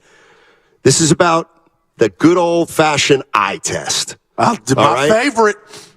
And I want 49er fans to weigh in here, too. What does your gut tell you? What will your eyes tell you? Do you think Trey Lance, let's say the first 8-10 games of the season, looks better than last year? I'm talking eye test. Okay. Looks about the same as last year. Again, I'm talking eye test. Or do you think the eye test will show he might have taken a step back. Because I firmly believe nobody knows. Either Brock Purdy's going to get better because he's going to get more experience and learn more and the defenses aren't going to be, or he's not, because defenses are going to make the kind of adjustment that are going to mitigate all his strengths. Or do you think essentially he is what he is? And he's going to be the quarterback he was last year without a lot of variation. I love the question, and I'll go Eddie Murphy, Johnny, because what he was when he came here was raw. That's what he was. Okay, shout out Eddie Purdy. Murphy. No, Trey Lance. I'm talking about Purdy. Oh, my goodness. He's going to be better. He will never go. I thought you were talking about he will never, like. Why would we talk about the second or third string quarterback? Because I thought. I'm talking first string quarterback. And I'm telling Brock you, Purdy. I love this. Will he be better? Better, Steiny. Same? Better. Or a little, okay, so you think he'll overcome the adjustments no doubt. that the defense is going to start showing? And my main reason is he will have his big brother with him every time he takes the field. That? The big brother is Kyle Shanahan, and Mark that knowledge. Kyle Shanahan is his big brother because he will put him in situations to excel regardless of who's under center, and that will never fade. Now, Purdy, will he be perfect? No. Will every decision be perfect? No. But, son, I can tell you now, and I'll tell your parents, you got a Jedi calling plays and putting you in the best position to win. And that's why I don't think, if barring health, he will not relinquish this starting job. That's just fact. And I agree with that. And that's where I'm taking it a step further after yesterday. He will not relinquish his starting job unless he's hurt. He will not relinquish it for his play. I mean that. I want to see Trey, but I can. Nor will he remain. I don't think he will remain on the bench. It's done. When healthy. Think of what he did. You said the numbers, Steiny. I mean, the guy came in and didn't even know he was going to play. 13 touchdowns, 4 picks, 1,300 yards. And do you buy when you were winning the battles and I didn't even tell you when we had debate about how good Kittle was? The one thing Kittle didn't have is that production. He looked like Kelsey with your guy under center, Brock Purdy. Just that alone. Ayuk, he knows how to spread. He's a point guard, Brock Purdy. Now, Steiny, I could have egg on my face in week 5 or week 1 in Pittsburgh if he's under center and we're like, oh boy, the coordinators have figured him out, this and that. But right now, it just looks like it's all good in the hood for the young man. And if he does his part, this team could be right back, hopefully playing a NFC championship game at home, because Evan, our producer Evan, E-Dog, gave us this stat. The last time an NFC team played 3 straight NFC championship games on the road, can you guess? Cowboys. I told you, I forgot. 80s. 1981 to 1983. Danny White, they lost all 3. If that happens this year, the Niners on the road, they would surpass that. So it's imperative that they get off to a good start and have to play 2 playoff games at home, Steiny, to get back to that plateau. 888-957-9570 is the number. If you're a San Francisco 49er fan, what are your expectations of Brock Purdy as the starter compared with last season? What do you think the eye test is going to tell you? You think he's going to be about the same as he was last year? Do you think defenses are going to adjust to him and he maybe takes a step back? Or do you think he learns more and more about the league, makes the adjustments that he needs, and he looks even better than last year? 888-957-9570 is the number. We are live from the Santa Clara Hilton next to Levi Stadium. Training camp is open for the 49ers. Come down, say hello. It's all sponsored by AC Transit. Get in where you fit in. AC Transit.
Now back to Steiny and Guru live from the Hilton Santa Clara for the opening of training camp.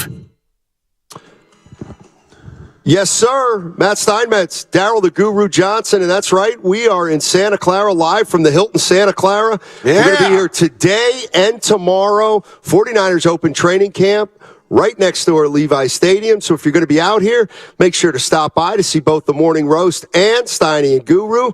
Also, a reminder to join us at the Hilton Santa Clara ahead of every single home game this season for their public tailgate. Don't have to sit in traffic. You can enjoy refreshing beverages and delicious eats from their very own food truck. They open 3 hours before kickoff, and they're open an hour after the game is over. Always free admission.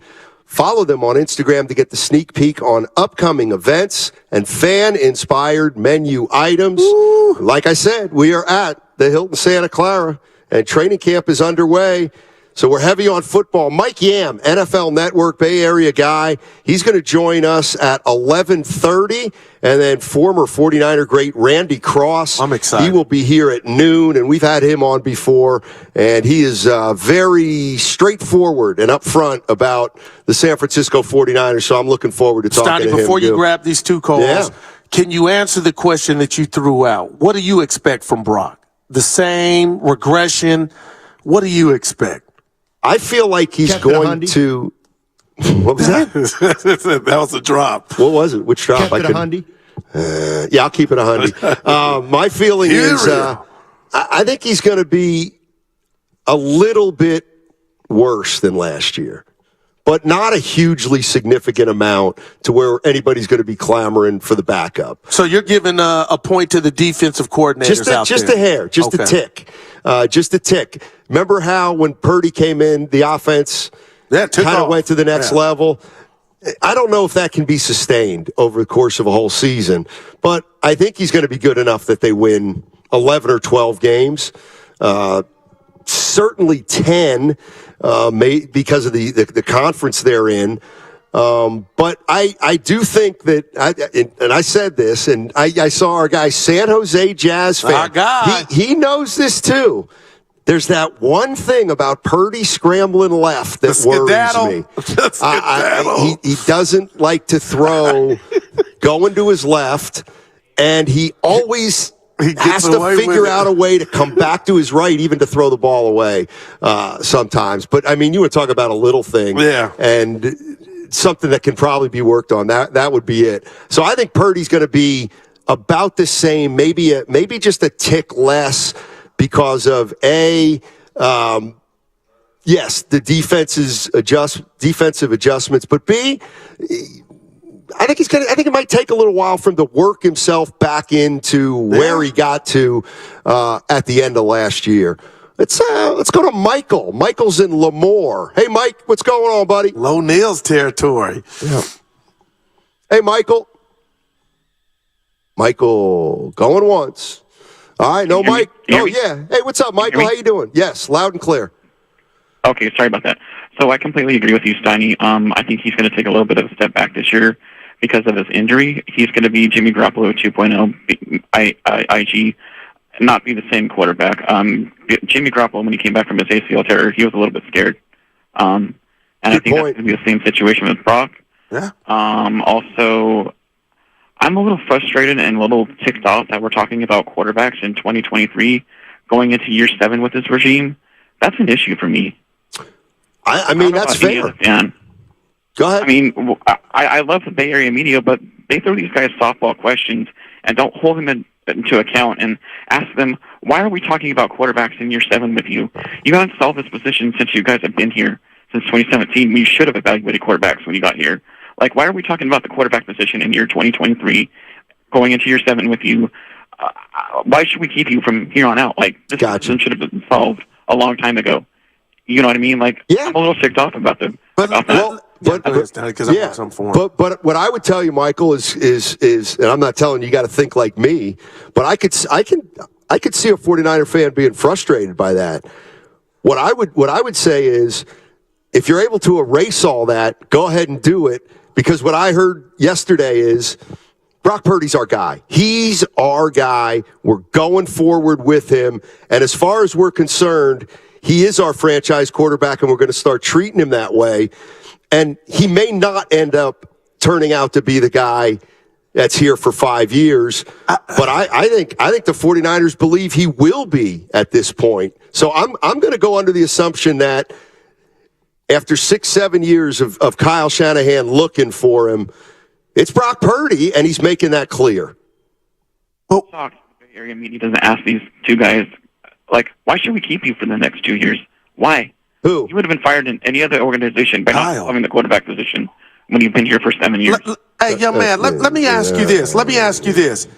It feels like, and Steiny, I was going to throw you in here I was going to lump him in, but it feels like you're forgetting you played in the Super Bowl, and you're forgetting that you played in 3 NFC championship games, and I feel like you guys are selling Jimmy Garoppolo and that era short. You were close. So would you rather have a constant, a John Doe at quarterback, but yet not playing those big games?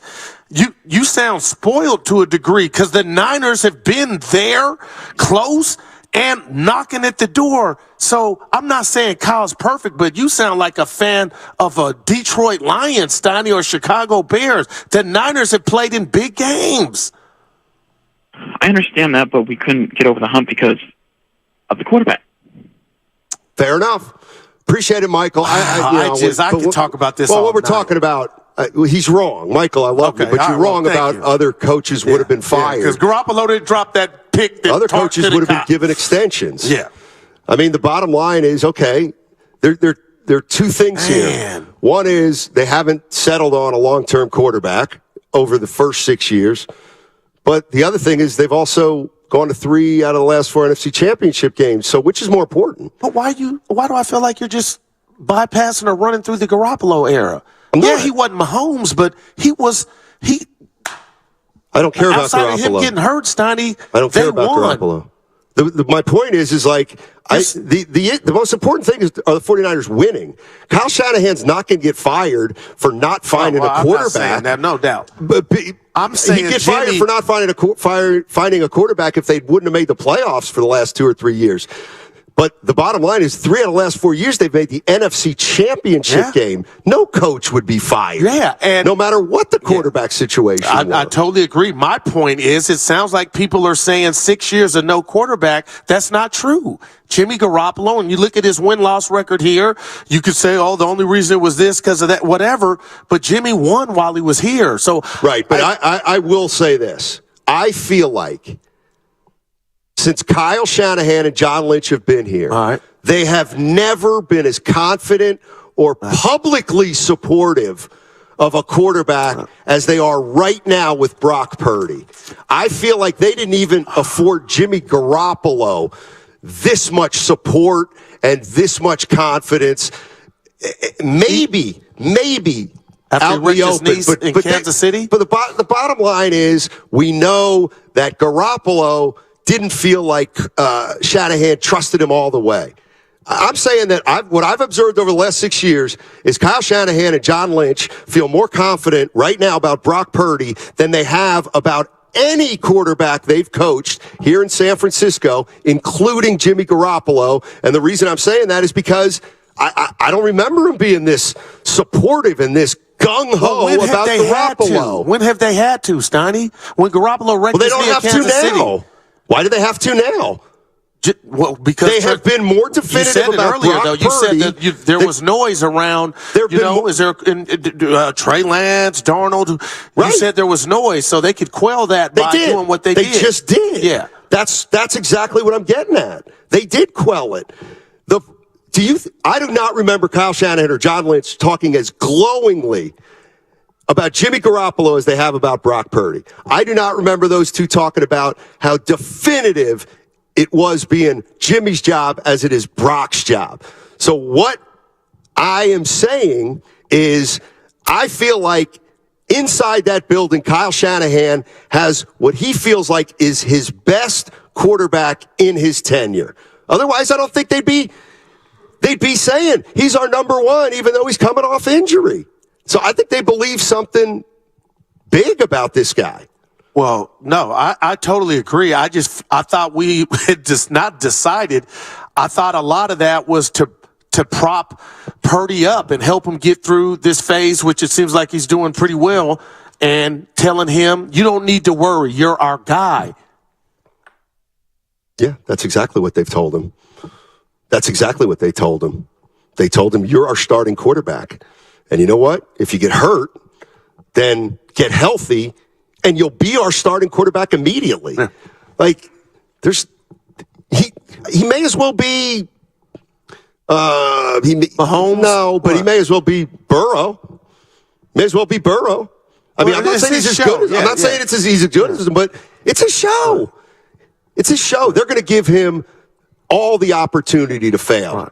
But the thing is, with the Kyle Shanahan system, I don't think Brock Purdy's ever going to look bad. And I agree. That's why you asked me what I thought he was going to look like, Sonny. And if that elbow holds up, better. Let's go to Miley. Miley in Walnut Creek. Hey, Miley, how you doing? I'm doing good. I'm jealous of you, too. I have to say to the last caller, dude, and to a lot of these fans, it's the NFL, and it's not for long when you're injured. And we've been through injuries for all 7 years, it seems like. I don't think we've had one fully healthy season other than Garoppolo that 1 year, and that was, whatever. But when Kyle talks about Garoppolo, he always mentioned the injury factor. So True. He's got his guy now, Brock, maybe. Trey still is going to get some sort of opportunity at some point. I think Kyle feels great about the overall QB room because he's got options in case of injury because it happens every single year.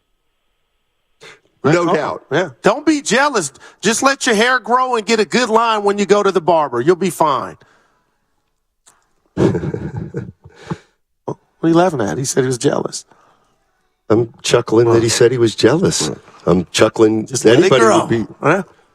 I'm chuckling anybody who's jealous of you. That doesn't make sense. Well, he said us. I thought it was because of the hair, Snotty. My bad. What was it because of? Just being down here? No, I thought it's because of the hair. We talked about our hair game on the radio. Yeah. By the way, Tim Jordan's looking like, ooh, that might have been bad material. You messed the joke up. But anyway, go ahead. By the way. Yeah, by the way, I would, I'd like, if you're fans of 95.7 The Game, go check out our social media page because I wish. No, you're not going to do I wish all you guys could have just gotten a slice of what happened yesterday. It's a shame because I know some of you have just the completely wrong impression of me. But go to the video. You're going to see the love the support that I give Guru and vice versa. My guy. Tim, you should have saw it, man. Yesterday, our relationship went to another level. No doubt. I told Norm. Well, let me tell you something about Guru on the golf course. He fits right in. He's got positivity. Okay, he encourages others. You told me. He doesn't get too down. And the fact that he might not have been playing well, he doesn't negatively impact anybody he's with. And that's just the best side of Guru. And consequently, the best side of me came out, helping Guru out, working, trying to help him down. I tried to be. We saw some deer. We saw some bucks up there. Of course, I saw it. Guru, that was the most exciting. We were walking down the fairway. Guru goes, "Oh my God, Sonny, look!" I'm like, "What?" He goes, "There's a deer." Yeah, 2 of them with a 5 point. Yeah, 5 point. Of course, yeah. But dude, you were phenomenal. Luckily, Goo didn't have his hunting weapons. Yeah. But we did some road hunting. We were looking for some balls that got lost, Tim. That's true. Yeah, that's true. A couple of them we didn't find. 888-957-9570 is the number. Steiny and Guru with you. We are in Santa Clara as the 49ers are starting training camp at Levi Stadium. And we're going to be down here today and tomorrow doing shows 10 to 2. Morning Roast also doing shows down here from 6 a.m. to 10 a.m. So if you're in the area, come by and say hello. That's the Hilton Santa Clara. In the meantime, we're talking about Brock Purdy, next great 49er quarterback possibly. Joe in San Jose. Hey, Joe, what's going on, my man? Hey, guys, how are you doing? Doing well. Just a point. The first point is I'm finally glad that Shanahan and Kyle came out and finally made a decision on who their quarterback is. Because honestly, I'm just frustrated that we're even talking about like Trey Lance and is he our quarterback? Can he play? Can he not? He's not. He's never going to really play for any team, I think, as leader because he hasn't won the trust of the coaches or the teammates in the practice sessions, while the other guy won the starting QB job from the practice squad. So right. I would prefer us stop talking about who our quarterback is. I'm glad these guys made the call so we can move forward and talk about what you said is can this guy perform? And I think we hope he transitions upwards. I think there's enough data, right? He's only played 8 games, so I feel the defenses can not, at least they know the throws he can make, the decisions that he takes. There's not enough data as far as what tendencies like they can take advantage of. So I feel like he'll do pretty well this year. Well, we'll see. We'll see. And thanks for the call, Joe. Appreciate it. I mean, my thing with Purdy is, how many, in the history of quarterbacks, there haven't been a lot of quarterbacks who've quarterbacked 8 regular season games, 2 playoff games, and then won a Super Bowl. It doesn't mean it can't happen. Yeah. But I think it's obvious to everyone, but most important to Kyle Shanahan, is he thinks that Purdy gives him the best chance to win a Super Bowl. There's no other way or reason why Purdy would be starting. Whether he can do that or not, we'll see. And maybe it's also a case of this is just the first step for Brock Purdy. I mean, he doesn't have to win a Super Bowl this year. What if the 49ers go 12-5 and he quarterbacks 2 more wins in the playoffs, but in the NFC Championship game, they can't get it done, but he's pretty good in that game. I mean, this still might just be the start of a process, Goo. And I know people will be like, wait a minute, it's already been 3 or 4 years. For them, but not for Brock Purdy. Yeah, no doubt. Exactly. So maybe we're doubling back and Purdy's going to need a couple years to get to championship level. But I don't think there's any doubt that Kyle Shanahan made it clear that they think beyond a reasonable doubt that at least right now it's Purdy's team come hell or high water. Yeah. And, it's funny. I agree with that. And also this morning I came in and it's hit me watching the fans file into Levi's for practice, Donnie, and it's time. It's go time again. Preseason football is upon us here a couple weeks, and with that, it's interesting. If you can step back and look at this 49er situation on an individual basis, that works for Brock Purdy. It's like, okay, hey, what did you expect? Because that was an A+ effort he set out last year with this 49er team. But Steiny, the Goons, the Jackals, or whomever, Niner fans, it's about the Niners. It's about this journey. Don't stop believing. They've been there, just like you said, the Super Bowl and the Heartbreak Hotel that was last year's NFC Championship game. So it's 2 different things. Fan is short for fanatic. Do you think they're going to be able to differentiate, and have perspective? Is Brock, let's say he doesn't lose him the game, but it kind of just makes me more upset just from a football standpoint, Stoney, that he didn't get to take the final exam that was the Philadelphia Eagles, and that game went down that way. It is what it is, but Stoney, I feel like Niner fans, this is just me talking now, I feel like Niner fans aren't going to have that slow down mechanism of like, hey, we're good, the future's bright. It's like, we're ready now. Kyle, go get it done. I could be wrong, but for Brock Purdy, there still is, dude, I'm at the embryo stages. What are you guys talking about? But that's what you do when Kyle puts the Kamingas and the Brock Purdy's in a situation to where it's championship or bust, because to me, that's where it's at, Steiny. 2 things. Kyle doesn't give a rat's ass about what the fans think. He does not care. And in fact, maybe that's what he's doing here. He's saying, Brock Purdy's my number 1 quarterback, so I don't care if I'm hearing hoot and hollering first backup. I'll decide that. I told you he's the number 1, and he's got more rope than you could ever imagine. Okay? That's what I think Kyle Shanahan. Now, let's get to the fans. I think the 49er fan base is certainly smart enough to know whether the quarterback position is an asset or a hindrance.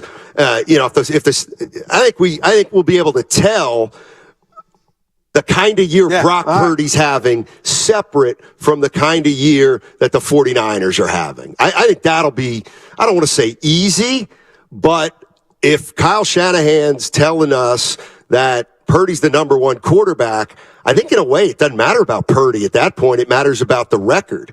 And as long as they're winning, it's going to be Purdy. But the one thing I do feel confident in is like 49er fans will not boo Brock Purdy if the team's playing poorly. It's interesting you bring They'll that up. boo him if he's playing poorly, perhaps. Let me lay this but on I think the 49er fans will know if the quarterback position is getting them beat or not. Do you feel like, and maybe I should know the answer because we've gotten into it a million times, but it kind of came up on that last caller's point. When I look you in the face and say, why haven't the 49ers hosted up the Lombardi Trophy? Do you say, oh, Guru, it's because of Jimmy? Because I don't. Not necessarily Jimmy. Okay, I say there was some shortcomings at the quarterback position, is what I would say. I mean, same thing. Go ahead, fine, same thing. Jimmy Garoppolo wasn't quite good enough. Jimmy Garoppolo not being quite good enough was one of the reasons they didn't get over the top. I never think there's just one reason to anything. What about you? No, I don't. And that's why I remember I blew your wig, you and Evan and Spadoni, when I gave Jimmy that grade about, just his tenure here. But again, Stoney, he was on the road. Again, nobody cares. To be the Super Bowl MVP in 19 against the Chiefs, that's neither here nor there. The team lost the game. Last year against the Rams, a couple years ago, Tart drops the ball. If they catch that probably secures a win. But I just don't say, there's not one constant to where Jimmy threw an INT in every one of those big games. He's not here, Goo. You don't have to cater to Jimmy. I'm not. You don't have to kiss his. But that's why that's why you don't get. If we were playing backgammon, you don't get the point because you're I don't want a point. What's Goo's? I'm not in this one. But let me tell you what you were subliminally saying. What's Goo's angle? Because there was nothing for me at the end. But you don't want Jimmy Garoppolo thinking you don't like him. He's in Vegas. Don't the 49ers play the Raiders? Yeah, they do. So you're worried that Garoppolo will be like, I don't like that guy on 95-7 the game. That's too funny. But now I do because he didn't hold the Super Bowl losses against me. 888-957-9570 is the number. Here's what's going down on 95-7 the game. We're live at the Hilton in Santa Clara. On the other side, we got Mike Yam of the NFL Network. And, of course, we got a ton of callers. I see you all, Rob, Brandon, Leroy, Big J, Eric. Our guys. I'm going to ask you to either hold on until we get done with Mike or to call back if you don't want to stay on hold. We're going to talk to Mike for 10 minutes or so about what's going on with the San Francisco 49ers. Then we'll take more of your calls. Then we'll get to Randy Cross, 3-time Super Bowl champion. All that's coming up, and it's sponsored by Fremont Bank. Full-service banking, no compromises. I got caught up in Garoppolo mania. At Fisher Investment.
Now back to Steiny and Guru live from the Hilton Santa Clara for the opening of training camp. All righty, welcome back. Matt Steinmetz, Darryl the Guru Johnson joining you from Santa Clara as the 49ers training camp gets started adjacent at Levi Stadium. And with us right now, I got to tell you, this our guy. It didn't disappoint me, but it just made me realize how limited I am. Joining us right now is Mike Yam. I knew he was an NFL Network anchor, Sirius XM host.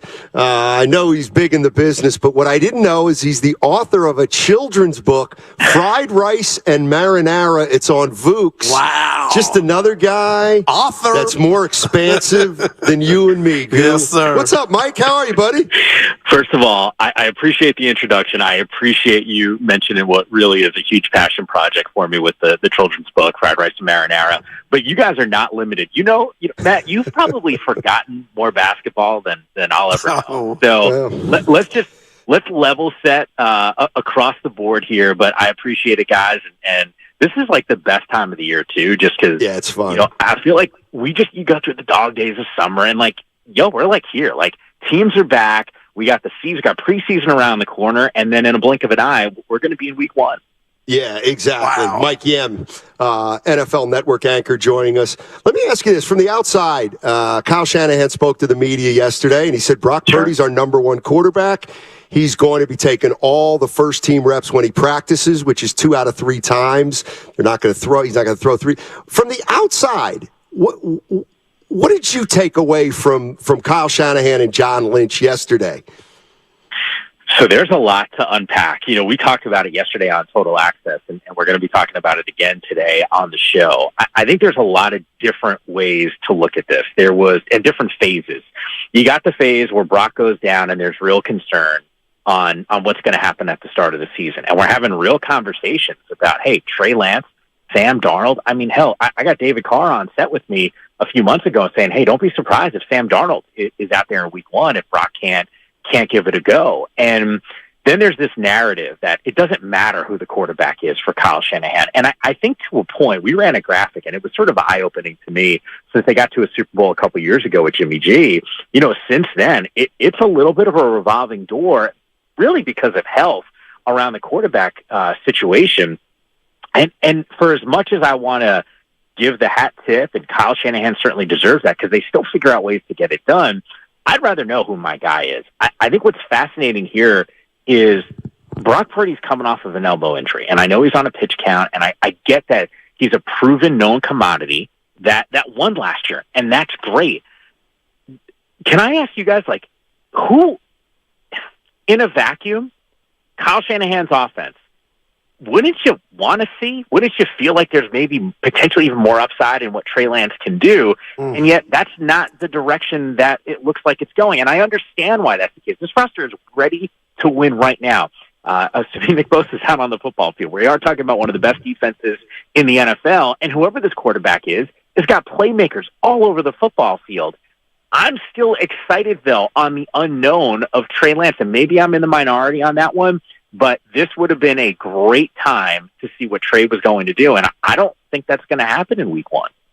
Yeah, I think what we've come to realize, at least I have, is that the 49ers drafted a project at quarterback, and not dissimilar from the Golden State Warriors, who felt they were in a championship window and drafted James Wiseman and found out he was a little too young. I think they're kind of figuring out the same thing with Trey Lance, but I don't think they're ready to call it a day with him, though, but I do think they think Purdy is definitely better at this stage. So, you know, at the end of last season, and I don't know if you guys felt this way, for all the talk and the buzz about Trey and him not being out there, you know, if I would have said to you, hey, you go and you draft 2 quarterbacks, and granted, it looks a certain way because you gave us some capital and you took Trey Lance 3rd overall, and, you know, we know the Mr. Irrelevant situation, and it doesn't necessarily play out this way. But if you net out and say, hey, we got our guy, it's not the worst thing in the world either. And because I think there's some teams in the NFL right now going, who is our guy? And at least the Niners feel like if Brock is out there and he's healthy, we're going to be in good shape. And if there's any team in the NFL that understands the importance of depth in that quarterback room, it's probably the San Francisco 49ers. So I think John Lynch and Kyle Shanahan sit there and go, look, as much as there's some drama and some narratives, and I don't even think it's a lot of drama. I think people saw what Brock did and say, hey, if he's healthy, he's QB1. Okay, like that's not a spicy take. But if we sit here and say, hey, if Brock goes down, like we got Trey and maybe that competitive spirit and Sam Darnold, who he can bring what he can bring to the table, like this might be a pretty good situation for all three of these guys. Mike, on behalf of Steiny, I'm going to thank you for listening to our show every day, man, because it sounds like you've been listening because everything you're saying, we've been throwing out. And I need your help with Kyle Shanahan. I've called him an offensive genius, his play design, play calling. And I've also, Mike, said, you know what, in that 19 Super Bowl, there was some questionable offensive play calling. But I do understand his genius. I'm telling my partner, I look at Philly, I look at the Cowboys, and I look at the Niners like any one of those three teams could represent the NFC in the Super Bowl. With that said, if there's another season, let's just say the Niners and Kyle don't win the Super Bowl, tomorrow's not promised. Mike, how do you look at sports? Would you look at it like not a failure, but when is Kyle going to hoist that Lombardi? Because on a good day, he's badass. Yeah, you're 100% right. I mean, how many times you guys are fortunate enough to get a front row seat? I'm at home watching a ton of games, but my God, every time I look up at the screen and the Niners, there's something cool. There's something different, something that I haven't seen on an offense. And that's a lot of that genius that you're talking about with Shanahan. I think we all been watching sports for a really long period of time. You can be super talented. You might have the best team in a respective sport. But if it's an individual sport, you might be the best guy. It doesn't guarantee success. And it's really hard to win. There's so many things that have to fall into place. And you know what? Last year could have been the Niners' year. What would have happened if they were healthy against the Eagles and they had a quarterback? Like we might be having a very different conversation. There were all those years, and maybe I'm dating myself a little bit. Phil Mickelson, it's like, hey, when's he going to win a major? I mean, we were having those types of conversations. I don't look at Charles Barkley, for example, or Patrick Ewing. I'm a Knicks fan. I grew up in the Northeast. But, I don't look at these guys who don't have rings and say, hey, not talented, don't deserve their flowers. I sit there and say, hey, it's really difficult. When there's a guy named Jordan on the other side, it's not always easy to win. If it's a team, it's not easy to win. And I think in the NFL, your ability to consistently execute week in and week out when your body's on the line, I don't think it's a Shanahan thing. I think he puts his guys in successful spots. But sometimes, look, a guy goes down and he gets banged up and he's not healthy, or you lose on any given Sunday and it sucks. But what's better out there than Shanahan? I think he's on that short list of guys that you want on your side. Mike Yam joining us. He's NFL Network anchor, Sirius XM host, and also author of the children's book Fried Rice and Marinara, which is on Vooks. Wow. Let me ask you this. It feels like conventional wisdom is, the NFC. The NFC's a little down, but the best teams are Philly, San Francisco, and Dallas. If you subscribe to that, give me one team other than those three that could emerge. And if you don't subscribe to those three being the best, or at least conventional wisdom, what am I missing? No, I think those are the three best teams. The problem is the NFC is just down when you compare it to the AFC, because we could go, 4, 5, 6 teams deep and go, hey, if they represent, and maybe not 6, and representing, that conference in the Super Bowl. But the reality is, it's deeper, and there's no question. I think there's a couple things that you could point to. Those are the 3 premier teams. I do think I'm curious to see what the Giants are capable of doing in year 2 under Brian Daboll, and the fact that they have some explosive playmakers, which is something that they really lacked a season ago. I think Seattle's got an opportunity to potentially make some noise. That front office has done. John Schneider's done an amazing job drafting the last couple of years. So I feel good from a Seattle perspective, potentially making some noise. And, as far as content, am I curious about Minnesota? Yeah. Would I put them in that class? No. I think Chicago potentially can make, a little bit of a jump as well, but not to the top. I'm not saying that. I think those are just intriguing teams to me. I think the only other teams that I would add would be Seattle and New York. Mike, yeah, I see you on TV, man. So I hear your commentary, and I feel like I know you, and it's going to be a curveball. Last Friday, my partner and I had a passionate debate. I'm a 70s baby about the running back position. And I know Saquon Barkley got an extra $1 million, but back in the 80s and 90s, the Marcus Allens, the O.J. Simpsons, the Roger Craigs, it was prestigious. There should be no position on the football field that is going through what the running back position is. I understand life's not fair. Can you share with us your thoughts on what's going on? Because I don't like it. It's criminal what's happening to these guys. Like, if I am a parent or a coach or, just involved in a kid's life and he's like, hey, I want to be a professional football player. Guess what? Go play wide receiver. Go play quarterback. Like, what are we doing here? I think there's, like, if I said to you, hey, Christian McCaffrey's average per year salary, if I'm not mistaken, guys, and maybe the numbers have changed a little bit, I think he's outside the top 100 in average salary per season. Like, that is wild to me. If I said to you, are you drafting Christian McCaffrey, as a first, first, second, or third running back off the board, if you were a team, like, I just, the impact that these guys have on the football field. Austin Eckler had 107 receptions last season. That was almost more than double. And I get it. Keenan Allen and Mike Williams were banged up, but it's still almost double what those guys did combined. I think he had more catches than CD Lamb. Like, I think you need to look at these guys as productive players on the field that are difference makers. Maybe we have a different conversation about the Tampa Bay Buccaneers if they're able to run the football. I'm with you guys.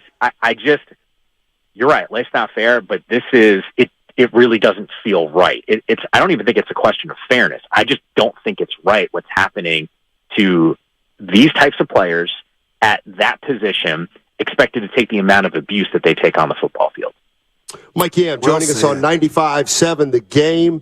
He works for, God, I don't have my notes up. I know he's a children's author, NFL Network anchor and a Sirius XM host. Used to work with him in the Bay Area. Great guy. Mike, thank you so much for joining us, man. Really appreciate it, and good luck with the children's book. I appreciate it, guys. Enjoy the next couple of weeks before we get to week number 1 here. Yeah, it's going to be a lot of fun. Thank you, Mike. Take care, buddy. That's Mike Yam, NFL Network anchor and author, children's book author. Wow. We should write a children's book.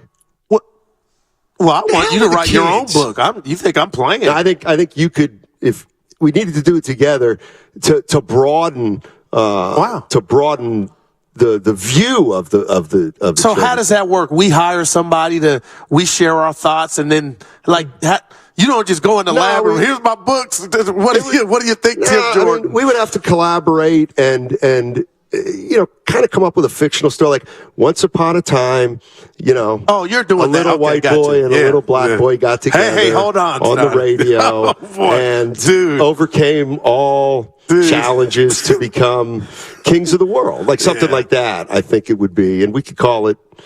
Richard Wright has a novel, Little Black Boy. Richard Wright, yeah. Who? Richard Wright. I'm not familiar with him. Yeah, he's an author. Oh.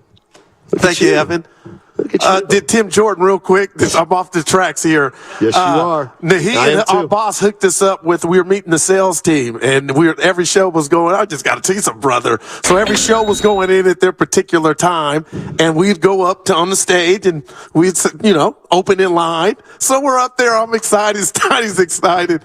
The first thing Steiny says is, the show works because he's black and I'm white. Everybody looked. Nobody laughed. I go, Steiny, that was the worst opening line ever. You would have got gonged on the gong show. No chance. It was the audience. Awkward. Tim, everybody looking at me like, oh my God. I must be like, I'm not going to say I'm like Chappelle, but wasn't awkward for me. Wasn't awkward for me. 888-957-9570 is the number. We'll open up the phone lines again. Mike Yam, good stuff. Yeah. He felt me on the running back. You're not. You understand what it is. You just ain't feeling sorry for nobody. No. It's a passing league. The wide receivers back when it was a running league underwent the same thing. Man. Or were is underappreciated. I'm looking to get after Randy Cross at 12. Steve Weish, your boy, was on with the morning show, and he was asked that same question. I thought he got a great answer. We'll try to play that for you a little later in the show. Let's go to Eric. Eric's in Chico. What's up, Eric? How you doing, man? Great. How you guys doing? Dynamite. Hey, so I wanted to talk about what we expect from Brock Purdy, and Shanahan runs a really complicated offensive playbook. If you recall, even when we got Garoppolo, he sat for first however many games behind Beathard while he learned. He wanted the same thing for Trey Lance when he came in. So I think, Purdy's going to be studying while he's rehabbing. He's going to be learning the playbook better. Then he's going to get these first team reps. He's going to be sharper with all of his audible calls, his familiarity with the playbook. He's going to be working on his timing with these guys, and they're going to get to work scramble drill. So I think those reps and the additional familiarity. We're losing you a little bit. In fact, we lost you altogether. Oh, good. There was something I was going to say. It's pretty simple about the running backs, as far as I'm concerned. Running backs win fantasy titles. They don't win Super Bowls. I just want to radio wrestle you because don't lay a hand on me. Don't touch me. The big heart you had yesterday on that golf cart is not Stoney. A power forward doesn't make less than it's what you're worth, and you understand they're getting used. And I got some analogies. They're not worth as much as other I got some analogies. I'm trying not to go to what this is feeling like. Okay. But I'm gonna watch football games and watch how these teams are using these running backs' body. They're throwing them the ball and they're paying them nothing. And that doesn't sit well with me. It's a yucky feeling. They go play basketball. No, it's bigger than that. Steve Weish, NFL Network, the man, the myth, the legend. He was asked about the running backs. He's got the answer for you, Goo. Okay. So you don't have to ask. I'm excited. You don't have to ask any more about this. Listen to Steve Weish. Take a listen. Yeah, as long as he's completely healthy, I'm confident. Everyone likes to talk about what he did in the 5 starts in the playoffs. I think about that Miami game when he was the number 3 guy. He comes in, and they don't miss a beat. And then all of a sudden you see George Kittle's numbers go up. You see Brandon Ayuk's numbers go up. So he's playing within the structure of the offense, but he's also making plays happen when he has to improvise. And the fact that he had that much poise under that much pressure right out of the gate just showed me like this guy's built for this. Yeah, that was the Brock Purdy sound. We'll get the Stevie Weish sound. I'm hanging on. We'll do that after Randy Cross, who's coming up. He don't bite his tongue, Stoney. 12 o'clock. He says what's on his mind. You follow him on Twitter? Yeah. Randy Cross. Yeah. Big Randy Cross. What do you think? What do you think of him on Twitter? We've had him a few times, but on Twitter, he's outspoken. Yes, he is. On non-sports issues at times. He loves his alma mater, which is the Niners, but he don't just, let me pay the man to come this much. He says his stuff. Yeah. Maybe we could put that character you invented in the book. Let's go to Rob in San Bruno. Our guy. Rob's in training camp. Oh, he's there. Yeah. No, no, I'm not there. I'm not there. The tickets went fast on me. But look, though, man, I'm tired of the trade slander. At the end of the day, if the Niners want to win a Super Bowl, we need to let Trey cook. I'm gonna tell you why. Oh, Purdy doesn't get his team what we've been missing the last 3 runs. A guy who can make throws outside the pocket and make plays outside of the system. Brock Purdy still doesn't give us that. Matter of fact, Jimmy has a better arm than Brock Purdy. Brock Purdy got better feet. I give him that. But the dude like 5'10", and then he struggles to see over offensive line, which is why he always drops back to the left. So it's like I'm not buying that. And I feel like if Trey gets a real opportunity to go out there, he's going to make our team better because he brings a certain aspect that Purdy doesn't bring. That's size, arm shape, and ability to run. Rob, let me ask you a question. So you think it's Kyle Shanahan? You think that Lance is better than Purdy and Kyle Shanahan's starting the wrong guy? Well, Kyle did pass on Mahomes. Kyle did say no to Tom Brady for Jimmy Garoppolo. Oh, so you're saying he's made? He said no to Watson. That's fair. His quarterback ain't always different quarterbacks. Right. He ain't the genius with the quarterbacks. His system. No, that's fair. Matter of fact, his system is designed off the running back. The running back, you say it don't mean nothing. His whole system is designed off the running game. You stop the running game, you stop the 49ers with Purdy and Jimmy. You stop the running game versus the Niners, you still got a threat with Trey because he can get the ball down the field with his physical ability. Systems don't win Super Bowls, players do. But Rob, listen, we were in the same line. I am so enamored with what Trey Lance is. I wanted to see it. Just like Mike Yam said, he's kind of curious as to, don't you want to see it?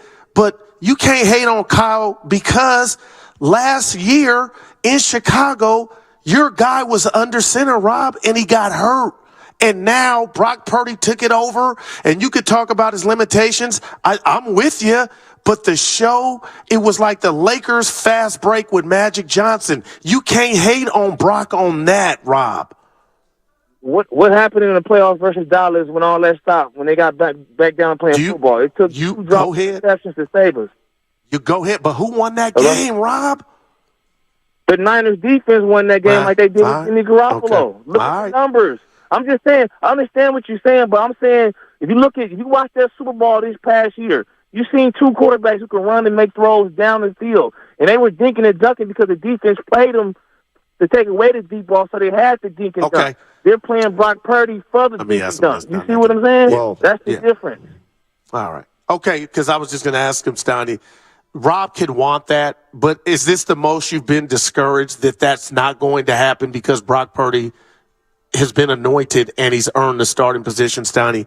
Doesn't it look as bleak for Trey as it's ever been right now? I actually think bleak is too strong a word. I really do. Something was made clear yesterday.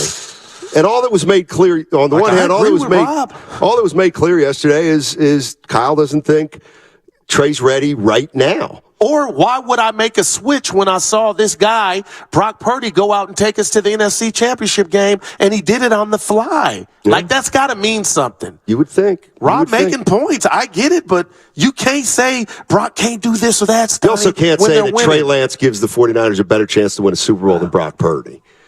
I mean, we just – it might be He's right. going upside, I mean, that's basically saying – I mean, what I kind of heard from Rob, and look, if this is his point of view, it's his point of view. Like, and he's right. Like, so Kyle Shanahan doesn't judge quarterbacks well.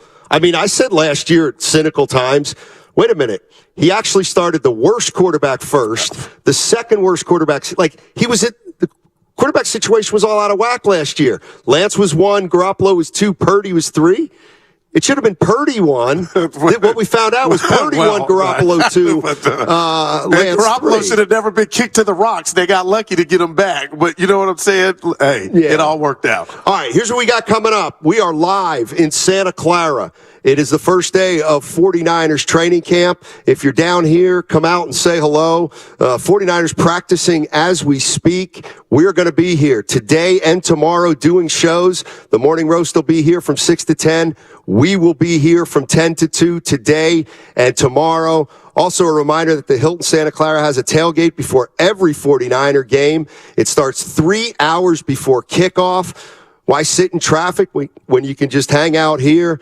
It's also open an hour after the game, and it's always got free admission. We got Randy Cross on the other side. He's a 49er great, and he's outspoken about the San Francisco 49ers. A lot of good stuff coming up. Don't go anywhere on 95.7 The Game, and it's all sponsored by AC Transit. This is an important notice to consumers facing $10,000 or more in credit card debt.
Now back to Steiny and Guru live from the Hilton Santa Clara for the opening of training camp. All righty. Welcome back. Matt Steinmetz, Daryl the Guru Johnson with you. And let's bring him in. He's a 49ers offensive lineman. He was a lineman from 76 to 88. He's a three-time Super Bowl champion, college football Hall of Famer. We've had him on before, and we really enjoy talking to Randy Cross. Randy, thank you so much for joining us. Really appreciate it. It's no problem at all. It's the best time of the year. Everything's getting going, and no more country club sports for a little while. Easy. Because my guy's a country club guy next to me. No, let me start out by asking you. Yesterday I thought Kyle Shanahan was pretty definitive, and John Lynch about the quarterback position, saying Brock Purdy's the number one. What did you hear or interpret yesterday when you heard Kyle Shanahan basically say, look, everybody knows about Trey Lance, but it's Brock Purdy's job? Yeah, I think it's all predicated on health. I mean, how has he come back from that elbow? How's he look throwing, and all that? And Kyle and John and that organization knows now better than anybody else where he is at. And just from a purely analytical standpoint, you look at what he did in the offense, how it functioned with him there, and if healthy, it's not a real earth-shaking, decision. He's not going to throw his arm out in training camp like crazy. I mean, that's Darnold's going to take up some of that slack, and Trey Lance will take up some of that slack, but it's no surprise to me. I mean, they're a team that should have been in the Super Bowl. It's probably last year should have won the Super Bowl. But, it's the injuries happen, and that's what you got to wish for as a fan is maybe one or two more games worth of staying injury-free, and it could pay off with number 6. Randy, there's an old saying, you never know what you had until it's gone. And I can admit, and the Niners have played in big games here recently under Kyle Shanahan, the Super Bowl. But there was a guy, McGlinchey, at times they would call him a Flinchy and blame him. But he's gone now, and Colton McKivitz is going to take over. Can you walk us through, what's going through McKivitz's mind, and what can he accomplish in preseason to, get him ready for that job? Because we're making a lot about the quarterback position and who's under center, and we get it, and Brock coming back from an injury. Left tackle, you're fine, but how important is that for him to answer that bell and protect his QB? Well, it's really important, obviously, and I think that scheme protects the quarterback pretty well, just by virtue of the way they run the ball, the way they do their formations, how they run their motions, everything else. And he's got a real advantage in my mind, even without Bosa in the short term. If you're functioning and doing well against that defensive line in practice leading up to the preseason and whatever reps you get early on, it's a pretty good sign, because you're going to see reps and you're going to see moves and people in practice that are about as good as a D-line group as anybody else in the league. So I think he's got that going for him.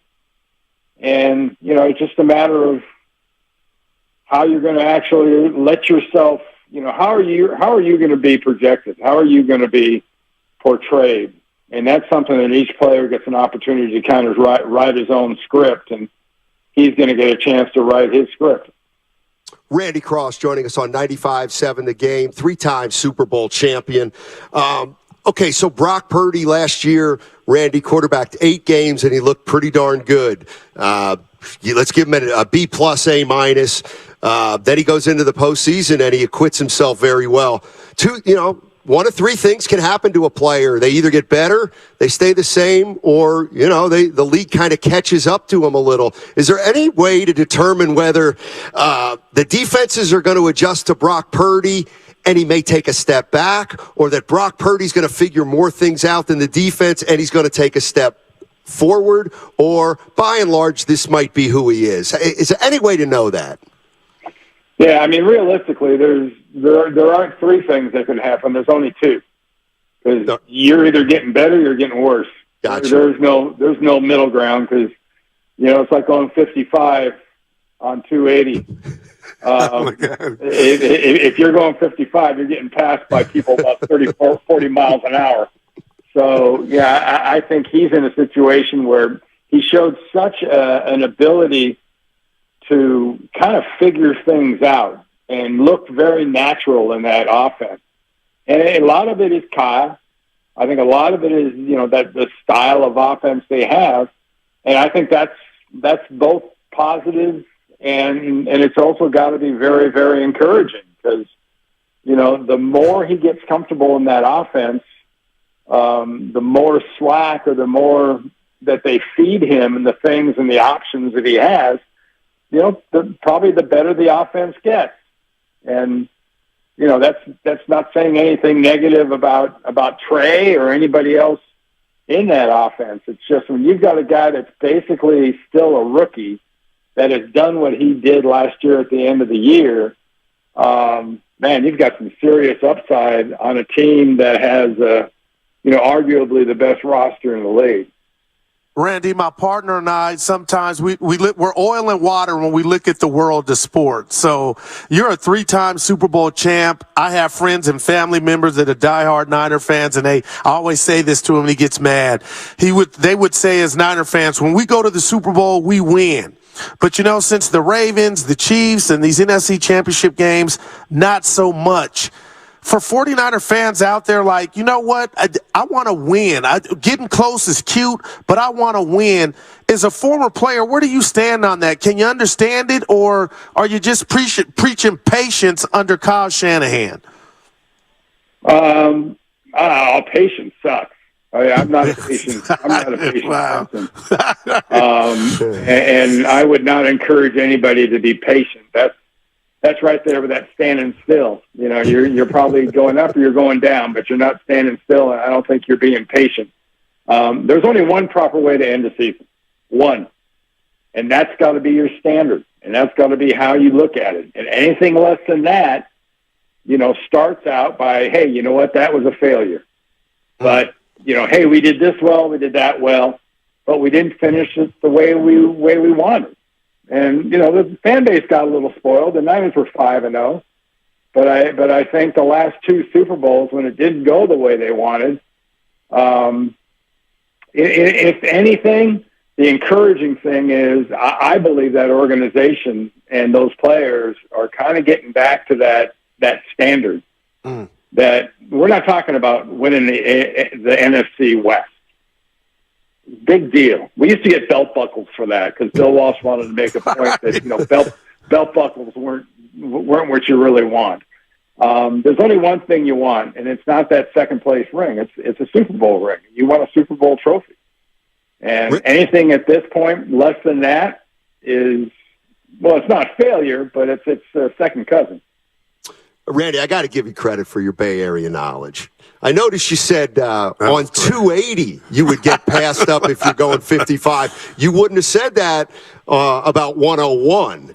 On 101, you'd be going past people. So you know the Bay Area. Oh, well. Yeah, I did live there for a minute. Yeah, exactly. Hey, let me ask you, as an offensive lineman, my partner here, he was talking about the running back position, and I'm sure you've heard the running backs are feeling a little neglected. They're not appreciated, and they're not getting paid. What is what does a former offensive lineman think about the running backs not enamored with how they're being thought of?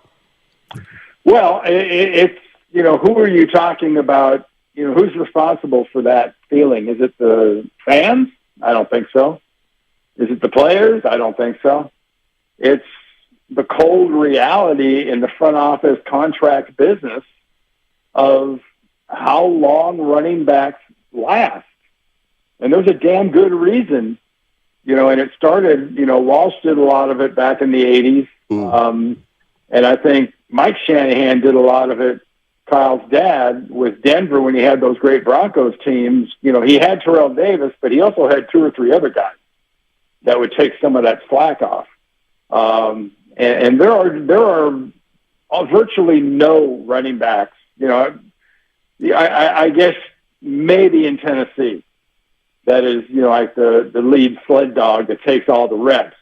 But you can't do that. And you won't last very long with these huge loads. These guys that are going 1,400 and close to 1,000 or 1,000 receiving and all those carries and all those catches and all those reps, the body's not made to take that kind of punishment. And it's not a disrespect to the position as much as it's just a cold, hard numbers thing that after X amount of reps, everything's kind of a law of diminishing returns when it comes to running back. Wow. Well said, Randy. Hey, I'm not one of these Skip Bayless hot take guys, but I was talking to my partner 2 years ago. This offense, Randy, you tell me if you disagree, was about Deebo Samuel. And he was amazing, almost to the point he was putting himself in harm's way. Now all of a sudden, Ayuk is on the scene. You got McCaffrey. And I politely asked my partner the other day, Kyle Shanahan is a play caller. Randy, do you think there's any pressure on ball distribution in regard to who gets the touches? And we saw Kittle emerge under Brock Purdy.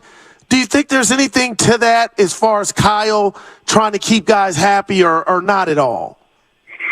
I don't know if it's keep them happy. I just think from a game-to-game standpoint, if you're in that offense, you've got to get in there, on that first day of practice for the week when you get to see the game plan, let's say on Wednesday morning, you're going to know if this is going to be one of your weeks. And if it's not one of your weeks and you're not going to have a heavy load, you better be ready in case something goes wrong. But I think that's just the reality. It's a great thing for Deebo. I mean, if McCaffrey doesn't come along, they keep riding Deebo and risk wearing him out. And he's one of the most dynamic receivers out there, and he's got that ability to play semi-running back, but he's a lot more dangerous as a wide receiver than he is as a running back. And having a guy like McCaffrey is really given Shanahan and given that offense, so much more sort of lateral movement and so much more, threat to a defense. Randy, I hope you don't mind, but I want to ask you about I just noticed your middle name is Laureate, if I'm not mistaken. Is there a story behind that? I've never heard that name before. Yeah, it's actually the T is silent. It's Lauria, and it's French for Lawrence. It's my grandfather's name. Oh, cool! Wow. All right. Yeah, I tell you what, if you ever want to win a free beer in a bar and somebody gets cocky about answering trivia questions, give them 10 guesses. Give them the first letter and see if they can guess that middle name. Well, and even if they get it right, they'll probably say laureate, and I'll say, no, you didn't pronounce it right. The T's silent.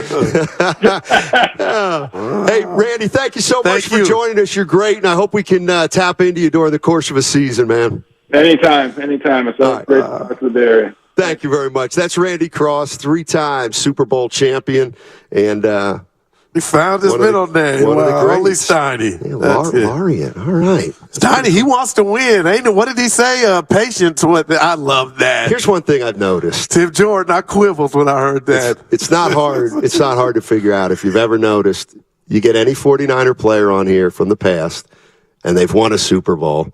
Of course, it's all about Super Bowls. He won 3. Yeah. Maybe we should ask our guy Jeff Garcia. Yeah, no doubt, man. What do you think? He was a badass. I'm just talking about it. I was just picking a guy who hadn't won a Super Bowl. Mm-hmm. All right, 888-957-9570 is the number. If you're just joining us, it's Matt Steinmetz, Darryl the Guru Johnson on 95.7 The Game.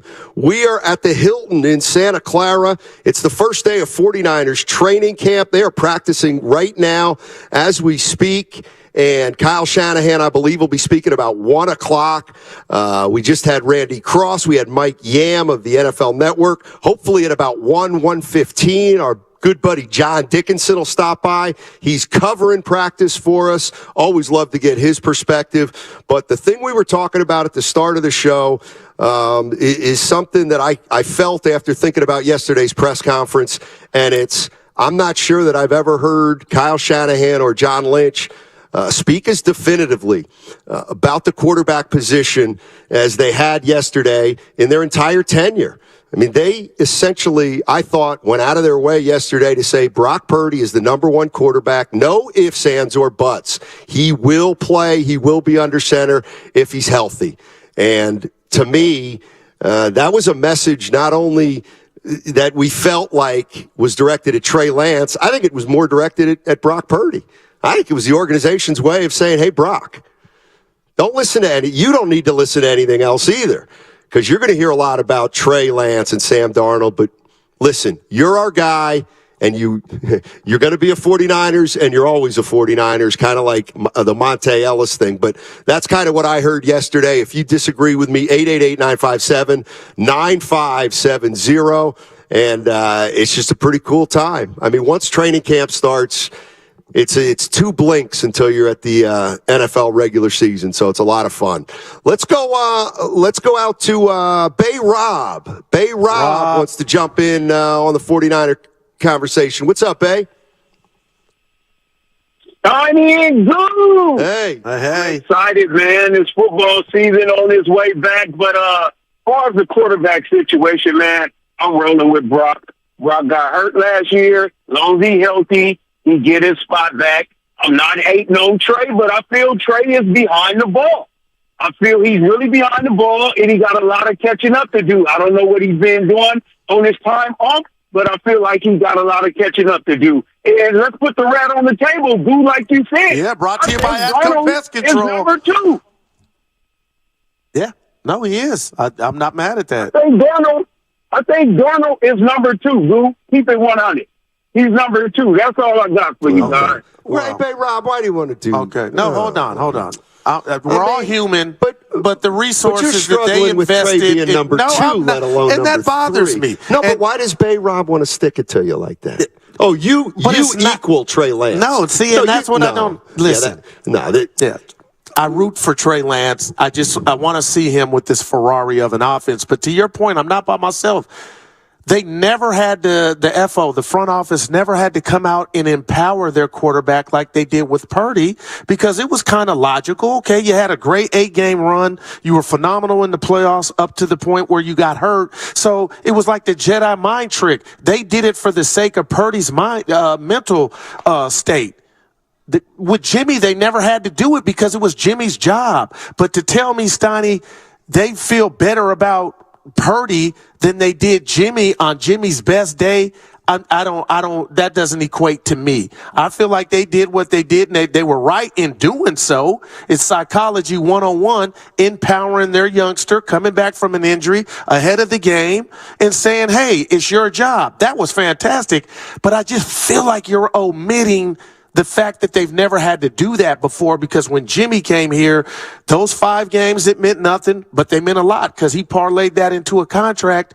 People were going, there was Garoppolo mania about the hope and promise of what Jimmy could deliver. By the way, our training camp coverage is brought to you by First NorCal Credit Union, and I'm not necessarily disagreeing with you 100%. And I'm not disagreeing with you on what they did, but Here are my 2 points, and 49er fans, I bet you they agree with me on this. Okay. Not that you disagree, but I bet you most 49er fans would agree with me. It sounds to me, through everything that Kyle Shanahan and John Lynch have said, not only yesterday, but over the course of their entire tenure, 6 years with the San Francisco 49ers, it feels to me like they've never been as confident and as supportive of a quarterback as they are Brock Purdy. I feel like, just by the eye test, just by what we hear, just by what we see, I think Kyle Shanahan trusts Brock Purdy more than he ever trusted Jimmy Garoppolo. I feel like Jimmy Garoppolo and Kyle Shanahan, and we learned it a little bit later, there was a little tension there. I think this is the guy they want to settle on, and they are going to look for reasons to settle on him. But is there anybody out there that disagrees with me and thinks, no, Steiny, he liked Garoppolo more than Purdy? And how about I say this?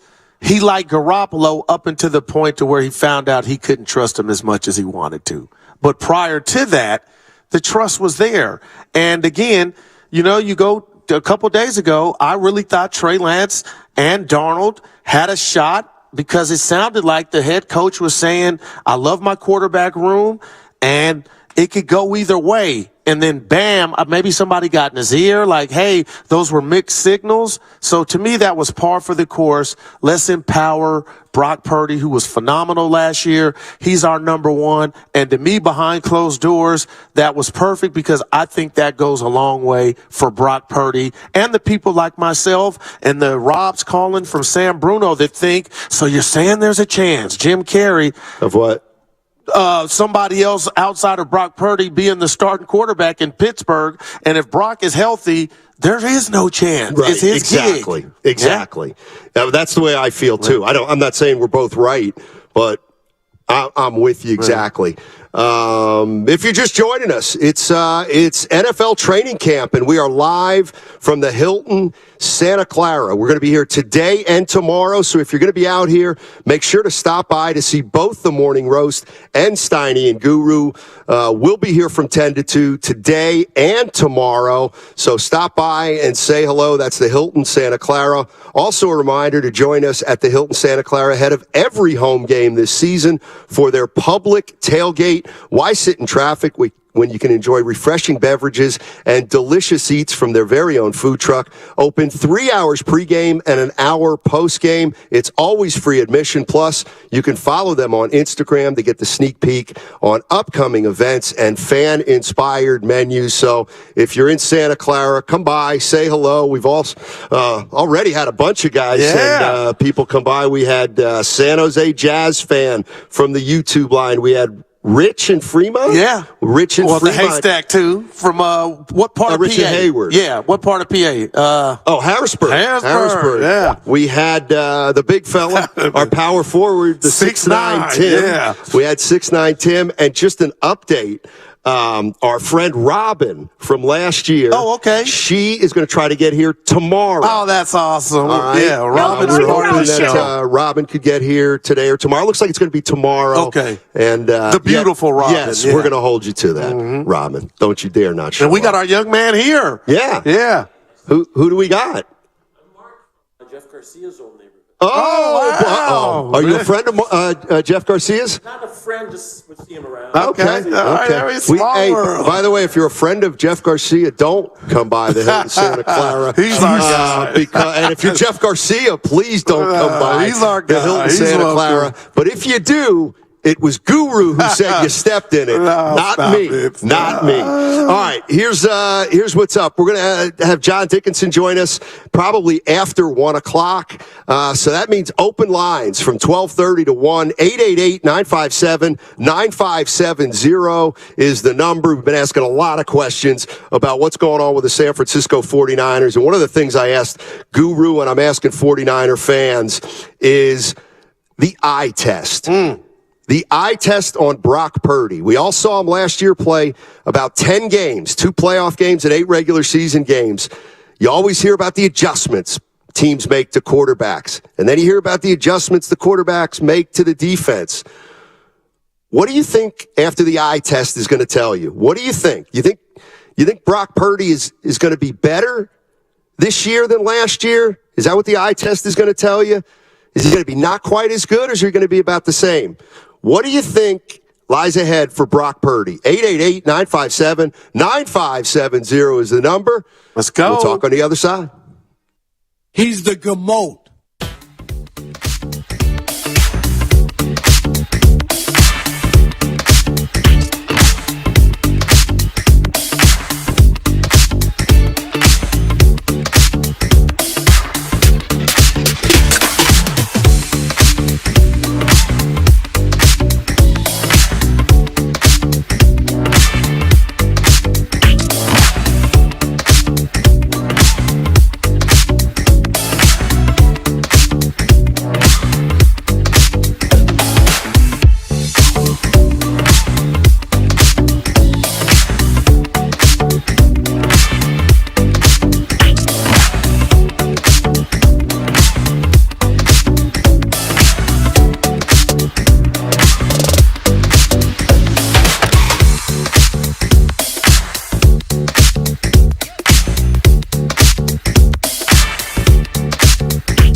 You won a Super Bowl trophy.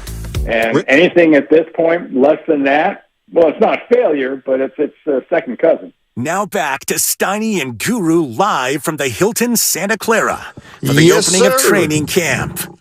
Matt Steinmetz, Darryl the Guru Johnson with you, and that is a fact. We are at the Hilton Santa Clara on day one of 49er training camp. If you're down here, come say hello. And Guru and I are talking about this team and what was said yesterday at the press conference. And I'll kind of go back to the way I opened the show and get some feedback from Goo and anybody else who wants to give it. The more I thought about it, the more I started thinking that what I heard yesterday was the 49ers front office essentially turning over the team to Brock Purdy. And permanently for now, if that makes any sense. I think the search for a franchise quarterback as of now, for now, is over. Because everything I heard yesterday was a front office that is fully supportive of Brock Purdy. They sent the message to the fan base that there's no quarterback issue, that there's no situation. Brock Purdy's the starting quarterback, and as of right now, Trey Lance and Sam Darnold are going to compete for the second spot. But is there any way to interpret it differently than Kyle Shanahan and John Lynch think Brock Purdy is better, maybe significantly better, than either Darnold or Trey Lance? Or is that overstating it? 888-957-9570. No, the great Beyonce had a line, Stein. He put a ring on it. And that meant you got to lock it up. You got to come real. You got to marry me. You got to show that I'm the one. And that's what the Niners essentially did yesterday. And you know what we do? Not just our show, our station, Willard and Dibbs, Bonta and Shasky, the national media. Steiny, there was a circus-type atmosphere to who was going to be the quarterback for the San Francisco 49ers, not knowing what was going on with Brock Purdy. And the fact that he could have politely ended up on the PUP list, then we're talking about, okay, now it's default between Lance and Darnold. Me personally, there would have been no battle. The politics of the resources you spent to bring Lance to town, and he was your starter last year for whatever reason, he would have immediately been my starter, but they put that to rest yesterday. And now, if Brock Purdy can do his part and remain upright and healthy, and that elbow is not barking, because tell me if I'm going down negative street. Oh, I would know. Okay, here we go. That's pretty good. If I'm going down negative street to say, though they said what they said yesterday, but his arm, his body, talking about Brock Purdy and elbow, they gotta hold up their end of the bargain. So you had mentioned it, if there's a delay or a setback, and I'm not saying I don't want that, nobody wants that, but if there is, then the battle for two is really the battle for one in the meantime. Sure. Yeah. And Stotty, I just can't understand for the life of me how Darnold could overtake Lance, even though I told you I think Darnold's a better quarterback right now today, but it's not about today. It's about what you thought Trey Lance was going to be, why you started him last year. How can he not be your number one or backup over Darnold? I don't know. It's maybe they thought, again, I heard it on Willard and Dibbs. I forget which one said it, but it blew me away. Maybe they brought Darnold in here thinking there was no way Brock would be at this juncture of his rehab as he is. Well, it's also possible that right now Sam Darnold is better than Trey Lance. Yeah. But it's also possible that a month from now Trey Lance will be better than Darnold, or 2 months from now. There's a chance that right now Brock Purdy's better than Trey Lance. I believe that.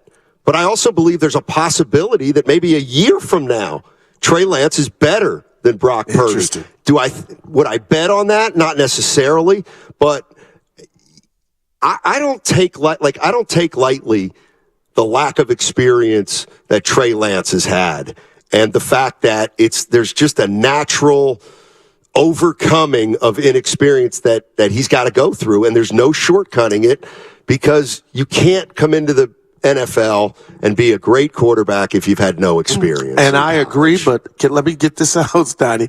Rob, for Sam Bruno, he called as if the Niners didn't empower Trey with the starting job last year. Trey's worst enemy was his body. He got hurt. Maybe the play calling. But other than that, so Rob from Sam Bruno had that energy like Kyle had not given Trey an opportunity. And when this is all said and done, Stoney, we cannot understate the fact that Trey Lance, you went down and you had to rehab and your body was hurt. But maybe your chances of being as the Niners' next franchise quarterback went down with that. Hey, let's go out to the phones. 888-957-9570 is the number. And let's talk to our good friend, our new golfing partner, Ryan. Oh, man. Who was part of our foursome yesterday at Berkeley Country Club along with Chris. He can smash. This is Ryan. He can hit it a long way. What's up, Ryan? How you doing, man? Hey, what's up, fellas? I'm doing pretty well. How about you? There you go. Nah, man, yesterday I had a really fun time. I just want to thank you guys again for the opportunity. And, Guru, I really love your enthusiasm, man. Like, you're going to get there. I know you are. Oh, man, that means the world. I'm trying to hit him like you. Yeah. Stoney, you told me. Get there in golf. Yeah. Oh, I thought you meant, like, get there professionally. You're ready to leapfrog your boy. No, okay. I would all right. never. It's golf. Yeah, we're talking golf. Relax. Guru's got some abilities. The assignment, you're pretty solid too, man. I gotta say. I appreciate it, and you and Chris, man. As long as you're throwing the compliments around, I think both you guys got a chance to be pretty good. Yeah. Just takes a lot of practice. Problem with golf is for a guy. These guys are both 29, I think, right? Ryan and Chris about 29. That's a tough age to play a lot of golf because you got to be dealing with your career too. But it was a lot of fun, Ryan. Man, appreciate you listening. Appreciate you. Getting I just into the sent you my contest. number too, Ron. I forgot to do that yesterday. You guys did. By the way, I was dragging at the end. I know you were. Oh. Okay. Well, Ryan's. We can talk about that. Okay, so Ryan, thank you so much for yesterday. I will have to drop dime on him though. What happened? He's a Cowboys fan. Oh boy, he had it too. He was showing. He's a Cowboys fan. Yeah. So there I am out on a course with two Cowboy fans. No, you said two teams you don't like. Well, that was a joke. In jest. That was a joke. That was a good joke. One guy had a Cowboys shirt on, and the other guy had a Warriors shirt on, and I jokingly said, because I like to laugh at myself, that my two least favorite teams. I sent Whitley a late night text. Whitley, of course, our digital. You got 230. Not that I count or I'm into likes. You got 237 likes on your putt. But I was the first one on that video, and they X'd me off, and it was your solo. But I was like, where am I at? Not that I care, but did I hate you? Bottom line is the lights came on, Goo, and I delivered. Don't be afraid to go to our social media at 95.7 The Game. Why did I even bring it up? You can see me putting for birdie, and spoiler alert. Yeah, but you hit it. Spoiler alert. I don't even have to say what it is. You know how that putt ended up. Let's go to Rich the Razor. Rich the Razor in Fremont. But before we do, Stoney, I also want to let people know that on the same social media site, 95.7 The Game, you can see Stoney standing on his tiptoes with Daryl the Beaver Johnson. That is my guy. Evan. We got Now to we can break go to you Rich. with that. I notice Evan is doing this when he's not on site, so he knows he doesn't have to make eye contact with me and here. I love every bit of it, yeah. Evan, you got to get to know your host. That's now a bit. It's a bit. I don't know. It's reality. And it's a bit because I want people to laugh at that because I'm not afraid to Of course. I've been with you about 5 years, Stoney. Listed You at haven't gotten 6'1". any smaller, so I'll keep doing it. I look like he's not tricking the camera. People can see it. I'll be honest with you. I didn't think it was going to be that big of a photo that would catch my feet. However, that's usually your go-to. The jig is up. Yeah, people know I do it. And do you wish you were taller? Right. Not now, but when I was 16. Okay. All right. You better not let me be 6'4".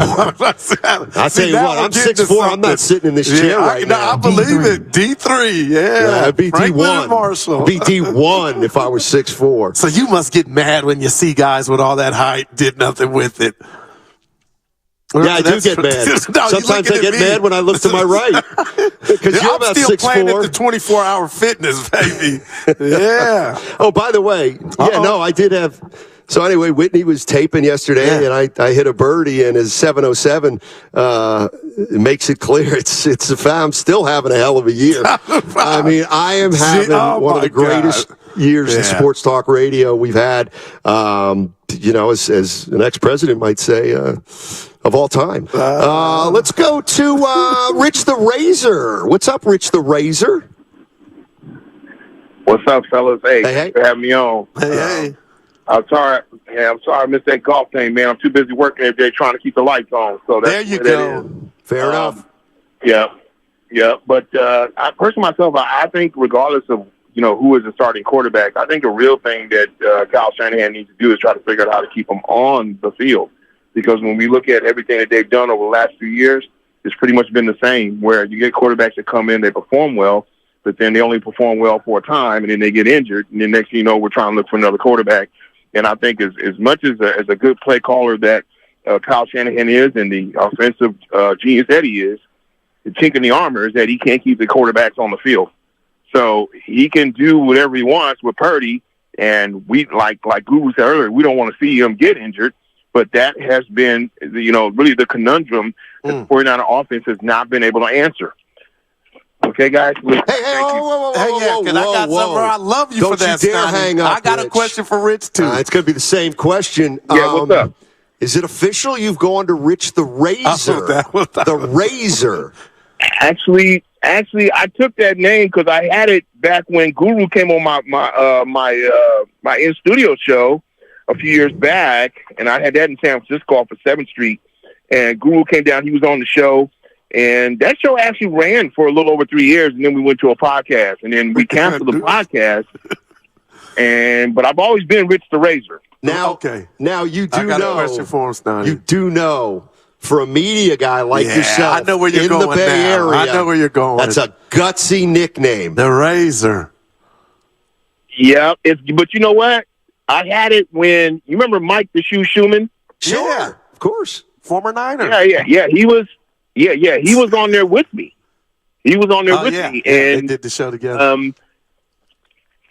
So we basically parlayed that, and it was great, man. We enjoyed it, and we enjoyed it for a time. But then we knew it was time for us to go ahead and move on and leave it to the guys who Rich, get paid to do this. No, that's beautiful. Rich, before you go, let me ask you this, Razor.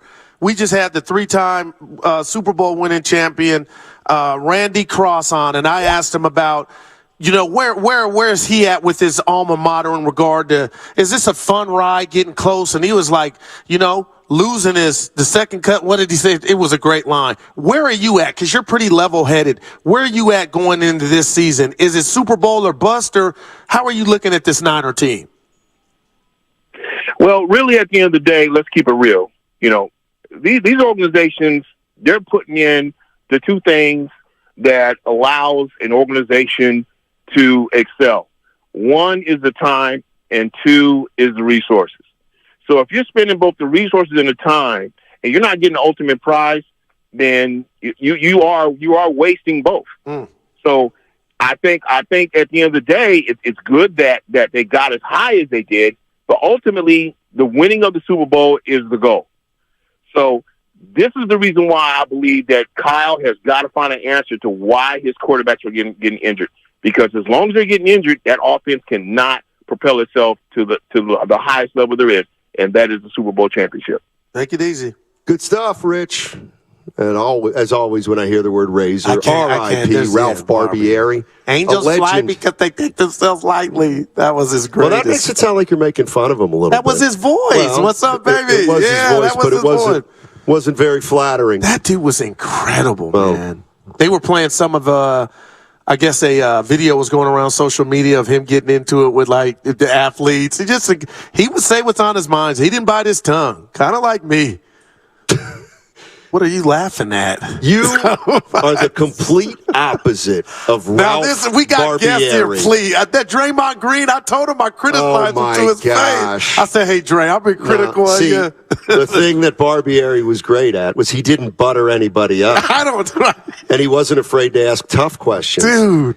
Ralph Barbieri seldom thought of having a relationship outside of a professional one with a professional athlete. You think of that all the time.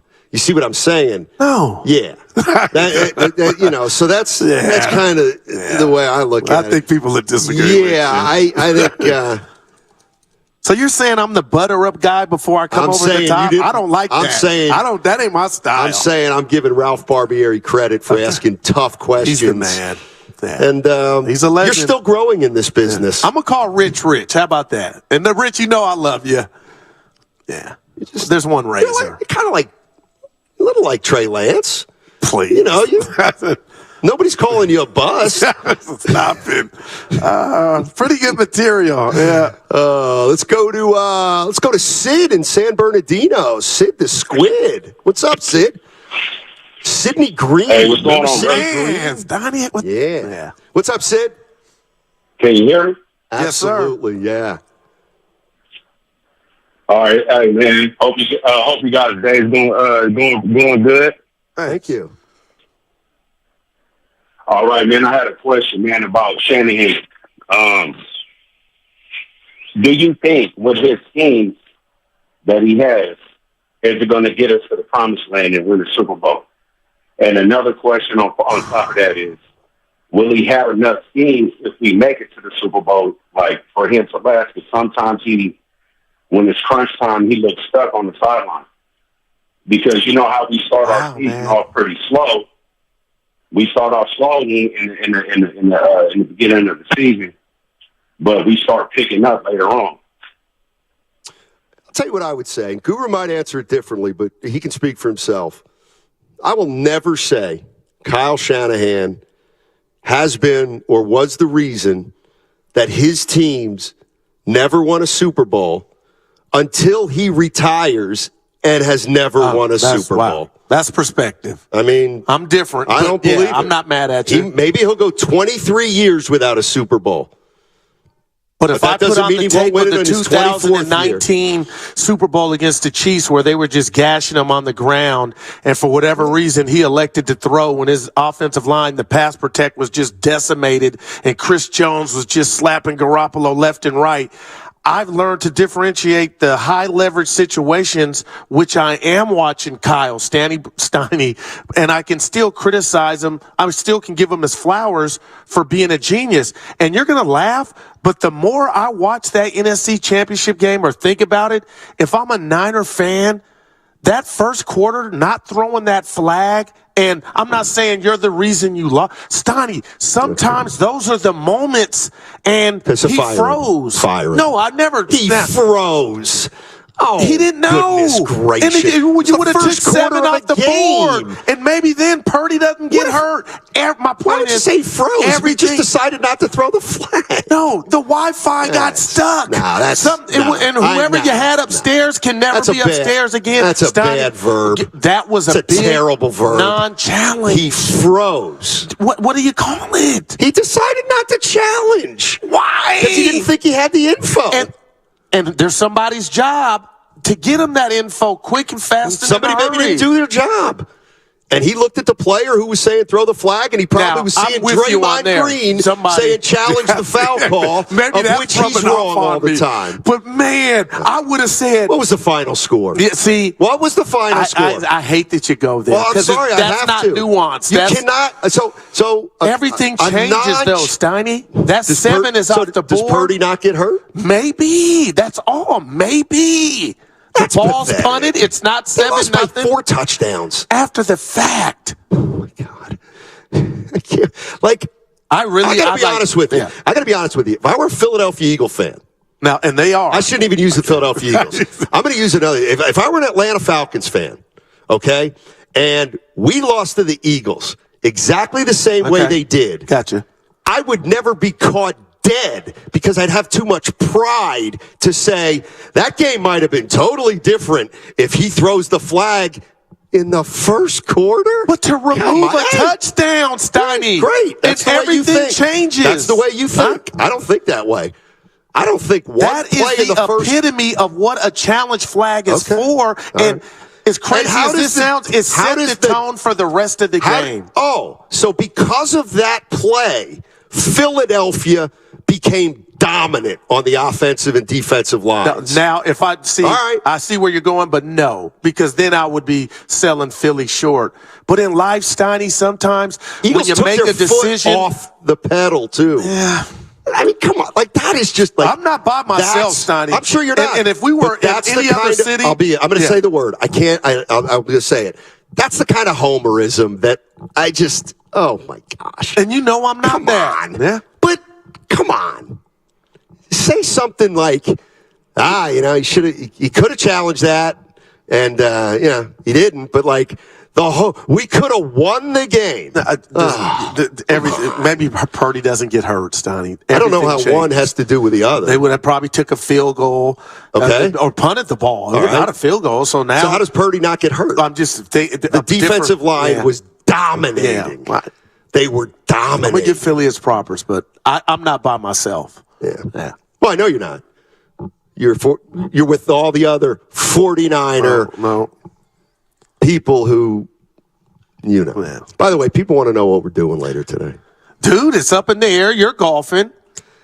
Yeah, I'm going to golf, but I'll be back by nightfall. I'll be back. I'll be in the mix by dusk. And we had what was it? Our guy C that stopped by and said Carlos. Oh, he said, right, Carlos. Oh man. And people want to know what we're eating, Steiny. Right now, I have just a beautiful. Let me get it right. Muffalata, a chef's unique take, chicken, rosemary ham, pastrami, and turkey, Swiss and provolone. It is good. They do have good food here, man. Because they at can the see Hilton that Santa beautiful Clara. thing. No And doubt of course, you're not eating it. Well, I don't eat during the show. So I got. Oh my! You made me feel I not only just have a talk show, I got too much going on. But I remember when I was during break. I do remember when I used to sit in the non-power chair. I used to eat. There ain't no power over I used to eat, but it's just tough. Guy. It's tough to get a bite in when you're running a show. The punchline waits. 888-957-9570 is the number. Let's get it going here. Day one of training camp. We got an hour left. Yes, we do. This just flew by. What do you think's going to happen with the crossover today? I forgot our guys. You know what? They're going to try to guilt us into staying till 2:25. First of all, because they're jealous we're down here. Secondly, because they probably have caught wind that I might want to go golfing. Here's the beauty, though. The great thing about today. So you don't think they would want their partner to go golf? Great thing about today is I can leave and not have to look Willard in the eye to do it. Wow. You heard that, Mark? 888-957-9570 is the number. It's all about the 49ers. John Dickinson, hopefully, is going to be joining us at some point in the next hour. We are at the Hilton Santa Clara. We're going to be here today and tomorrow, along with the morning roast. If you're nearby, come by, say hello. 888-957-9570 is the number. Let's talk Niners. Mm-hmm. Kittle like a Niner.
KGMZ-FM and HD1 San Francisco. Always live on the free Odyssey app.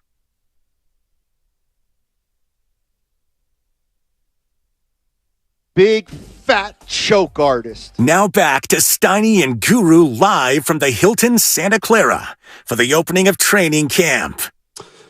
What is going on, everybody? Matt Steinmetz, Darryl the Guru Johnson, and that dude who was ever talking is right. We are at the Hilton Santa Clara, and it's day one of 49ers training camp. We're going to be here today and tomorrow. Yeah. So if you're in the area for the next hour or so, come by, say hello. It's the Hilton Santa Clara. If you're here, if you're around tomorrow, we'll be here also 10 to 2 at the Hilton Santa Clara. Morning show, morning roast also is here. They'll do their show from 6 to 10. And we're having a fun time down here, Goo. You know, Norm, my dad. Sure. He told me, son, the most precious commodity you have in life is your time. And the great Tim Jordan, our engineer extraordinaire, just pointed out all these people that listen to this show. One guy was just at work. Right. To stop by and just give his time to say hello, man, is a good feeling. No doubt. Yeah. Oh, absolutely, no doubt. We've had a number of people come through today and say hello. And it's, I forgot the Stanford professor's name. That's I kind of religious studies. He taught religious studies at Stanford for 24 years. See, that's the one thing that we have over every other radio show. Memory loss? We we are not good. We are not. That's a 4. That is a 4. I admit that. I think I'm rubbing off on you sometimes. But damn, of course, Stanford professors listen to us. See, we are one of the few sports radio talk shows that have elevated listeners, if you know what I mean. We have, our listeners are educated. They're smart. They're savvy. To put it bluntly, they get it. Yeah, no doubt. That's the bottom line. Hey, Goo, sometimes, infrequently, I can get a little sensitive about it. Steiny, you're hating. And so I'm thinking about this 49er quarterback situation, and here's the conclusion It's incredible. I came to as I was thinking about what I was talking about today, and I was like, it hit me that, yesterday, it's Brock Purdy. Brock Purdy. It's all about Brock Purdy. And you know what I was thinking? You want to talk about Brock Purdy? To me, that's positive. You want to talk about Trey Lance? That's negative. So I'm choosing to focus on the fact that I believe what was said yesterday is that Brock Purdy is our number one quarterback, not only for game one, but for the foreseeable future. The keys to the car are now yours, Brock Purdy. You know, it's interesting because we could really have a conversation about why you feel that way, but I do understand, one's positive and one is negative. But the negative is really just a young kid, Steiny, who is not Brock Purdy. And I'm the anti-birth certificate guy, but you always point out, Goo, the guy was in college. It means something. Look at the Warriors with Trace Jackson Davis, 23 years old. So I'm hoping that helps him get to where he, up and running sooner than later. But Steiny, I don't think Trey has to be negative. What it is to me is one was ready when their number was called and the other wasn't. And Trey Lance, some could say, Goo, I don't buy that because he got hurt last year as they named him starter. But you just told me all last week life is not fair. The people on YouTube, the listeners who I love, Steiny, I'm not rooting for any one quarterback. I'm rooting for the team to do well. But there is a part of me, just forget the radio aspect of this. Damn, Trey Lance, I know it's killing you. You ain't out there with McCaffrey. Is it? I mean, it has to be. Yeah, it has to be. If you, he's, Tim, and if he's I would be. Kyle would have us in a good spot. No. The only way it bothers him, well, there could be a way it doesn't bother him, and that is if he's not as competitive as we need him to be. Okay, well, let's assume it does. Like, he missed his chance. He got hurt. Right, yes. I'm not speaking, but yeah, you're right. And I do feel people talk about Trey Lance. I don't know how competitive he is. Yeah, like he was Like I know how it I don't like I'm assuming he's competitive, Like, what was the last soundbite we heard? Was Jamarcus Russell? And I'm not comparing to. Was Jamarcus Russell competitive? No. Coming out of Alabama, I would have said yes. Was Ryan Leaf? Yeah, I don't know. I know. But they were badasses, though, Steiny. They were those two quarters. Jamarcus Russell on his good day was a badass. So like nobody would question what his motor was like. Trey Lance. Well, we found out, and that was That's why he's not in the NFL. But to your point about Trey Lance, he's a car without a motor. They didn't have to earn anything because of their pedigree at college and where they were picked. They were handed the keys. And as excited as Bonte, Shasky, I'll never forget, and the voice of the 49ers were after that one Saturday practice. I pushed you. I was poking you in the chest saying, Steiny, I think he may start because there was just a Jimmy Garoppolo fatigue. Not that Jimmy was bad. Exactly. And that's why I've since apologized to Jimmy and what he's done. Shame on, I'll say us, even though Well, you didn't buy into it. Shame on you all. But you got to 40%. But shame on us. It was you, me, and Dibs. We were doing this remote. Shout out to the pandemic. You were like, Guru, Dibs, I'm at 40%. I'm thinking maybe this guy might be the starter. I should have just stick to your guns. I should have just, well, first of all, 40% is still 40%. It's not like I said it's a lock. 40% is still less than 50, so I'm not wrong. I'm never going to give in on that. I never will. But secondly, I should have just thought of Trey Lance as James Wiseman, and it would have absolutely convinced me to say 10%. This is James Wiseman. Let's go to Rocky. Rocky's in San Francisco. Adrian. Hey, Rocky, what's up? Hey, what's going on, guys? Hey. I just want to kind of talk about the Rick the Razor and the moniker thing. Oh, sure. I kind of have mixed emotions about monikers because like actors or musicians take stage names and we're like fine with that, but sometimes it's kind of out of pocket to just name yourself. I didn't name myself. Especially when it's in violation. I agree. Like Ralph Barbieri is a legend. Right. And no disrespect, Rick the Razor, but I hear you. Can't be Rick the Razor. There's already the Razor, and he's a legend. When I used to promote nightclub events in San Francisco, there was a legendary house DJ from the rave scene and then club scene called Carlos. 10, 15 years later, a new crew shows up, and Carlos is listed on flyers. I went to a party. I was like, where's Carlos? Turns out it's a younger kid. So I developed a relationship with him for about a year and finally had to talk. And next thing you know, it's Carlos Gibbs on the flyers. He respected that. But, Guru, I wanted to ask how you got your nickname. I was just about to tell you, not that you care. Yeah. Listen to this doozy. So there was a guy on San Francisco radio, sports talk radio, and I called up one day. We got into it because I was a courier, and I made deliveries all over the Bay, and I hated the regular music stations. Shout out to them because I would hear the songs all over. And he said, what do you think you are, some type of guru? And he flushed me. And every time I called back the next day, I was Guru, and it stuck. So I did not name myself. I can attest to that.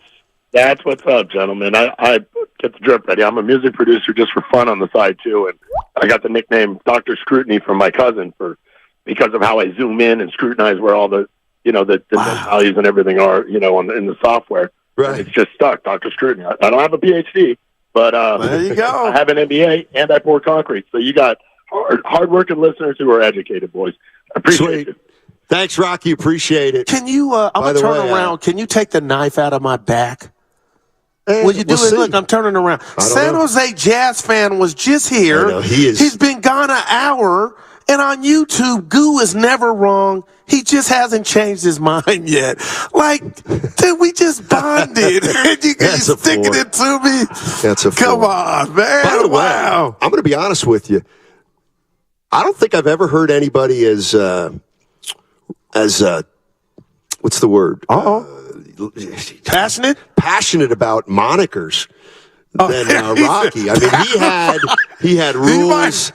And by the way, but Rocky, I'm going to take it a step further. Yes, and when we're talking about Ralph the Razor Barbieri, man, one of the greatest of all time, coined that nickname. Herb Cain, the great San Francisco Chronicle columnist. Is he still with us? Google him, kids. Oh my God, go. No, I don't know what. Yeah, sometimes it's just. Oh my God! I wish I had a mechanism to where it didn't come out. He's not alive. Okay, got you. In fact, he's a legend. Yeah. Make who? Yeah. Oh, now cool. I just Go ahead. We're gonna have to pull some of your Bay Area card. No, there. I know it. He's a great guy. Didn't know. Yeah. You didn't know that Herb Cain was dead, but you're old enough to know who he is. Passed away. I don't When like did he pass? Yeah. You're only 23 years off, I think. Leroy in Oakland. I guarantee you Leroy in Oakland knows who Herb Cain is. And I know who he is. What's up, Leroy? See ya. Oh, you know what's up, man? I worked for years a block away from, the Chronicle building in San Francisco, so definitely know.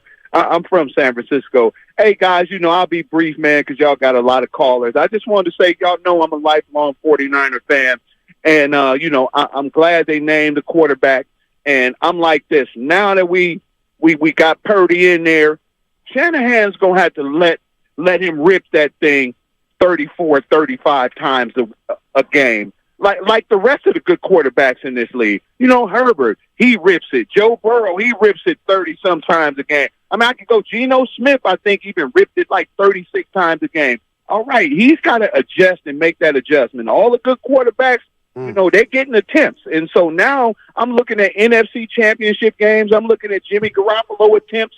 If he had a few more attempts, maybe it's a little different. You know what I mean? So let him rip that thing now, like the rest of the good quarterbacks in this league. Hey, he can still lean on the running game. And he likes to run it and play defense. This is what we do. We're good enough at that now to let our quarterback rip that thing 35 times a game, and we'll see if we can get over this NFC championship hump thing. Hey, Leroy, let me ask you this before you go, and I mean this because a lot of people are running young Trey Lance out of town. I don't believe he'll get traded, but if you could say something to him right now today with how you see and what the Niners just said about Brock Purdy, what would you what advice would you give him? Gone. Lost him. He'd say, do it on your own. That's what Leroy was saying, essentially. What? And you Yep. Sound like me in high school trying to get the answers, do it on your own. But no, what do you mean do it on your own? He's trying. He would I was like just trying to say something after clearly Leroy had hung up. Oh, okay. I got you. And maybe Trey Lance doesn't need advice from Leroy. There's a surprise. That's where'd that come from? Oh, man. Matt Steinmetz, Darryl the Guru Johnson. We are live from the Hilton Santa Clara. And John Dickinson will be joining us at approximately 1:30. He is attending the 49ers' first practice, which started today at 10 a.m. No Brock Purdy today. Nope. Let me tell you, the first question to JD is going to be, how many snaps did Darnold take, and how many snaps did Trey Lance take? Yeah. It's supposed to be 50-50, but what if it's 56% Lance, 44% Darnold? Yeah. People may be making a big deal out of that. What you got? There's JD. That's JD. That's loose JD. Absolutely. 888-957-9570 is the number. And we're talking 49ers. We have been all day, and it's been a lot of fun, to be down here at the Hilton Santa Clara. Wonderful day. We got, 45 minutes left, and then I guess we're going to enjoy the day here in the South Bay. No doubt, and that's exciting. It was exciting yesterday on the golf course, knowing we had this at our disposal. Speaking of preseason, Steiny, 3 or 4 weeks away from it? My question to you is, how much do you expect Brock Purdy to play? Very little. And okay, I'm going to be honest with you. Or do you owe it to him to see how the elbow is barking, or in live games, or do you just do it as normal, like you wasn't hurt? Because it's interesting. Brock Purdy should play as much as any. Just like he wasn't hurt. Any installed number one on any team. No, that's interesting. How much is Geno Smith going to play in the preseason? I'll tell you what. Because the people that have called Geno Smith, play him as much as Geno Smith. Yeah. If I certainly not putting him out there a lot. But if I had $1 for everybody that's texted this show or called and said there's no market for Trey Young in regard to if he were to move on, if you're right and they're going to do that with Brock's not going to see much playing time in the preseason. I mean, these are real games for Brock Purdy, not just here, Snotty, for to showcase what he can do. But that is what I heard yesterday. What I heard yesterday is that this guy is so locked in to being the number one quarterback. They locked him in and made it clear yesterday that even coming off this significant injury, he was starting week 1. They made it clear yesterday after just 8 regular season games last year, he's starting game 1. Yeah. You know what that tells me? He shouldn't play in the preseason. No, I got you. Well, they had that one dress rehearsal, right? The game before the game. I'm sure. Did Aaron Rodgers play at all in the preseason? Well, no, he's an old goat, Billy Goat. Okay, what about Stafford? Didn't McVay hold Stafford out the entire preseason? I don't know if that was, but you're right. I know what but that's what I heard. Yeah. It'll be interesting because Brock may not know what his body's going to do or how it's going to feel, not on the pitch count. But I'm interested to just follow this story because it is, Stoney, until we see him under center in Pittsburgh week 1. If I'm if I'm Trey Lance or Sam Darnold, I'm showing my ass off in preseason. Of course, that's what they're going to try to do, but this is different essentially for Trey Lance if he looked like, okay, hey, maybe some other teams might be interested because you had a good showing. Look at our guys. Hey, the one thing I want to, we tried to get to this earlier, Evan. I'm going to try to give you a heads up while we're talking about it live on the air, and I'll talk slowly. Steve Weish, earlier with the morning roast, was asked about the running back position and the fact that the running backs are not as, quote, respected and not getting paid like they used to. Let's take a look, because Guru's, he's puzzled. Let it go. He's puzzled. Well, let Steve Weish explain it to you.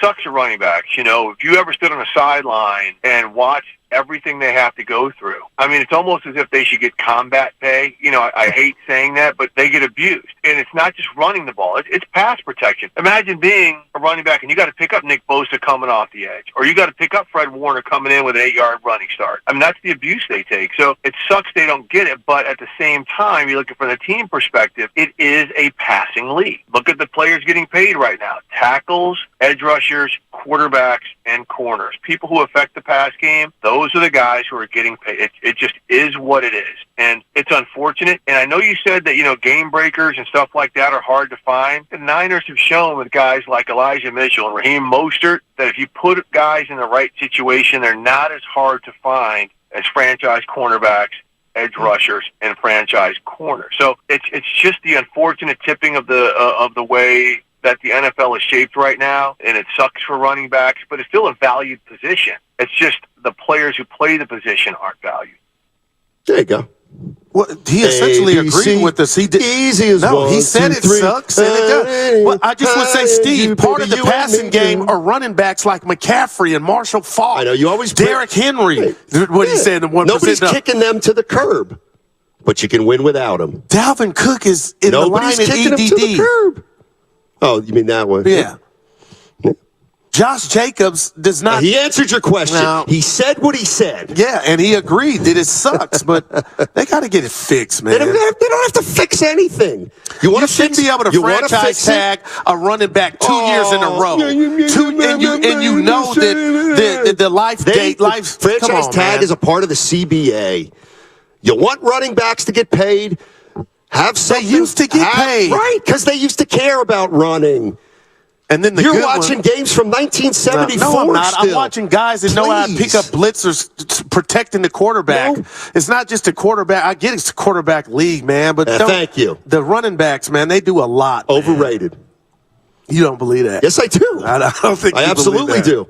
I believe exactly what Steve. You want running backs to get paid. You're going to need coaches who come into this league, our league, the NFL, who come into this league and begin to reestablish the run like it used to be established.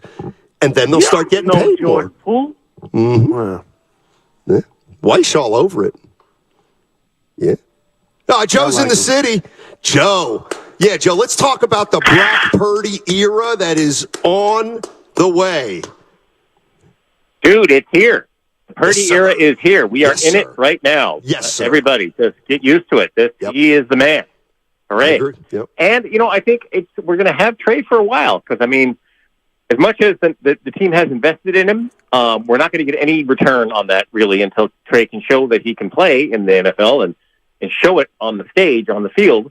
So, and they're both on the cheap rookie deal. So, get used to it. This is going to be our number one and number two for at least probably a couple of years, I think. Yeah, anyway, I agree with you, except he's going to be the number one. Go ahead.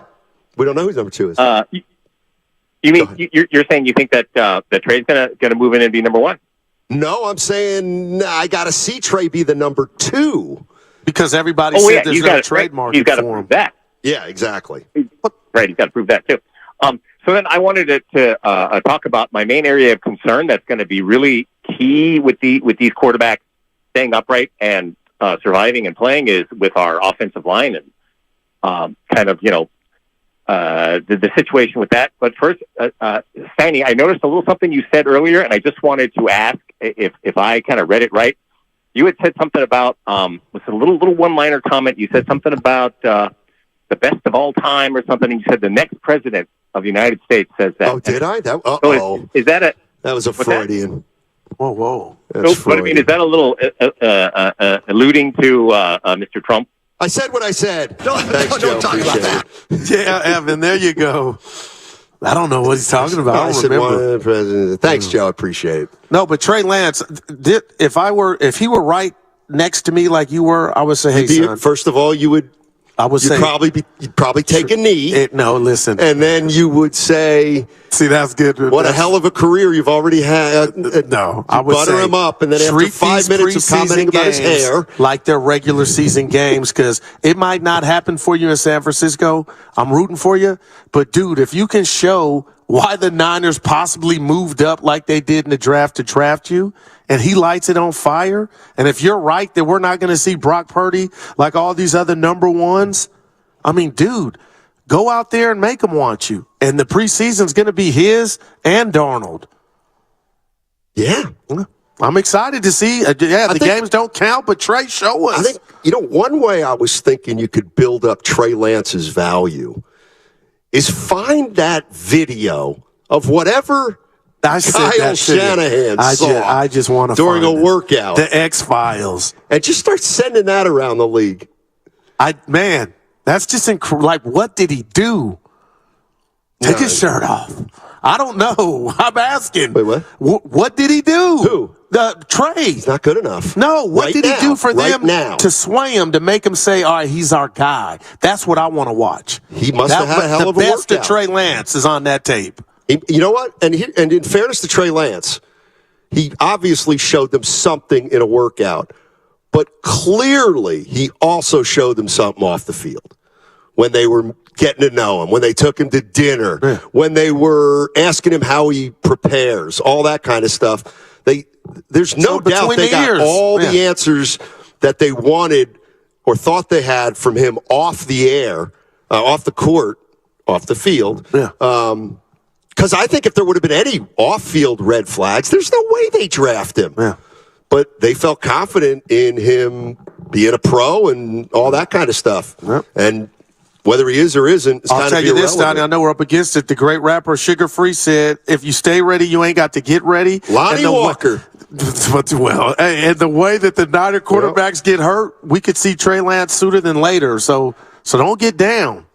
Yeah, and, if Trey Lance can stay ready like Lonnie Walker, the fourth, who did in the Golden State Warriors, then the 49ers absolutely have a heck of a backup for their team. All right, coming up next, John Dickinson going to join us. He was at practice. He just got off the field, just heard media availability.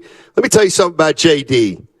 This ain't his first training camp, so I'm looking forward to talking to JD, especially after what Kyle Shanahan had to say yesterday. John Dickinson on the other side, and it's all sponsored by Fremont Bank, full-service banking, no compromises.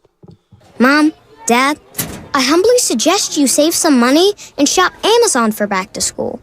It's for my growth, meaning my body's growing at an alarming rate. And clothes you buy me this year will be very small very soon.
do you got to lose? Now back to Steiny and Guru live from the Hilton Santa Clara for the opening of training camp. All righty, Matt Steinmetz and Daryl the Guru Johnson with you. Yes, we are live from the Hilton Santa Clara. It's day one of San Francisco 49ers training camp, and we are down here along with our main man, John Dickinson. Hey, did you keep track of how many training camps you've been to? What's up, fellas? I was thinking this would be my ninth 49ers training camp, but I guess 2020 doesn't count because there really wasn't a training camp, so it's 8, and there were a couple Raiders. It's about 10. It's about 10. Gotcha. 7 or 8 Niners. Well, here's how I'm going to start, is the way I kind of started the show. After Kyle Shanahan spoke yesterday and said Purdy was the number one, I've been thinking about it and thought, he has been... Yesterday was very definitive, I thought. Like, anybody who thinks there's a 49ers situation or court issue, there isn't. To me, what I heard yesterday was that they believe Brock Purdy can be their franchise quarterback. And also, JD, I feel like what they're saying is Brock Purdy, if he's healthy, he's playing. If he's hurt, the backup will play. But the minute Purdy's healthy again, he's going to become the starter again. I think that's the plan going into it, without a doubt. I know I was sitting in for you, Goo, on Monday and said it pretty bluntly to Steiny that's how I viewed it. Also, hey, we'll get some more clarity when Kyle Shanahan speaks, as he did yesterday. Boy, did we.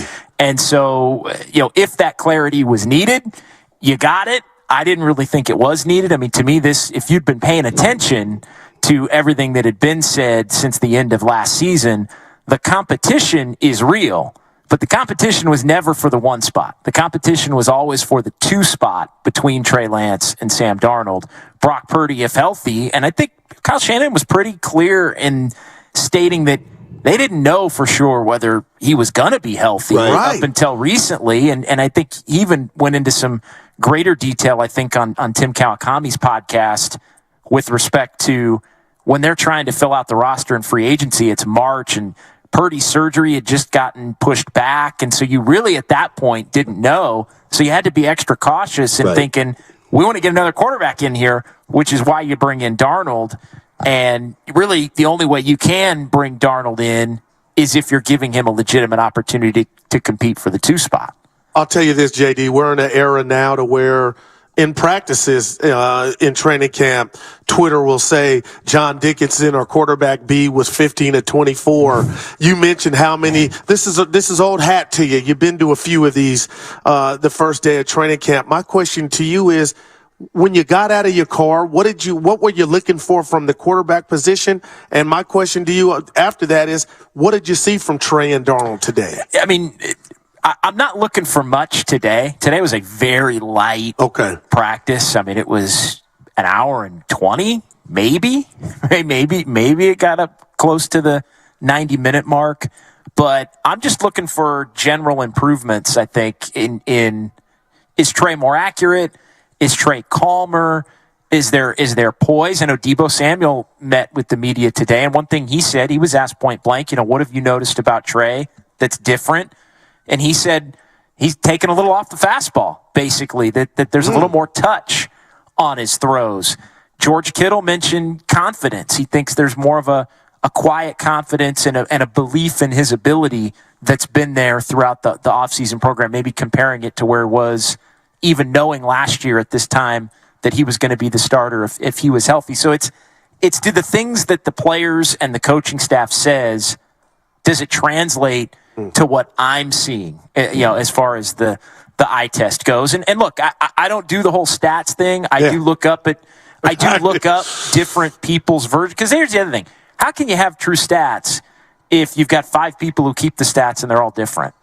So there's all different interpretations of, Mayoko had him here and Branch had him there and, Grant Cohn had him in this one. And it's all different because of, do you count certain. My one question is, can we read into, Brock Purdy didn't practice today, according to Shanahan yesterday. Did we count the snap counts that each Lance and Darnold took? It was about even. Okay. Yeah, it was about even. The only one that I don't think Brandon Allen, I don't think he completed a pass. So and he didn't get quite as many reps. The 3 doesn't get quite as many reps. as the 1 and the 2. And Lance had a better day. I think Lance, I want to say there was 1 incompletion, and Darnold, there were a couple. But again, I don't have the. Here's the one thing I want to ask you about. And you said, if you've really been following it, you kind of should have figured out that, look, Purdy's won when he's healthy. But I do think that they've been, for example, the Shanahan interview with Steve Weish, found out today that was 4 months ago. Well, that was when there was uncertainty around Brock Purdy. So I now can see why Kyle Shanahan was saying all those, we got 3 great quarterbacks. Yeah. And the uncertainty, I think, was health. Right. Because you look at what Brock Purdy did. Brock Purdy, the stretch in December, when he came into the Miami game, when Garoppolo went down, and the 7 games that followed that the 49ers won, that's a stretch that Trey Lance has not been able to accomplish in his NFL career, and really Sam Darnold hasn't been able to accomplish in his NFL. So you've seen Purdy's ability to go out and be successful and help this team win. We can debate whether it's fair or unfair that Trey hasn't gotten the opportunity, but that's almost irrelevant because what Purdy did in meaningful games that's the reason he would be the leader in the clubhouse. Real quick, take your time. Do you think that, because one of the things I thought today, and I said, you know what, the more I think about yesterday, it wasn't about Trey Lance at all. It was all about Purdy. And I'm wondering is there any way what Kyle Shanahan said yesterday, that he's our number 1 when he's healthy, could that have been a message to Brock Purdy saying, you know what, you're probably going to hear a lot of stuff? Well, you had been. Right. Well, I definitely don't think it was a slight to Trey Lance or a message to Trey not Lance. at all. I agree with that part.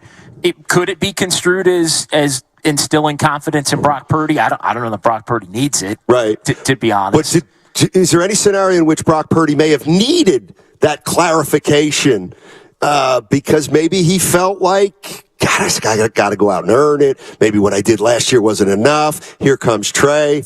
Well, he's going to have to earn it by continuing to play fan base. Yeah, look, I think not in my mind. Like in my mind, I don't get the impression that Purdy needed it.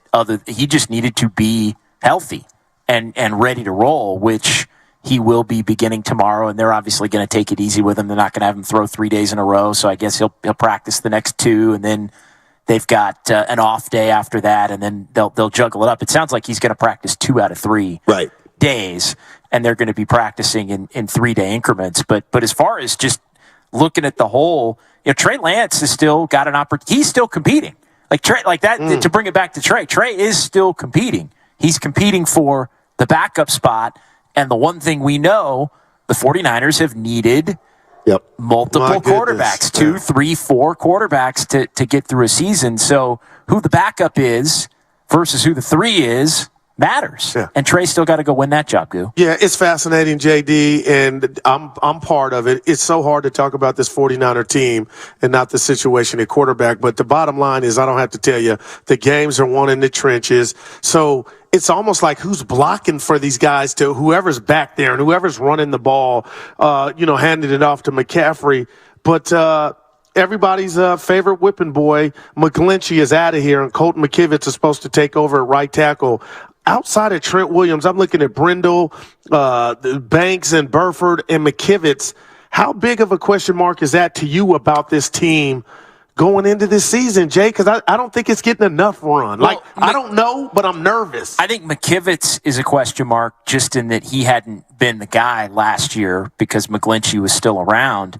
I think they'd tell you they're pretty happy with Banks and Brindle and Burford. I mean, I think they're a lot more confident or feel that it's less of a question mark right now today at those 3 spots than it was a year ago. I mean, a year ago, we didn't know Aaron Banks could be a starting left guard in the NFL, and he had a good year. Brindle was somebody that they believed so much in that they wanted to keep him around moving forward. So, I mean, Burford was somebody that plugged right in, and you didn't know because he hadn't done it, but he plugged right in and was able to play and be a starter. And McKivitz has done the job as a backup in the past. So that, to me, that's the question mark. The question mark is more McKivitz than it is the other 3.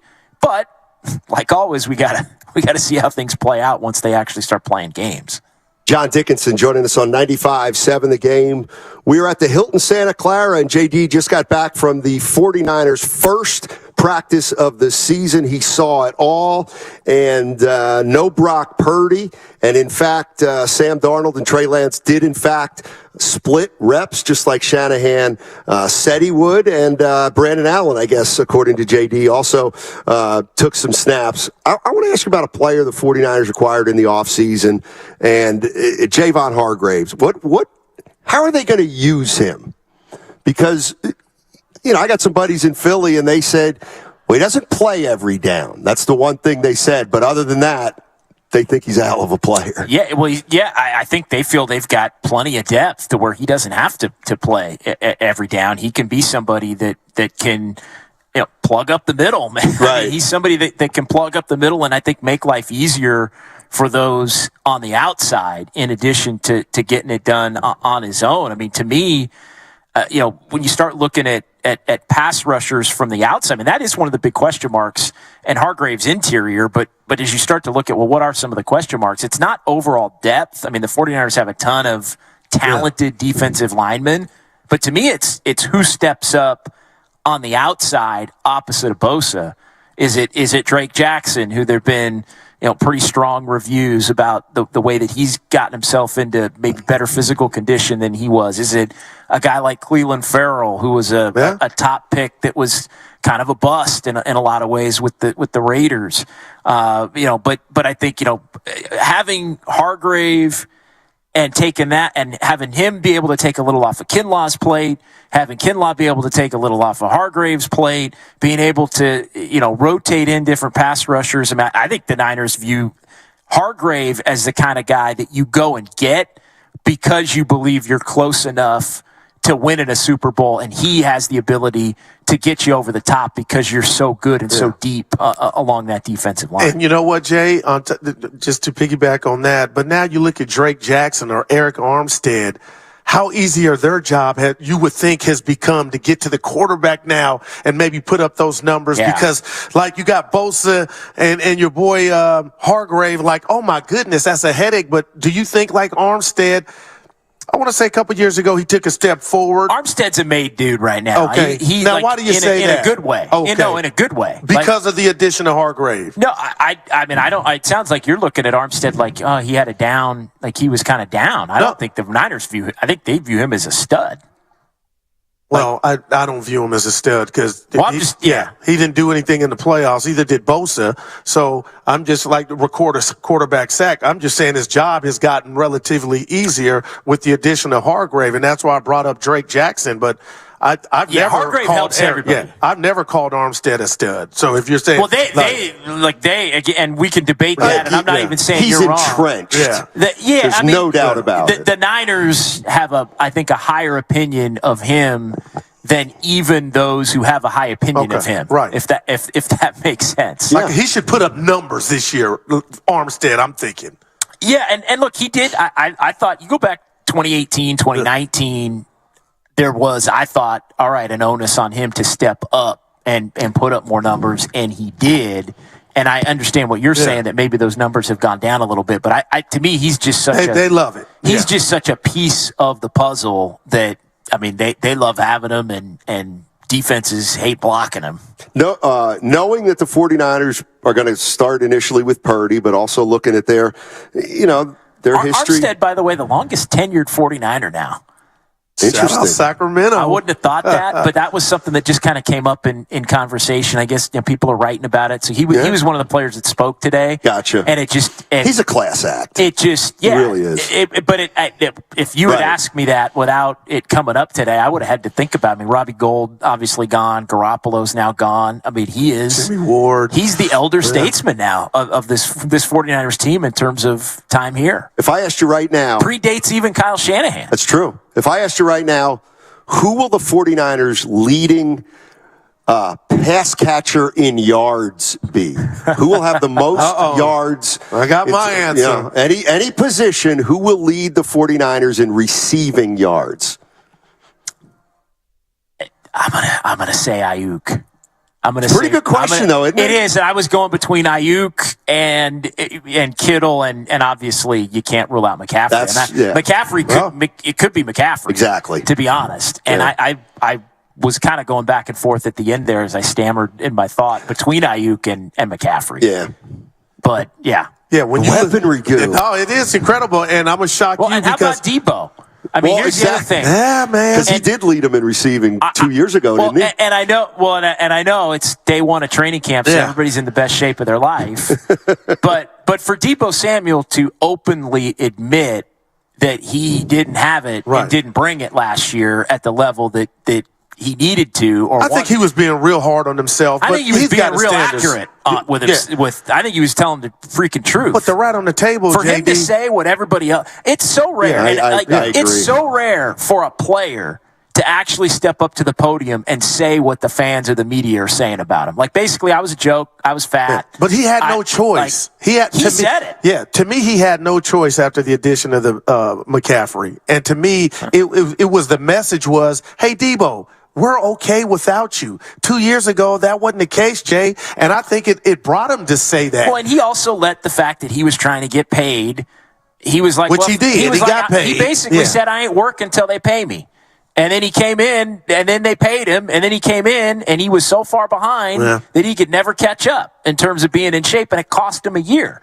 And I think when the Niners get to the point that they got to, NFC Championship game again, and you lose, I think Debo, once he's able to remove himself from it and go, hey, all right, the money's in the bank account now, I think Debo probably looked in the mirror in the offseason, and he's admitted as much, and he said, damn, like if I had been closer to myself, maybe we would have won one more game. All right. Maybe we wouldn't have been going to Philly. Maybe we would have won the Super Bowl. And so I think in a way he's happy he got paid. No doubt. He obviously was upset that he felt it should have gone that way a little sooner, maybe.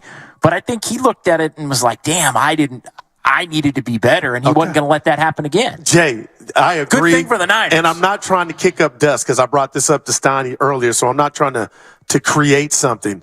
Okay, so now we got a focused Debo Samuel, who before was his kind of quote-unquote offense.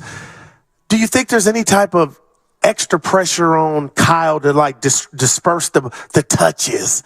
Like, is it just McCaffrey and everybody after that? But you got Kittle now. You got Ayuk trying to get guys trying to get touches that are all worthy. But I'm thinking, I guess it's a good thing for some coordinators. But, Jay, I'm just interested to see how it goes. I think that's one of the more underrated areas, and I think I've mentioned this to Steiny in times when we've been on the air together. Like, Christian McCaffrey is a bona fide number one. Like, he changes your pecking order. Because he's a number one. He's your number one in your running game. Like Christian McCaffrey comes in, and he'd been banged up, and I don't think everybody necessarily knew because he'd been so injury prone. I mean, you knew he was a big deal, obviously. But that Dallas game, he was kind of hurting on the under. But here's the thing with McCaffrey.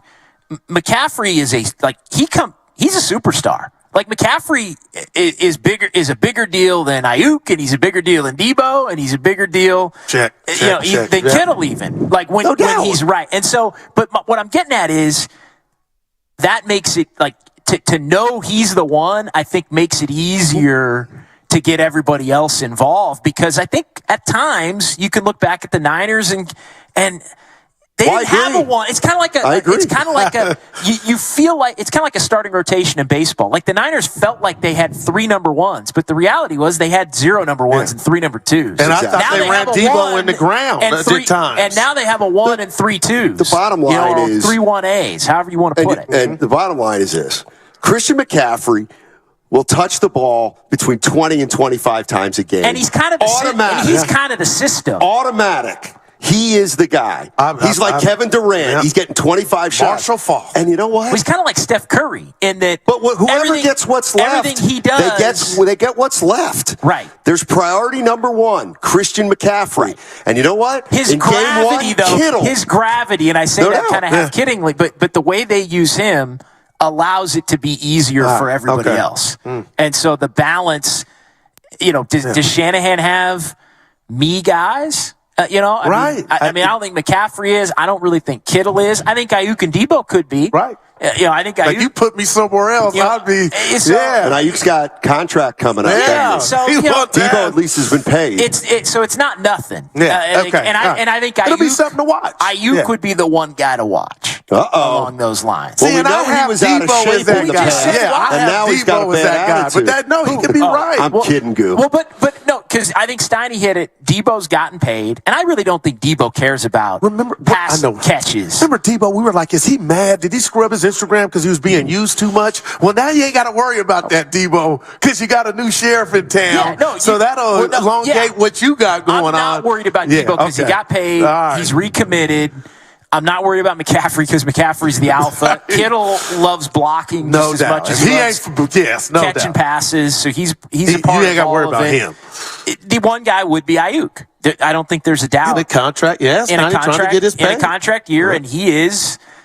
Nothing but a problem. He wants out here. He's further on than Kuminga. I would say, don't disrespect Ayuk is good. Ayuk's a good receiver, man. No, but Ayuk is like he's good. Third-year Jordan Poole, not Kuminga. No, but the one thing, like, as this season goes on, I am absolutely it's going to be McCaffrey, 96 yards rushing. 59 yards passing. But the 25 touches? 25 touches. And you know what? Kyle Shanahan will determine who gets the next most touches week to week. Yeah. And guess what? There's going to be Kittle. Might be Kittle 8 1 week and 1 the next. Thank you. And you know what? And the question that's the sign of a great team. Who can handle it when it ain't their time? Is Ayuk going to get ticked off when he's the guy that has one? That's it. And, it remains to be seen, but I still think it's a nice problem to have. Great stuff. That's John Dickinson, our reporter from 95.7 The Game. He was at day one of training camp. We're at the Hilton Santa Clara. We're going to be here tomorrow also from 10 to 2. Come say hello. That'll be day 2 of training camp. Bonte and Shasky will also be here from 6 to 10. Coming up next, Willard and Dibbs on 95.7 The Game. Join Lucky Rewards today.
together to take over sports talk. Get the hell off of my doorstep. Major League Baseball, you stink. It's Willard and Dibs on 95.7 The Game. That's right. Live from We Just Went to Training Camp. Exactly. Not Training Camp. It's called Live from We Just Went to Training Camp. And I'm sure Steiny and Goo are not in their cars yet, but I want to tell them a couple things. Starting with, I'm upset. I'm upset, and not so much at them. I'm upset. Well, I just want to I don't like when one of my favorite parts of the day doesn't happen. I don't like it when we don't do the crossover. And I know Steiny's got to golf, and I know it's been a long day of shaking hands and kissing babies and looking for the restroom during commercial breaks. I know how remotes go. But I really wanted to talk to the guys because they said all kinds of incorrect stuff as I drove up and down the entire Bay Area. Said all kinds of crazy things today that I wanted to talk to them about. Like what? Well, let's start with one. And I get where all these, I'm needling. But Steiny. Oh, no, you're mad. Well, I'm furious. Steiny said that he felt strongly that yesterday the organization sent a message to Brock Purdy. You're our guy. And yesterday did feel like that. But I wonder what you think about this, Dib. It feels to me like the 49ers didn't send a message to Brock Purdy yesterday. I don't think they sent a message at all. I think you all just heard them for the first time. You just heard them for the first time.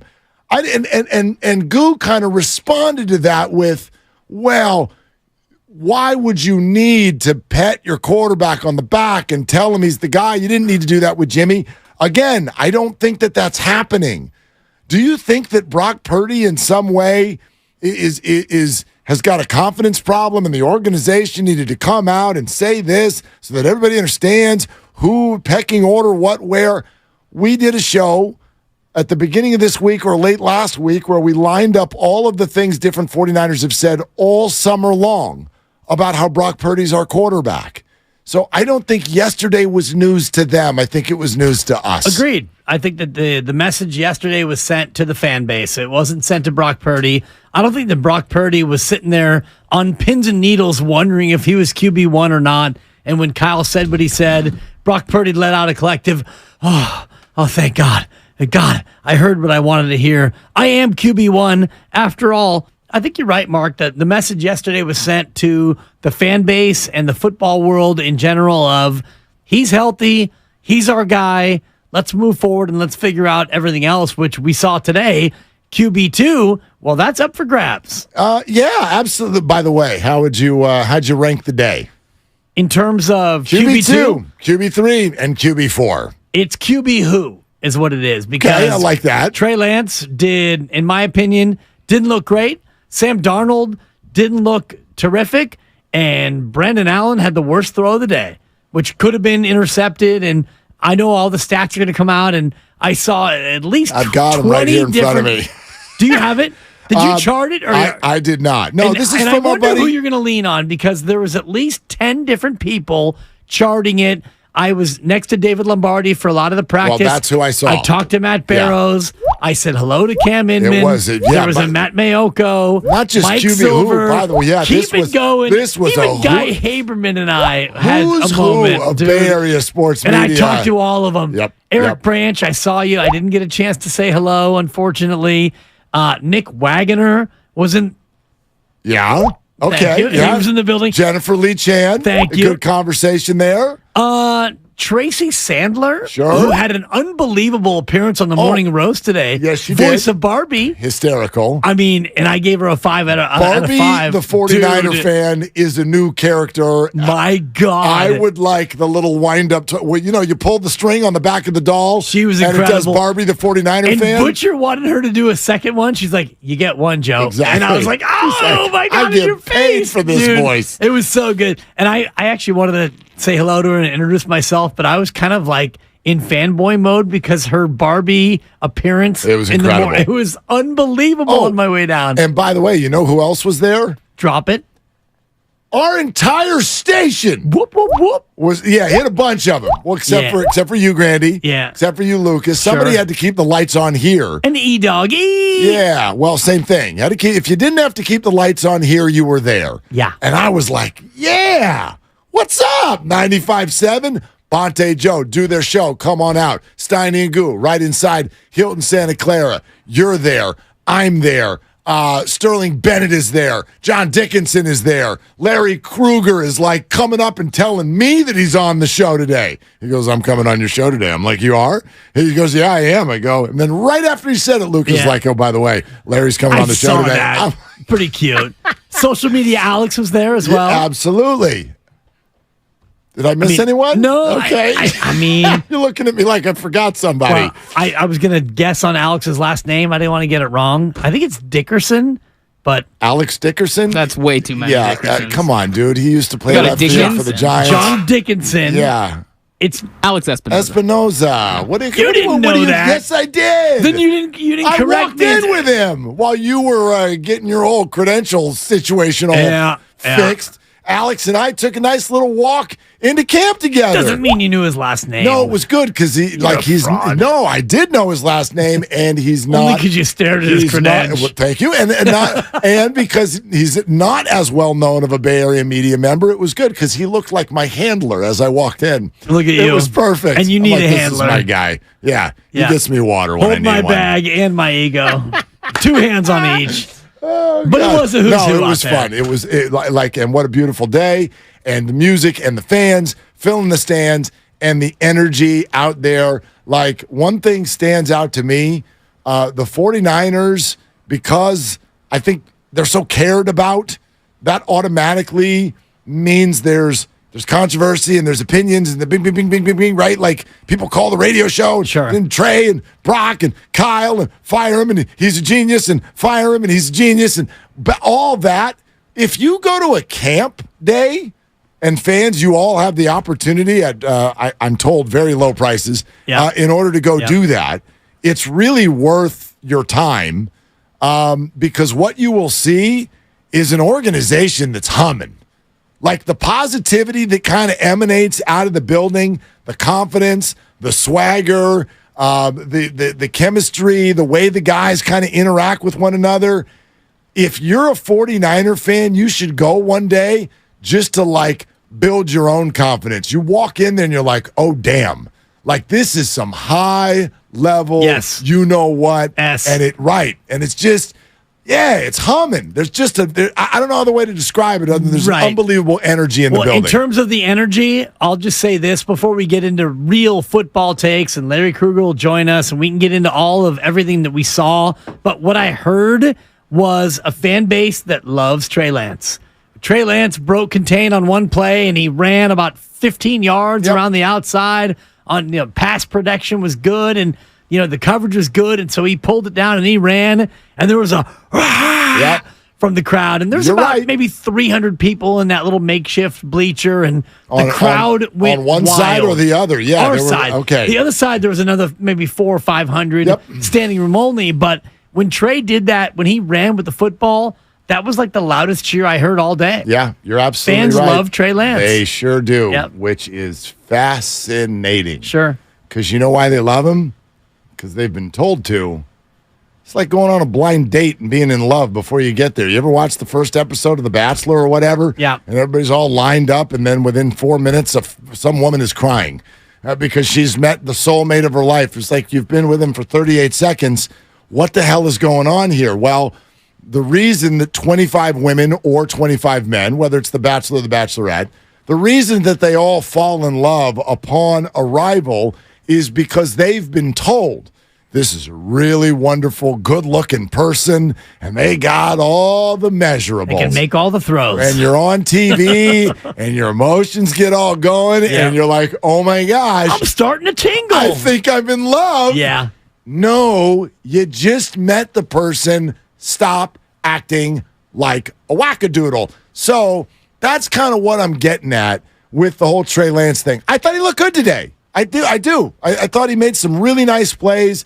Brandon Allen was the clear third best quarterback in camp today. Agreed. There were some things that could point in the direction of Sam. There's some things that could point in the direction of Trey. If based on our 36 minutes, you wanted to decide who was going to start a quarterback if Brock Purdy was sitting out. That's all I'd say about today. But I thought Trey did fine. He looked good. He does look a little bit more confident, a little bit more decisive. Then again, it's a handful of minutes of practice, not actual live game reps. So there's that side to it. But the resources that it took to get Trey Lance are really the only reason, I believe, that people sound the way that they do when he makes a play, which is such a fascinating dynamic to me because that's not real. It's not. I mean, the resources are real, but those resources are simply someone's opinion. That's all they are. You hear, as we approach the deadline, people all the time now, well, prospects in baseball. I give a rip about prospects. Why would I not give up all my prospects for Shohei Ohtani? Well, you know who prospects are? When they're ranked number 2 on Baseball America's list, they are assets. They are people who we have been told are going to be good someday. You blow them off in baseball, but not in football. Not in football, where guys do go straight from the draft to the lineup. But that's all that's it. We like Trey Lance because we've been told that we should. Well, why do you like Marco Luciano? Not to get you into Giants baseball, but you're excited about tonight. Well, and I'm excited. I was excited about Trey Lance. Who wasn't? Who wasn't excited at the start of last year? I went. Right. I flew to Chicago. I went to the game. You would have gone anyway if it wasn't for Trey. You didn't fly there for Trey Lance. That was one of my 7 reasons, like excitement about the season for the 49ers. Sure, the Niners and Giants were there at the same time. Good meeting spot for all my buddies. We have a fantasy draft. Yes. But the fact that Trey Lance was starting was an add-on to the trip. No, but nobody made that trip thinking, "Oh boy, Trey Lance." That's why we're going. We were excited about opening day. Of course you were. Yeah. I wasn't And like you're excited about Luciano tonight, assuming that he is in the starting lineup, and you would figure that he is. But he got called up. But I'm excited to see him. I'm not excited to make a decision on him tonight. Oh, you'd better. By tomorrow morning, you would better have a determination. 0 for 4, 3 Ks, and a ground out into a double play. He's a bust. That's it. And if you're not willing to do that, then you're in the wrong business. Do the resources matter? They do matter. Why?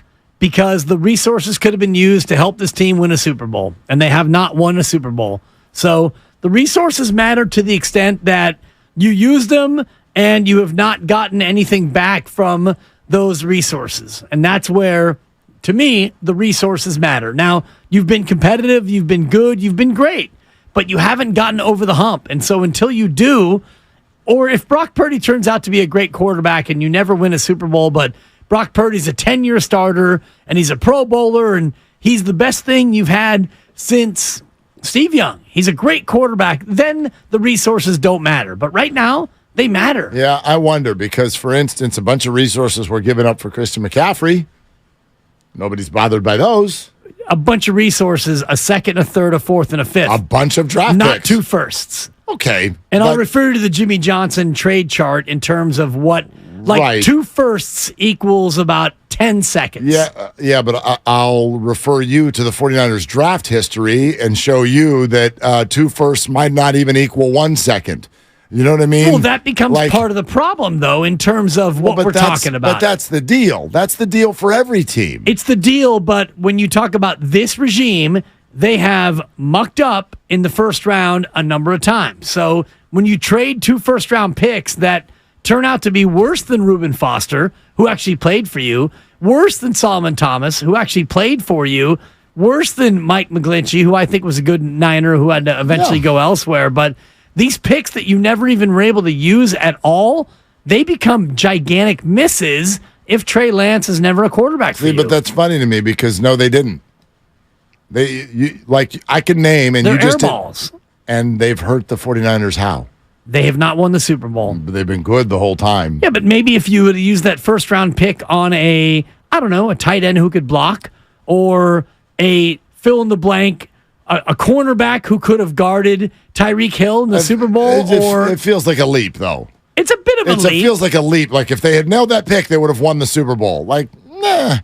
But they didn't have the pick, and they didn't win the Super Bowl. If they had drafted Mahomes, and probably would have won the Super Bowl by now. I don't think it's a leap. They didn't make that pick. I think it's easy to look at what they have done and what they haven't done. And when you have 2 first-round picks that you gave up for a guy who you don't really feel like can be your quarterback, that's a big mistake. You ever make a bad investment? Yeah, not like that, though. Not like that. Okay, but No. do you ever make one? You ever made one where you're like, I'm not big on investments. But, okay. I mean, honestly, yes. I've made some questionable decisions. Yeah, for sure.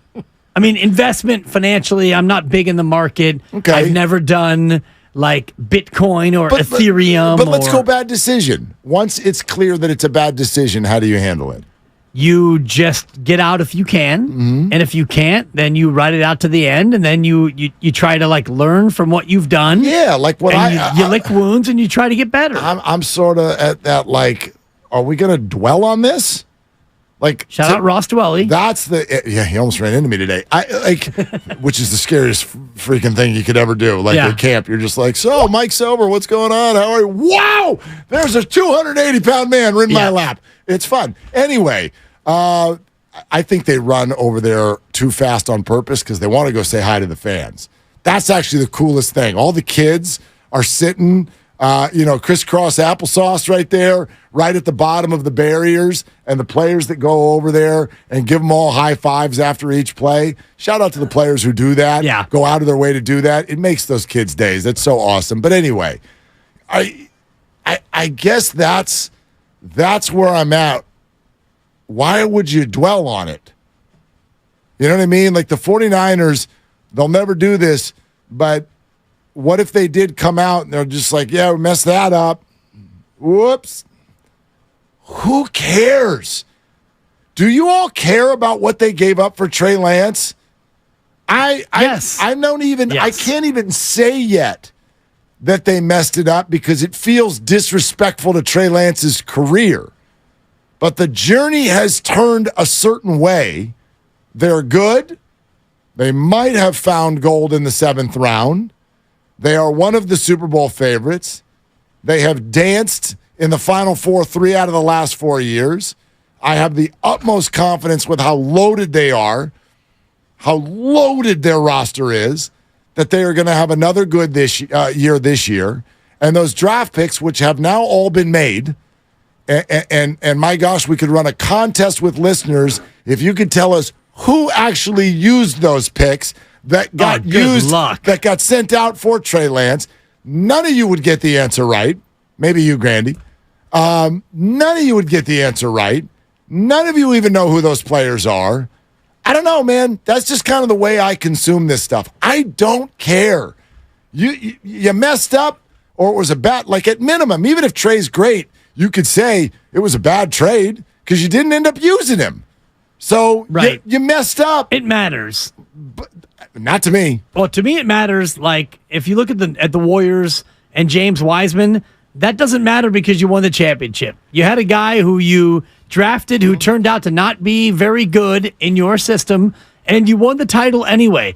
The dude played 0 minutes, and you won the championship. So that mark doesn't matter. The 49ers, you spent 2 first-round picks and a future third to move up to draft a guy who is not good enough to be your quarterback. He played 5 quarters, and now he's healthy, and Brock Purdy's healthy, but we don't even think about the fact that Trey Lance might be competitive to be the 1. He's fighting for his life to be the 2. That matters because you have not won the title. You confuse me today. At all. Not at all. You do. You confuse me. How? Because Talk to me. You have very clearly, we have been in lockstep for this whole time. We are not championship or bust fans. We're not. I am not that. You are not that. No. What you're saying to me right now sounds like championship or bust. No, I'm not saying that at all. Because if you're going to, your opinion about the 49er resources that they lost in the Trey Lance trade mattering is a very fair opinion. It is a completely fair opinion. But to not put the same opinion on the Warriors for James Wiseman is a head scratcher to me because, yes, they won a championship the next year, but how could you argue that second overall pick, if used on a different player, couldn't totally be helping the Warriors right now or last year or into the future? If those resources which get misused matter, they matter, or they don't. It kind of has to be one or the other, and winning one championship versus falling just short, to me, is playing championship or bust mentality. They fell well short. They didn't fall No, they didn't. just short. They couldn't even get by Philadelphia. I mean, they got FS1 has got a job offering. If you'd like to be a hot take artist. They got run off the field at Lincoln Financial. That's they were right. never in that game. No, they weren't because they were didn't up have a 7-0. quarterback. Well, Josh Johnson actually staked into a lead, and then he got hurt. Say it again. They did not have a quarterback. They had Josh Johnson. Oh, my gosh. Shout out Oakland. They did not have California. a quarterback. They had a quarterback until he got concussed. They he was had just a fine. person who plays the quarterback position. They did not have a quarterback. Well, then they had Brock Purdy, who couldn't throw, come in and play quarterback. Yeah. So my point is... Which is crazy, by the way. I wonder how many people even remember that. Right. Guy He went came back in the game with no arm. Yeah, exactly. And oh boy, 3rd and 11, let's run the ball. Dude, it's no different than Klay Thompson's free throws a few years ago. Yeah, but that was 2 shots I in know. a dead ball situation. Right. This was like a quarter and a half of football. Football. Just handing it off. And you're down, and it's like 3rd and 11. Oh, yeah. Wait, they have one wide receiver on the field?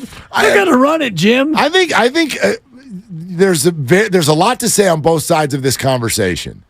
But for me, and I'm not a championship or bust fan, and I do like to at least try, and this is sports fandom and everything else, try like hell to do what is the advice that everyone always gets. Stay in the moment. All right, so just be here. There is absolutely nothing. When you walk into the 49er building right now, as a fan, I want for nothing. Now, you could say I want for Mahomes or Allen. You could do that. But, I mean, come on. There's an embarrassment of riches at almost every position.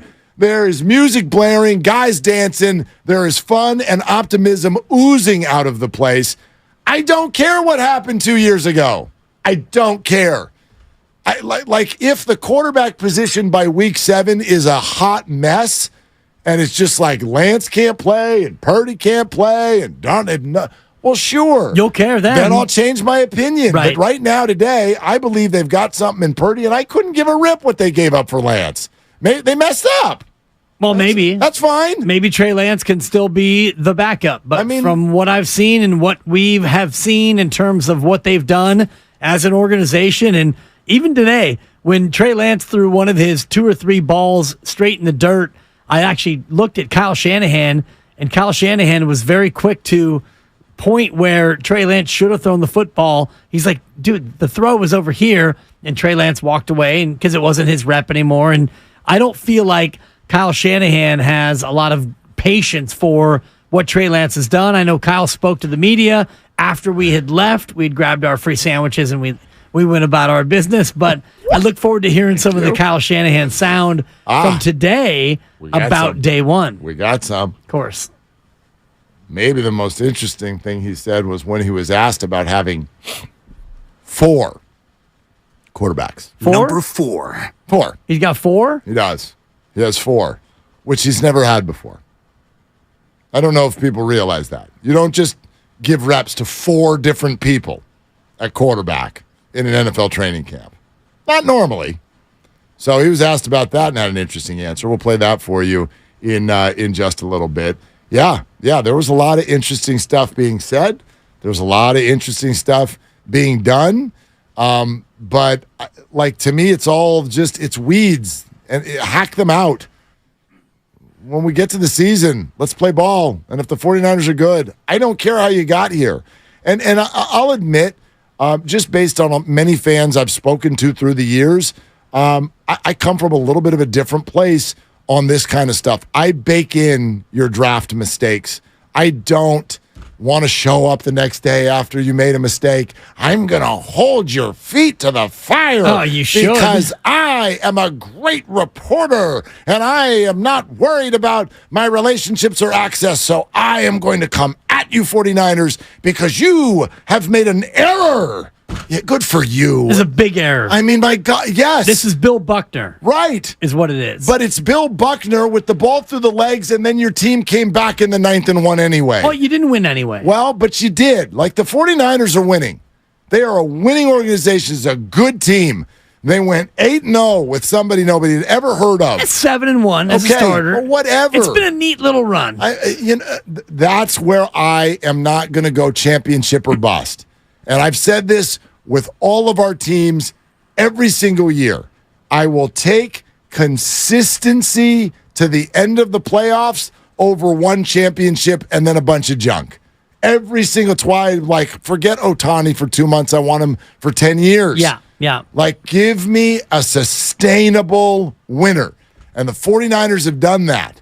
And that's good enough for me. Like, they're going to get over the top one of these times. You would hope. And if they do, then the Trey Lance gack goes away. But if they don't get over the top, I'm not going to sit here and just applaud them for giving up 3 first-round picks for a guy that you can't play. I'm not applauding them. I'm going to rip them. And that's what I'm going to do. Then that's fine. It's a fair rip. They made a mistake, it appears. We're sponsored by SC Johnson. We'd love to hear from you. 888-957-9570. The resources the 49ers gave up for Trey Lance. You care? They matter to you or not? Take your calls next on Willard and Dibs. This can't keep your loved ones protected from pests, but Raid can. For 60 years, Raid scientists have worked to protect people around the world, including the ones you love most.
105.7 The Game. Yep. That's exactly what we're talking about. Dang. Kyle Shanahan has reached a moment in his career, life and career, where what he says is going to be dissected.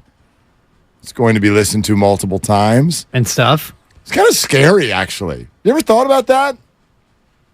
I was thinking about that a couple times this week. Kyle Shanahan. It would almost be scary to speak. The microphone turns on and you're like, good Lord, if I have the wrong tone in my voice, if I choose the wrong word one time, it's 10 days of fires to put out. You know what I mean? And you wonder why Bill Belichick does it the way he does it. Great point. And he is maybe the best to ever do it in terms of we're on to Cincinnati. Yeah, well, we're on to Cincinnati. And the whole, he will say nothing. Nothing. And turns out, and you know this because Rich Orenberger, a guy you did radio with for years and a guy that we all know, Rich would tell you that he's a cut-up. And many people have said he's hilarious and he's a lot of fun and his personality is big. But then he gets on the microphone and it's, we're going to try to go out and we're going to try and win and we're going to try and, get more yards than we give up. We're going to try to score points on offense and not give up points on defense. Your answer's already too long. Your answer, Totally. he would be done 5 seconds ago. Yeah, I mean. Bill, what's your approach on third down to get first try to downs? get a first down. Yeah, well, we're on to Cincinnati. Totally. He's amazing. And I think Kyle emulates, and many coaches emulate that same style. But Kyle will mix in a little bit of humor. No, yeah, he'll talk and sure, self-deprecating. And I think Kyle tries to tell you what he can tell you. That's the difference. Bill is just like, I don't care. I'm not telling you anything. And maybe some people have seen a thing or two where they do know he likes to joke around. He's got a potty mouth, all that. You know what you might really be surprised about with Bill Belichick? Rich tells me pretty caring dude. He called Rich to let him know he was being cut. That conversation took about 40 minutes. Wow. Sat there on the phone with him. It wasn't a 10-second thing? For his, backup center. Yeah, Rich, I have scissors in my hand and you're being cut. And that's all. We're going on to Cincinnati. And, totally. And you're not. Yeah. You're not. Yeah. All right, so speaking of what Kyle says, check it out. He was asked about having 4 quarterbacks. When Purdy is a full go and is practicing all the time, do you still envision having 4 quarterbacks here?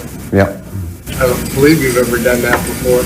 I know you touched on this a little bit yesterday, but is it just because Brandon Allen you think is talented enough to stay here? Yeah, I mean, we wanted 3 in OTAs.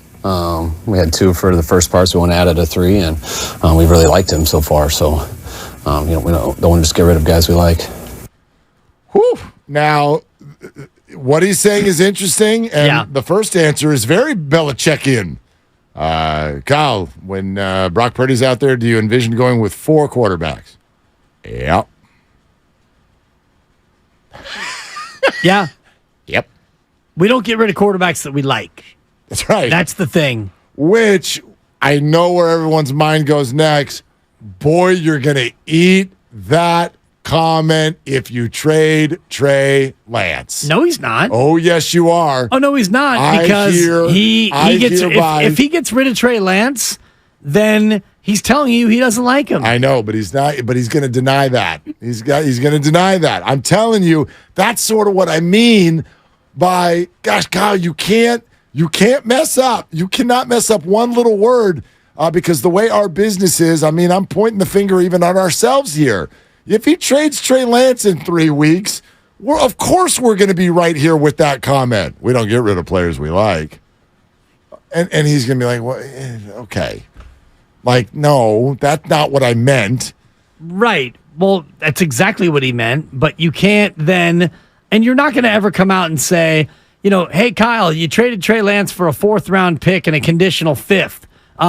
You said 3 weeks ago that you don't get rid of quarterbacks that you actually like. So are you saying that you don't actually like him? Well, I don't really consider that as, quote, getting rid of him because we got something in return. Exactly.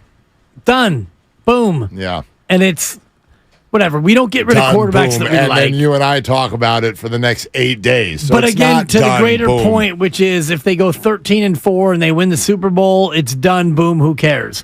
If you go 9-8 and you lose a wild card game or you don't make the playoffs, it's a different story. So all of this is nonsense. What we do, what fans think, all of it, none of it matters if this team does not perform at the level where they think they should perform. And this team should be good. This team should be there in the end of January when we have a conference championship Sunday and there's a game in the morning and a game in the afternoon. If this team is not playing one of those 2 games, it's a failure. On how Trey Lance handled his first team reps today. Great. I mean, it's third year calling the plays, third year getting in and out of the huddle, so it's for all of them, it's always easier, but he's doing awesome at it. Yeah, so there's not much Calling there. the plays and getting in out of the huddle. Well, here's the thing that Said nothing about throwing the ball. No, but you know what I hear there? And this is an important thing in terms of patience. I hear people all the time, we still haven't seen Trey Lance. They got to give him a chance. How do we know? And Kyle, in 8 seconds, twice said third year. This is a third-year player. Yeah. Yeah, I know. Injuries. I get it. What year was James Wiseman when the Warriors gave up? Third year, Mark. Exactly. That's a huge year. So there's a big part of this story we don't talk about a lot that I think is a very unfortunate reality for Trey Lance. Because people, when you look at it, you want to see him play. You want to see if he can be good. And then if he either doesn't get an opportunity or he makes a young mistake, oh, well, this is a very inexperienced player. Right? What about the guy who went 8-0? What word would you use to describe him prior to coming into the game? Oh, he's inexperienced. A 7-1, but if Trey Lance had been replaced, had lost his job to somebody who was 29 years old and had a bunch of games under his belt in the NFL, this whole thing would be really, really different. Well, he did, but it was due to injury. To your point, if Trey Lance would have lost his job without being hurt to Jimmy Garoppolo, a 29-year-old, I think he's 29, and a guy with a bunch of experience, we would be thinking differently in terms of how we feel about Trey Lance. But he lost his job because he got hurt. If Trey Lance never gets hurt, does he lose his job? Maybe. We got no way to know. Right, no exactly. Way to know. If Trey Lance continued to play the way that we had seen him play, which was not great, and if they lose games at the rate that they eventually did lose games, he probably loses his job without being hurt. Maybe. I don't know. Like, I didn't even take that out of those 5 quarters. The Chicago thing was so weird. Yeah. And so many, it's not even just the weather. It's not just the weather. So many of the things that happened that day had nothing to do with Trey Lance. The defense completely lost track of receivers. Yep. The Debo fumble. Debo fumbles in the red zone. There were so many things that happened that day that had nothing to do with Trey. I sat in the hot dog line at halftime and thought, oh, it's pretty good. Like I was like, weren't you bragging in the hot dog line? Oh my gosh, I was crushing Bears fans. Oh boy, I was crushing them. I was turning around. Just, with that's not normally your bit. Yeah, but we'd had a few. Yeah. I had those bird eyes. I was just looking at people. What do you want to say? But actually, not really, because what was so funny, the Bears fan confidence, the self-esteem of a Bears fan at halftime of that game, fragile. They would have been like, dude, you're completely right. We're not here to talk trash to you. Our team is terrible. Let me buy you a hot dog, They sir. wanted to throttle Justin Fields at halftime. Throttle him. They wanted him gone. Get him out! Gone. Gone. They wanted him out. They were done with the cat already. And then the second half, and it goes 10-0. And once it goes 10-0, now I was laughing at him. I'm like, you're not scoring 10 points today, you dummies. This is and so yeah, we peacocked, and then that was the end of that, and it all went south, all courtesy of was that Dante Pettis? Dante Pettis, yeah. Crying out loud. That changed the whole deal, the whole stadium. It just woke him up. It totally woke him up. But that wasn't all his fault. And then against Seattle, he drives down, they get a field goal, they're driving again. That's about it. That's it. So it's like, I don't even say what you just said, which is that he was tracking in a bad way. I was like, I don't even know if I've got a finger on his pulse yet. I don't know anything yet about Trey Lance. And then, boom, he falls, he doesn't get up, and it's over. So, but he lost his job. He didn't get it back.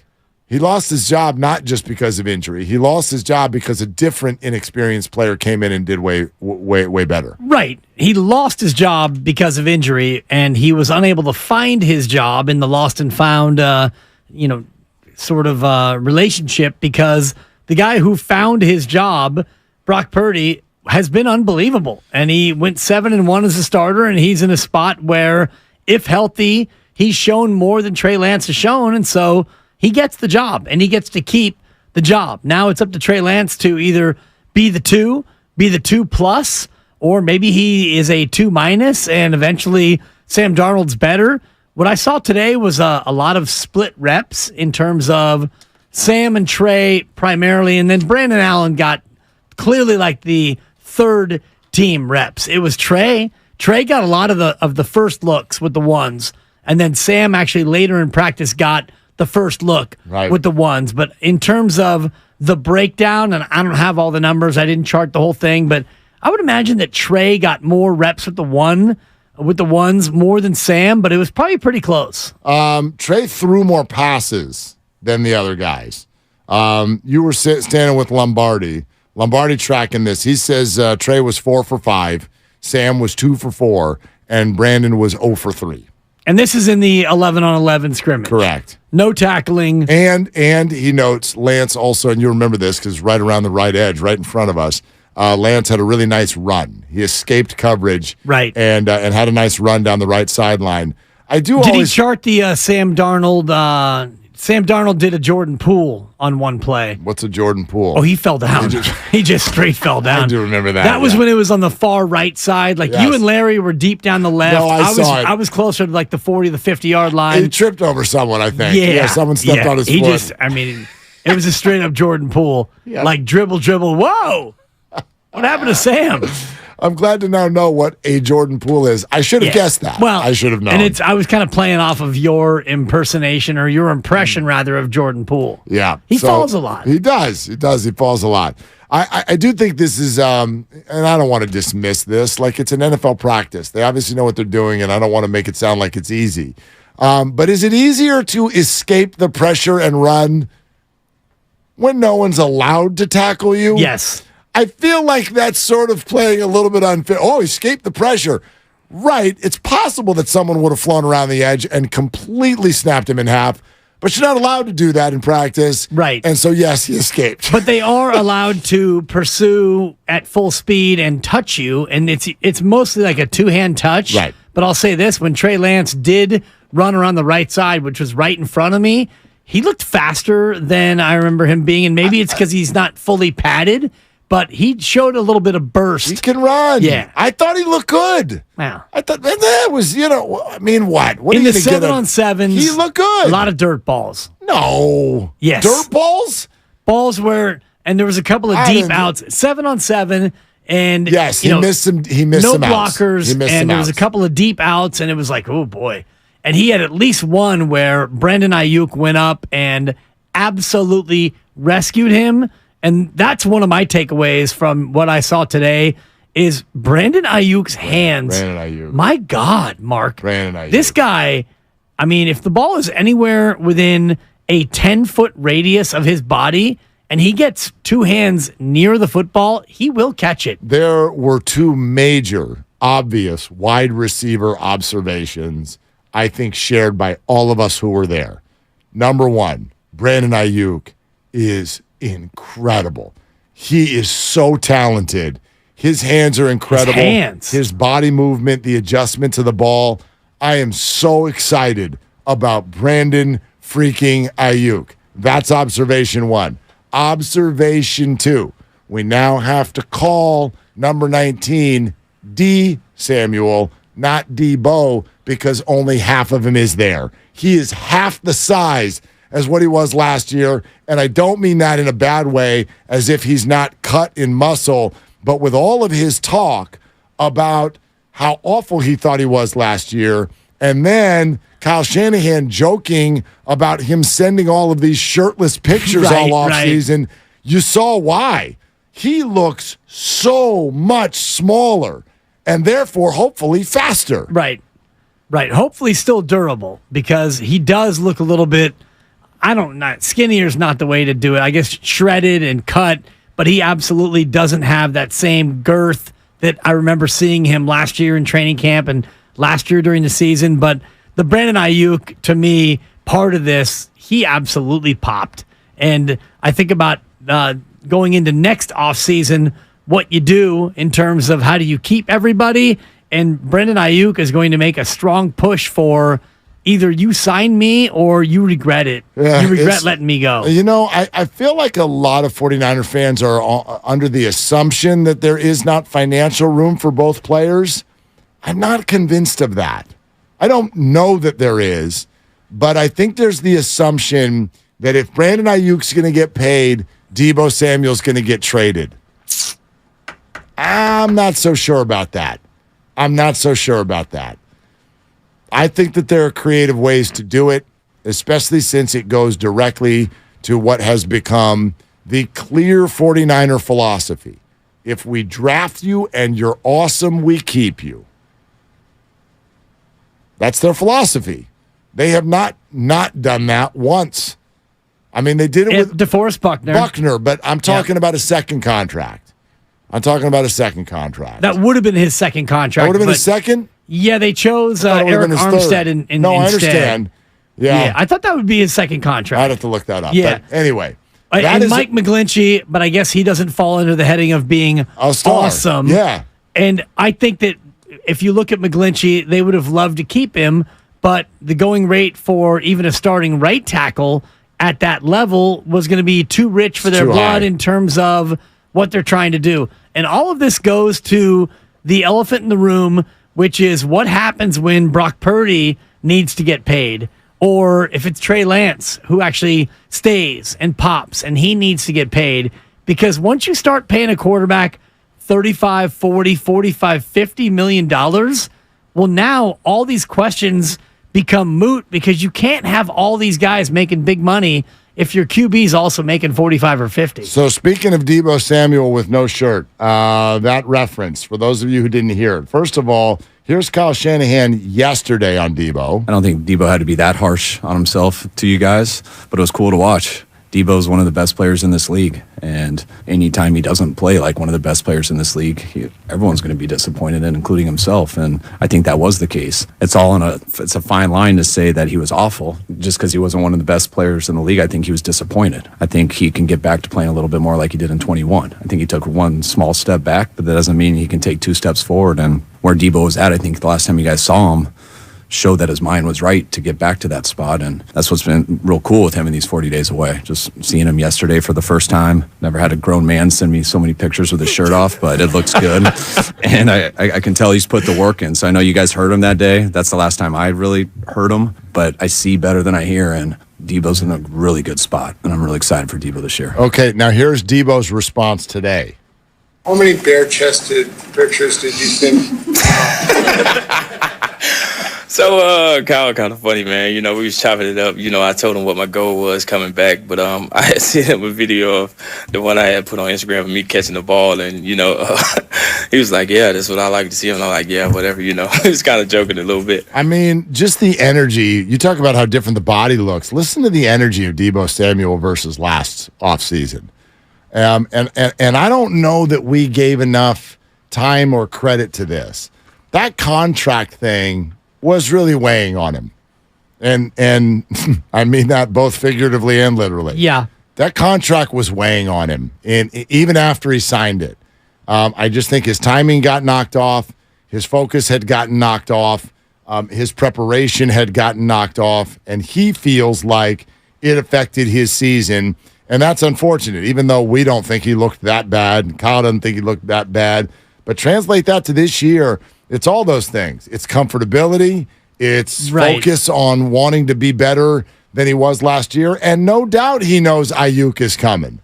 No doubt. Yeah. He wants to, I'm sure he wants to stay. And how could that contract not have knocked him off kilter? Because you're basically looking at a situation where if everything goes right, you get generational wealth. And I think Debo ended up getting, $50 million guaranteed. His contract is about $75 million in total, but the guaranteed number is big enough to where he doesn't ever have to work again if he handles his money correctly and he goes ahead and works through the balance of this contract. He knows that he's a made man. What was the number? 58.1 guaranteed. Yeah, and the total number is like 75, right? 71 and a half. Yeah, so of course he's going to be knocked off kilter because, there was all the talk about Ayuk then, like, oh, forget paying Debo, and Debo doesn't want to run the ball, and he wants to just be a wide receiver, and all the rest of the slander that was out there. I'm sure Debo was hearing it, and he was, stressing out. We're presented by Fremont Bank, full-service banking, no compromise. We'd love to hear from you on all this. 888-957-9570. That is the number. Also, Xfinity Mobile text line is at your disposal. Thank you, Twitch and YouTube, for being there. We are reading all of your comments. More to tell you about yet another 95.7 The Game day at training camp. But also coming up next, we have the latest installment of our new favorite game, Dibs. It's called Translate Shanahan. He talked about Brock Purdy on the TK pod with Tim Kawakami, who we also saw out there at Niners camp today. You be the judge. Is this a quarterback competition or not? We translate Shanahan next on Willard and Dibs. But first, I'm Dan Dibley, not Stan. Call me Dan. And you often hear about building a deck in your backyard with help from Golden State, yet I imagine many of you already have a deck that you enjoy. But why not add to it? There are many ways you can transform your background to be your own personal oasis. Golden State also carries a great selection of everyday building materials. Maybe you'd like to add or upgrade a railing to a style that's best suited for your needs. You can find materials to create a decorative retaining wall or install high-quality, long-lasting, eco-friendly composite fencing. If you can dream it, Golden State can supply your needs. Get started at goldenstatelumber.com, then talk with your professional contractor or designer to create an outdoor space you'll love to enjoy with family and friends throughout this great summer. Building a Bay Area, building a better Bay Area, 321, building a better Bay Area since 1954, Golden State. When you succeed, we succeed. We're going abroad for the first time in years. To Spain. But we don't speak.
Now, back to Willard and Dibs on 95.7 The Game. Before we go out to the phones and before we allow you to translate Shanahan, we should call it Transahan or something like that. I was thinking translate a hand. Yeah, we'll work on it. We'll get in the lab. Yeah, there's a couple that you can't throw out there, but translate a hand. All right. Don't all right me. I showed restraint. You did. You did. For once. But you referenced that you were showing restraint, which is not full restraint. It actually is complete full restraint. And full restraint would be just move on, don't say anything. No, but by not saying anything, it doesn't even imply the genius that is going on in my head. And I know that you're thinking the same thing, but you won't even approach it. So I approach it, and that's why you and I are such a great team. No, I just said it. And I'm like, you didn't say it. No, I did. I just said it, because you know what it would be. Well, I mean, that would be a translation sensation. Yeah, thank you. But if your mind goes there, that's a you problem. I tell you where my mind's going right now, ladies and gentlemen. Get yourselves ready. I would estimate popcorn ready tonight at about 7:08, maybe 7:11. We'll see how it goes.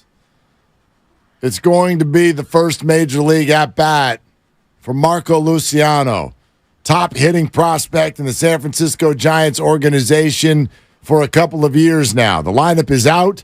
Marco is in. He is playing shortstop and batting eighth as the Giants continue to unite the Bay. Right. Ignite the Bay and unite the Bay. I thought last night was pretty cool. Last the way night was that great. All played out. Last night was great. That was awesome. You want to know? I'd love to solidarity, Mark. Well, I'd love to say something about the solidarity with NBC Sports Bay Area. You know how Major League Baseball, as different stadiums, as the A's come to town, sell the team chants are coming up, and you're seeing broadcasts are like, so just let's go to commercial, and we'll be back later when these people stop screaming, sell the team. Or someone's got a sell the team T-shirt, and an usher will tap them on the shoulder and say, so the exit is right over here, and we're going to point you in that direction. Thank you for coming. Exactly. It's totally weak. What's up, Dwayne Kuiper? I want to give you a shout because DK came on last night, and he's like, so they're chanting sell the team out there in the stands because and by sell the team. By sell the team, I think they mean double birds to everybody involved with the Oakland A's and sell the team. And I loved it. It was like, stop dancing around this. And who knows? There may also have been a little like, by the way, right? Like, no thanks to you, A's, for what happened with my brother earlier this year. Exactly. So Kuiper just went right to it and didn't dance around it. And I thought that was great because it's silly to act like something that's happening isn't happening. You know, why are you so scared of this, Major League Baseball? You did this. And you should have obviously known that it was coming. Obviously. Right? It was a consideration that people were going to get mad. Like, I love that it's, oh, gosh, we're going to move the A's to Vegas. That's one thing, but you're not allowed to also be mad about it. Right. Well, of course they're going to be mad about it and do something about it. You made this bed, lie in it, soak in it, and eat it, Manfred. Open your ears and let it ring out.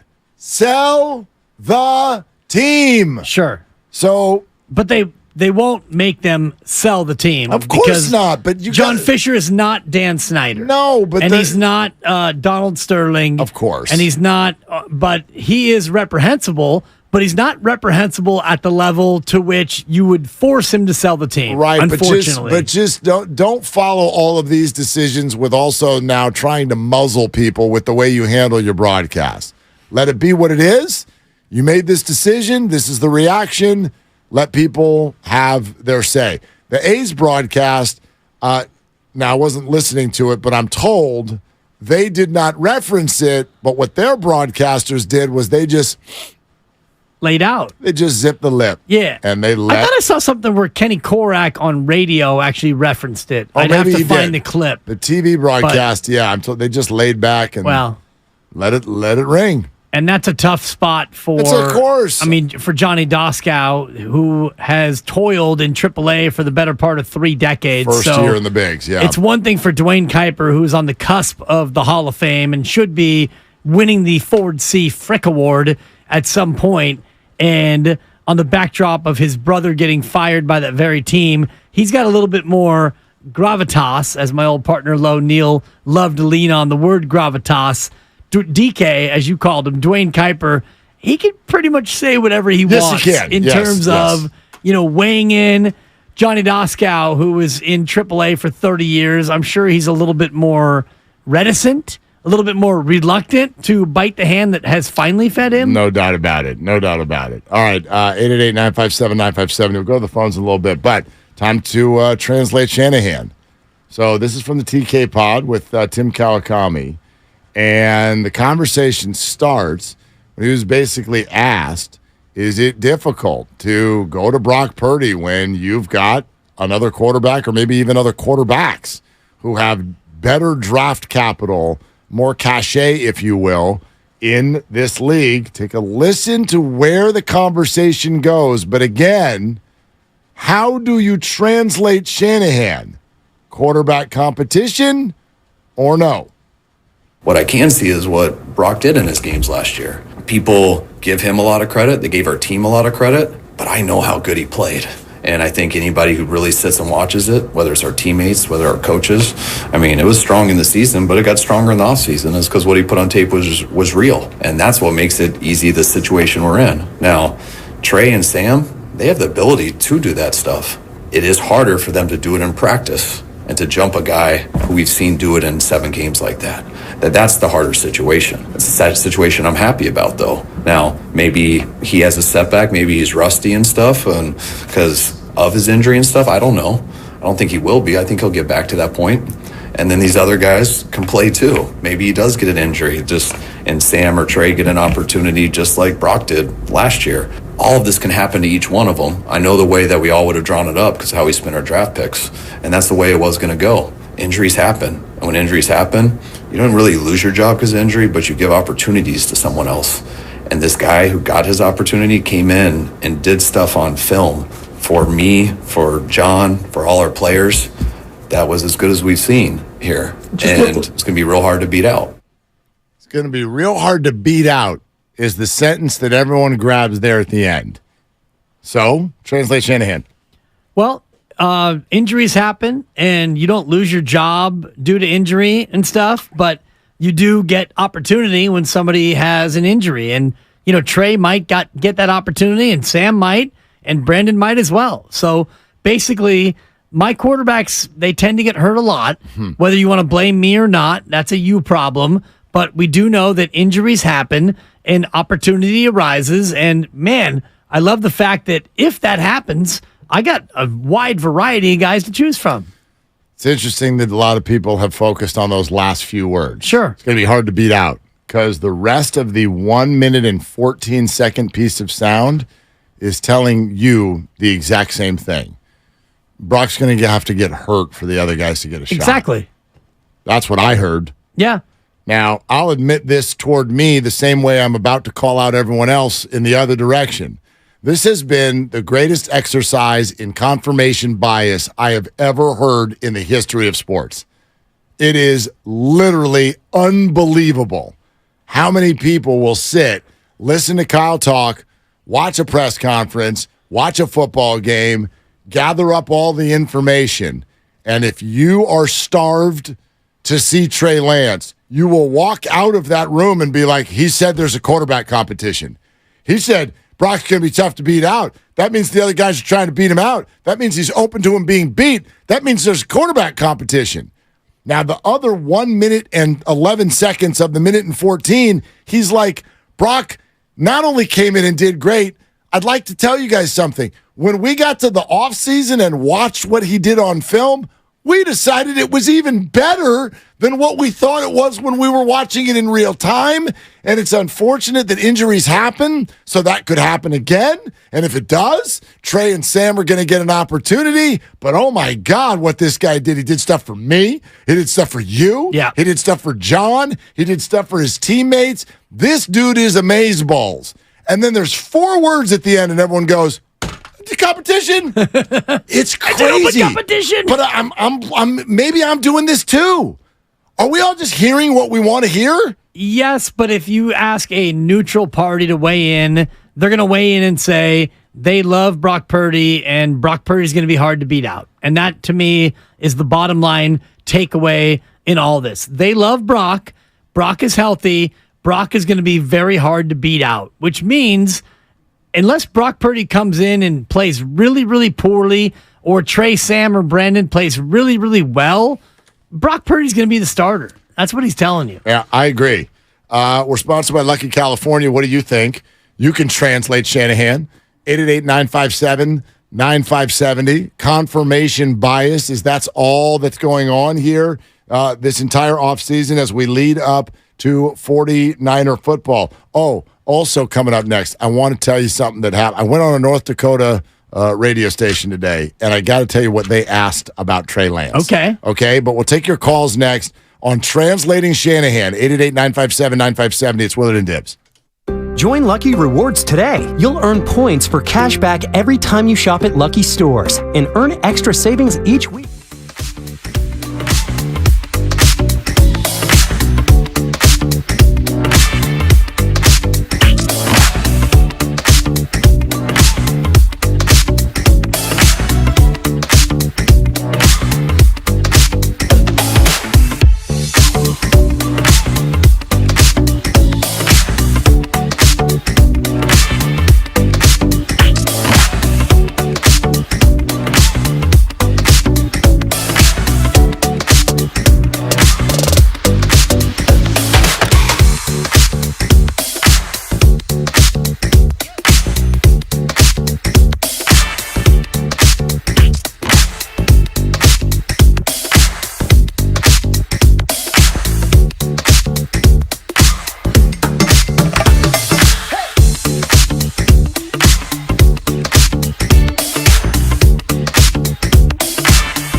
Now, back to Willard and Dibs on 95.7 The Game. All right, so you and I have both translated the idea that there is not a quarterback competition. I'd like to qualify that. Okay.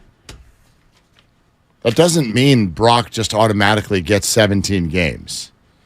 QB competition in camp is very different than things aren't going well and it's week 8, and so we're making a change. Right. That's two totally different things. What quarterback in the NFL gets 17 games if healthy? Like right now on July 26th, what quarterback would you look at and go, you know what? You get 17 games. Okay. I would say Allen, Mahomes, Burrow, Rodgers, and Herbert. I think it's more than that. I think it's more than that.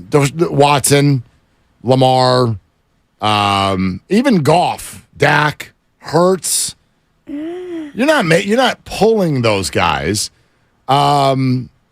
Shoot, I mean, I'd even go to Trevor Lawrence. Yeah, okay. That's another one. Did we say Tua? No, we didn't. You want to say Tua? Probably Tua. Maybe. I mean, like if you're 3-14. Well, Do you know what I mean? But like, well, then you would have started all 17. But if you're 1-8, I think becomes. You know the what question. I'm saying? No, Yeah, I know yeah. exactly what you're Yeah, saying. like that to me becomes like the interesting part about who's your quarterback. Yes, Brock Purdy is their quarterback, but if they are 2-5 and he looks shaky and the arm is not great, well, he's coming out. Yeah, I think Brock Purdy, and you and I are two of his biggest supporters. Brock Purdy's footing is not as firm as Geno Smith's. Wow. It's not as firm as Matt Stafford's. It's not as firm as, let's see if I can find a different one. Daniel Jones. Yeah, Kirk Cousins. Kirk Sure, Cousins. yeah. There's another one we forgot. It may not even be as firm as Justin Fields. You know what I mean? Wow. And part of that is also the lack of options behind those guys. Exactly. You don't even know who those people are. I don't even know what the 49ers actually think of Sam Darnold and Trey Lance. But they're the most famous backup quarterbacks in the NFL right now. Yeah. I mean, that's the other part of the conversation you just brought up. All those names we just said, can you name any of their backups? Well, I just looked at Chicago's because I was having a hard time. So take them out. By the way, who is it? I see a P.J. Walker. Oh, he's there now. Nathan Peterman. Peterman, I would have guessed that. And Tyson Bagent. Oh. I mean. Oh, I thought you were going to have some insight on Tyson Bagent. Oh, that guy. We didn't mention Russell Wilson. I think Russell Wilson is definitely. He's definitely firmer footing than Brock. Name any of those players' backups. I bet you could stumble into one Wilson? or two of them. Brock Osweiler. He's got to still be there in Denver. Where's Brock these days? Who's Mahomes' backup? Oh God! I mean, Chase Daniel is always the answer I would give. But I don't think he's there anymore. The funny thing is I don't know either, so I can't tell you if you're right or wrong. Right. I know when Mahomes went out. Oh gosh, you know who Mahomes' backup is this year? Is it Blaine Gabbert? Yes. It's Gabby. Is it Gabby? It's Yo Gabba Gabba. Gabby. Yeah, there it is. And then Shane Buechele. Who's Justin Herbert's backup? Justin Herbert? That'd be Dan Fouts. Justin Herbert's backup. Go Ducks. Remains Any former North Dakota State superstar Easton Stick. Look at that. Yeah. So there's another one. Who's Josh Allen's backup? You're asking me too fast before I have a chance to Google it. Who's Josh Allen's backup? It's got to still be Mitchell Trubisky. Nope, he plays for the Steelers. I know he does. I'm doing it as a bit. It's Josh's brother Kyle Allen. Oh, yeah, no relation. Not brothers. Yeah. No, and you know who's still in the league? I thought this has been over for 3 years. Matt Barkley is still on that team. Matt Barkley? Wow, he's still getting a check. Attaboy. That's unbelievable. Get it in, Matt. It's unbelievable. Oh, we didn't mention Derek Carr. Derek Carr's not getting benched. It's year 1 in New Orleans. He not getting benched. Well, he not getting benched. No, you're right. He is not getting benched. In terms of firmer footing, he's got a big name behind him, which you could guess. Come on. Is that Mariota? No. Oh, no, Drew Brees with the Saints. Jameis Winston. I know. It's a lot more fun when I get intentionally wrong. It is. Like on the internet where it's like wrong answers only, you know? So North Dakota State Radio, it's not actually the college radio station, but Sure. it's North Dakota's #1 Bison Radio. They asked me today, how long is the leash for Brock? And they even said, it was almost like they gave themselves a "that's a great question." That doesn't work. Before he asked it, he's like, "Now listen, I got a great question for you that no one else has been asking." And I said, "Now that is it's an interesting question." But how long do you think the leash is for Brock? How many games? I said it's not going well. Because they were like, what if it's not going well, like 2 or 3 weeks in? I go, no. We're not doing this 2 or 3 weeks in. My answer was at least 8. 5 to 7. Oh, I got 8. I said 8 to 10 is, that's getting pretty lengthy in there. 6 to 7 games in, the 49ers, just within the last couple of years, have the evidence that you can be 2-4, you can be 3-4, and you can rally and still win the division. 3 and 7, that's troubling. That's troubling. So I don't know if they're going to get that far, but yeah, I'm going to say 8, and I just looked at the schedule to confirm my own thinking in terms of where's the bye, because the best time to make a change like this is in the bye week. So you've got at Pittsburgh, at the Rams, you've got the Giants, you've got the Cardinals, the Cowboys, at Cleveland, at Minnesota. You host the Bengals on October 29. Oof, that's a good one. And then you've got 14 days off. Yes. Until you go to Jacksonville. So if you get through that 8-game stretch and you're 3-5 and it doesn't look good. Brock Purdy does not look good.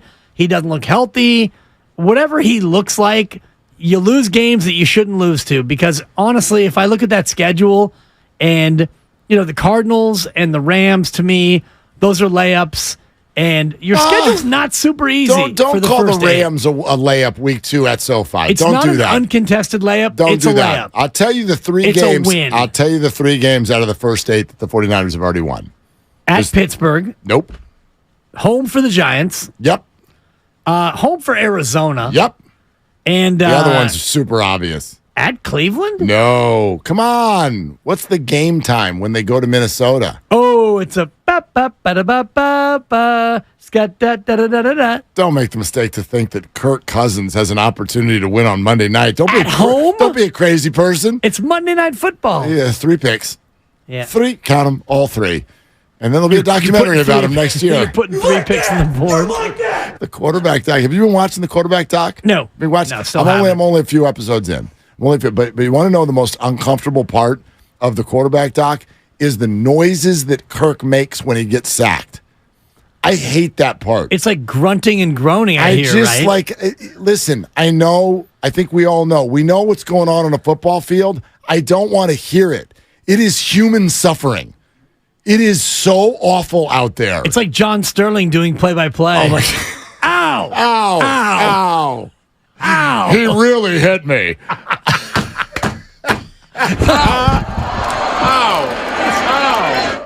That really hit me. It really hit me. That's all I can. Thank you, Grandy. That's all I can think about Oh my as God. you were laying that It's out so there. bad. Ow! Here's Cousins, 3rd and 7 at the 41. Ow! I'm so- Ow!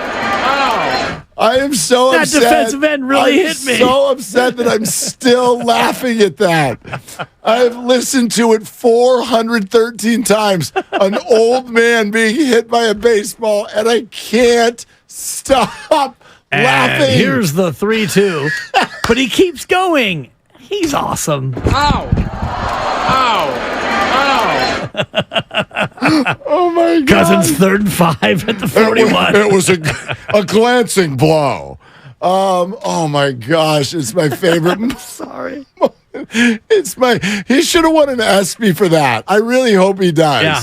That was the best moment in sports this year. So good. Holy smokes. Yeah, but Kirk Cousins, man, they mic'd the guy up for this documentary, and I think one of them is about the physicality and what they go through and everything. This guy's got messed up ribs and gets hit in the ribs. And the noises he makes, drop back to pass. Cousins, he throws left, and it just hit, and it's like, he's just on the ground, writhing and moaning. And then you get up, and you've got to, somebody starts the clock, and you got 25 seconds to snap it again. It's super uncomfortable. Yeah. It's really hard to watch if you, care about people at all. Well, some people are like, take that. Exactly. Rub some dirt on it. You're making $35 million guaranteed. Let's go. Get back in the huddle. No, but it is one of those things. This stupid stuff has been circulating online. Like, would you take $10 million to do X? And everyone wants your responses. There was one that I saw 2 days ago. Would you take $10 million to never listen to a Beyonce song again? Of course. Yeah. Who likes Beyonce that much? I like Beyonce. So do I. But that's an absurd question. I could live my life without hearing. I would stop. Oh, the single ladies. Oh, the single ladies. I could pull. I'd stop listening to music for $10 million. To the left. You don't ever have to play another song again by anyone for $10 million. Are you kidding? No, that would be interesting. Like, would you for $10 million give up music? Yeah. Like. I'll switch to books. Like, what? I mean, honestly, what are we talking about here? Call me Ishmael. I got it. The songs are in my head. I'll sing them to me. So anyway, but when you watch Kirk Cousins writhing on the ground, and I know most of you, yes. What does he make per year? What is it? Is it 35 is my guess. It's somewhere in there. Would you take $35 million to spend an entire quarter of the year getting blasted by America's most fierce 290-pound men every week? Boy, that's a great question. Over and over and over. And as soon as it happens, you get up. In 40 seconds later. Do it again. Yeah. Would you take They're coming for it. $35 million? Because, by the way, if you really want to stop and think about that question for a second, CTE, beyond, go talk to any former NFL player in their 60s. Like, you're not just, I'll take the hits and then come on, I'll get over it, get a doctor appointment, now I got $35 million. Nope. It's going to hurt for the rest of your life. Well, that, to me, is the real question here. Is, would you take $10 million right now, today, knowing that your life expectancy gets chopped by 10 years? Good question. Would you take 10? Thank you. Boy, that's a great question. No, it's a good one. Would you one. take 10 now to know that you lose 10 on the back end? $10 million for 10 years? $10 million for 10 years. So I'm giving you right now. See, and my snap answer to that would be no. And it's interesting, How do you replace 10 years? Well, I could miss my daughter's wedding or something. Do you know what I mean? Think about it right now, because you're 48. I could miss having grandkids. Let's put 80 as the mark, because why are you trying to limit me? Because that is the life expectancy of the white male is roughly 78 to 80. But let's just put it at 80 as a round number. So I'm going to take you from 80 to 70, but I'm giving you 10 million. So you've got 22 more years left to live on this earth, but I'm giving you 10 million. I think I'd say no. Like the money. You could walk away from this dead-end job. It's Grandy and Dibley. It's Grandy and Dibley. Grandy, dibs. Grandy, dibs. I hate Mark Grandy. I wouldn't Why don't you hate come him. on over here and sit in the one chair? Totally. And, Let's go to Mark. I think I'd say no. I think that's one of those things where you would be so thrilled to have $10 million, and then about 4 days later, you'd be like, ooh, I gave up a lot. I wonder about the youngsters in the back, if I can bring you guys in, because Lucas is like early 30s and Grandy's late 20s. Does it change in terms of where you are? Well, in your Lucas's life? body is already 80. So there's that. Yeah. He's already there. Rude and uncalled for. Yeah. I thought it was both uncalled for and What are you hilarious. going to do? Limp over here and hit me? I'm an athlete again, actually. I don't know if I told you. Ow. He really hit me. Totally. I really took a step. Anyway. All right. Let's get back to it. 888-957-9570. Maurice in Sacramento on Willard and Dibbs. Hey, Maurice, what are you doing?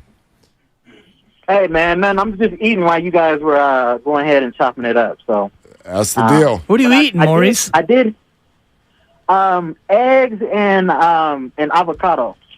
Eggs and avocado at 3:34 in the afternoon. How rich? Avocado? You are an evil genius, Maurice. Don't judge me. I'm trying to get back in shape right now. I am judging you, and my thoughts of you are going through the roof. Go ahead. So on the first one, you guys said translating Kyle Shanahan. Yes. I don't think he's married to any of these dudes. I think Kyle right now, he just wants a Super Bowl. He doesn't care what it looks like. He doesn't care if it's somebody from the stands. And I think that leash on Brock Purdy is like 4 games. 5-6 games in the Super Bowl window is just that's ridiculous. I mean, you're not making the playoffs if he starts off like 2-4, 2-5. Yeah, I think if he starts off 1-3, it's over. You moved the goalpost there a little bit to more like 6 or 7 games. You think if they start 1-3 that they would pull Brock Purdy? Maurice, he would have to look so bad. He would have to play. You know what I mean? It's not just 1-3 because sometimes your quarterback plays good and you lose. No, you're right about the quality of the play. If he's throwing interceptions and it just looks like he hasn't fully recovered, like he's getting pulled. If they're losing close games, I can see them sticking. But if they're getting blown out and it's because of the offensive side of the ball, I like Kyle Shanahan, but he will use Brock Purdy as that scapegoat to get him up out of there. You have to win the Super Bowl in at least the next 2 years because that cap next year is going to balloon next year. I mean, what they're paying their top 10 guys is going to be crazy, especially after Bosa get this contract. So, well, yeah, I think somebody could get cut. Maurice, I feel you. I don't think you're wrong. I think you're a little quick with your number about 4, and I also think it's hard for me to envision the 49ers, as you said, quote unquote, getting blown out because their defense is so good. Right. Like I think they're going to be in football games. A bad run for the 49ers means like a 20-16 loss. You know what I mean? Like go back to the beginning of last year, 11-10. You know what I mean? Like Jimmy was dreadful. 19-10 against Chicago. Yeah, and you lost by a point. You know, like you're going to be in the game in the fourth quarter, and you would need to do that a bunch of times in a row to get benched. But I'll agree with the overall concept. Like the conversation yesterday started and ended with Brock's healthy. He's been the one all along. He will continue to be the one, but that's a training camp thing. Nobody said if you're QB1 in August, you're automatically QB1 in January. Nobody said that. There's no guarantee. No, of course not. So, yes, there could be a move made if things aren't going right. So I'll buy that he's not, quote unquote, married to Brock. They're dating, getting serious. Yeah, but I think in terms of what Maurice was saying about the Niners start, that would be a bit of a calamity. You're favored by 3 at Pittsburgh. You're favored by 4.5 at the Rams. You're favored by 5 at home against the Giants. Well, and you're favored by 9.5 against Arizona. But you're throwing out spreads that are a month and a half from now. Correct. But those are going to change. Well, those are going to change the second everybody plays. You're not going to be, the Pittsburgh spread, you're not going to be underdog on the road at You're not going to be Pittsburgh. underdog. Well, let's remember now. Now, fingers crossed, I don't want to say this, but things can happen in camp that can change a spread. Okay? People can get hurt. And so who knows what's going on. Outside of that, I'll buy your concept. Niners are going to be 3-4 point favorite at Pittsburgh. If they go out and win that game by 30 points, that number the next week's going up. Of course. They go out there and they get upset, that number's going down. So those things are moving. They are moving, but the point is, if you look at all of the future spreads, there's only one game right now where the odds makers see them as an underdog, and that's at Philadelphia.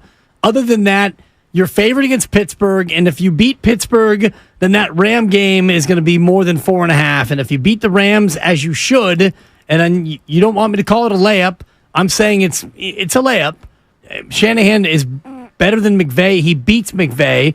Then you get the Giants, and you're 2-0 here, and the home opener at Levi's, that 5 will be 7.5.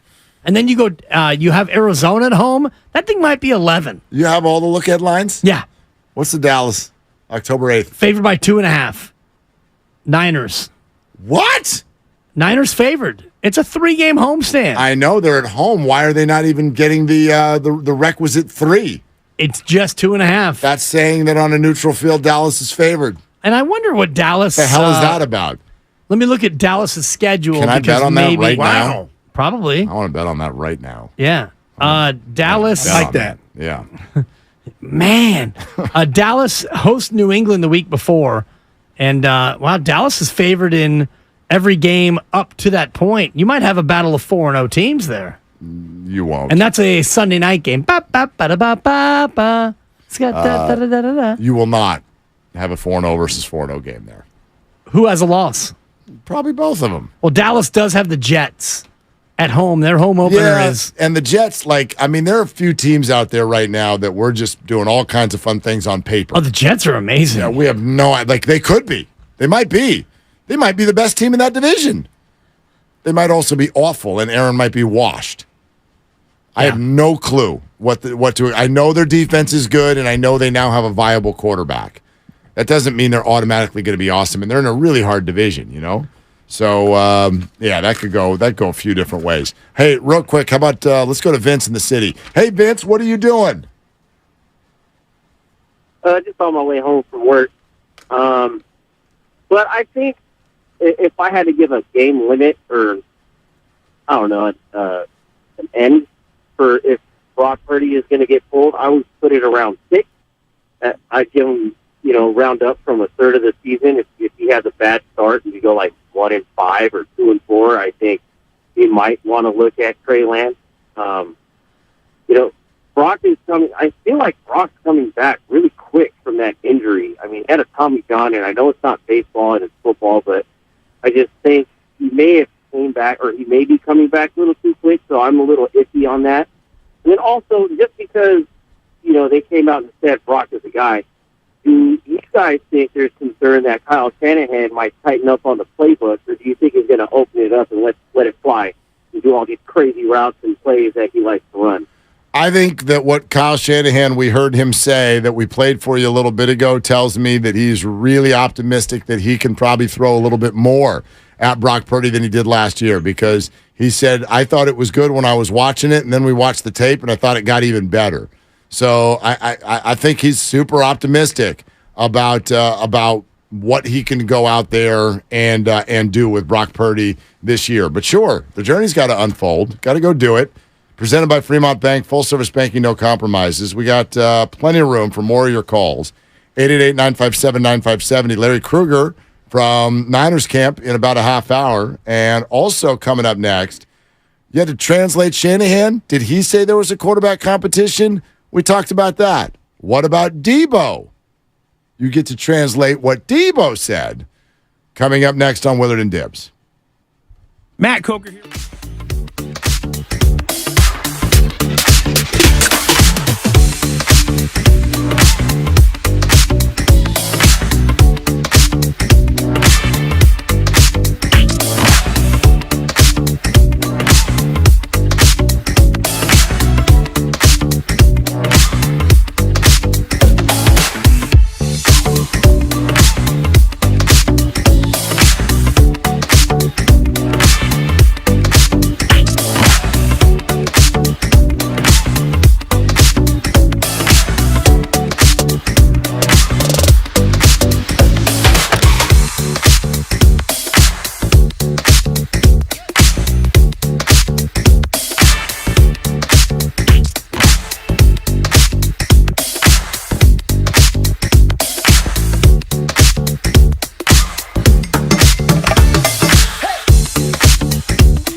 Pollard and Dibs on 95.7 The Game. It's L Day in the National League West, Dibs. Yeah, it is. Okay? We're handing out L's. Hey, Padres, you get an L. Hey, Diamondbacks, you about to get an L. Yeah. Hey, Dodgers, oh, you about to get an L. Hey, Phillies, I know you're not in the National League West, but you're in our wild card party. And it's early there, but you're on your way to getting an L. And the Giants are getting one, too. The problem is, for the rest of the league, theirs is a little bit different. The Giants L stands for Luciano, Dibs. Look at you. And that is enough about that. That's it for Luciano, the minor leaguer. Come on up, kid.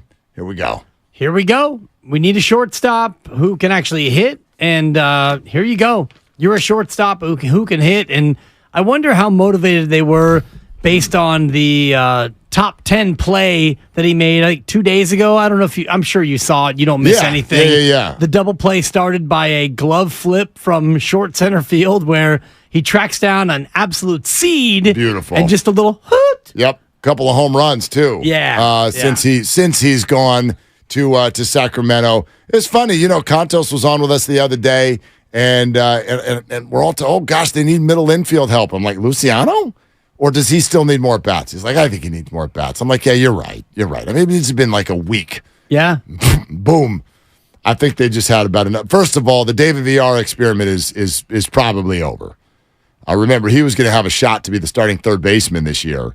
I think that they have soured on David VR. I think that Casey Schmidt will stay as long as they can keep him. That's actually probably going to be for one more game. That'd be my guess.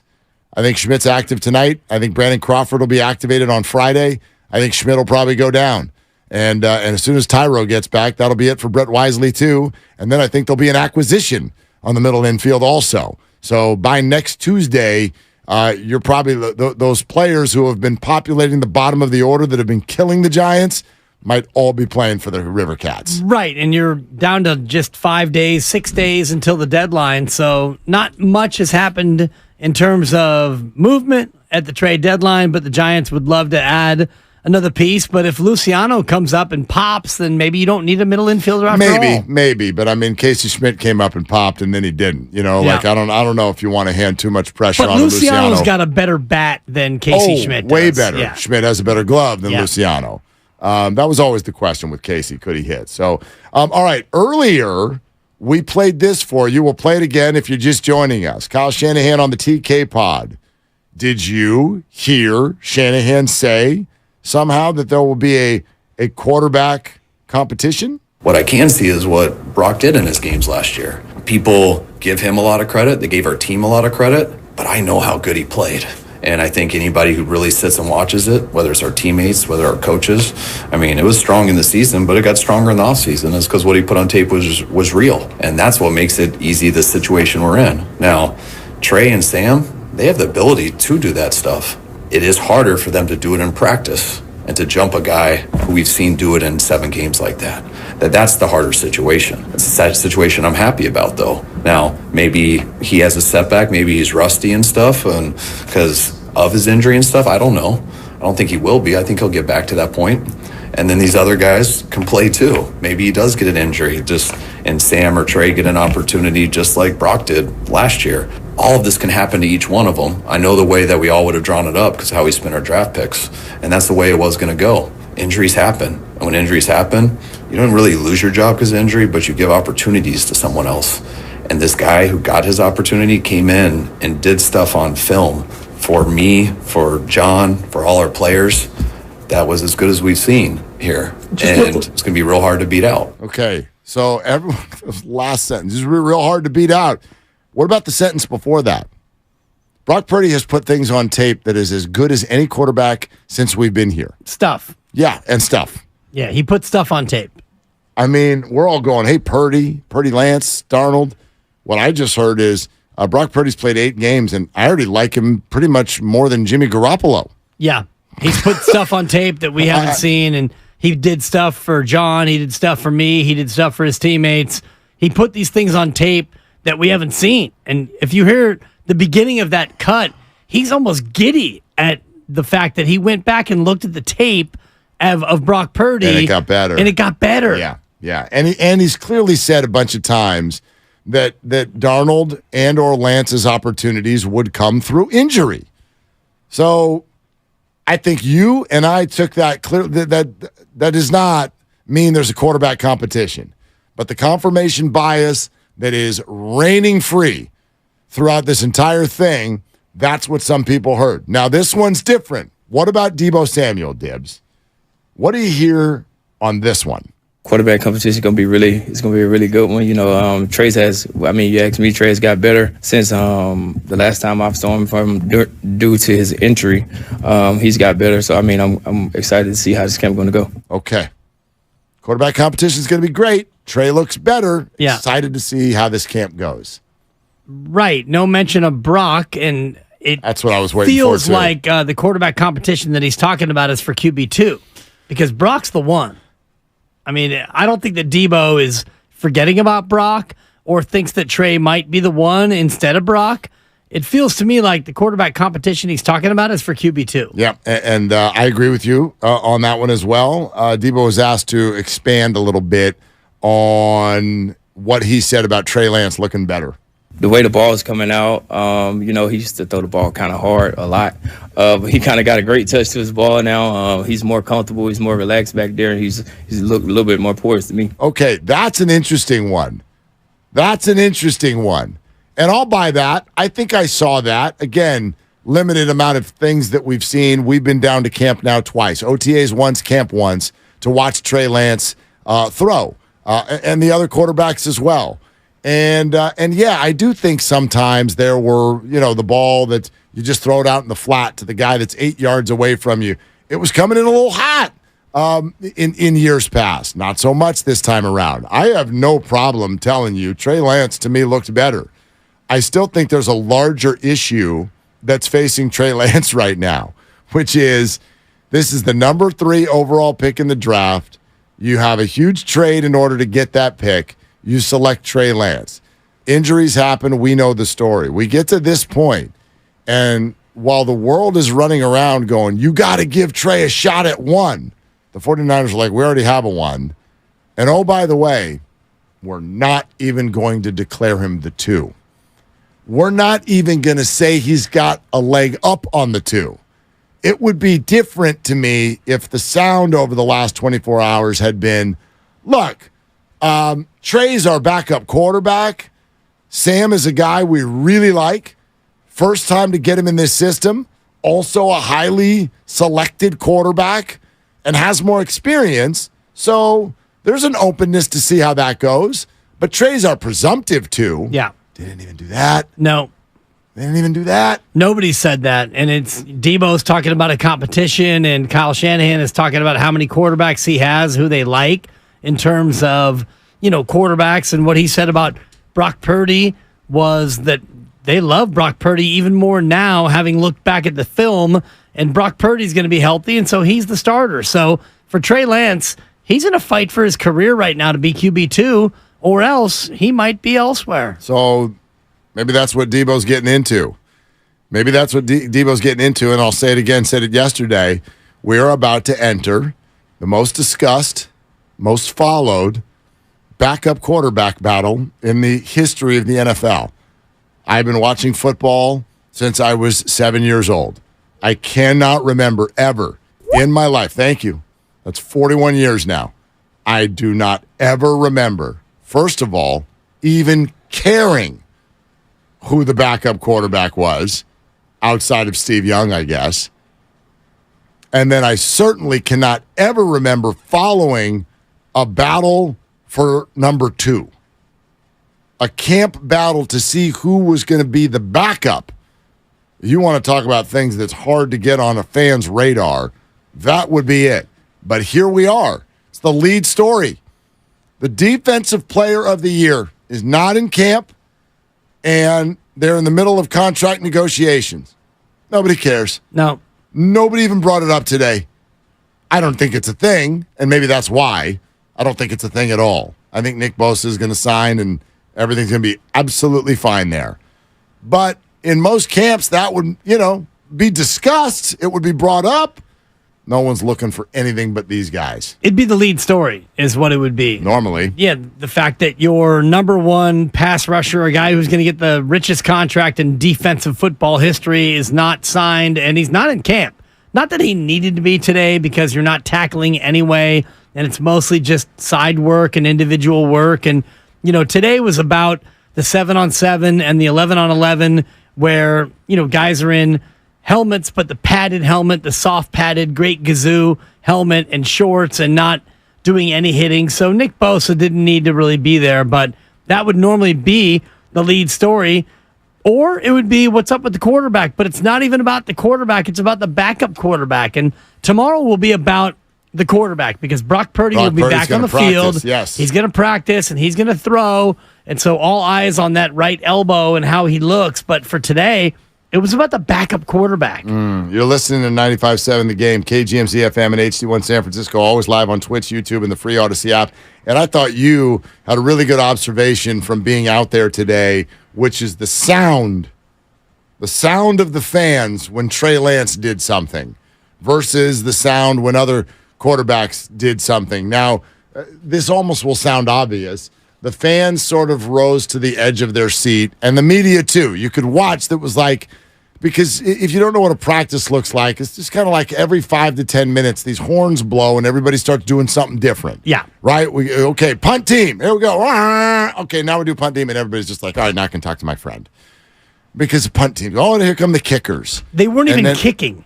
It was the long snapper, and then the punter would fake like he was going to kick it, and then they would put the ball in a jugs machine and launch it to Ray McLeod, who was 65 yards downfield, so he could catch a punt. Right. Kittle is right in front of the fans. He's working on hand drills with somebody draped over his back. Ayuk and Debo are running their routes, and you're just like, damn, the Niners have a core this year at receiver to have that 1-2 punch. And don't forget third and Juwan. He's out there doing his darn thing also. All this stuff is happening, and there's just sort of a like, cool, 49er practice is happening. And then the horn, 11-on-11, and here come the QBs. Yep. And everyone's sort of just like, okay, we're going to put the conversation on hold, and pens start coming out of people's pockets. We got to chart this. Get a little notepad. People start moving. I got to move over here, get a good angle on it, right? Bonte and Joe, at one point I saw them kind of whisper to each other, and they're like, we're heading to the other side of the field. They did not want to be bothered because they wanted to focus on the QBs. And the starter's not even there. He's not even there. So this is a completely unique situation. And then having Brandon Allen get as much conversation as he's had is the other thing that stands out to me as something I've never seen before. And Eric Branch with an interesting Q&A with Kyle Shanahan about the idea of even having 4 quarterbacks. When Purdy is like a full go and is practicing all the time, do you still envision having 4 quarterbacks here? Yeah. I don't believe you've ever done that before. I know you touched on this a little bit yesterday, but is it just because Brandon Allen you think is talented enough to stay here? Yeah, I mean, we wanted 3 in OTAs. We had 2 for the first part, so we want to add a 3, and we've really liked him so far. So, we don't want to just get rid of guys we like. Yeah, Kyle was a little bit quicker today. Yeah. And I wonder, I'm totally guessing here. I think he's fine. But, he spent some time talking about Brandon Allen yesterday. And I found that interesting, that his brain even went there when people were start talking about the order of the QBs. Bonte tweeted something I agreed with after one day, which is this idea that, they've got Brandon Allen, which means they can trade Trey. He was like, well, I've only watched for one day, but I'm not trading Trey Lance because Brandon Allen's there based on what I saw today. Right. And I agree with that completely. But I also don't know if that fully is what the 49ers are thinking. I don't think it's trade because we have Brandon Allen, but let's call this what it is. Like, why do you have Brandon Allen? Why are you going to give your QB 4 reps? You said yesterday he's earned that. Most NFL teams don't even have that. That's interesting. That is precious time that they are giving to Brandon Allen. Why? Because you needed 4 QBs last year. Yeah, but you know needed that, 5. But that's Mark. not the answer. You know, I think that's part of the answer. You Absolutely, think so? yes. You think that they're actually going in to this season? I get the PTSD, but can you structure your roster in such a way where you're like, well, we always lose quarterbacks, so well, in July, we you need can. extra ones. I think that you look at it in the end of July and you think 4 quarterbacks is better than 3 because we might need 3. Okay. And if we need 3, then I want a competition for who QB3 is going to be. And I think you keep Brandon Allen because you might trade Trey Lance, but you also keep Brandon Allen because you might trade Brandon Allen. And so you want to embrace Brandon Allen. What are you going to get for Brandon Allen? Maybe a 7th? And with a 7th round pick, you got Brock Purdy. So that would surprise me if you could get a draft pick for Brandon Allen. But go ahead. It depends on what's going on with other quarterback situations. If they're desperate. Brandon Allen has been a quarterback in the NFL. He's shown that he can play at this level. And so it does you no good to disrespect Brandon Allen or Trey Lance or Sam Darnold or any of your quarterbacks. You got 4 in camp, and that's okay. I guess my thought on it is this. An NFL team, the tradition, and maybe the 49ers are just bucking tradition, but the tradition would be if we get to QB3, we're dust. And you can be okay with that. There's no NFL team, and that's one of the most impressive things that happened last year. I know how it ended. They got to QB5, which doesn't exist, and they lost a football game. So that's one half of the story. The other part of the story is the 49ers got to a spot that traditionally means graveyard. Your season is dead. And when they got there, they got better. That is completely wild. Right. I think NFL teams are normally okay with that risk, if you will. If we get to our 3rd or 4th QB, shrug your shoulders. That didn't go our way. What are you going to do? That's kind of the way they build their rosters. Are you saying the 49ers, based on last year and to a degree years prior, are blowing that up and now prioritizing? Yes. QB4? At least QB3. Interesting. And think about last year. What happened with their QB3?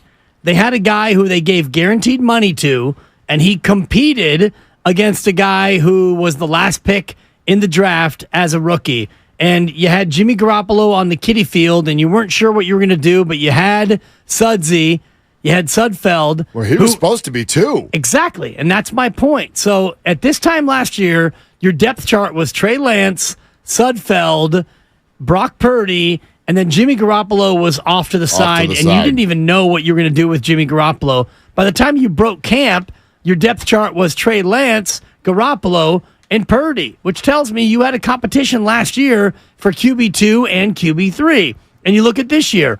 Right now it's Brock Purdy, 1, and then you have a 3-man battle for 2 spots. Now, you're not going to keep 4 quarterbacks, I don't think, when you break camp in the end of August into September. You're going to keep 3. But why not have all 4 of them now and let the 3 of them duke it out for QB2 and QB3? It does you no disservice. No, you're absolutely right now.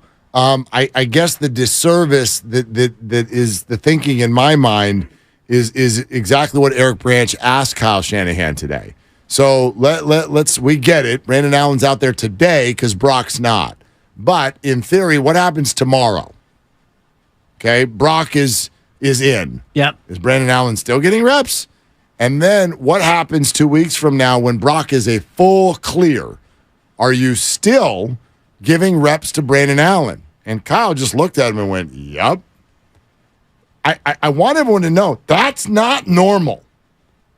Now, maybe you can just quickly answer that by saying, well, the 49er quarterback situation is not normal. It's not, but it's not a complete aberration. If you look around the league right now at all the 32 depth charts, you would find a lot of situations where teams have 4 quarterbacks. Not giving them reps.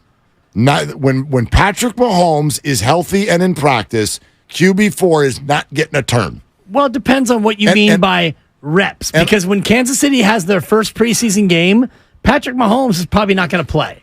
Well, right. So you're playing QB2, QB3, and QB4 in those games. But that was the question today. The question today was, what about when Purdy's in there? Are you still rocking some reps for QB4?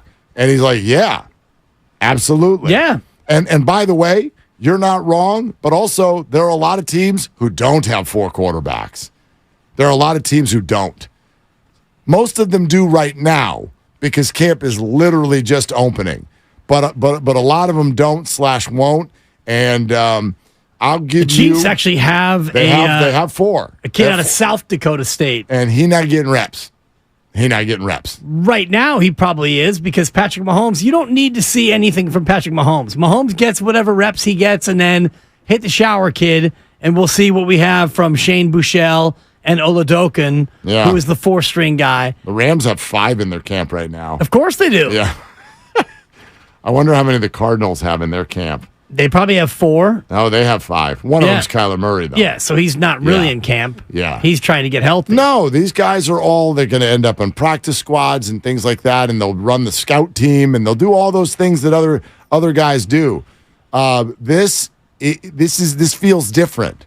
Kyle now 2 days in a row. One time he's been asked about him and gave him a big old pat on the back. Yesterday he wasn't even asked about him, and he brought him up. And he was just overwhelmingly impressed by Brandon Allen in OTAs. So they are, they're not giving him a ton, but they are offering time and valuable plays. They're sending their other players out on routes, and they're giving that to Brandon Allen. Right. And I'm just like, why?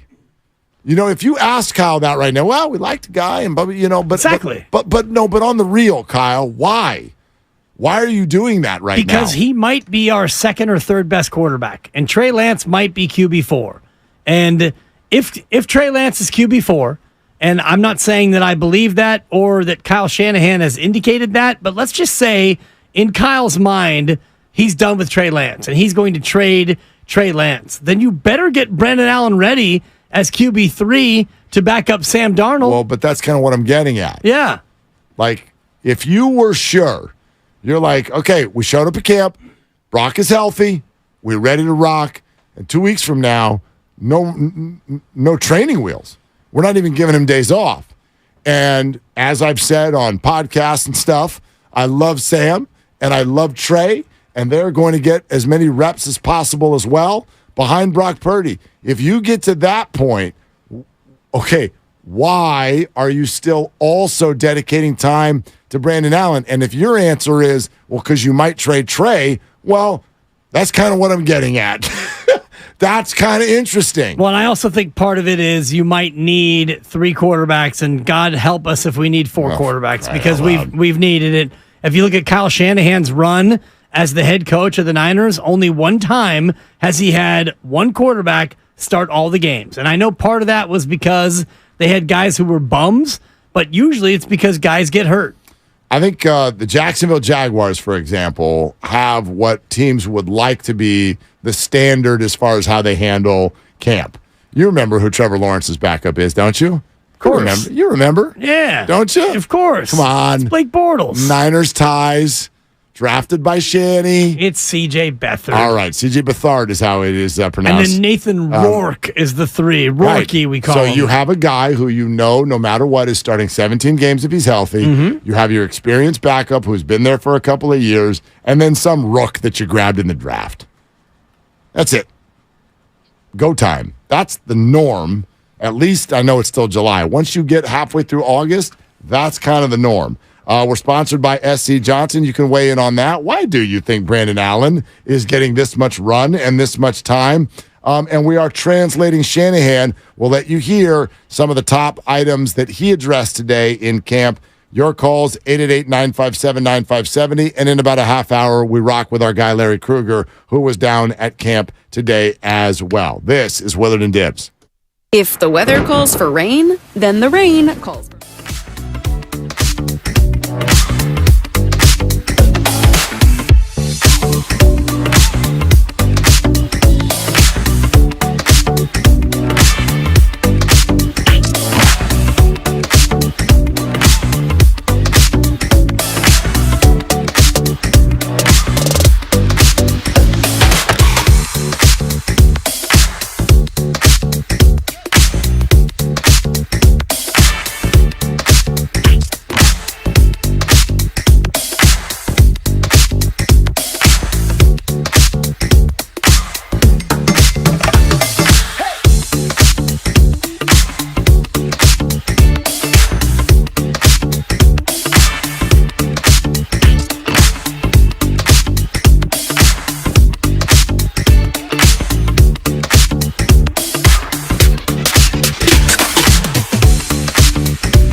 Now, back to Willard and Dibs on 95.7 The Game.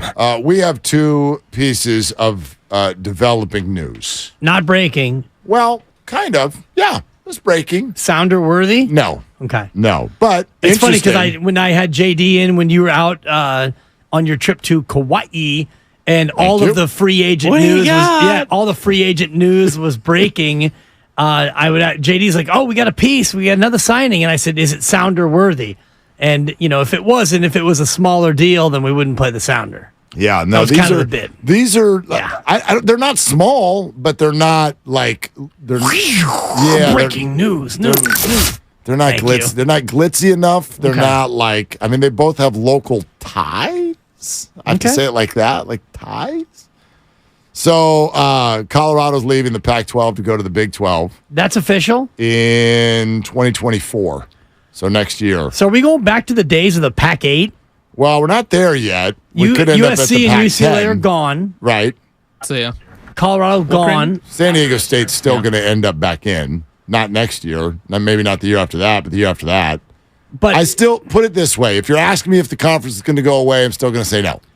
I'm just trying to figure out who the hell is still left in the conference. Cal and Stanford, baby. And I got a Cal shirt on today. And Oregon. Go Ducks. And Mike Silver today down at Niner Camp when I walked by him. Go Bears. Yep. You're damn right, Mike. That's right. Yeah, as long as Oregon is still there, you're in the midst of some sort of a conversation. Cal, Stanford, Oregon State, Washington State. Arizona State. Pac-8. And Utah. Oh, God. I mean, can we just send them wherever BYU is? Can we just have BYU and Utah and Utah State just go away? Utah's the defending Pac-12 champion. Some of these, they are. Some of these teams are going to be out. New teams are going to be in. Everybody's shuffling the deck every year. Is it still Larry Scott at the helm? No. I know you're closely affiliated to the Pac-12, Pac-10, Pac-8, not 5. Not 6, not 7. Now headquartered in San Ramon, California. Yeah. Starting next month. Let's go. Saw Guy Haberman today. Yeah, me too. We talked it out, brother. We're ready to rock. Hey, behaves. Also breaking, the Los Angeles Dodgers have made another trade. Another trade? Acquiring just kidding. Oh, God. Don't do that. That's not cool, bro.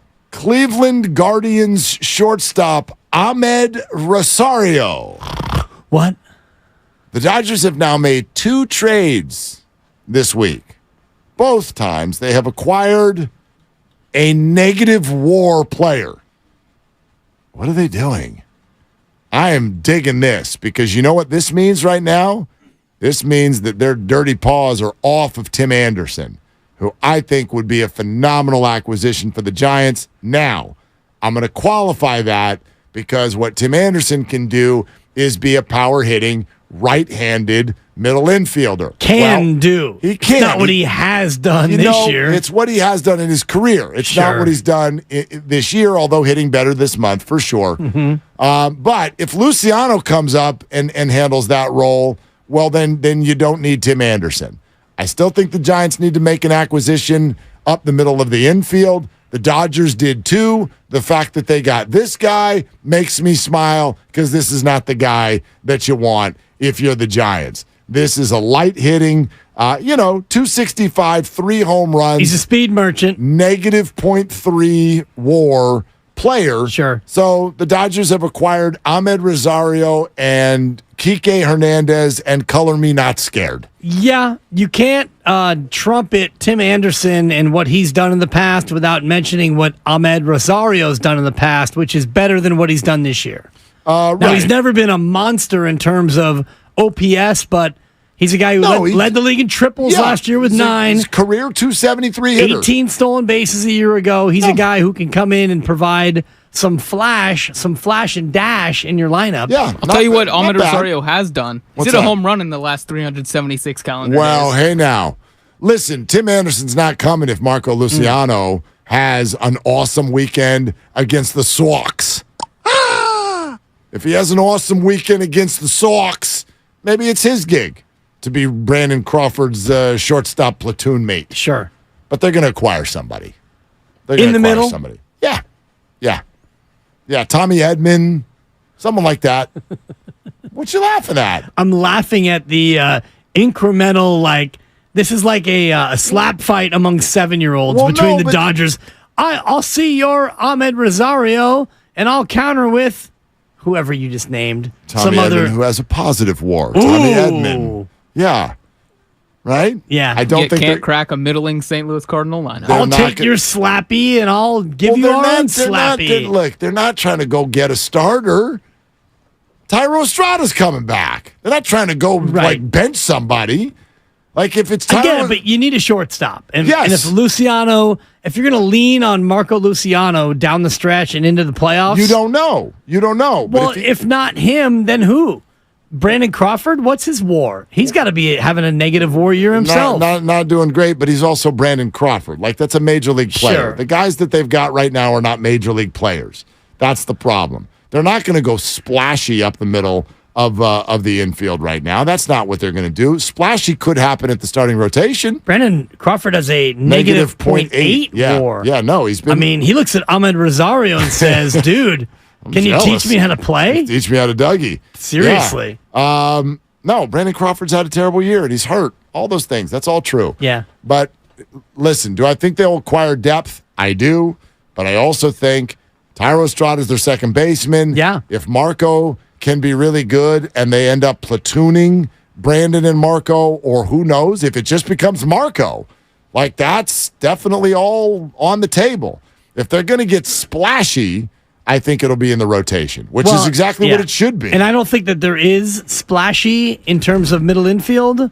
Yeah, exactly. I mean, Tim Anderson's a little splashy. Yeah. I mean, Baez would be splashy, but he's been terrible. Right? Of all the guys who would be, splashy, none of those guys who are tradable, even DeJong or DeJong, depends on where, you consider yourself from. If he was a Dutch midfielder, he'd be De Jong, but even he's not very splashy. Since we've had that conversation about Tim Anderson and that he was hitting so much better, do you know that since then he has had 5 more hits in his next 14 at-bats? Did you know that, Dan That's Dibley? not good for the price. Any home runs? No. It is gone. Got a double. But caught. You got a double? Huge. Teach me how to double. teach me how to... What did I do wrong? Yeah, exactly. So. Can I give you a couple notes on Ahmed Rosario? Please. Here's what I got. Some defensive ranks so far this season. Oh, this is so good. This is why I got out of bed this morning at 6:05. He is, in all of baseball, he is the second worst in terms of the defensive run saves metric, and he is the worst defender in baseball on outs above average. Okay. The Giants are not getting that guy. OAA? The Giants are not getting that guy. Precisely, Dibbs. Good work. Thank you. I'm down with OAA. Does he have a good eye? What's his eye, Lucas? I want to know how much he walks. His OBP is 306. He's got 20/20 vision. Yeah. Thank you. Thank you, Scott Hiver. 22 walks in 412 PAs this year. Listen, I'm digging what the Dodgers are doing because it's all kinds of pointless. Who are they giving up for these guys? He walks once every 20 at-bats. Listen, we are waiting. No team yet has had a landmark acquisition where you're like, that kind of changes the race. But the Dodgers have made 2 trades, which sort of, in a way, makes you think, how many trades are they going to make? How many guys are they're not going to go acquire another middle infielder, I wouldn't think. Is the Dodger GM still of the Farhan mold? Is it still on the Farhan coaching tree? Farhan's bosses are still there. Yes. Yeah. And that's kind of my point. Yeah. Is the Dodgers and Farhan are I'll see your middling deal and I'll raise you a lower level deal. Yeah. So feel good, Giants fans. You're just like the Dodgers. 3.5 back LA. Yep. So anyway, I listen, for the tiny bit that this is, I consider this a good thing. It's a good thing that the Dodgers are wasting all their maneuvers on this. Nothing that changes the race has happened yet, right? Nobody has acquired anyone that changes the race in any of the 6 divisions. Right. Is that fair? That is fair. Okay. But I wonder, who those players are who will be available, who will make these races change, because it feels more and more, and I think it was Tim Kirkshin that we talked to last week about this very thing. There are 20 to 22 teams still in it. So there's a reluctance to make these big deals because you feel like even if you're only 6 or 7 out, you got a chance. This is going to sound stupid, but it's still way too early. Like, you've got to get through this weekend's action. I honestly think Sunday night is when phones start buzzing. Sunday night is when GMs start going, okay, let's declare. You in or you out? And now we've got 48 hours to do this. Maybe even less. 40 hours. We got 40 hours to consummate a deal. We're now declaring. I saw a tweet from John Heyman, Odyssey Baseball Insider. I saw a tweet from John Heyman last night. He started listing off. He goes, bad news for the deadline for those of you who like trades. And then he listed 6 teams who won a game. He goes, they won. They won last night, so that's making them less likely to be sellers. That would be Boston, based on the Tuesday? Angels, Seattle. They all won. And then, like, the Mets are another team. The Mets are terrible, but they're only 6.5 out in the card. They're going to sell. I think they're going to sell. But to your point, come Sunday, we're here on Wednesday, and the Mets right now are playing against the New York Yankees, which means they've got 5 more games before the deadline. If they go 4-1, or if they go 5-0, and all of a sudden they're sniffing 500 again, they might not be sellers. Stevie Cohen's not going out like some punk. I'll read you Heyman's tweet here in a second, which is pretty funny. But the first thing I want to do... Yeah, it's long overdue. It sure is. My gosh. You got ripped during the break. You got called on the carpet. I did. I did. Up one time. I know I did. Thank you. I did. I took it on the chin, and it's possible that I deserved it. I even piled on if I could. But only possible. I'm not copping to it fully yet. But why don't I tell everybody this? In 2 minutes. Tell me. In 2 minutes, your chance to win a 4-pack of tickets to the Hot Wheels Monster Truck Live Glow Party. You said you were going to do it in monster truck voice. No, I said I wanted to. Now I don't, because like now I've been ripped, and I'm not in the mood. I need to go sit back there. They're having more fun than we are. Yeah, they are. What is monster truck voice? Vroom, vroom. Sunday. The Hot Wheels Monster Truck Live Glow Party on August 5th and 6th at Chase Center, courtesy of the Golden State Warriors. Sunday. Now I want to win these tickets. 4-pack of tickets. If I do that again, that's the end of the show. You're hosting the rest of the way. So, like you'd ever relinquish, but go ahead. Exactly. Like I'm going to stop talking. That was hilarious. Coming up, more Panthers talk with Mark Grandy. Thanks. Thank you. 4-pack of tickets to the Hot Wheels Monster Trucks Live Glow Party, August 5th and 6th, Chase Center, courtesy of the Golden State Warriors. In 1 minute, we'll give you your opportunity to do that. But listen to how silly this sounds. But this is the reality of the baseball deadline, and then we'll get you back to your Kyle Shanahan sound. But Heyman just tweets this, quote, very bad day for the trade deadline. Bubble teams, Angels, Cubs, Padres, Mets, Red Sox, and Guardians all won and are thus slightly less likely to sell. You're going to whittle your trade deadline approach down to last night? Last night? Now, Cubs have won 4 in a row. Padres turned around and lost already today. So Cubs are only 4.5 out of the card, and they're 2 games below 500. So if you're the Cubs and you look at your situation, you can convince yourself that you're in it, right? I mean, you're only 4.5 out. You can convince yourself that you're in it, yes, if you're not named the Cardinals, Pirates, Nationals, and Rockies. This is just the National League. Okay. You can convince yourself you're in it, but there's 2 ways to do that. You can look at the number, how many games you're back, then you could also just look at your record. It's like, dude, you stink. So Mets, you might be 6.5 back, but you're 47-53.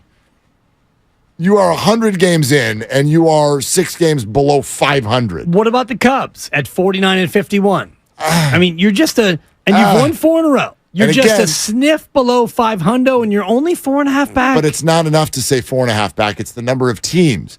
You're behind 5 other non-division leading wild card teams. But then you look at your run differential. You've got to catch and pass at least 3 of those teams. But you are 4th in the National League in run differential. For sure. So you could look at that, and the expected win-loss for the Cubs is 5 games better than you are. Cubs and Padres are bubbles. They are. They could go either way. They definitely could. I mean, the Cubs, to me, are a fascinating one because we haven't really talked about them at all in terms of this conversation yet. Good run differential. You've won 4 in a row, and you've got 5 days until the deadline, and Why not go for it? By the way, with today's action combined with the Giants' win last night, they are already back as the wild card leaders in the National League. It's crazy. Took one win. There you go. One little Yaz double down the line, and the Giants are leading the wild card against the Reds.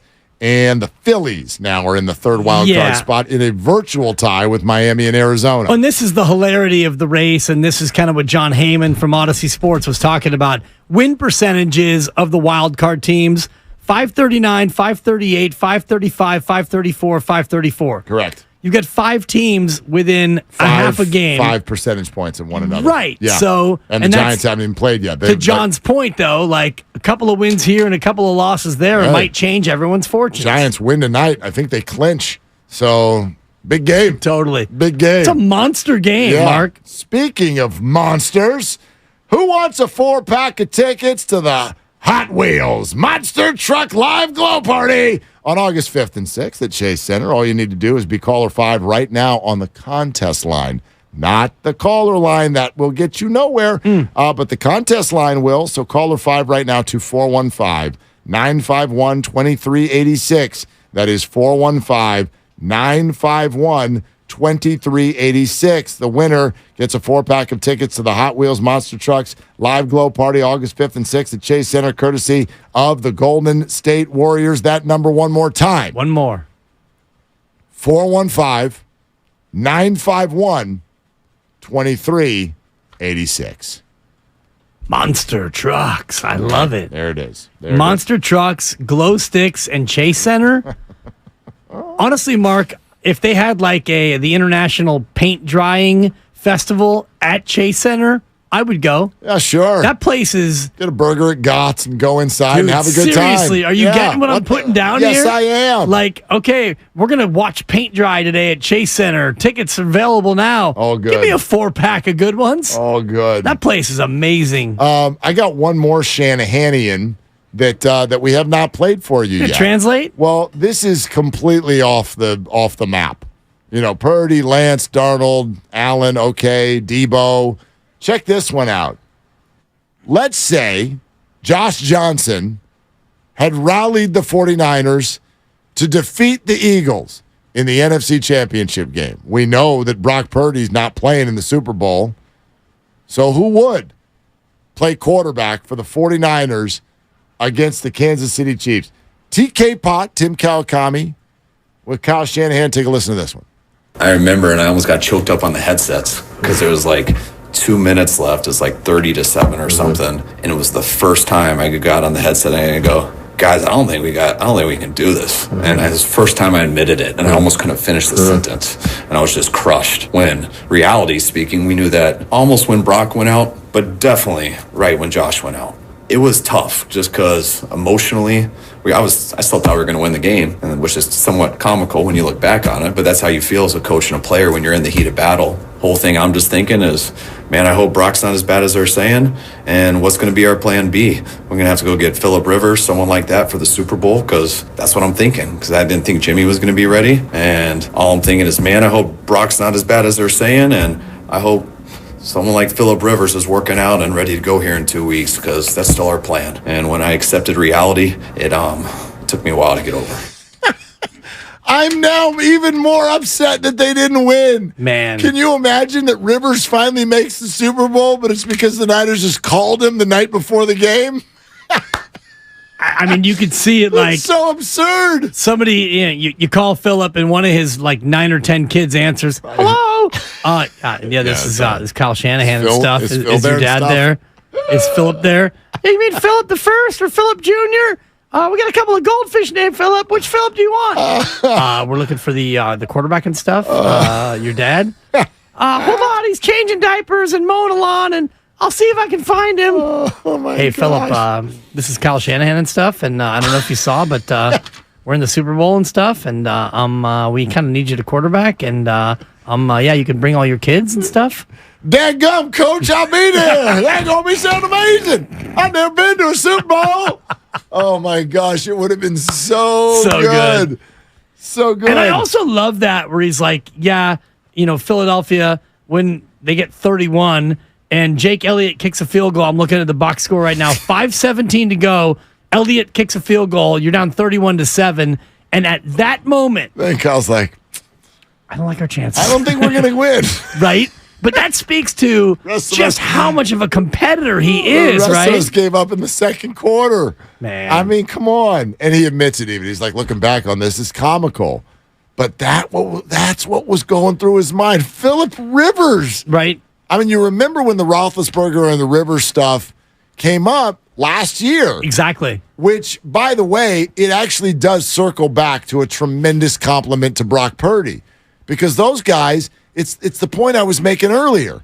You get to QB3, you're done. So those guys are like, when Jimmy gets hurt, around the league and around the nation, guys are like, yo, I mean, they need a QB because it's not like QB3 is going to go win games.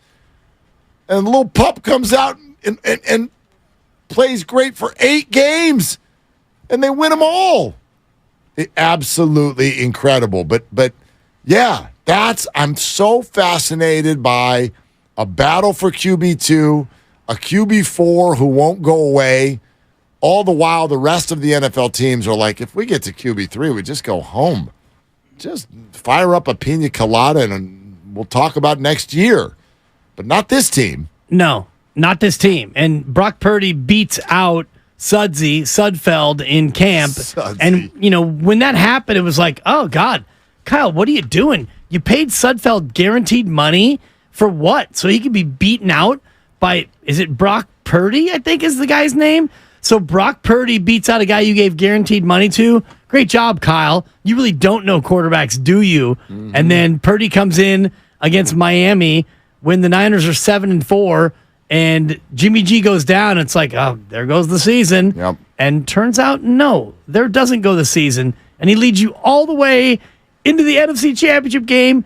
And even Kyle said there, Brock got hurt, and he didn't think that it was all for loss, but he knew that, okay, Josh Johnson, this is going to be hard, but he still had some faith. Of course. Then Josh gets hurt, and it's like, when McCaffrey breaks away for the touchdown, don't you have it, right? You have a moment. Where you're like, come on, really? Could this? We could play a football game still?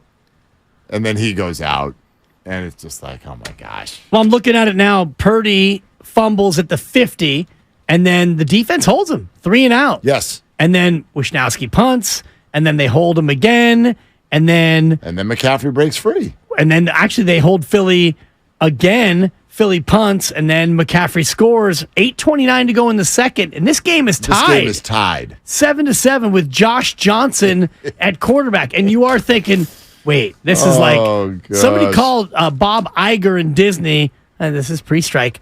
We got ourselves a Disney movie. And call Phillip Rivers, who is the most Disney mofo of all time, by the way, too. Mm-hmm. So that would have been perfect. All right, we're presented by Fremont Bank, full-service banking, no compromises. Our good friend Larry Krueger, the first man on the Brock Purdy wagon, was out at camp today, just as we were, and he joins us next here on Willard and Dibs. Yellow Card on their first tour in 6 years.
snicker or his laugh, he'd be like, Now, back to Willard and Dibs on 95.7 The Game. Yeah, he is one of those sniveling types, isn't he? I don't know if we can talk to Larry Krueger because I'm being wooed by video of Marco Luciano's BP. Oh my gosh. He is very powerful. He is very, very powerful. Oh, I'm not allowed to salivate over a young guy? How many 49er fans have been doing it for Trey Lance for 3 years? Well, our next guest has been doing it over Brock Purdy, and he was the first one to the Purdy party. And he was right. And I tell him every time I see him, which was earlier today. Good to see you out at camp today. Larry Krueger joins us here on Willard and Dibs. Hey, bud, what's cooking? Hey, fellas, how you guys doing? I got to say, on the Luciano front, I'm glad that Luciano was promoted, but Kapler's burying him in the 8-hole in front of Casey Schmidt. Something tells me he may not get pitches to hit tonight. Well, yeah, with that's a fair point, but you don't want to pressurize it. What'd you want him to do? Bat third? Well, that's a good point too. All right, I mean, but anyway, hey, what'd you see out there today with regard to the quarterbacks? Did anything stand out? What stood out is that there was an awful lot of 95.7 The Game employees watching those said quarterbacks. Yeah, boy. But, I thought Trey Lance looked really good. I mean, he's cleaned up his motion. He worked with this Jeff Christensen quarterback guru. He's holding the ball higher. So, he's got instead of having that big loop and holding it kind of mid-chest and looping it around and then releasing it, he's kind of holding it higher, and where the ball rests and where it comes out is in a similar plane, and I think he's streamlined his motion. And I wasn't sure, we still don't know about the power, guys, as far as, because a lot of the throws were within, let's say, 15 yards of the line of scrimmage. But I had him down as 5 of 6, and he did have one really nice long toss to Ty Davis-Price that was impressive. Yep. So I thought Trey looked quite a bit better than Brandon Allen and Sam Darnold today. Not that those guys looked bad. I mean, definitely Allen was a little short on some of his throws, and he was a little, he kind of underthrew a couple balls. Darnold I had as 2 of 4. But yeah, I thought Trey looked really, really good. And then after we talked to Debo and Kittle, and they both kind of seconded that thought and said that Trey really looks much improved from a year ago. Is it tough to really rate these quarterbacks based on whom they're going against? Because, Larry, what I saw from all the quarterbacks and all the offense was a lot of checkdowns, because this defense, even without full pads and tackling, this defense is going to be nasty. Yeah, I mean that's the thing. I mean, the defense, even without Nick Bosa, Dibs, is this is a daunting defense with a really improved secondary and maybe the best, deepest linebacking core in the game. So it is hard to kind of, are we seeing a quarterback that looks great, but he's going up against the number 1 defense in football? Are we seeing a quarterback that looks good?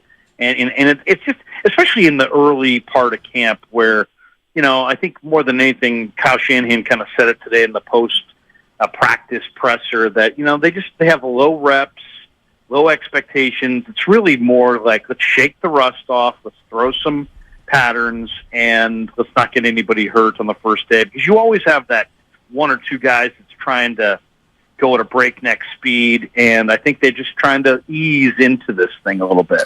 Our guy, Larry Krueger, with us out at camp at 49ers facility earlier today and hanging with us here on Willard and Dibs. Hey, Larry, what do you make of all the talk about Brandon Allen? Not only Kyle bringing him up yesterday, but today sounding intent on keeping 4 quarterbacks. What do you read into that? Well, Mark, there's no chance that they'll keep 4 quarterbacks, right? But they do like all 4 quarterbacks, and they're going to try to divvy up the reps and make sure they're giving these guys a legitimate opportunity.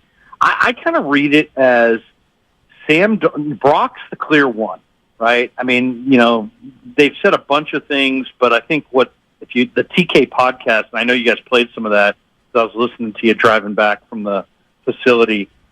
I think Shanahan kind of showed his hand there that, it's going to take a hell of a, basically he almost said without saying it that barring injury, Brock Purdy's the one. And then the more I look at this thing, I think there's a very good chance that Brandon Allen is going to be the 3. And it's just a matter of Sam Darnold and Trey Lance competing to see who's going to be the number 2. And the reason I say that also is cap related in that, the 49ers can afford to have $14 million if they decided, devoted to backup quarterbacks, if they decided to go with Lance and Darnold as the 2 and the 3 or the 3 and the 2. But they're staring at a cap situation next year where they've got a number of big price guys, and I think they would love to roll over a portion of their cap this year into next year so they could retain, as you said, Mark, Debo and Ayuk if they both went off this year. And so I think, they're going to they want the best quarterbacks they can find. But at the same time, they're going to keep one eye on their roster construction and their cap situation for next year. I just get a sense. Now, maybe I'm wrong because I've been wrong before. But I get the sense that it's Darnold versus Lance for that number 2 and number 2 job, and whoever loses that job might wind up somewhere else. That's just my sense of it because they signed Brandon Allen to $1 million contract, which is right on par with what teams are paying their third-string quarterbacks in the NFL these days. And so he slates in perfectly on the cap